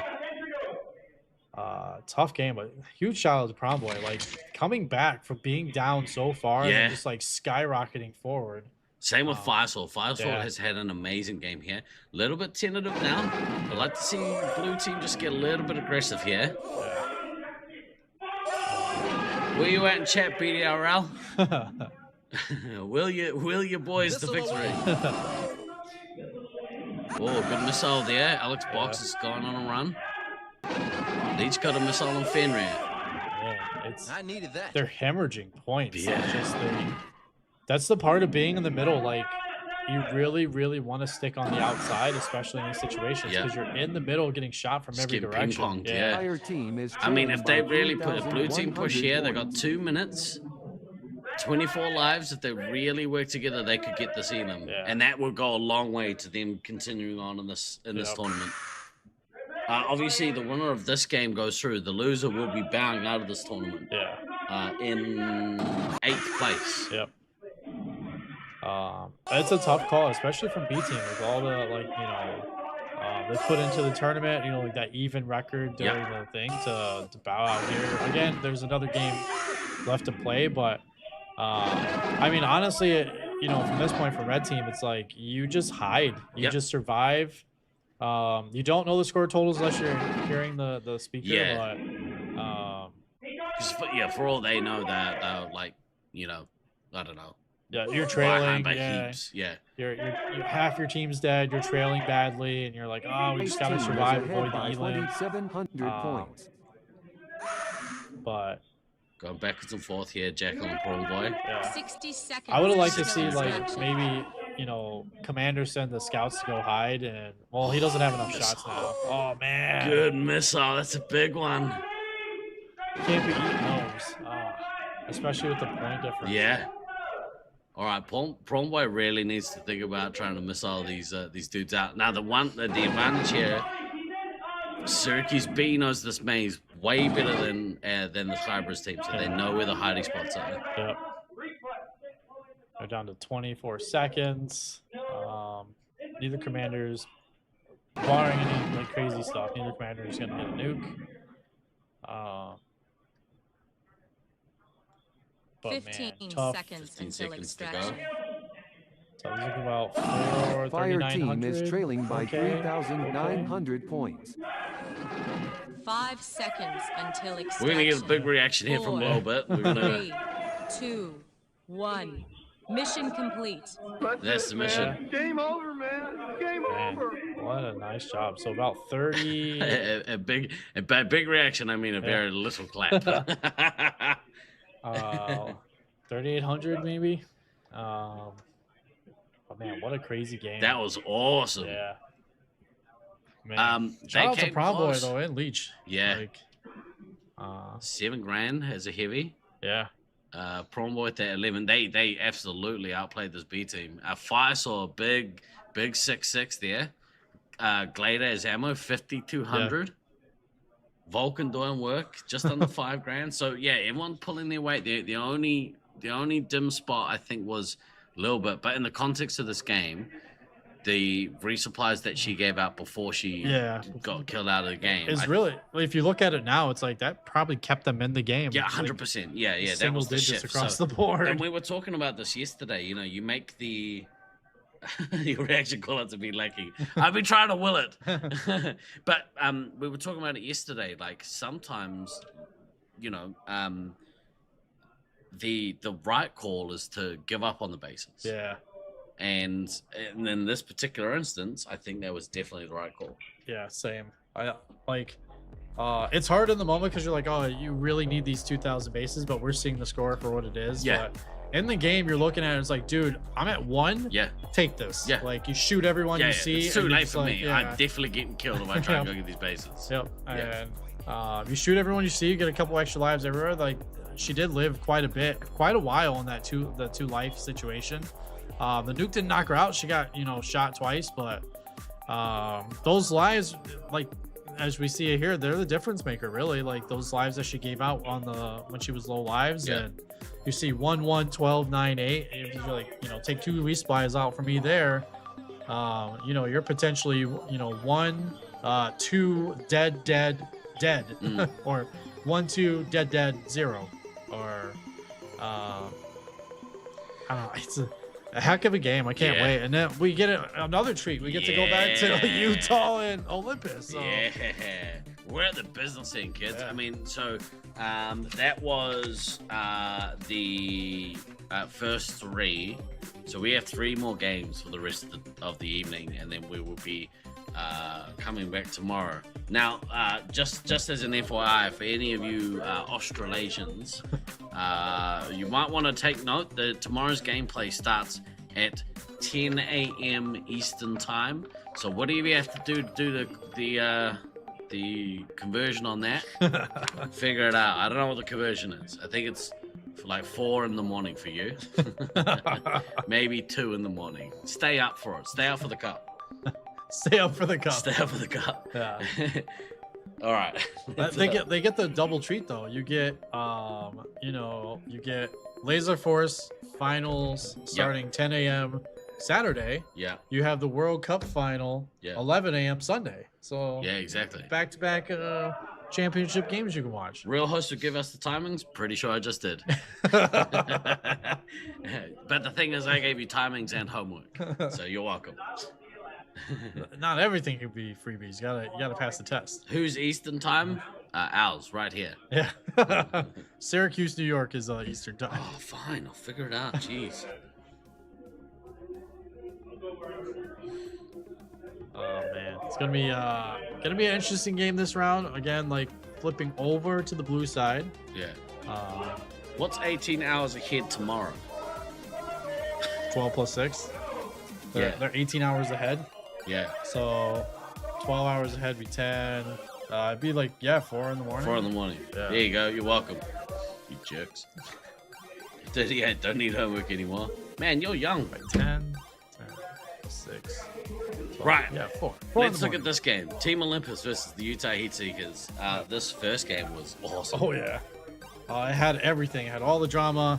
I believe the point differential was tiny, 800 points. 800 points. Yeah. Yep. In favor of Cali A. Yeah. 800 points, Cali A. If ever there was a time for Slaughtermelon to go full Rainbow Panther, it is right now. Yes. Or will his teammates also become Rainbow Panther and channel his inner light? Yeah. Midnight Brisbane time. Right on. There you go. Oh, okay. Yeah. I think we'll fact check that. Yeah. Maybe I mean, I've got the internet here. It's just really bummed me out that nobody's worked it out for me. No one in the chat. Where's our stats guy? That's a stat, right? What time is it in Brisbane at 10 a.m. Eastern Standard Time? Midnight. It's 2 a.m. New Zealand time. So midnight. Brisbane. You're welcome. How did we fuck up the 18 hours? Is it the date change? I'm not good with maths. Whoops. That was close. Got distracted. All right, we see Snuffles getting the strong side. You're getting the E-door.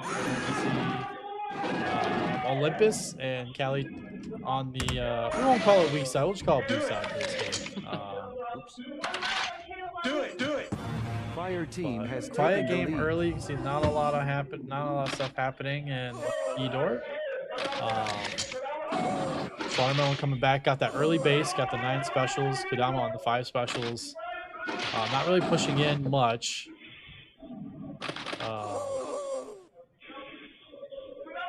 DK has been playing medic a bit, so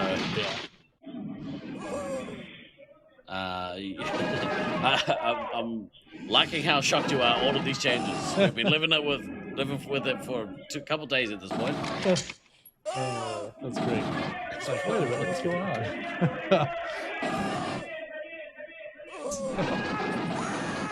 That's so good. Oh man. All right, so kind of a mirrored start from the last game. Soderman having the excellent early game. Working towards that early nuke. You remember last time Kodama kind of came online late into the match where, you know, it didn't have a lot of impact early in the game, whereas like Sodermelon went for that early kind of 20 points double nuke. But you see here already losing E-Door for red side. It's tough. Do it. I'd like to see Slaughtermelon already getting the extra base, maybe dropping the nuke here to get them out of E-Door, reset back up. Unfortunately, he's in the middle of battling currently. DK losing the 4 lives though, man. So you have both teams kind of scattered. Green team did not set up in their normal spot. It looks like they set up on green side. They're falling back to entrance door. And then you see red side hanging out at E-Door comfortably. Their team is ahead by 1,400 points. Disco's tagging the neutral base, coming through the mid. Ice team has taken back to the base.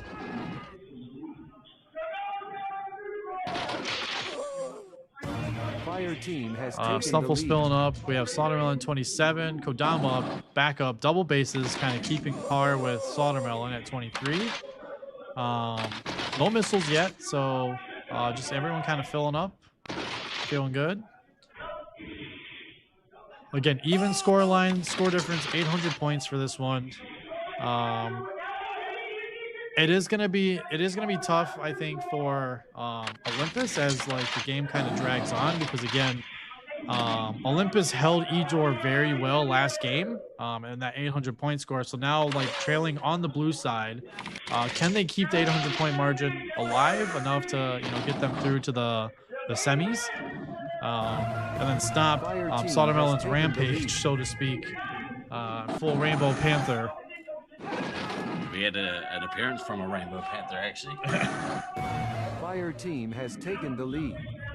But Kodama only 5 specials away. Again, no missiles yet. So you can see the medic lives. It's only off by 1. DK at 16. Chaser at 17. No nukes dropped yet. Kodama working still with 25. Slaughtermelon working towards that second nuke. Comes that nuke. Yeah. Kodama's just gonna drop now. Oh no, cancel. Oh no. Oh, devastating. Space Marine. And Slaughtermelon's immediately gonna nuke right afterwards. Oh, I like that. I like that. Big. Counter nuke right off the bat. You can see the clown car situation happening at E-Door. Everyone's running in every which direction. You have multiple resets happening. It does look like Disco and Kodama came out on top of like taking that back. DK is in red base. But man, if Slaughter could have got that other nuke like super early. He's already at 19. Oh, he just 21. See if he drops it here early. Shots. I'd like to see him still drop it. Yeah. Although he's got a little bit of a Get the triple takes him down. Yeah. Dill and Autumn. Yeah. Autumn's had a heck of a series this game. Like we talked about in the first game, she had multiple triple hits and 3 hits. She's solid, man. She's such a good player. You gotta account for that, especially when you're coming to E-Door blind. You gotta account for that. Sodermelon with the missile on Odom for payback is the triple hit. That's it. Caster curse, yo. Yeah, caster cursed. Go putting 3 in Odin's fist. Oh man. Zaps Odin. Oh, they're on the run. See Snuffles. Oh, like your teammate. I mean, now you want to nuke. You push them out. Now you want to nuke. DK's at 6 lives. Oh man, he's getting his bases. But I'm almost at his here. Let's see it. I'm almost tempted to see. I don't want to put it out there. Yeah. I don't want to put it out there. We won't put it out there. We'll just gonna say nuke on nuke, maybe. 23 and 28. Do it. That's how many special points they have. We're not saying anything. DK at 5 though, and then Chaser still at 15. But you're losing kind of the point battle here, but again, the bases matter. The 8 bases compared to 3, so that is like a 5-point difference. So the game is pretty even. Again, the score difference for 800 points. Yeah. We have Snuffles getting a little low here. I'd like to see him up. Caster curse. Cope does need some shots though. Yeah. Oh my gosh. All right, we'll just stop talking. Keep Just going. run. They already know. They're on It's top okay. of They're it. not gonna nuke on nuke here. Yeah. Nope. They're just gonna wait. Fire team is trailing Yeah, it by looks like they're both gonna go back. 6,100 They put points. Slaughtermelon down. Man, they are neck and neck. The only difference here is that The diffuse cancel. nuke. Yeah. It's crazy the bases are like the base score line. You see the scouts too. Both scouts have both bases. Yep. On the other side, no bases and one base. Yeah. But Cope's score is, you know, the difference. He's looking at a 4,400 lining up with Dill. That's big. That's a big effort from Cope. Yeah. Oh, we talked about it, you know. Oh, Disco getting three in the snuffles, and Odin's Fist getting their missile. Yeah, Slaughter unfortunately having to go back for lives and shots. Needs shots. Is this a race to two? Nah, here we go. He's gonna nuke. He's gonna nuke. He's gonna nuke and take shots probably. Yeah, nuke, tape it. DK down to 1. If they could get him out here. Ice team is ahead by 6,300 points. Nope. No push out. DK's gonna fill some people. He's gonna fill Kodama. They need to live, but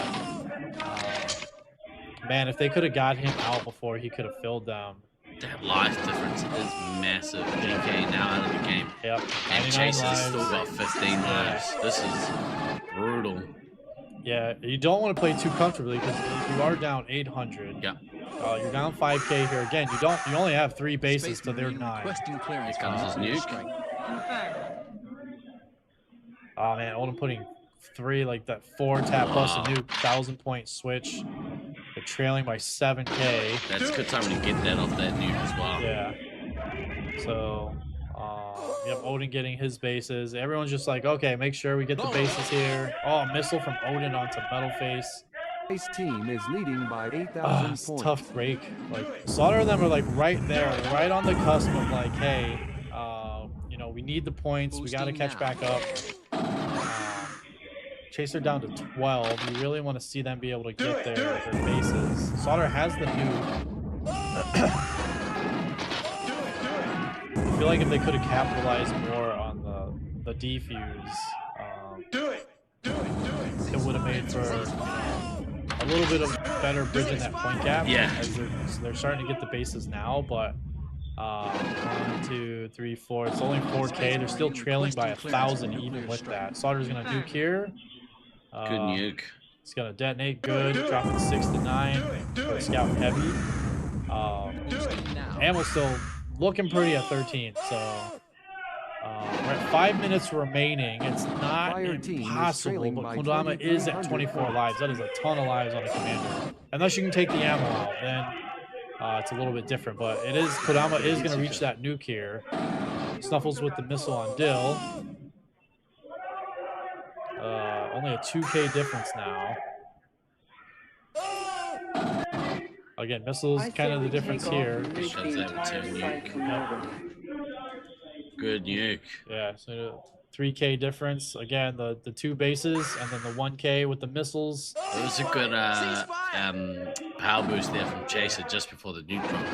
Yeah. I like that as a tactic from the medic. Oh man, I get the locking and trying to missile, but you need points. Yeah. You reset Cope twice to try to get the missile twice, and it didn't work both times. 2,900 points. But man, it's pretty good. Blue going on a tear here. Oh man, they're just messing them up. You want that whole chain of events back. That little like chain of events there is probably like a 1,000-point swing.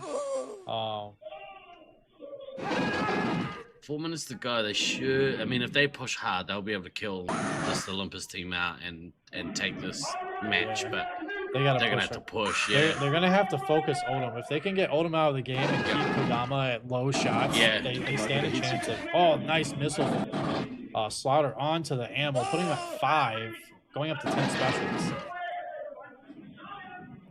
Crazy game now. 4 minutes left. Yeah, Fire exactly team right. is trailing Olympus by could still win by points. 4,200 points. They've got to win this game. Sorry, they've got to either win this game, Yep. or they have to at least be Survive. within 700 points. Yeah, survive and be within 799 points. 800 points. Yeah. Okay, there goes Odin's first. Red needs to be able to get their bases. You hear Slaughtermelon yelling. You see Dill. They need the Elam at this point. But like no one's found Kodama. Kodama's still at 23 lives. They're not. I don't think they're going to be able to kill him out. Yeah, he's got a lot. Yeah, I don't think so either. He doesn't, unless he gets the missiles off. He doesn't have enough for specials. They got to know, like, hey, we need the Elam here. Boosting now. Oh man, it's a rough. They're gonna want this game back. It's Ice tough. team is leading by 5,800 points. Kodama's been hiding for ages. He gets shots. Oh, the ammo finds. Wow. He has enough to get that nuke now. Chaser is at 4. But Odom's going ham. Look at all the Odom on the side. Just, oh my gosh. Oh, she's doing the business. She's the MVP Let's go. of this match. Disco putting 3 in the snuffles. Yeah. They're holding on to this game for dear life. Odom is the MVP of this match. The first game, literally, the triple taps multiple times. This time, triple taps multiple times. And that's 300 points each time. And then resupplies Kodama again, so... Yep, resetting the shield, too. Like, 2 minutes. So good. There's no Elaming. You're down on points. You're not going to catch up on the point margin. They're going to want this game back. Yeah, they had it. It was right there for them. 7,500 points. Oh, it's tough mark there. Yeah. All right, there goes Disco Monkey. Odom putting more on the snuffles. Yeah, she is definitely the MVP of this match. Oh, it's been so good to watch. Yep. Okay, there she goes. I was like, you can hear them cheering. It's like, yes, they're out, but you have a minute and a half to kill 20 lives. Kodama's got to the nuke. Slaughtermelon needs to get one more hit here and drop his nuke, but even still, it's not going to be enough 16 time. lives and a minute or something. That's possible. Boosting now. Snuffles hits down to 17. All right, last 70 seconds, and it all comes down to this. If Kodama can survive this game, Team Olympus will stay in the winners bracket and beat Utah Heatseekers to send them to the losers bracket. Fire team is trailing by 5,500 points. Snuffles was locking and Slaughtermelon stole it, but nuke's right afterwards. Here comes the nuke. Down to 12. Watch your fire and check your Down to targets. 11. Yeah, he's gonna live. Right. It's tough. About 45 seconds now. Here comes Kodama's nuke. He's gonna get it defused. That's okay. Yeah. Run in that corner. We're at that 30-second, maybe about 35 seconds. There's about a 4 or 5 second delay between the game clock down the bottom and the actual game clock. So they unfortunately there's not enough mathematical time to get him out of the game. Yeah. Barring some double missile shenanigans. But he has shots, so that's not a thing. 15 seconds left to go. Hell of an effort. If they could have got to him Ice team is sooner, I ahead think, by you know, 5,100 if they could have points. killed DK out sooner, DK gave Kodama full lives. So that's really like, hey, survive the game, win the game. 2, 1.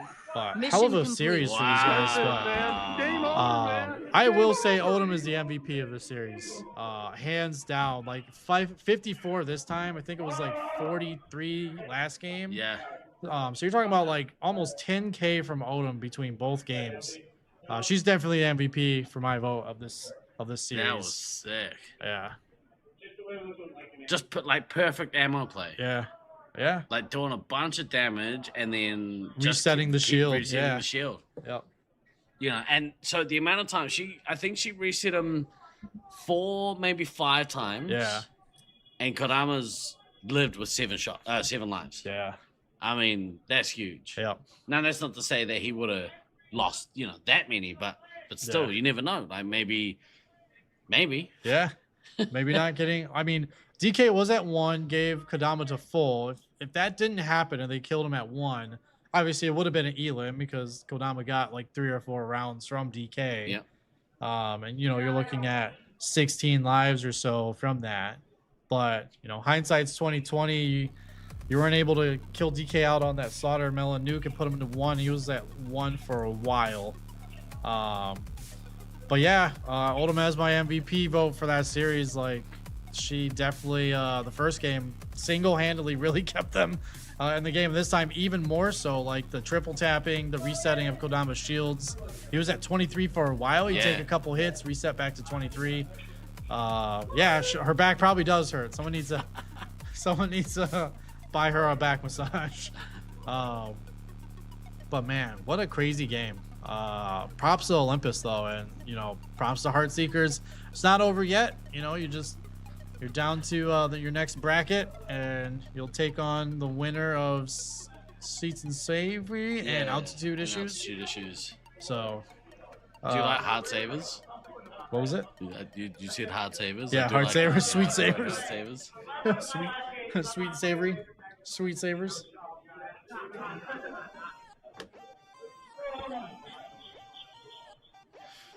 Oh, I mean, finals. Finals. The stress of finals. Oh, so good. Ladies and gentlemen, are you still with us? If you are, make yourself known in chat. Thank you so much for hanging out with us. Yeah. We've got 2 more games left to go for day 5, and then tomorrow we are into finals. And these 2 games are going to be awesome. Yeah. The final game of the night will be the Hybrids No Lies Jackal rematch. Yep. And we'll talk about that in the build up to that. But this game here, Altitude Issues versus Sweets and Savory. Unfortunately, in that first game, I mean, you know, this Altitude Issues have proven themselves to be a pretty damn good team. Yeah. And I think maybe they outclass this California B team just a little bit, but what we're finding is Sweets is holding his nukes and dropping them just that little bit too late, and then in the last game, it really, you know, he got the defuse, and it was all over after that. So poor Sneaky about to pass out.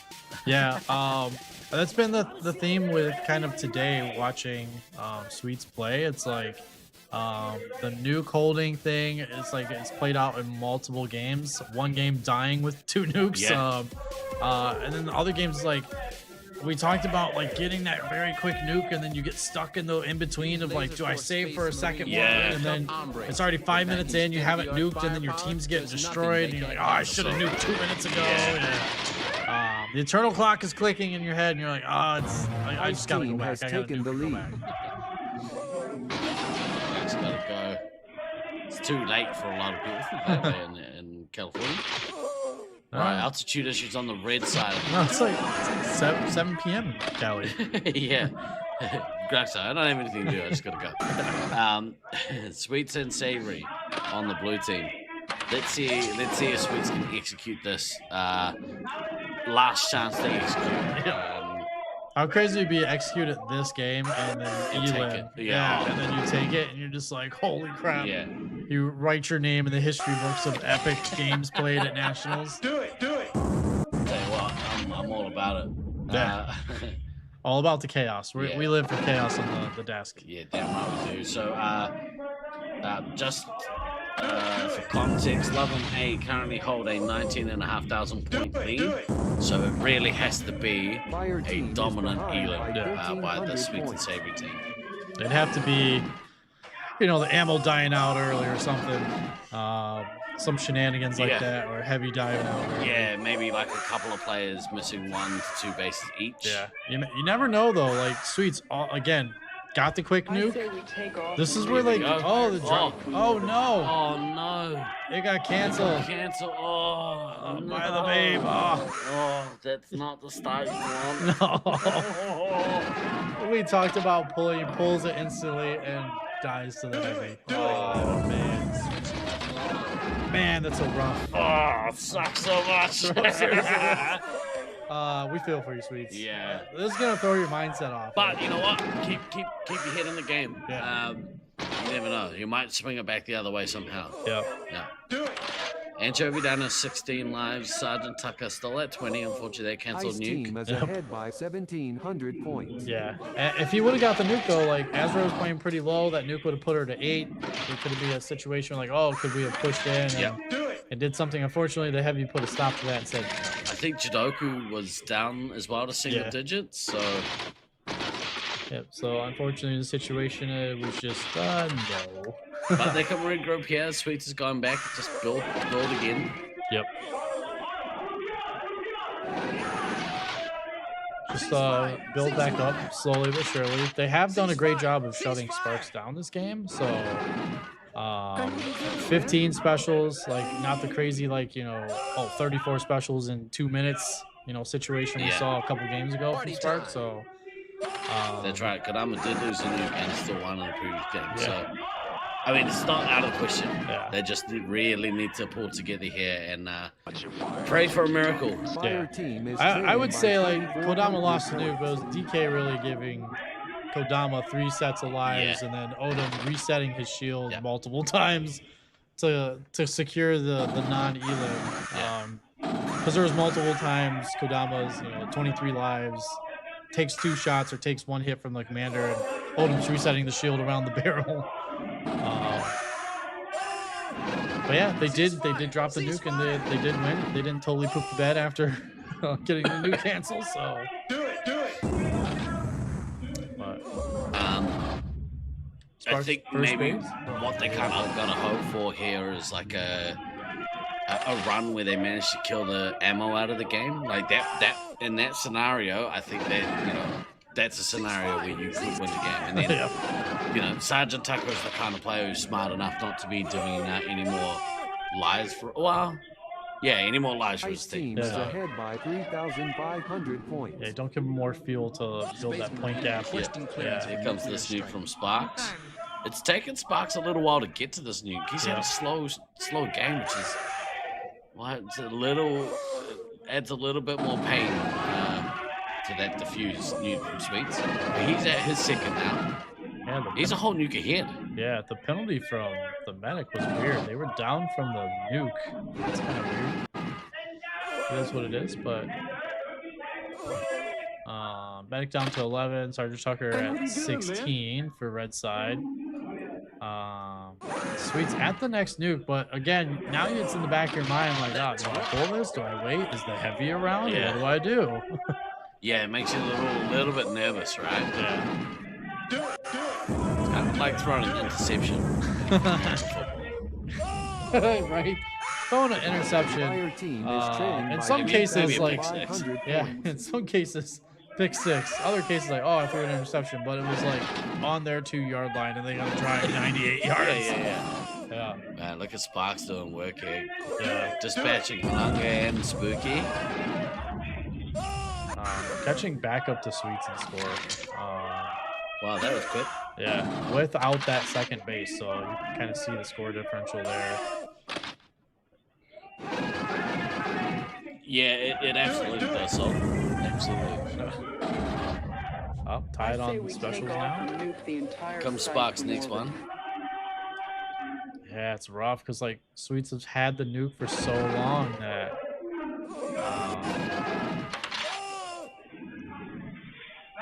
it could just be also a thing of, I think someone mentioned in the chat, like getting your team in position and then like nuking, like having a player that's ready to attack her right there, and then the nuke drops and they come up and they're up first. But in this case, it is not helping you. Like your team is getting decimated. The champion's at 5. Look, Ancho just got I'm getting so many lives. Missiled and double tapped earlier before that.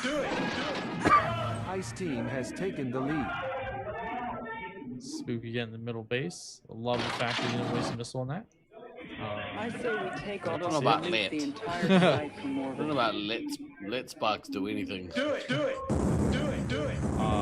Ancho and Indigo going on a base run here. Yeah. It was a good nuke, like get the bases, kind of regroup. Spooky though playing dangerously low with those lives. I needed that. It's never a good idea to play low here. Babe with the missile on Spooky. Oh man. You just got lives and then you lose all of it and go down to 2. Oh, down to 1. Oh no. No. Spooky, no. Nice. Oh, We'll nice. take a resupply yeah. here. It's like, come up, shoot me. I'm at 1. Your shit. Yeah, it's like you're pooping the bed right there in front of him. Guys, please show me I'm at one life. Yeah, Heavy comes around, just taps you. And you're like, ah. But yeah, pretty crazy recovery from Sparks though. Like the slow start and then. Yeah, he does have that talent that he's able to kind of go. You know. Yeah. You see like okay, slow start, but then the game kind of changes or fizzles out on like the attack, and then he just comes in and shoots everybody. But you know, to Green's defense, it's like they tried to hold the one area, they got pushed out. You can see the shenanigans happening in kill zone and green base. They're trying to set up. Sparks just attacking from the different ways, so it's really hard to regroup and stop someone from farming you when you again avoid the middle of the map. Stay on the outside. Ice team is ahead by 12. Limit the directions you have to look at. Do it. Oh, I feel that was a bit of a chase there. Yeah, it was We followed them from that opening all the way up into green base. That's too far. Yeah, and that's 2 players as well. That's brutal. Yeah, and it's the ref standing there on the pillar. Is Do a better job, ref. I needed that. Ref, you watching what's going on there? It turns around now. It's like, oh, no, I missed it. What are you watching?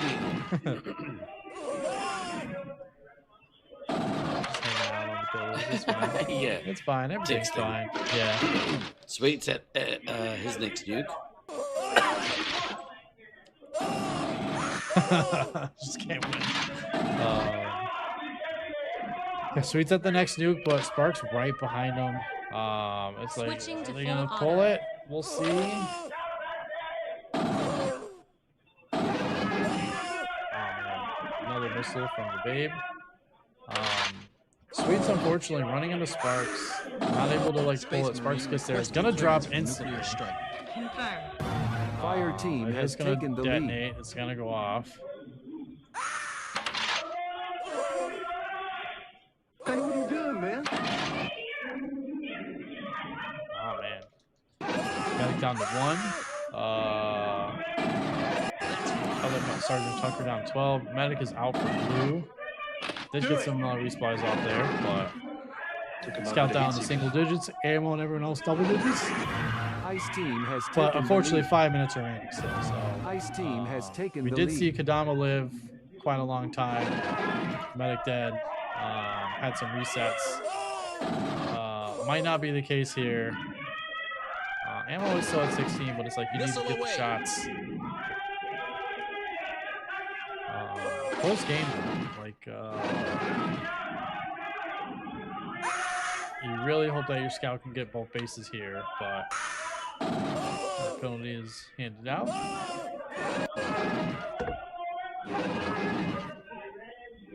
The tough part to watch here is like Sweets with the nuke this whole time. Chooses is detonated now, or activated now. Yeah, it does get it off. Nice job with that. It probably would have helped a little bit earlier being able to do that. But again, Sweets and Savory on the point margin, at least for now. Ice team is leading by 59 lives remaining to 76. They're not close to eliminating Sergeant Tucker though, but they are doing a pretty good job. If Sweets can just get more shots and get that other nuke before Sparks does, it could be for a wild ride here at the end. Let's rock.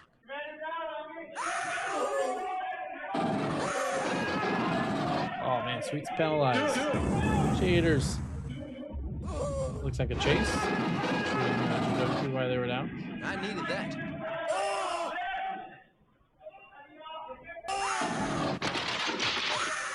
Oh man, Sweets really need some shots here.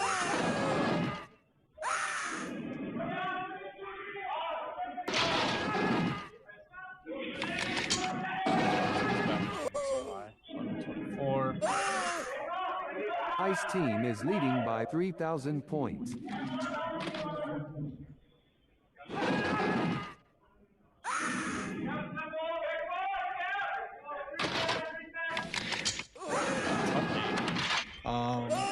If done work though. Like again, it died out pretty early.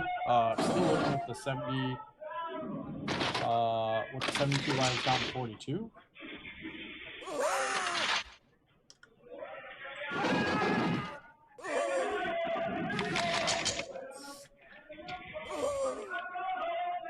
Missile away.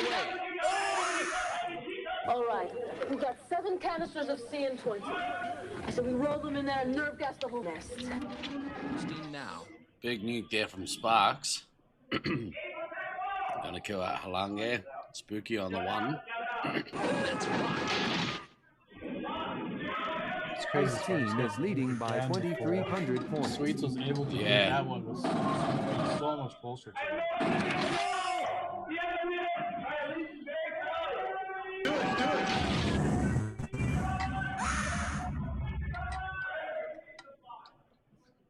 Oh man.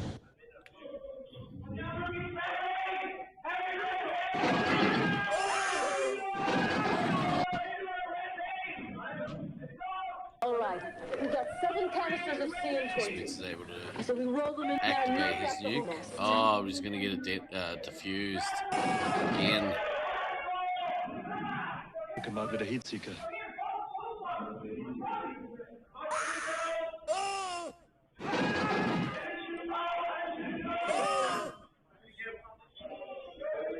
Blown away. Fire team is behind by 160 points.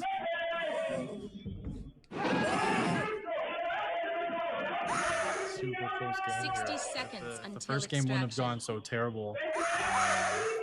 You know, in the big game for Sweets and Savory, it could have been a situation where Fire team has taken the lead. all the games flipping at the end. Oh no!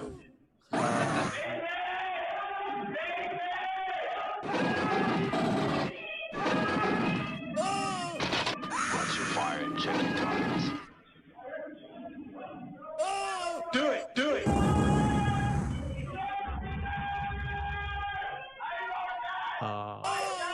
It could have been a situation where you had a Utah,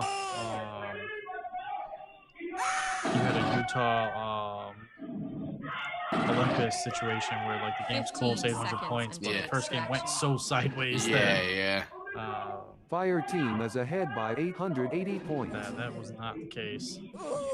5 seconds But yeah, until great scores by the extraction. Commanders though, and then 4, Spooky dropping another 3, 8K 2, heavy game just 1. on top of things. Mission complete. That's it, man. The valiant effort for Saints and Savory, but unfortunately, Loveland takes it. So the altitude issues, Mile High Stadium is going to take it, and they're going to move on to the next part of the losers rounds. No, I think that's them. Sorry, what did you say? They're moving on to the next. They'll face Utah, right? Altitude issues. Well, Yeah. yes. Yep. Yep. Sorry. Yeah. Sweets and Savory, unfortunately, is done after definitely a valiant effort on their part. And if you're still with us, we have one more banger of a game to go. Yeah, what a way to end the night. Yeah. Hybris versus Lives from Jackal. With Lives from Jackal, I believe, being on the tougher side. I think they threw on red pretty hard and now have to come back on green side. Man, it's gonna be crazy. It is unfortunately over for Sweets and Savory. They did a valiant effort. They did lose that second match in the finals bracket, so they are unfortunately out. But hell of a job. The sky is the limit for them. They've definitely proved here that they're able to do great things even against great players. And then even this game, you saw them again, their medic died early. They were able to come back and then almost push this game to the brink where they take the game.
Oh, goodness me.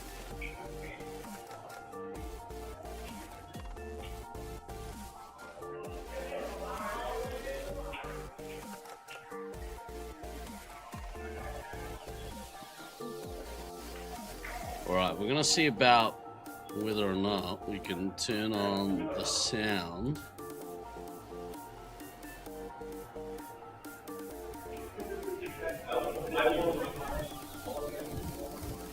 Get a little bit of sound here, just in case we get anything epic happening in this game. Last game of the day 5. And really, we've rounded the corner to the business end of the tournament. So, this one is Hybrids versus No Lives from Jackal. I believe the Hybrids team is on the red team. No Lives from Jackal is on the blue. Now, I think Hybrids feel that the red side is their strongest side.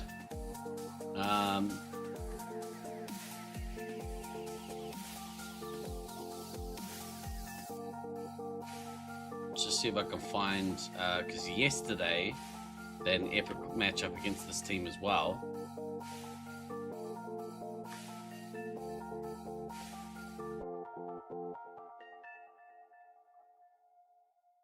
And I'll see if I can get what side they did better on.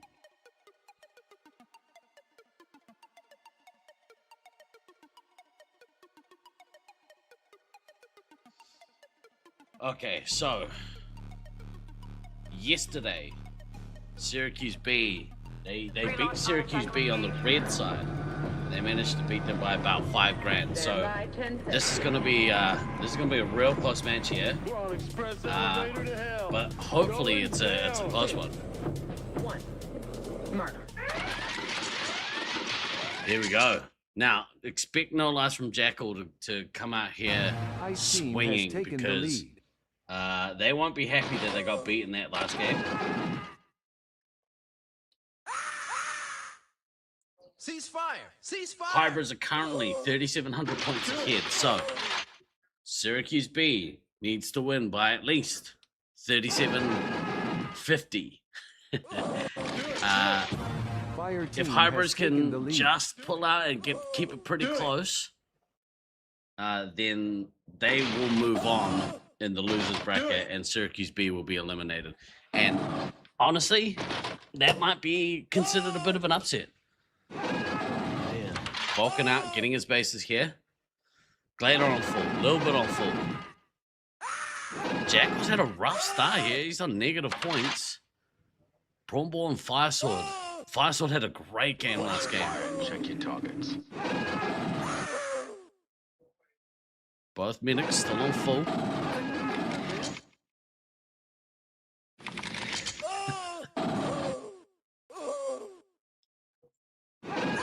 Zerg, heavy, down to 9 lives. Leech, heavy, down to 8 lives. So both heavies doing a good job repelling the attacks from these commanders, but they are going to need to look to take some resupply shortly. Like to see Prawn Boy maybe go get his bases, get to that first nuke. Ice team has taken the lead. Jackal's going to go get his base. Pretty much on par with each other here. Jackal just gone on a bit of a run. Able to stretch out to a little bit of a lead and get 1 point off that first nuke. I think Jackal's had a good run here. He's in a better position than Prawn Boy. Prawn Boy's going to have to go back and get some delicious resupply shortly.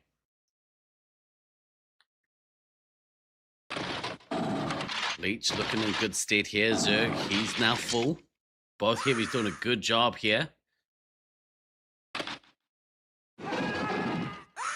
Fire Sword off to a good start. Vulcan peppering around, being annoying. That's what you want from your scout. You want them being annoying. I say we take off and here comes the first nuke from Jackal. He's gonna drop. So a little bit down to 15 lives.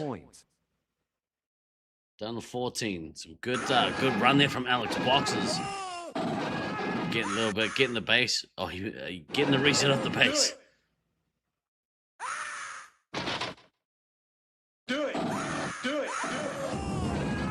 little bit, taking a bit of a beating here, down to 13 lives. Disco still is untouched. I think Prawn Boy's had a bit of a quiet start here. He is on his first nuke. Check your targets. Fire Sword really gonna need to get some resup here. You don't want him dying out. Fenrir in the same position, but he's back in resupply. Yeah, I just came back in here and both commanders have a penalty. Crazy. Fire Sword down 5. Don't get caught out here, Fire Sword. Go back, get some lives. Here we go. Leading by 260 points. Little bit down to 12. Disco still on full lives.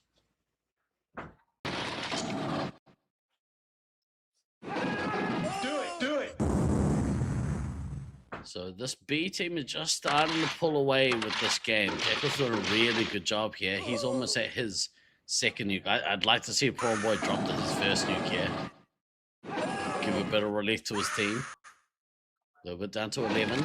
Disco still untouched.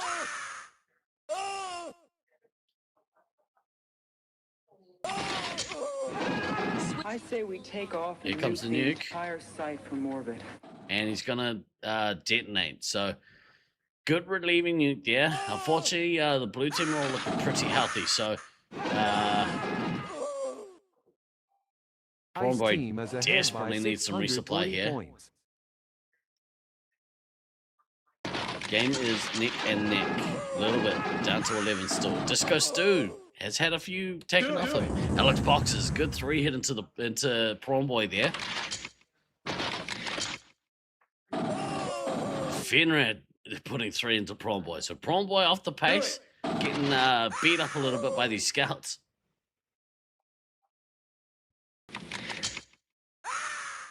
Jackal's at his next nuke. Let's see if he's going to drop his, I assume, once he gets maybe 1 or 2 more resupplies, he goes to drops this nuke and goes out on the attack.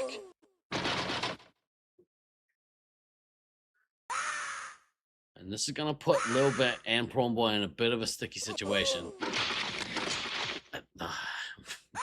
Prawn Boy has to get some lives here. Fire team is behind Oh, by Leech 1,600 missed points. the missile because Glader got I him. say we take off and And here nuke comes the the nuke. entire site from orbit. Solid nuke here. Vulcan going down to 7. Prawn Boy on 7. Fire Sword at 10. A little bit on 8. So the B team asserting their dominance here. They're starting to pull away. Prawn Boy's going to have to dig deep here. Go get his base. Drop a nuke. He's off the pace. He's to start using some missiles, but he has to. They're all low on resupply here. They're in big trouble. Look at Alex Box is using the base to reset Prawn Boy. Goodness me.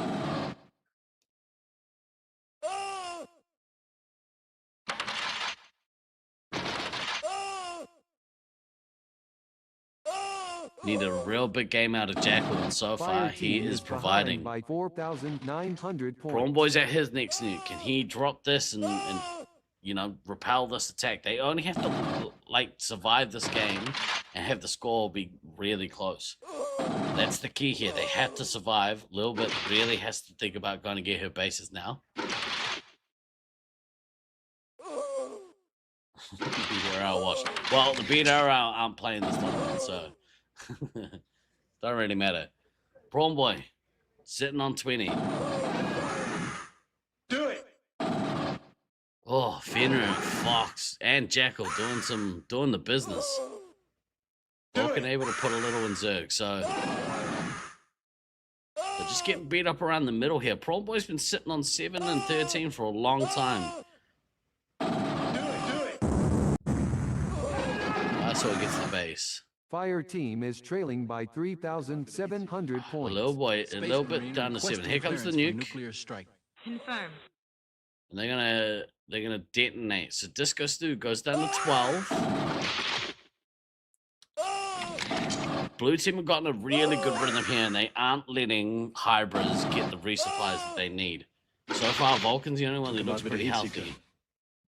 Jackal getting the missile a little bit. That's the worst thing that could happen. A little bit down to 3. Prawn Boy on 5. They are in big trouble here.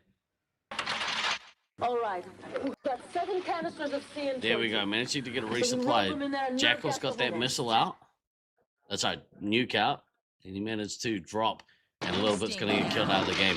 This is not a good situation for this Hybrids team. Ice team is ahead by 3,600 points.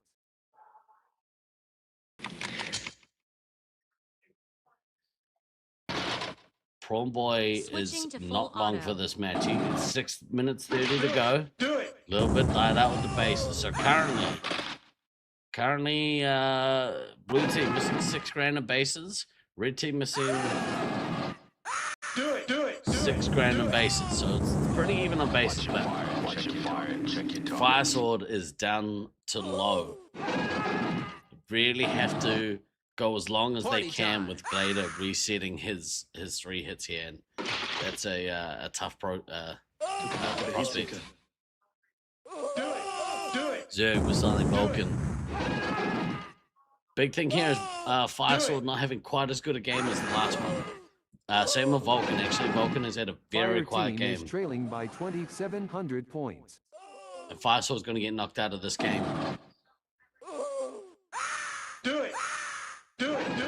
Later going on a run. We're going to get their neutral base. Let's see them go head down towards the blue base. Boosting. Later getting the blue base to drop on a boost. Prawn Boy's on 3, he's down at 2, but he's got a nuke. 5 minutes left in this game. Both of the 3 hits are looking not very good. Prawn Boy's gonna look to go and drop this nuke. Here we go. But he's pulled a long tone. So we roll them in there and nerve gas the whole nest. He manages to detonate though. Just goes through down at 8. So all blue team really need to do. Blue team need to push here. They need to go get their bases and they need to go for this elim. Prawn Boy down to 1.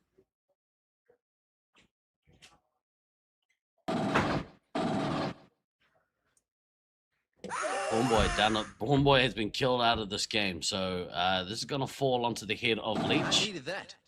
But really, no lies from Jackal. Syracuse B team are well in control of this match. Fire team is ahead by Scythe is back just in time to catch his end. B team carrying pretty good here. Doing some work.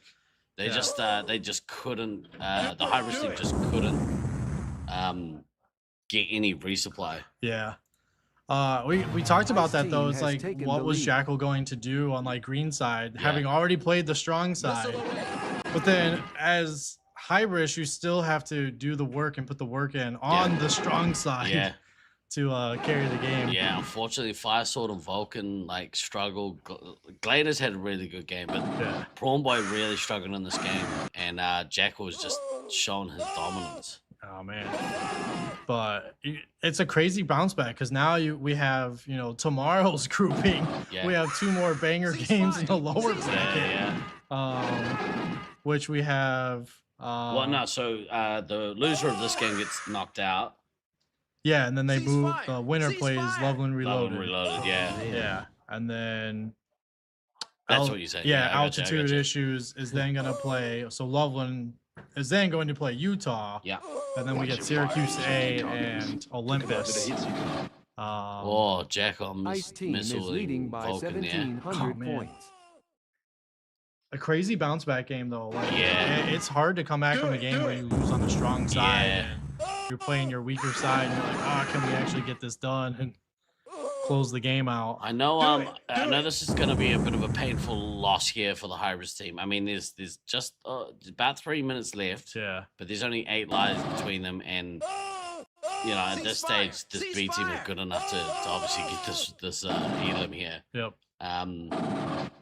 I know this is going to hurt the Hybrids team. They're highly competitive, and off the back of that win of the first of the game of this match, that would have given them just enough hope. Here comes this nuke from Jackal to end this game. And well done. Well done to the blue team here. Yeah, great job. Really good job by Syracuse B, aka no fun for Jackal. Looks like Jackal was having fun that game. But yeah, huge shout out to Hybris. Like we talk about this every tournament though, of the difficulty of having the hybrid team. You have different sites coming together, you're playing together, you're trying to get your bearings all through the tournament and the practice rounds, and you finally get going and it feels like, oh, as soon as you get going, it's like the finals bracket. Yeah. You can't really make a mistake then. Yeah. You know, they had a sort of a tough road during the week. But I think they could be pretty proud of the things that they achieved. Definitely, yeah. Yeah.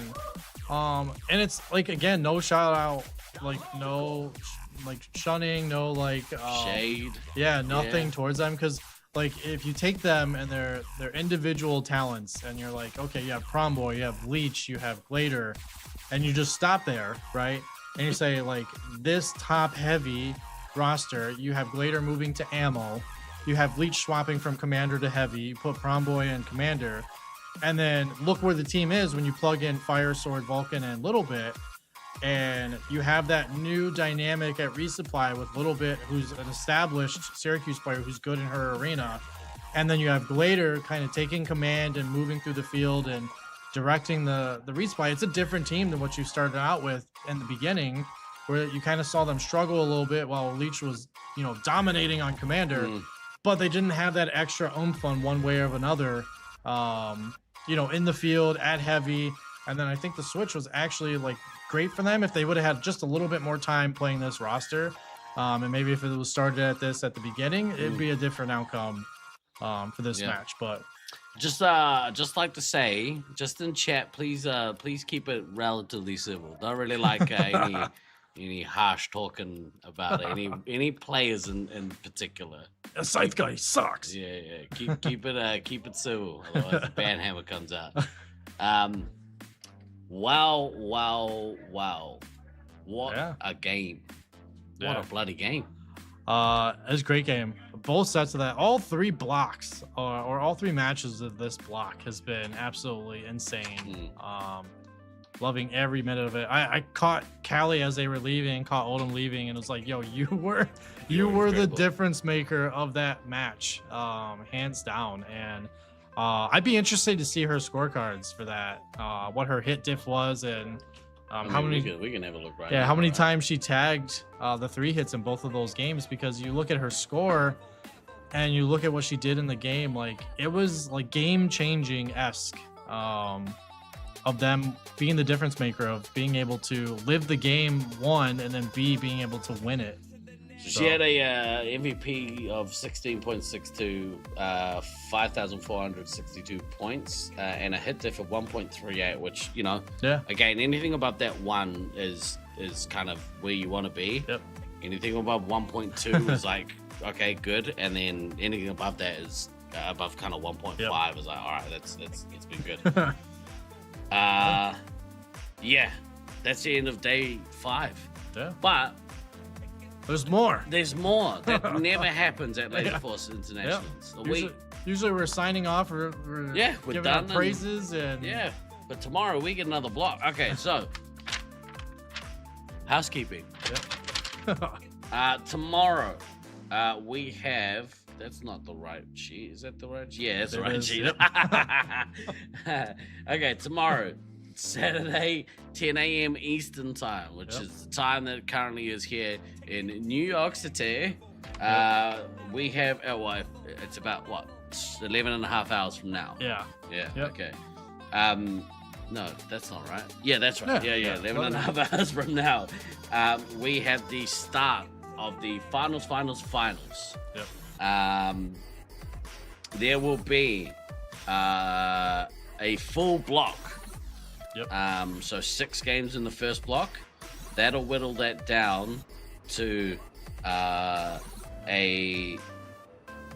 1, 2, 3, 4 block of 4, I guess. Block of 4, and then from there it depends if, you know, the loser overtakes the winner and we go to a grand final. That's right. Oh, what a week. Excited, Hey man, like I'm so glad that you could make it make it over for commentary for finals. Definitely. Wouldn't miss it. Like almost missed it, but wouldn't miss it. It'd take a phone call, but we're still here. Still technically here. I did have to take a phone. I was paranoid about work. If you were joining us earlier today, I usually every Friday lead a meeting with our COO of the company, and I was not there. My leader had to lead it, and it went terrible. Yay. So I was making sure they didn't assign me any things ad hoc on today that would be overdue, and just make sure no shady things happen. Everything got pushed out as needed. No penalties. Everyone's setting their tracks. No penalties. But shout out to Alicia because she had the laptop there. I gave her my login. She was able to log in. Legend. And Do your work check for it you. out. Yeah, just double checking for me.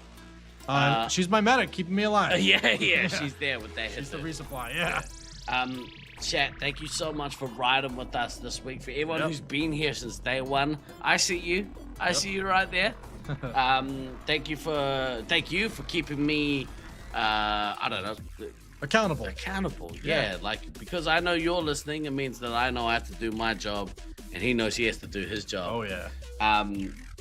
Yeah, thank you guys so much for riding with me. It's not over yet. We're gonna be here tomorrow. Is there anything else we want to touch on before we say goodbye for the day? Yeah, great games today.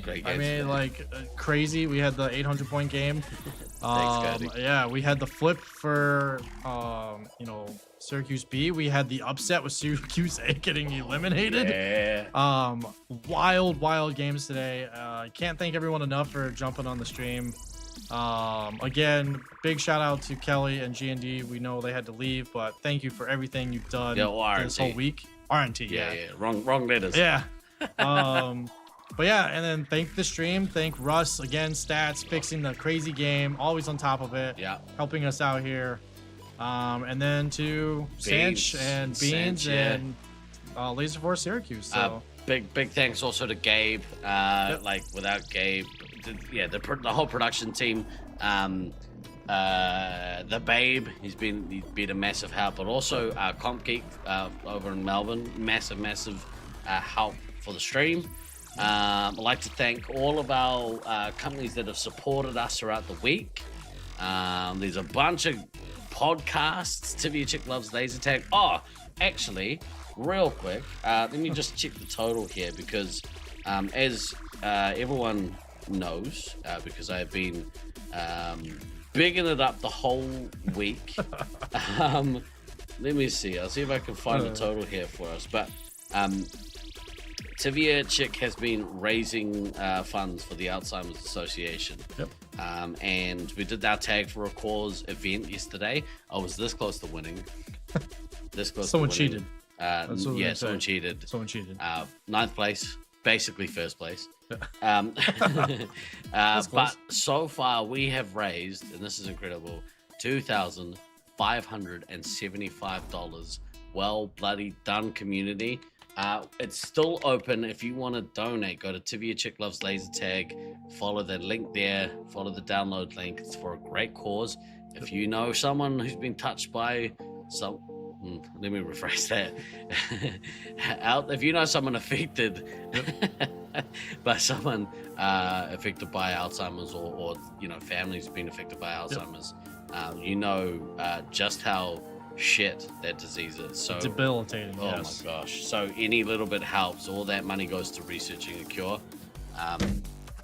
But yeah, awesome effort from this community raising all that money.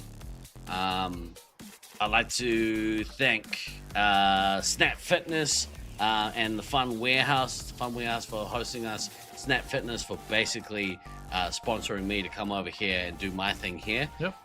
The Wildcat Camillus for putting on the pizza evening for us the other night. Jersey Mike Subs here in Camillus, I think. Yep. For shouting us lunch the other day. Delicious sub sandwiches. Who else we got? Who am I forgetting? Of course, Baja Kelly. Baja Kelly, right behind Taco Company today came out and sorted us out with a bunch of tacos, and they were frickin' delicious. So good. And also Think Design, Marco out in Loveland, Colorado. Yep. All of the work that he does. I mean, he every year. we pay him an exposure because that's the best way to support artists. But he designs the Laserforce logo every year, and it's killer. It's so good. Yep. I still have all my Detroit ones that he did. Oh my god, he's the man. It's amazing. But also designs, all the avatars and stuff that you see on the Gen 8 equipment. Taco truck was good, dude. Still waiting on your sandwich. You should check your Uber Eats. Should have got there right now. You donated because your stepdad has Alzheimer's? Oh, too. That's, obviously not awesome that your stepdad has Alzheimer's, but thank you so much for your thank you for the donation, See, that's why you need to donate, because this shitty disease affects people everywhere, including in our community. So if you haven't already and you got a little bit of spare cash, please consider donating it to the cause. It's a worthy cause. G&D stop off in Brisbane on your way home for some games. That's not on my way home, just quietly. That is, I would have gone past my house and gone a little bit further. So, no. Just a hard no. No. Not even entertaining. Not even entertaining. Yeah. Did I forget anyone? I think Let's have a look at the side.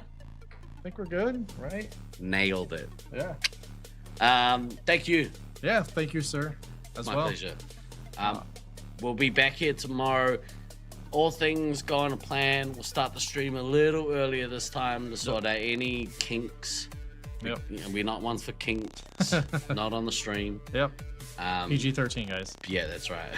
No F-bombs tomorrow. We'll try. Yeah, we'll try. We're up to 3. We got 3. Sice the problem. He has 2. He's been here less than a day. He's And I got have 2. 2. I've been here 5 days. I dropped a 1, and it was very casual. It's a casual F-bomb. One of mine was on a soapbox, so maybe we can we'll argue That's a that. hobby. We'll argue that with the ref. We'll see what the head ref says on that one. That's a hobby. Yep. What's up, Thunder? You don't think that'll be a problem for me? What, the F-bombs? Yeah. I think you'll be all right. Yeah, you'll be good. Yeah. We want to keep it as clean as possible. We actually, on a serious note, we try and keep it as clean as possible. Yeah. I was a couple of years ago. I think it was when I came over for 2022 to Colorado, and I was doing some commentary at that tournament, and I got some feedback from people saying we want to watch the stream, but unfortunately this guy he's got a potty mouth. and honestly, it was a wake up call for me. I was like, that's fair enough. Like, I can swear on my channel all I want. This isn't my channel. So yeah, same. That's why same here. Trying to watch the language, trying to keep PG-13. We're saying poops a lot, but we don't want to take away the opportunity for people to watch their friends and family. Exactly. Or their younger siblings, or cousins. Yeah. Anything like that. Yeah. Watching their their heroes play for their site. So we'll keep things as clean as we can. So that you can watch in confidence that will. Most probably not say something offensive. Yep. Probably. Yeah. All right, kids. We're going to end the stream there. We will see you tomorrow. First game will hopefully be at 10 a.m. and hopefully tomorrow I'll be on time. Yep. I was maybe 20 minutes late today. So was I. Yeah. Border problems. Me too. Yeah. My belt didn't fit. Same. Yep. Hopefully. All right, kids. We'll see you tomorrow. Thank you so much for riding with us today. I hope you enjoyed the gameplay, and we will see you for tomorrow. See you, everyone. Day 6. Finals of Laserforce Space Marines Internationals 2026. Take it easy, guys. Awesome.